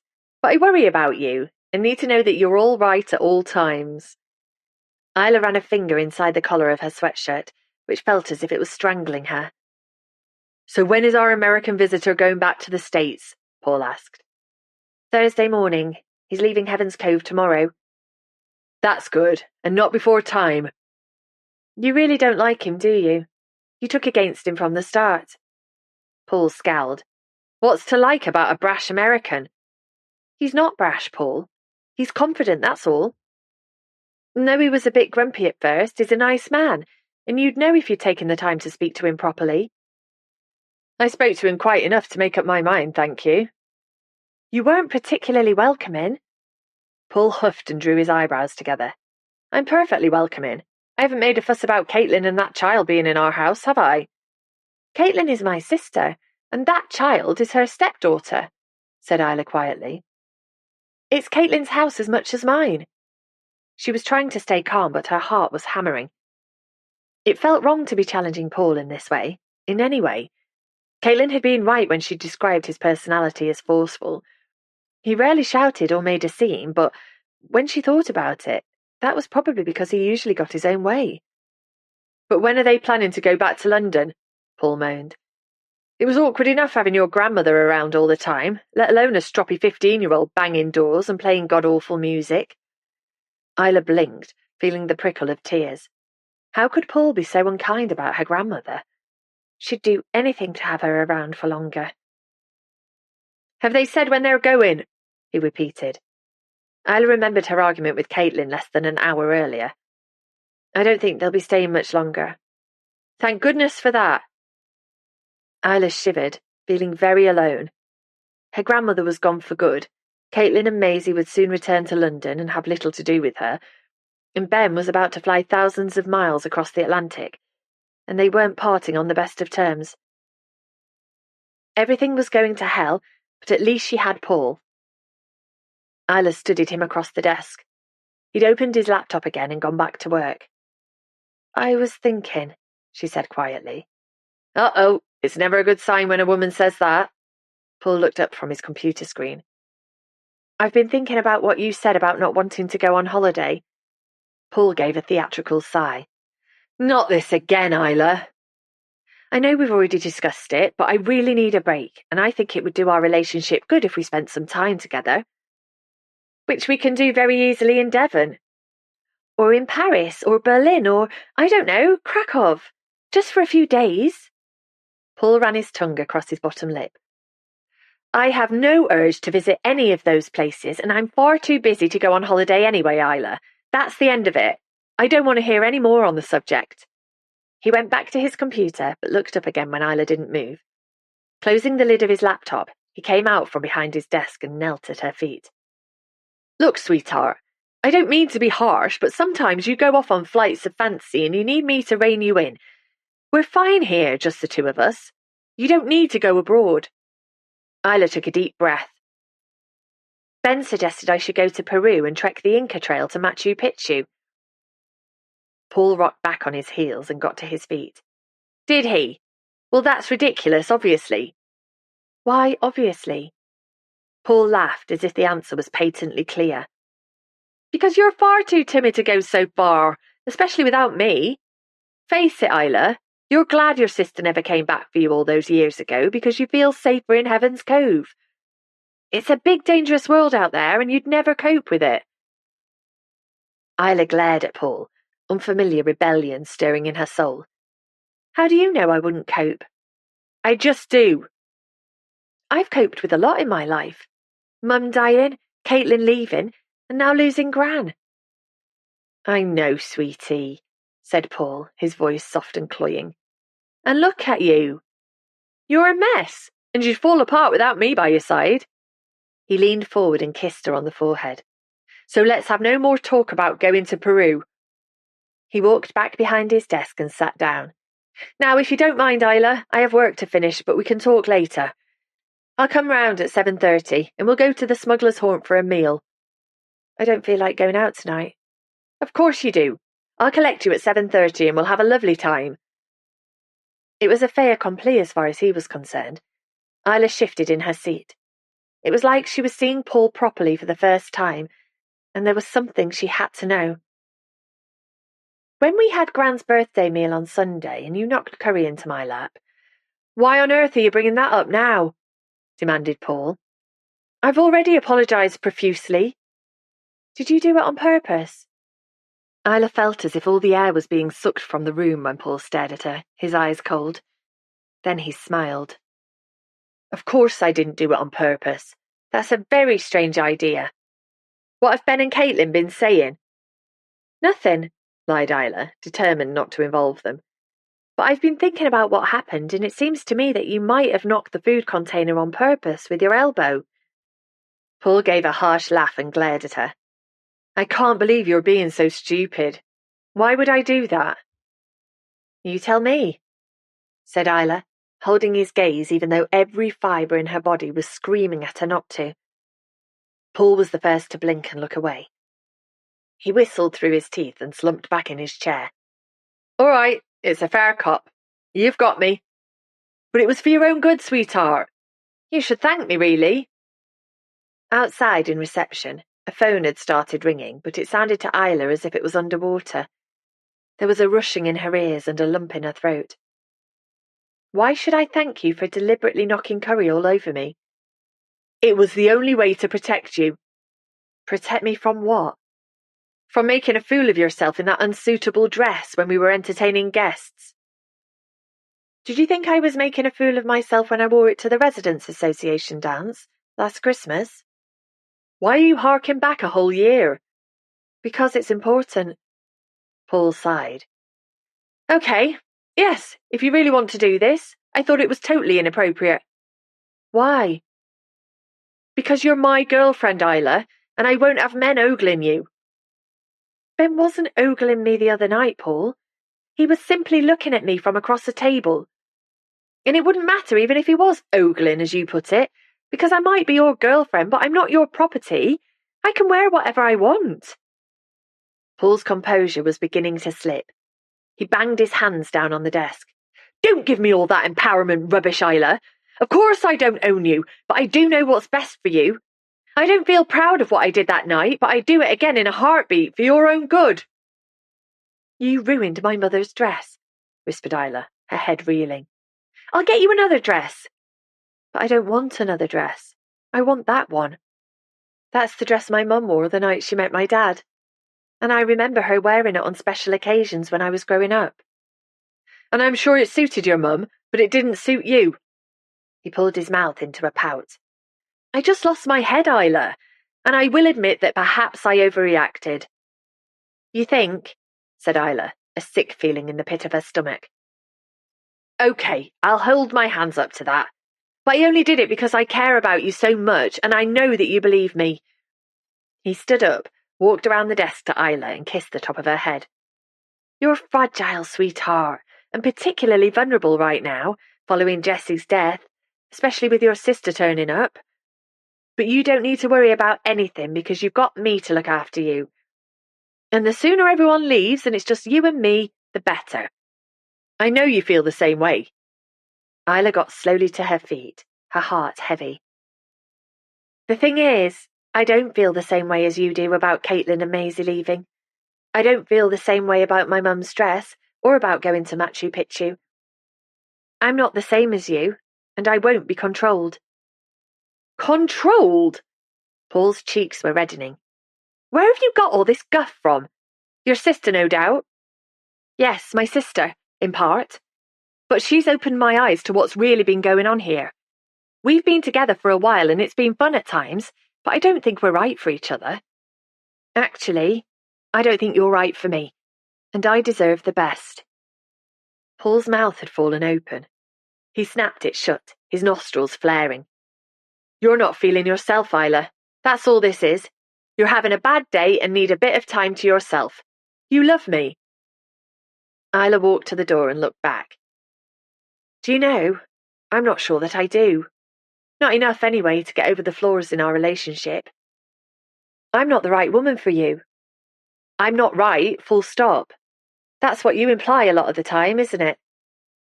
And I can see now that you're definitely not the right man for me. Let me get this straight. Are you breaking up with me? Spluttered Paul, specks of spittle flecking his beard. Yes, said Isla sadly. I do believe that I am. Goodbye, Paul. She stepped into reception, closed the office door behind her, and stood still for a moment. What had she just done? Her heart was aching, and yet she felt stronger, as if she'd glimpsed the old Isla, how she used to be when her gran was alive and Caitlin was her ally at home in Rose Cottage. I've had to apologise to a client that Paul wasn't available to take his scheduled call at 3 o'clock, said Fizz snippily. Isla glanced at her watch. It was only 2 minutes past the hour. It's really not appropriate to call in unannounced and take up Paul's time when he's such a busy man. Isla breathed out slowly and approached Fizz's desk. She leaned against it, her thighs hard against the wood. Do you know, Fizz, I think you might benefit from some interpersonal training, some guidance on how you should speak to people who come into the office. If you talk to Paul, I'm sure he'll fund it. Isla pushed herself away from the desk and walked through the door without a backwards glance. Chapter 37. Maisie. It was unbearable that she was expected to live in this atmosphere. Some might say tantamount to child abuse. Maisie glanced between Isla and Caitlin, who were sitting with trays of food on their laps, though neither of them were eating their evening meal. Both of them were pushing food around their plates and glaring at each other.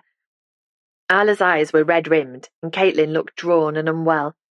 No wonder she felt so upset all the time, having to live with a couple of emotional wrecks, thought Maisie, spearing a sausage and lifting it to her mouth. Though, to be honest, she wasn't very hungry either. The charged atmosphere in the room was draining her will to live. I broke up with Paul, said Isla suddenly. Caitlin put down the knife she wasn't using. Okay, she said slowly. Okay? Is that all you have to say on the matter?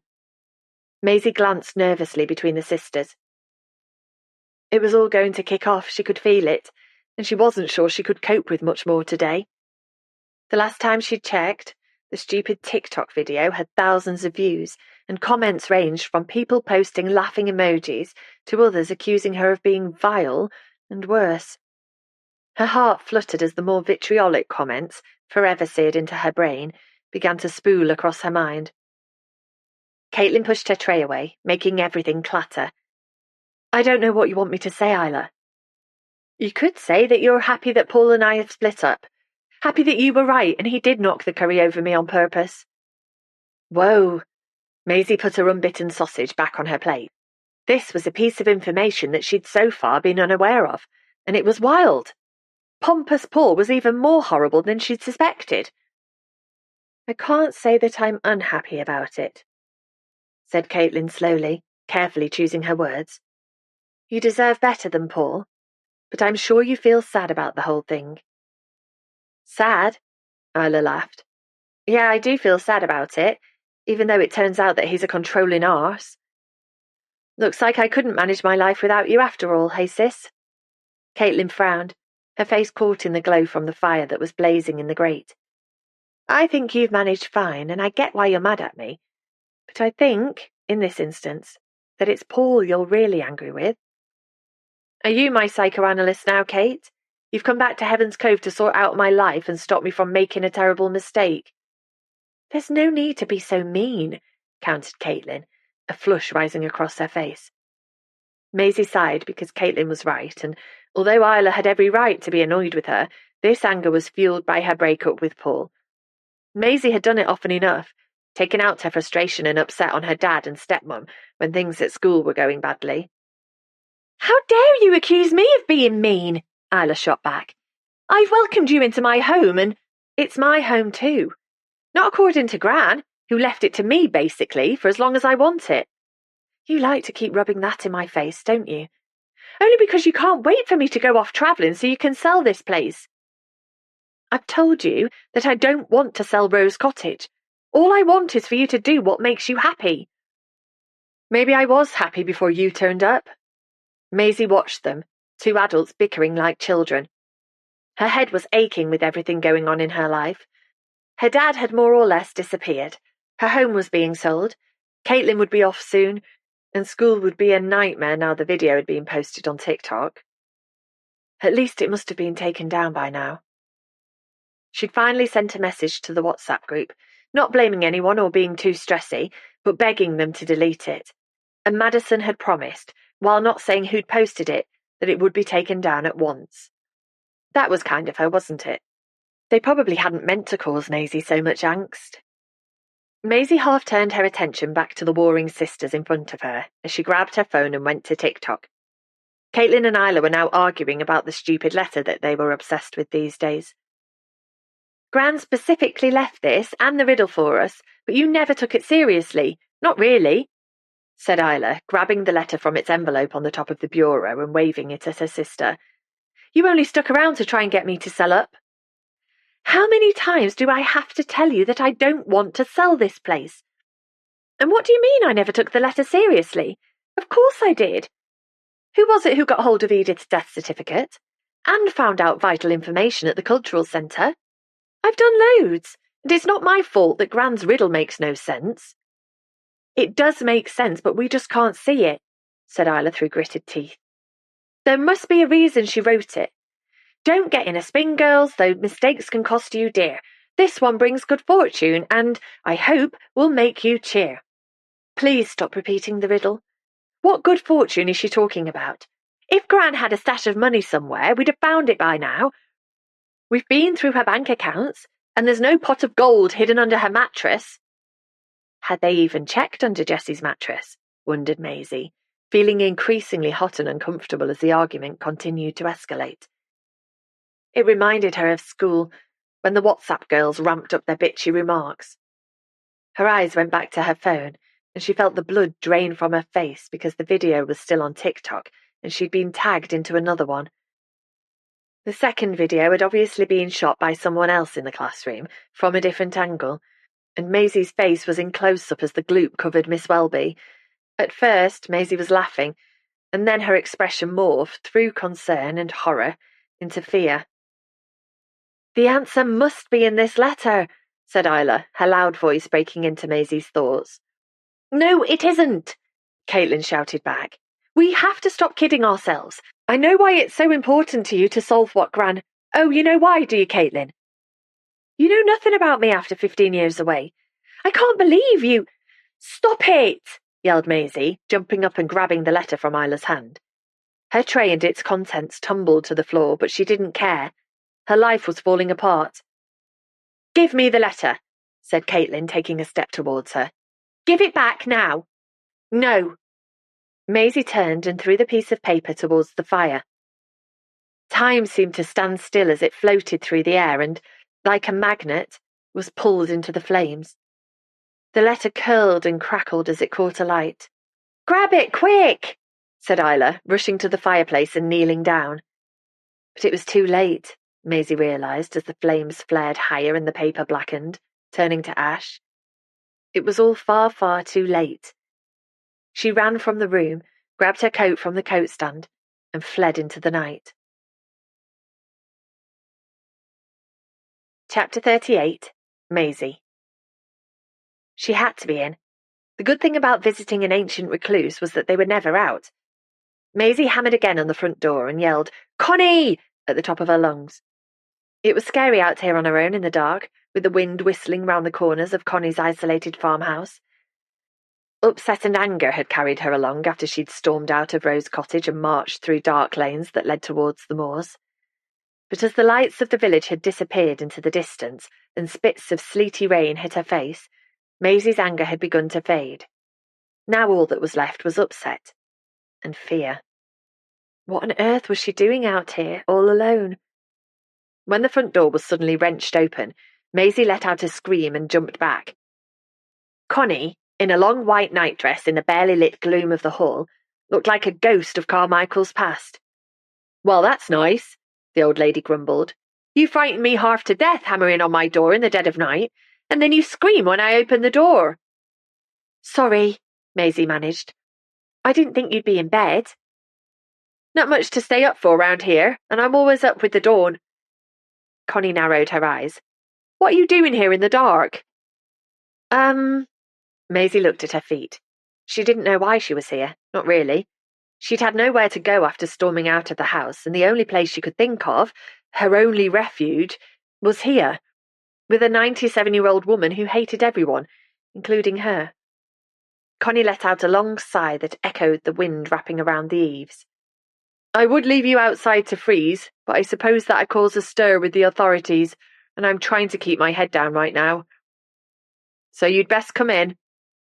She pulled the door wide open and, once Maisie had stepped inside, banged it shut behind her. Maisie felt prickles of fear run down her spine. What if the rumours about the Carmichael family were true, and Connie was a serial killer on the quiet? At least Maisie would have the benefit of youth if it came to hand-to-hand combat. "Come on," said Connie, leading her into a room Maisie hadn't been in before. She switched on a bare light bulb that hung from the nicotine-stained ceiling. "Go on, sit down." She grinned her gap-toothed smile. "Don't worry, I'm not going to murder you." Picking up a grey cardigan from the back of a chair, she pushed her arms into it. "So what brings you to my door at such an ungodly hour?" "It's only 8:30, protested Maisie. But she was silenced by a wave of Connie's hand. "Cut to the chase. Some of us have less time left to waste than others." "I've run away," Maisie declared, trying to stop the wobble in her voice. "I did something bad and I can't go back, so I need to find somewhere else to live." "Did you think you might move in with me?" Connie's cackle of laughter echoed around the room. "I can imagine what people might say about that." "No, of course I don't want to move in. Maisie stopped. "Just say it, girl." "I just need somewhere to keep my head down while I figure out my next move." "Your next move? How old are you?" 15, said Maisie, squaring her shoulders in a useless attempt to feel braver. Connie sat down heavily in an old armchair near the stone fireplace. 15? I'd left school by then." "Lucky you," murmured Maisie, surveying the room. There was a faded splendour to this space. Stained covers in ruby-red silk on the sofa and 2 armchairs, a fringed standard lamp standing in one corner, and a large Persian rug, now faded, that covered most of the flagstones. Connie saw her looking round the room and grinned. "Bit posher than you were expecting, is it? We did have a bit of money once upon a time, not that you'd like to know how we got it. My dad and brothers were light-fingered and kept us afloat." Connie sniffed and stared at her bare feet. Maisie stared at them too, in horrified fascination. Her toenails were yellow and so thick you'd need garden shears to cut them. "Anyway, what's the bad thing that you've done? Did you kill someone?" "What? No, of course not." Maisie glanced at Connie's expression, trying to work out if she was joking. "I threw a letter on the fire." Connie leaned forward and, when she realised that was all Maisie had to say, sat back again with a frown. "Is that it? You threw a letter on the fire? Why did you do that?" "I don't know. I was just so angry about all kinds of stuff, and the letter was there, and Caitlin and Isla were going on about it again, and it was doing my head in, so I grabbed it and threw it away, and it fell into the fire, and now everyone hates me, and I mean everyone in my whole life." Maisie stopped burbling, out of breath and close to tears. Connie was watching her thoughtfully. I'm guessing this is the letter your aunt was talking to me about when she came round. A far more sensible hour, I'd like to add. Maisie nodded. They think there's some mystery attached to it, when all it is an old letter from some old bloke to a woman who didn't want to marry him, and I don't blame her. You don't fancy getting married then? Said Connie, pushing herself to her feet. Ew, no way. Maisie grimaced in distaste. Not everyone does. You didn't. A shadow of something raw, some distant pain, crossed Connie's face and was gone. Marriages never last, especially when... She stopped. My dad gambles, she blurted out, before she had the chance to stop the thought reaching her lips. Connie's eyes narrowed. Does he now? How do you know that? He's gambled away our house, Caitlin told me. So we're technically homeless. Good, huh? Connie whistled through her sparse teeth and sat back down. A puff of dust circled around her when her backside hit the cushion. So where's your dad now? Maisie shrugged, feeling an ache in her heart. I dunno. At some work conference abroad, and I bet he's taking Kira with him. Who the hell's Kira? She works in his office. They're... well, you know, they're... She couldn't say it. It was too humiliating, but Connie didn't need the situation spelled out. Like that, is it? Maisie nodded miserably. Yep. So your stepmother, what's she like? Caitlin's not too bad, I suppose. Does she treat you all right? Maisie had a sudden flashback to Caitlin bending over her in the dead of night, while lightning flashed and thunder shook her London bedroom. Maisie had been frightened of the storm. Her dad had slept through it, but Caitlin had got out of bed and come to comfort her. Yeah, Maisie nodded. But I'm not her real daughter, and now she's not with Dad anymore, she doesn't have to look after me. We've not been getting on that well. They sent me to a school that's horrible, and I'm a big disappointment to both of them. She'll be off as soon as she can dump me on someone else. My grandparents, probably, who won't want me either. Maisie felt tears prickle her eyes, and she bit down hard on her lip. Connie watched from the gloom of her armchair as the silence was broken by the screech of an animal outside. Life's tough, said Connie, glancing at the window when rain began to hit against the glass. The frayed curtains were open, and outside everything was black. Someone could be looking in right now, and they'd never know. Maisie shivered and sank further back into the sofa. She yawned, feeling exhausted. You need to get some sleep. Connie pushed herself up from the chair with a groan. Tomorrow you need to go back to your stepmother, because you can't go out in this weather, so you can sleep down here. I'll get you some blankets. And you need to let people know where you are so they don't think I've abducted you. Have you got a phone? I don't have a landline. When Maisie nodded, she went out of the room and returned a few minutes later with a pile of blankets. There you go. I'm off back to bed, and you best make yourself comfy. Once she'd gone, Maisie gave the blankets a sniff. They were old and threadbare, but they smelled fairly clean. She took out her mobile. Should she tell Caitlin and Isla where she was? She could text them, maybe. But when she looked at her phone, she had no coverage. Decision made, then.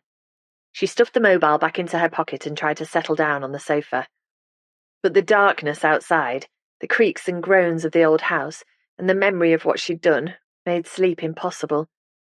She remembered snatching the letter and throwing it towards the flames. Why had she done that? She hadn't really wanted to destroy the letter. It meant a lot to Isla in particular, and Isla had been kind to her. But she'd felt so furious about everything, about her dad's betrayal and losing her home, about dreading going back to school, about nobody really loving her. Being 97 must be the pits. What was there to look forward to other than death? But being 15 was no walk in the park either. Maisie stifled a sob and rolled over in her scratchy blankets. Maisie was dreaming of school, a fevered nightmare of trying to stop the yellow goop from falling onto the teacher's head. Only the goop had turned into acid, and the door was banging back and forth with the deadly mixture balanced above it. She had to stop it from falling, but someone was distracting her by waving a letter in her face. Edith was waving it and shouting. She'd come back from the grave to punish her. Maisie stirred in her sleep as the banging grew louder and gradually came to, sneezing when the blankets tickled her nose. She was lying in Connie's dark house, and a loud banging was echoing through the building. What the hell? She pulled the blankets higher around her chin. Her heart was hammering so hard she felt sick. But then the banging stopped, and an eerie silence settled on the house. The curtainless windows were blank and dark, and Maisie let out a scream when a white face loomed up against the glass.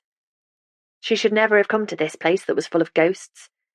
Maisie wished with all her heart that she was tucked up in bed at Rose Cottage, with Caitlin and Isla nearby, safe in Heaven's Cove. The ghost at the window began to knock on the glass and call her name. Maisie? Maisie, is that you? Thank goodness! Stop being such a complete prat and open the door. Surely the spirit of Edith Anstey would never call her a prat. Maisie peered closely at the face pressed up against the glass. It was Caitlin, and she did not look happy. Maisie stumbled out from under her blankets and fumbled her way into the hall, where she found the light switch on the wall. Blinking in the light, she pulled the front door open. Maisie! Caitlin almost fell over the threshold and pulled her into a tight bear hug. Why did you run off like that? You scared the life out of us. Us? Mumbled Maisie. She looked over Caitlin's shoulder at her aunt's car, which was parked outside. Her aunt was leaning against it and gave her a half-hearted wave. How did you know I was here? Maisie asked, extricating herself from the hug. We didn't at first, and were about to call in the police. Police? Interrupted Maisie, her knees wobbly. She hadn't realised that running off might cause so much trouble. Yes, police, because we were so worried. But Isla thought of this place. Honestly, I can't believe you walked all this way in the dark. It wasn't so bad, muttered Maisie. It was foolish and dangerous. Caitlin shook her head, seemingly close to tears. But that doesn't matter right now. All that matters is that you're safe and sound and we can get you home. She glanced up the stairs and gasped. What the hell? Maisie followed her gaze. Connie was standing on the landing, still giving off major ghostly vibes in her long nightdress. Sorry, Connie, said Maisie as the old woman walked slowly down the stairs. Caitlin swallowed and held out her hand. You must be Miss Carmichael. I'm so sorry for all of this fuss. Connie ignored Caitlin's hand and spoke to Maisie. The stepmother, I presume? Maisie nodded. And Isla's outside. I need to go home with them now. Good idea, said Connie, her white hair catching the light. Then I might be able to get some sleep. I really am sorry, Miss Carmichael, for all the trouble you've had, and I appreciate you taking Maisie in and keeping her safe. Connie scowled. Couldn't leave her standing out in the cold, could I? She needs people looking after her. People who give a damn. She tilted her head at Maisie and watched while she and Caitlin walked to the car where Isla was waiting. I'm so sorry about the letter, said Maisie, hanging her head. But Isla pulled her into a hug and whispered into her ear. It doesn't matter. All that matters is that you're okay. Let's get you home. Isla slid into the driving seat and Caitlin got in next to her. Come on, Maisie, said Isla. It's really late. Maisie turned back towards Connie. She looked so alone and vulnerable, framed in the doorway in her nightdress. She didn't have family who would come out in the middle of the night to make sure she was safe. All she had were her cats and her ghosts. Shall I call round to see you sometime, before I go back to London? She called out to her. Connie gave her a straight stare and then a small shrug. If you like, she said, before slamming the door shut. Chapter 39. Maisie. Maisie was sitting in the conservatory at Rose Cottage, gazing disconsolately at the back garden. Last night's drama seemed like a dream now, a nightmare when Caitlin's face had loomed out of the dark. But she felt bad and embarrassed about her behaviour, and wondered if Connie, like her, had a headache after her broken sleep. A robin was scratching at the soil in Jessie's garden, its breast a cheerful splash of red against the dark earth. It must be nice being a robin, Maisie thought, watching its beak bob up and down. No family dramas to deal with, no scary school, nothing on your mind except finding the next juicy worm. She sighed loudly, aware of the ridiculousness of wanting to be a bird, and pulled her feet up under her in the high-backed armchair. It was so quiet in this house. The wind had dropped overnight, and all she could hear was the faint hum of the old boiler in the kitchen. One thing that she'd come to appreciate here in Heaven's Cove was peace, and that really surprised her. There was little peace in London. It was all busy hustle and bustle and noise everywhere. Even at 3 a.m, the wails of emergency vehicles and the shouts of people walking home punctured the night. Maisie had thought she liked it, but she'd never really known anything else. And she had to admit that the peace in Heaven's Cove, the silence at night broken only by the sound of wind and waves, was calming. But Caitlin must be desperate to be back in the city, and Maisie would soon be dumped with her grandparents. She sighed at the thought. Her paternal grandparents' interest in her had waned as she changed from a pliable child into a stroppy teenager with a stud in her nose. But no doubt they'd step up and take her in. They'd probably feel obliged to do so, seeing as it was their son's gambling that had made her homeless. Maisie dug her nails into the palms of her hands until the pain blocked out the black despair that was swirling through her body. Honestly, life was hard enough without all the adults around you making you feel unwanted. Maisie pushed her nails in harder and had curled fetus-like in the chair when she heard footsteps approaching. She'd snuck down into the conservatory precisely so she wouldn't have to face Caitlin or Isla and endure the lecture on behaving more responsibly that was surely heading her way. But the footsteps were getting louder. "I can't, Sean," said a voice that Maisie recognised as Caitlin's. Fortunately, she couldn't see Maisie because the back of her chair stood between them. "Why can't you?" Sean's voice was laced with the Devonian burr that, to Maisie's ears, made everyone sound half asleep. "I think, deep down, that you want to." "You sound like Paul telling me what I really want."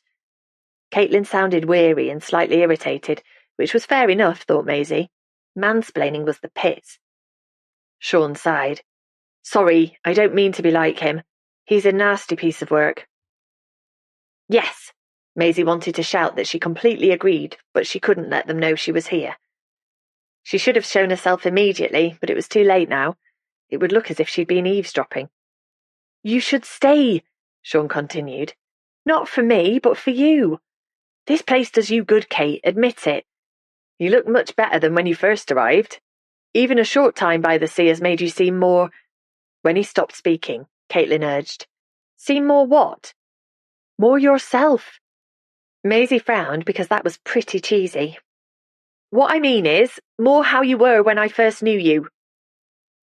"Have I found myself again amongst Heaven's Cove's community?" Caitlin groaned. "Sorry. I'm doing what I always do. I'm being sarcastic to avoid facing up to the truth." "Which is?"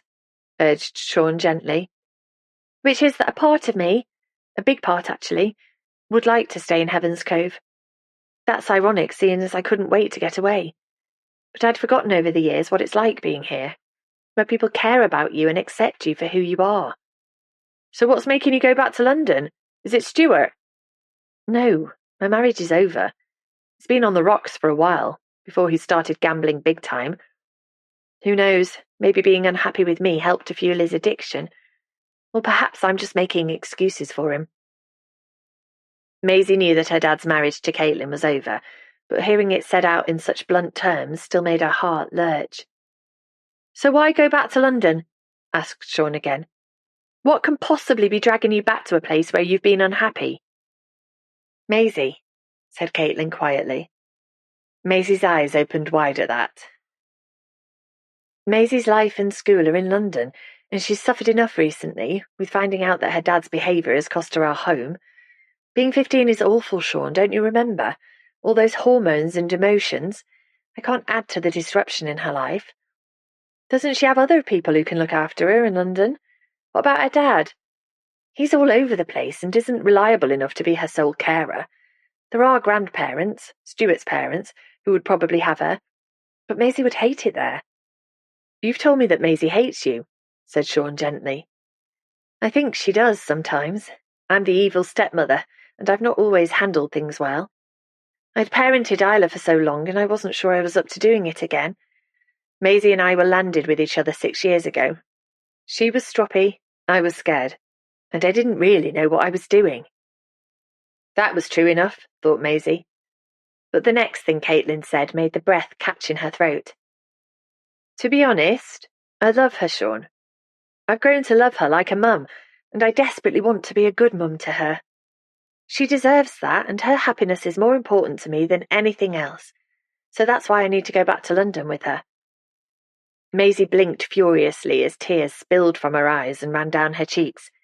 Her nose was running too, but she couldn't rummage in her pocket for her tissue. She couldn't move or she would be discovered. There was silence, broken only by the boiler's hum, until Sean said, "You're so annoying, Kate.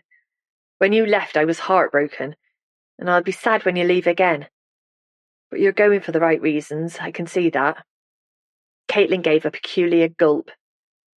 "You're a good man. And you're a much better woman than you think you are. I reckon we could have been good together, Kate, but I have to say our timing is absolutely terrible." Caitlin's laugh ended in a sob, and when they went quiet, Maisie plucked up the courage to peep over the top of her chair. They were kissing. It was gross and kind of upsetting because it wasn't her dad, but he'd had his chance and he'd blown it. They looked good together, Sean with his arms tight around Caitlin, and Caitlin with her eyes closed and her lips pressed against his. Maisie sat down again very quietly. Caitlin was willing to give up a chance of new happiness because of her. She squeezed her eyes tightly shut and tried very hard not to sob. Chapter 40. Caitlin. If she'd known that Sean was about to kiss her on the lips, which she hadn't, she would have expected it to feel very familiar. After all, they'd kissed plenty of times 15 years ago. But when it happened, when Sean slid his arms around her waist and pulled her closely into him, his kiss didn't feel familiar at all. It was more experienced, more grown up, and much more sexy than she had ever remembered. She leaned into it, wrapping her arms around Sean's neck, and when they eventually pulled apart, she could hear her heart beating. "Sorry," he said, taking a step back. "I shouldn't have done that." "No, it's fine," Caitlin assured him. "No, it's not, because what's the point? You're still going back to London, aren't you?" "I have to, for Maisie's sake. She's been let down by everyone around her, and I can't let her down too. Do you understand?" "Of course I do," he gave a sad smile. "But I don't have to like it. I'll be back in Heaven's Cove more often now, much more often. I know, but long-distance relationships are tricky. You need to be in London and I need to be here in Heaven's Cove. I've built up a good business and the lads at the garage rely on me for their livelihoods." They were pulled in two different directions, just like Edith and William, thought Caitlin. Two people who cared about each other but couldn't be together because of their responsibilities. "But when I do come to visit, at least we can be friends again," she said, her voice breaking with emotion. "Yeah, friends again," said Sean gruffly. "We missed our chance, Kate. When Maisie gets older, maybe I can move back to Heaven's Cove." That's what Caitlin wanted to say, but Sean had waited for her once, and she had no right to ask him to do so again. She nodded sadly. "Yes, I think we did." Sean scuffed his heavy boots across the floor tiles. "I have to get back to the garage. There's always lots to sort out first thing, and I never normally nip out. Will I see you before you go?" "Of course. We can have a drink in the Smuggler's Haunt. Damn the gossips. And pretend to be teenagers again. It'll be just like old times." It wouldn't be like old times at all. It would be a painful parting that, this time, neither of them wanted. But there was no other way. Caitlin watched Sean leave, and was about to find Isla when her attention was caught by a noise behind her. It sounded like an animal snuffling. She looked around, expecting to see next door's cat, which had a habit of coming into Rose Cottage, searching for treats. The room was empty, but there was that sound again. Caitlin went to the huge windows that faced the back garden, but there was nothing out there except a bright robin pecking at the ground. She turned, and that was when she spotted Maisie. Her stepdaughter was curled up in the wing-back chair, with a tissue pressed hard against her nose, and her face screwed up tight. "Maisie, what's the matter?" Caitlin knelt at Maisie's feet and had begun stroking her leg before she realised exactly what the matter was. Maisie must have heard everything that had just gone on, including her kissing a man who wasn't Stuart. I expect you heard everything that... She swallowed hard. We didn't know you were here, obviously, or we'd never... Look, I can understand why you're so upset. I'm so sorry, Maisie. My relationship with your dad has broken down, but nothing has happened with Sean. Well, apart from what just happened. But that won't be repeated. Maisie gulped and scrubbed her face with her tissue. Honestly, Maisie, I'm telling you the truth. Sean was an old boyfriend who I treated very badly years ago. We've grown closer again since I've been here, but it won't change anything. We'll still go back to London and make a good life for ourselves up there. I don't want to go back to London. Maisie said it so quietly, Caitlin wasn't sure if she'd heard correctly. But Maisie repeated it more loudly. I don't want to go back to London. Why? Because we've lost the house. We can get something else. It'll be rented, but I'll make sure it's decent. And you honestly don't have to go and live with your grandparents when we go back to the city. Caitlin shrugged. Unless you'd like to, that is. Maisie shook her head. They don't want me. I thought you didn't want me either, but then you said you'd go back to London because of me. I would. If that's best for you, that's what we'll do. We'll go to London and get you back to school. I can't go back to school. Yes, you can. I know you've been in trouble, but I'll help you to fit back in. No, you don't understand. I cannot go back to school. Maisie was almost howling. I hate that place, and now there's the video of me playing the joke on Miss Welby, and they said they'd take it down, but they lied to me and put up another one. And thousands of people have seen it, so all the teachers will hate me even more, and anyone I want to be friends with will hate me too. Caitlin rocked back on her heels, not sure what to do. She'd never seen her stepdaughter like this, with her carefully cultivated blasé attitude stripped back to the bone. I don't know anything about a video, she ventured. It's on TikTok.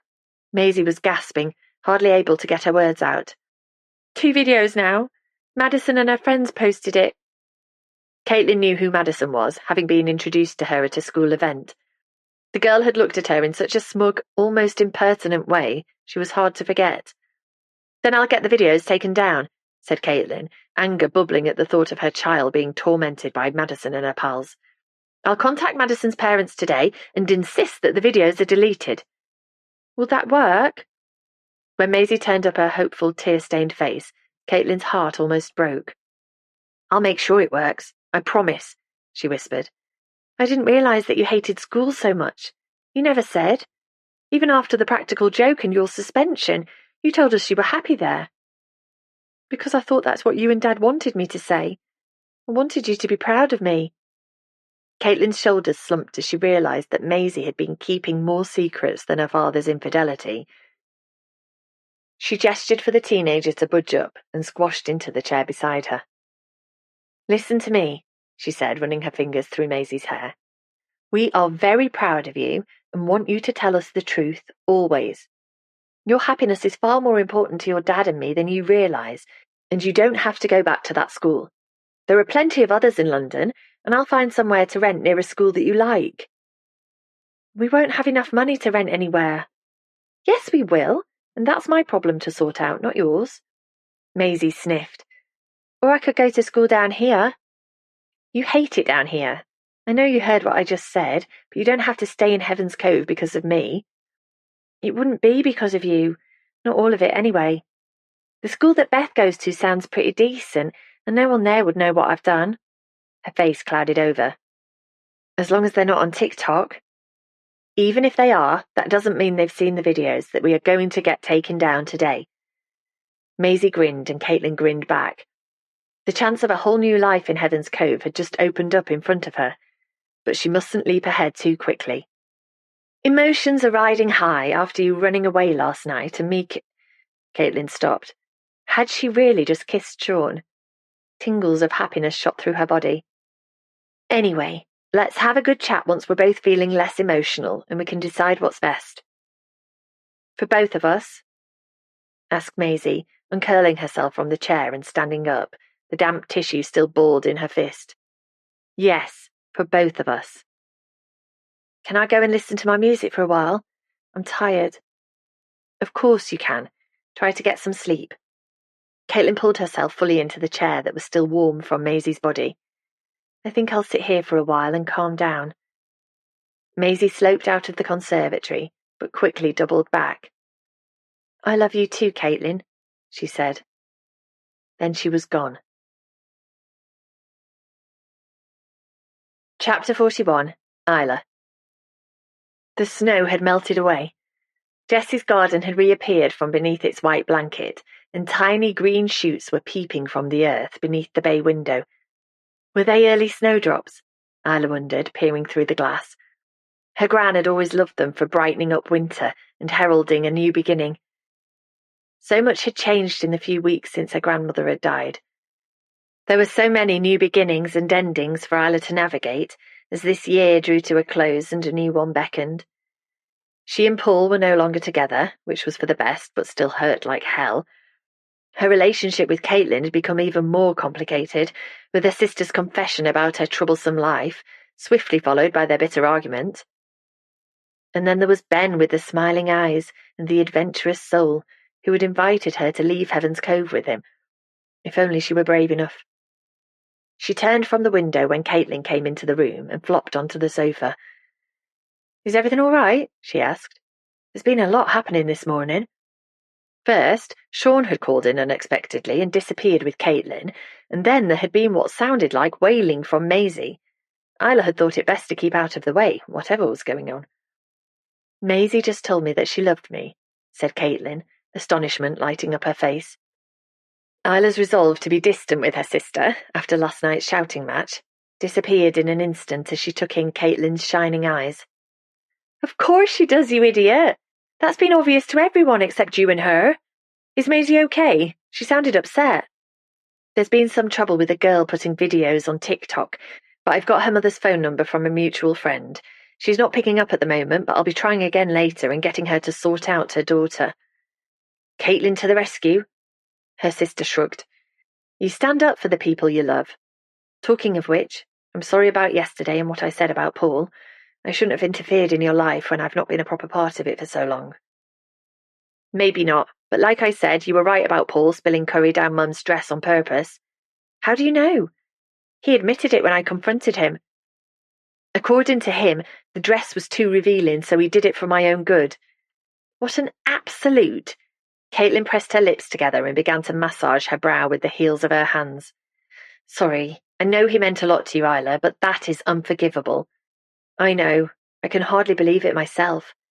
Isla paused, frightened to ask her next question, but needing an answer before she could move on to whatever her new beginning might be.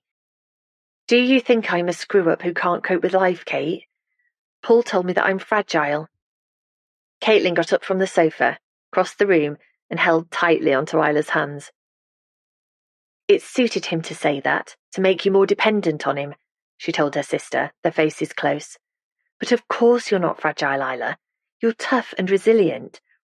You survived Dad leaving when you were small, and Mum's death, and moving to a whole new life in Heaven's Cove, and... Caitlin's voice broke. And you survived being abandoned by your sister. You looked after Gran, and I know how hard it is to be a carer. The truth is, you're one of the strongest people I know, little sis. You're stronger than me, and if you want to see a screw-up... She let go of Isla's hands and pointed at herself. Here you go. You're no screw-up, and you are way stronger than me. You made a whole new life for yourself away from here. Yeah, and look how that's turned out.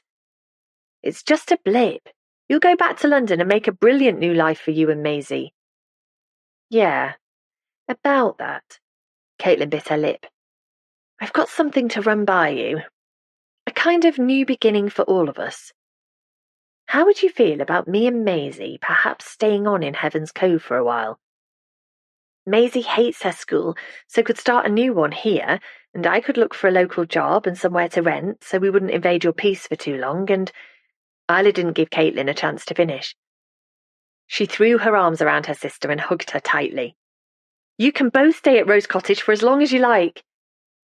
She glanced over Caitlin's shoulder at the clock on the mantelpiece, her sister's words about her strength and resilience still ringing in her ears. But my new beginning might be very different from yours. Chapter 42, Isla. He was standing at the quayside with his back to her, and his rucksack, bulging at the seams, was lying at his feet. It was 1 minute to 10, and she'd run all the way. Isla walked up behind him as quietly as she could, not easy when she was panting, and stood for a second, watching him unobserved. He was shifting gently from foot to foot in his tan boots, as if he couldn't stand still. The collar of his thick jacket was turned up, and he was wearing the mustard beanie hat to protect him against the cold. Beyond him, the grey sea churned, mirrored by a cloudy sky. "Ben!" said Isla. He swung around, a huge grin on his face. "You came!" His grin faded when he glanced at Isla's hands and realised she had no luggage with her. "Ah."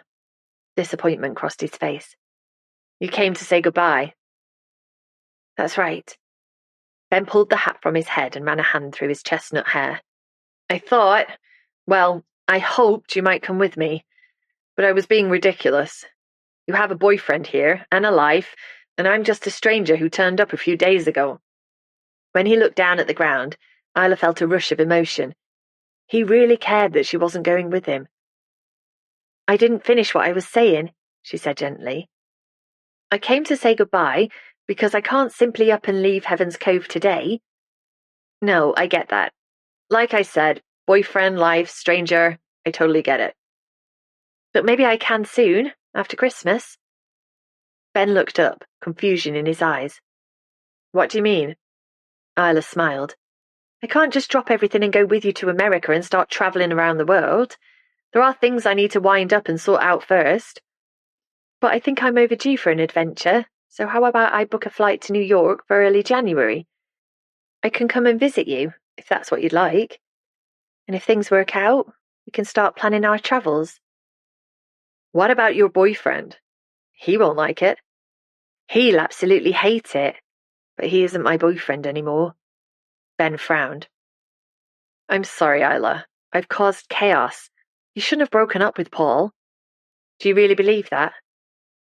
"No, he was horrible to you. But what if you come to America and you miss home too much? You'll have thrown everything away." "No, I won't, because it'll still be waiting here for me. Not Paul, obviously, though I think that's for the best." Isla felt a shudder of sadness, but ignored it. "And if America and travelling turn out to be dreadful, at least I'll have seen the world out there." She looked into Ben's eyes. "But I don't think it will be dreadful. Do you?" When Ben shook his head, Isla reached out and brushed dark curls from his forehead. He caught hold of her hand and, turning it, kissed the sensitive skin on the inside of her wrist. "I think it could be amazing. I realize you might want to book your own place to stay in New York, but I have a spare couch if you prefer." He looked up and his eyes met hers. There was heat in his gaze, and Isla shivered. "That's really kind of you. I guess it would be a shame to miss out on an authentic stay with a native New Yorker." "A terrible shame." Ben glanced at his watch and swung the rucksack onto his back as if it weighed nothing. "I think you'll like New York, Isla. Just as Edith would have too. William and Edith brought us together, and now you're getting to make the trip that she never managed." He frowned. "I know this has all happened fast. To be honest, nothing like this," he stumbled over his words, "like you, has ever happened to me before. But it feels absolutely right. You won't change your mind once I've gone, will you?" "I'm sure I won't." Isla had never been more sure of anything in her life. "Anyway, Caitlin won't let me. She's determined that I head off and have an adventure." "Oh, I'll definitely give you that," said Ben, leaning closer. His lips gently brushed hers, and then his arms were around her waist, and he was kissing her as if he couldn't bear to let her go. A long kiss that held the promise of so much more. He stepped back and swallowed. "I have to go and catch that flight, or Mom will kill me. But I look forward to seeing you in New York after Christmas, Isla." He looked around him at the sea and the sky and the cliffs soaring high above them. "I never thought I'd say it when I first arrived here, but I'm going to miss Heaven's Cove and its unusual inhabitants. This village has become special to me." He shrugged. "Along with you." He grabbed hold of Isla's hand and looked so vulnerable all of a sudden. Isla squeezed tight, enjoying the feeling of his fingers wrapping around hers. "I have to go," he whispered. "I'll call you." "You better had," said Isla with a smile. even though her heart was aching at the thought of Ben leaving. But she would see him again soon, and who knew where their travels would lead them. With one last longing look at her, he turned and walked briskly away. Isla dabbed a tear that was trickling down her cheek and sat down on the cold stone wall of the quay. She would miss this amazing village, which had welcomed her into its heart when she'd first arrived as a grief-stricken child. The beauty and community of Heaven's Cove had nurtured her over the years, and it would do the same now for Caitlin, whose heart needed mending. Sean would help with that as well. Being a part of the village would do Maisie good too. It would smooth off some of her rough edges and make her feel that she belonged amongst good people who cared about her. Isla would miss Caitlin and Maisie so much, but she knew it was time to leave, at last. Time to go off and have a long overdue adventure. Maybe she'd come back to Heaven's Cove for good one day. She thought of Ben and smiled. Or maybe not. Chapter 43. Caitlin. 3 weeks later. Another message from Ben? Asked Caitlin, although she already knew the answer. Isla's soppy smile was a dead giveaway. Yeah, he's clearing clutter out of his apartment, ready for my arrival. Look, you can see the view from his window in this pic. Don't you think it looks amazing? She thrust her phone into Caitlin's face so she could agree that, yes, it looked fabulous. Which it did. Caitlin peered at the elegant brownstone buildings in the tree-lined street. Isla was going to have a wonderful time, and she deserved it. Her sister had booked her flight, given notice at her job, and started working out what she was going to pack.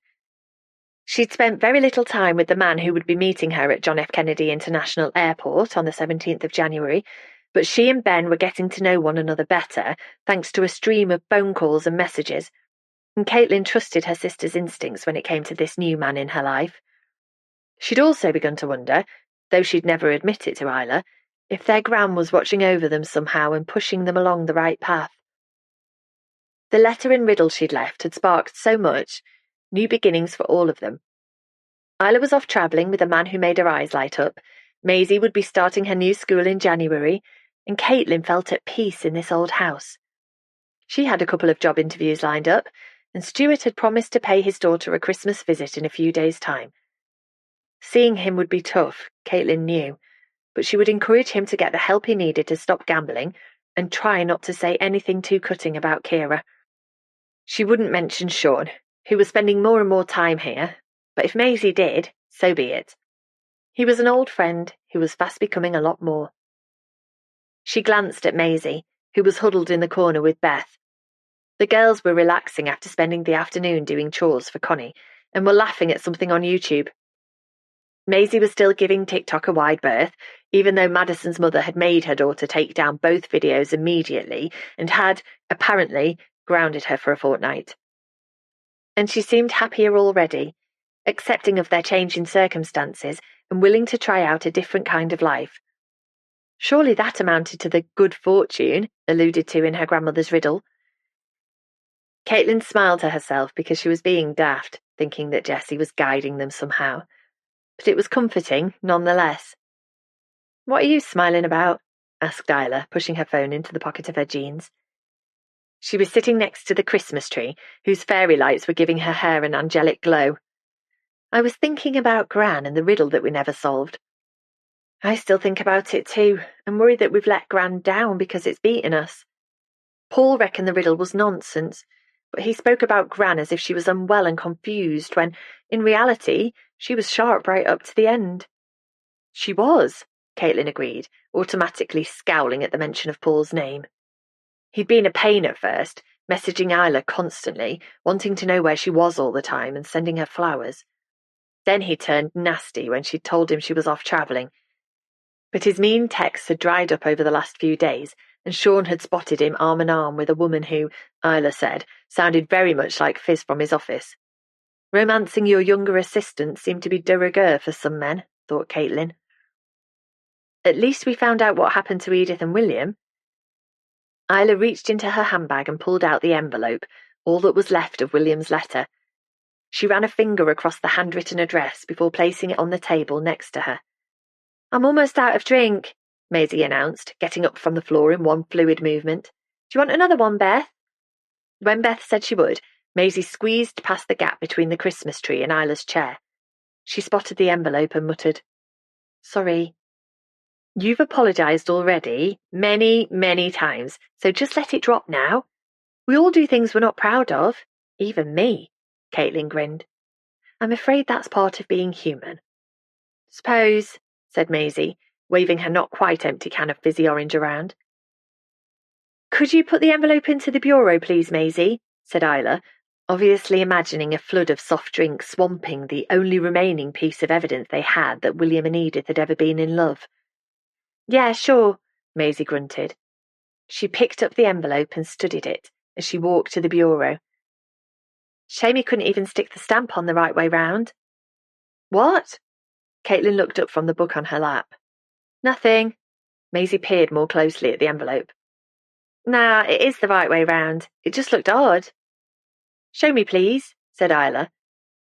Maisie walked back and pushed the envelope at Isla, who studied the stamp and frowned. "Take a look at this, Kate."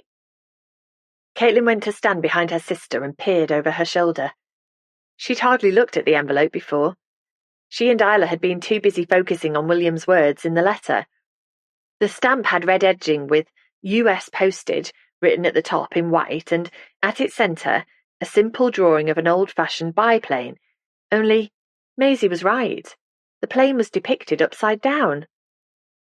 "Maybe it's upside down to represent aerial acrobatics, or it marks a tragic accident in the air," said Caitlin. She leaned further over Isla's shoulder, inhaling comforting notes of vanilla and rose from her sister's perfume. "That's well out of order," said Maisie, wrinkling her nose. "Drawing the plane upside down after an accident's disrespecting the people who probably died." "I agree. It wouldn't be in very good taste. What do you think, Isla?" Her sister turned the envelope this way and that. "Maybe the plane isn't meant to be upside down. Maybe there was a printing error." "Oh! Oh!" Maisie was bouncing up and down on the spot as if her feet were on fire. "It might be worth something." "I doubt it," said Isla, still turning the envelope around as if the plane might shift. "No, it might be valuable. I heard that some first editions of Harry Potter with a misprint in them sold for loads of money. I read through my copy twice to check, but I couldn't find any." "That's a bit different," said Isla, passing the envelope to Caitlin. "Uh-huh." Maisie wasn't properly listening. She'd put down her drink and was stabbing into her mobile phone that seemed permanently welded to her hand. She stabbed and scrolled, her brow creased in concentration. "No way," she said quietly. Then her face broke into a wide smile. "Look at that!" "Look at what?" asked Caitlin. "The stamp!" Maisie thrust her phone at Caitlin, who started to read the article on the screen. "Good grief! It can't be the same stamp, surely." "It is," declared Maisie, grabbing the envelope and almost shoving it up Caitlin's nose. "It looks exactly the same, see? It's upside down." "What are you two going on about? Before Isla could say any more, Maisie had snatched the phone back from Caitlin and begun to scroll and read snippets of information from the screen. "The inverted Jenny is a rare stamp printed in error by the US Postal Service in 1918. 100 stamps were printed, all featuring a plane which mistakenly appears upside down. It says here the stamp is of great interest to collectors, with some changing hands for large sums. And some of the stamps are either missing, damaged, or believed destroyed." "It can't be the same," said Caitlin, peering at the stamp until she was almost cross-eyed. "Though it certainly looks the same. And it's obviously old because William sent the letter 100 years ago." She looked at Isla and grinned. "Do you think this is what Jessie's riddle was all about? The stamp, rather than the letter?" "Did you say, Maisie, that the stamp was called the inverted Jenny?" Isla pulled Jessie's handwritten riddle from her handbag and read it aloud. "Don't get in a spin, girls, though mistakes can cost you dear. This one brings good fortune, and I hope will make you cheer." "That's it," she breathed. "That's the answer to the riddle. It was staring us in the face all the time." "What are you going on about?" asked Maisie, still bouncing up and down. Beth was staring at them all from the corner with her mouth open. "Have you done the Industrial Revolution in history at school?" Isla asked. Maisie frowned. "Possibly. I might not have been listening. Give me your phone, will you? Maisie handed over her mobile, and Isla began typing into it. Yes! She exclaimed after a moment. I was right! It was the spinning jenny! The spinning what? Caitlin's memory of history lessons at school was hazy, to say the least. The spinning jenny, repeated Isla. It says here that a new type of spinning wheel was invented in the 1700s, which revolutionized the textile industry, and it was called the spinning jenny. Oh my goodness. Suddenly it all made sense to Caitlin, too. Don't get in a spin, girls, is referring to the spinning jenny, with jenny being the clue to point us in the right direction. Then Gran's riddle says, though mistakes can cost you dear, this one brings good fortune. She stopped, feeling breathless. Gran must mean the stamp because it's known as the inverted jenny. It was printed by mistake, and that mistake is worth money. I'm so glad I didn't throw the envelope on the fire, said Maisie, going chalk white and almost collapsing back down onto the floor. Beth was still staring at them all, her mouth agape. So what do we do with it? Asked Isla, taking the envelope from Maisie and gingerly placing it back on the table as if it might explode. I have no idea. And if Gran knew about the stamp, why didn't she tell us about it or sell it? Caitlin thought for a moment. I'll ring Gran's solicitor in the morning to see if she ever mentioned anything about it to her. But what about the letter itself? Edith and William's story? Isla shrugged. I bet it was a red herring. Gran always was keen on red herrings, throwing people off the scent, and she certainly managed it big time with this one. It turns out that the letter wasn't important at all. Actually, Caitlin smiled, the letter was crucial. Piecing together Edith and William's story brought us closer together and has led indirectly to me and Maisie moving to Heaven's Cove permanently. It also brought Ben into your life and got you to come to your senses and ditch Paul, no offence. None taken. And it's led to you planning a fantastic adventure that will take you all over the world. The good fortune mentioned in the riddle meant the stamp, I guess, but it's the letter that brought us the best fortune of all. Caitlin blew a kiss to their grandmother, who was smiling down at them from a photograph on the mantelpiece. Gran's final riddle proved to be an amazing legacy. She'd be delighted, said Isla, and very happy to know that you're off travelling. She would be, wouldn't she? And if it turns out that the stamp is worth a bit of money, it'll help to fund your time away, and tide me and Maisie over while we're getting settled here. Isla smiled contentedly. I'm looking forward to travelling with Ben so much. I want to see everything that's out there. Everything? Caitlin laughed. Well, everything I can. It's going to be great, but... But what? Isla swallowed. I'm a bit scared, Kate. Scared of leaving all of this behind. Of course you are. That's normal. Caitlin pulled her sister towards her into a hug. But I know you're going to have a wonderful time. She rested her cheek against Isla's soft hair. And when you're ready to come back to Heaven's Cove, whenever that might be, for however brief a time, I'll be here, little sister, waiting for you. Epilogue. My darling girls, Francis, my solicitor, is under strict instructions to give you this letter 8 weeks after my will is read, or sooner if you go to her seeking answers. I hope you've solved the riddle I've set you, but, most of all, I hope that trying to solve it has given you a shared purpose. You are so good together, and it pains me that circumstances pushed you apart. My feisty, brave Kate, you bore the burden of responsibility from such a young age, and I completely understand your need to strike out on your own. I'm so proud of the woman you've become.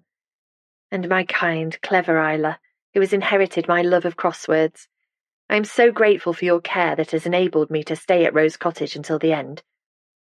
I hope you will be free now to find your own path, wherever that may lead. You might have realised by the time you read this that the actual letter I'm leaving you, while a poignant piece of family history, is not necessary to solve the riddle. However, I do hope the letter has played its part in bringing the two of you closer again as you piece together the story behind it. You always worked so well as a team when you were teenagers, looking out for one another, even finishing each other's sentences. The distance between you has loosened the ties, but I feel sure they're still there, waiting to be tightened by spending time together. As for the letter, I came across it recently in an old trunk of my mother's belongings in the attic. I never knew my Aunt Edith, and her name was rarely mentioned in the family, which makes me suspect there must be some tragedy or disgrace in her story. Poor Edith. I hope you uncover what happened to her and William. I'm a great believer in people's life stories needing to be told, or those people disappear into history. I hope you will be talking about me and how much I loved you both for years to come. If you spotted the errant stamp immediately, well done, but I hope you will both pursue the contents of the letter anyway. Now to the stamp. I'm sure you can get some money for it, and perhaps it's worth a fair bit. I would make inquiries, but I'd rather leave it for you girls to find out for yourselves. Think of it as my legacy to you both, along with my enduring love. Be well, my darling girls. Be happy together. And thank you for bringing joy into my life. Your devoted grandmother, Jessie. Kiss, kiss. You've been listening to The Sisters at the Last House Before the Sea by Liz Eeles, narrated by Francesca Waite. Published by Quest Audiobooks, an imprint of W.F. Howes Limited. This recording is copyrighted by W.F. Howes Limited.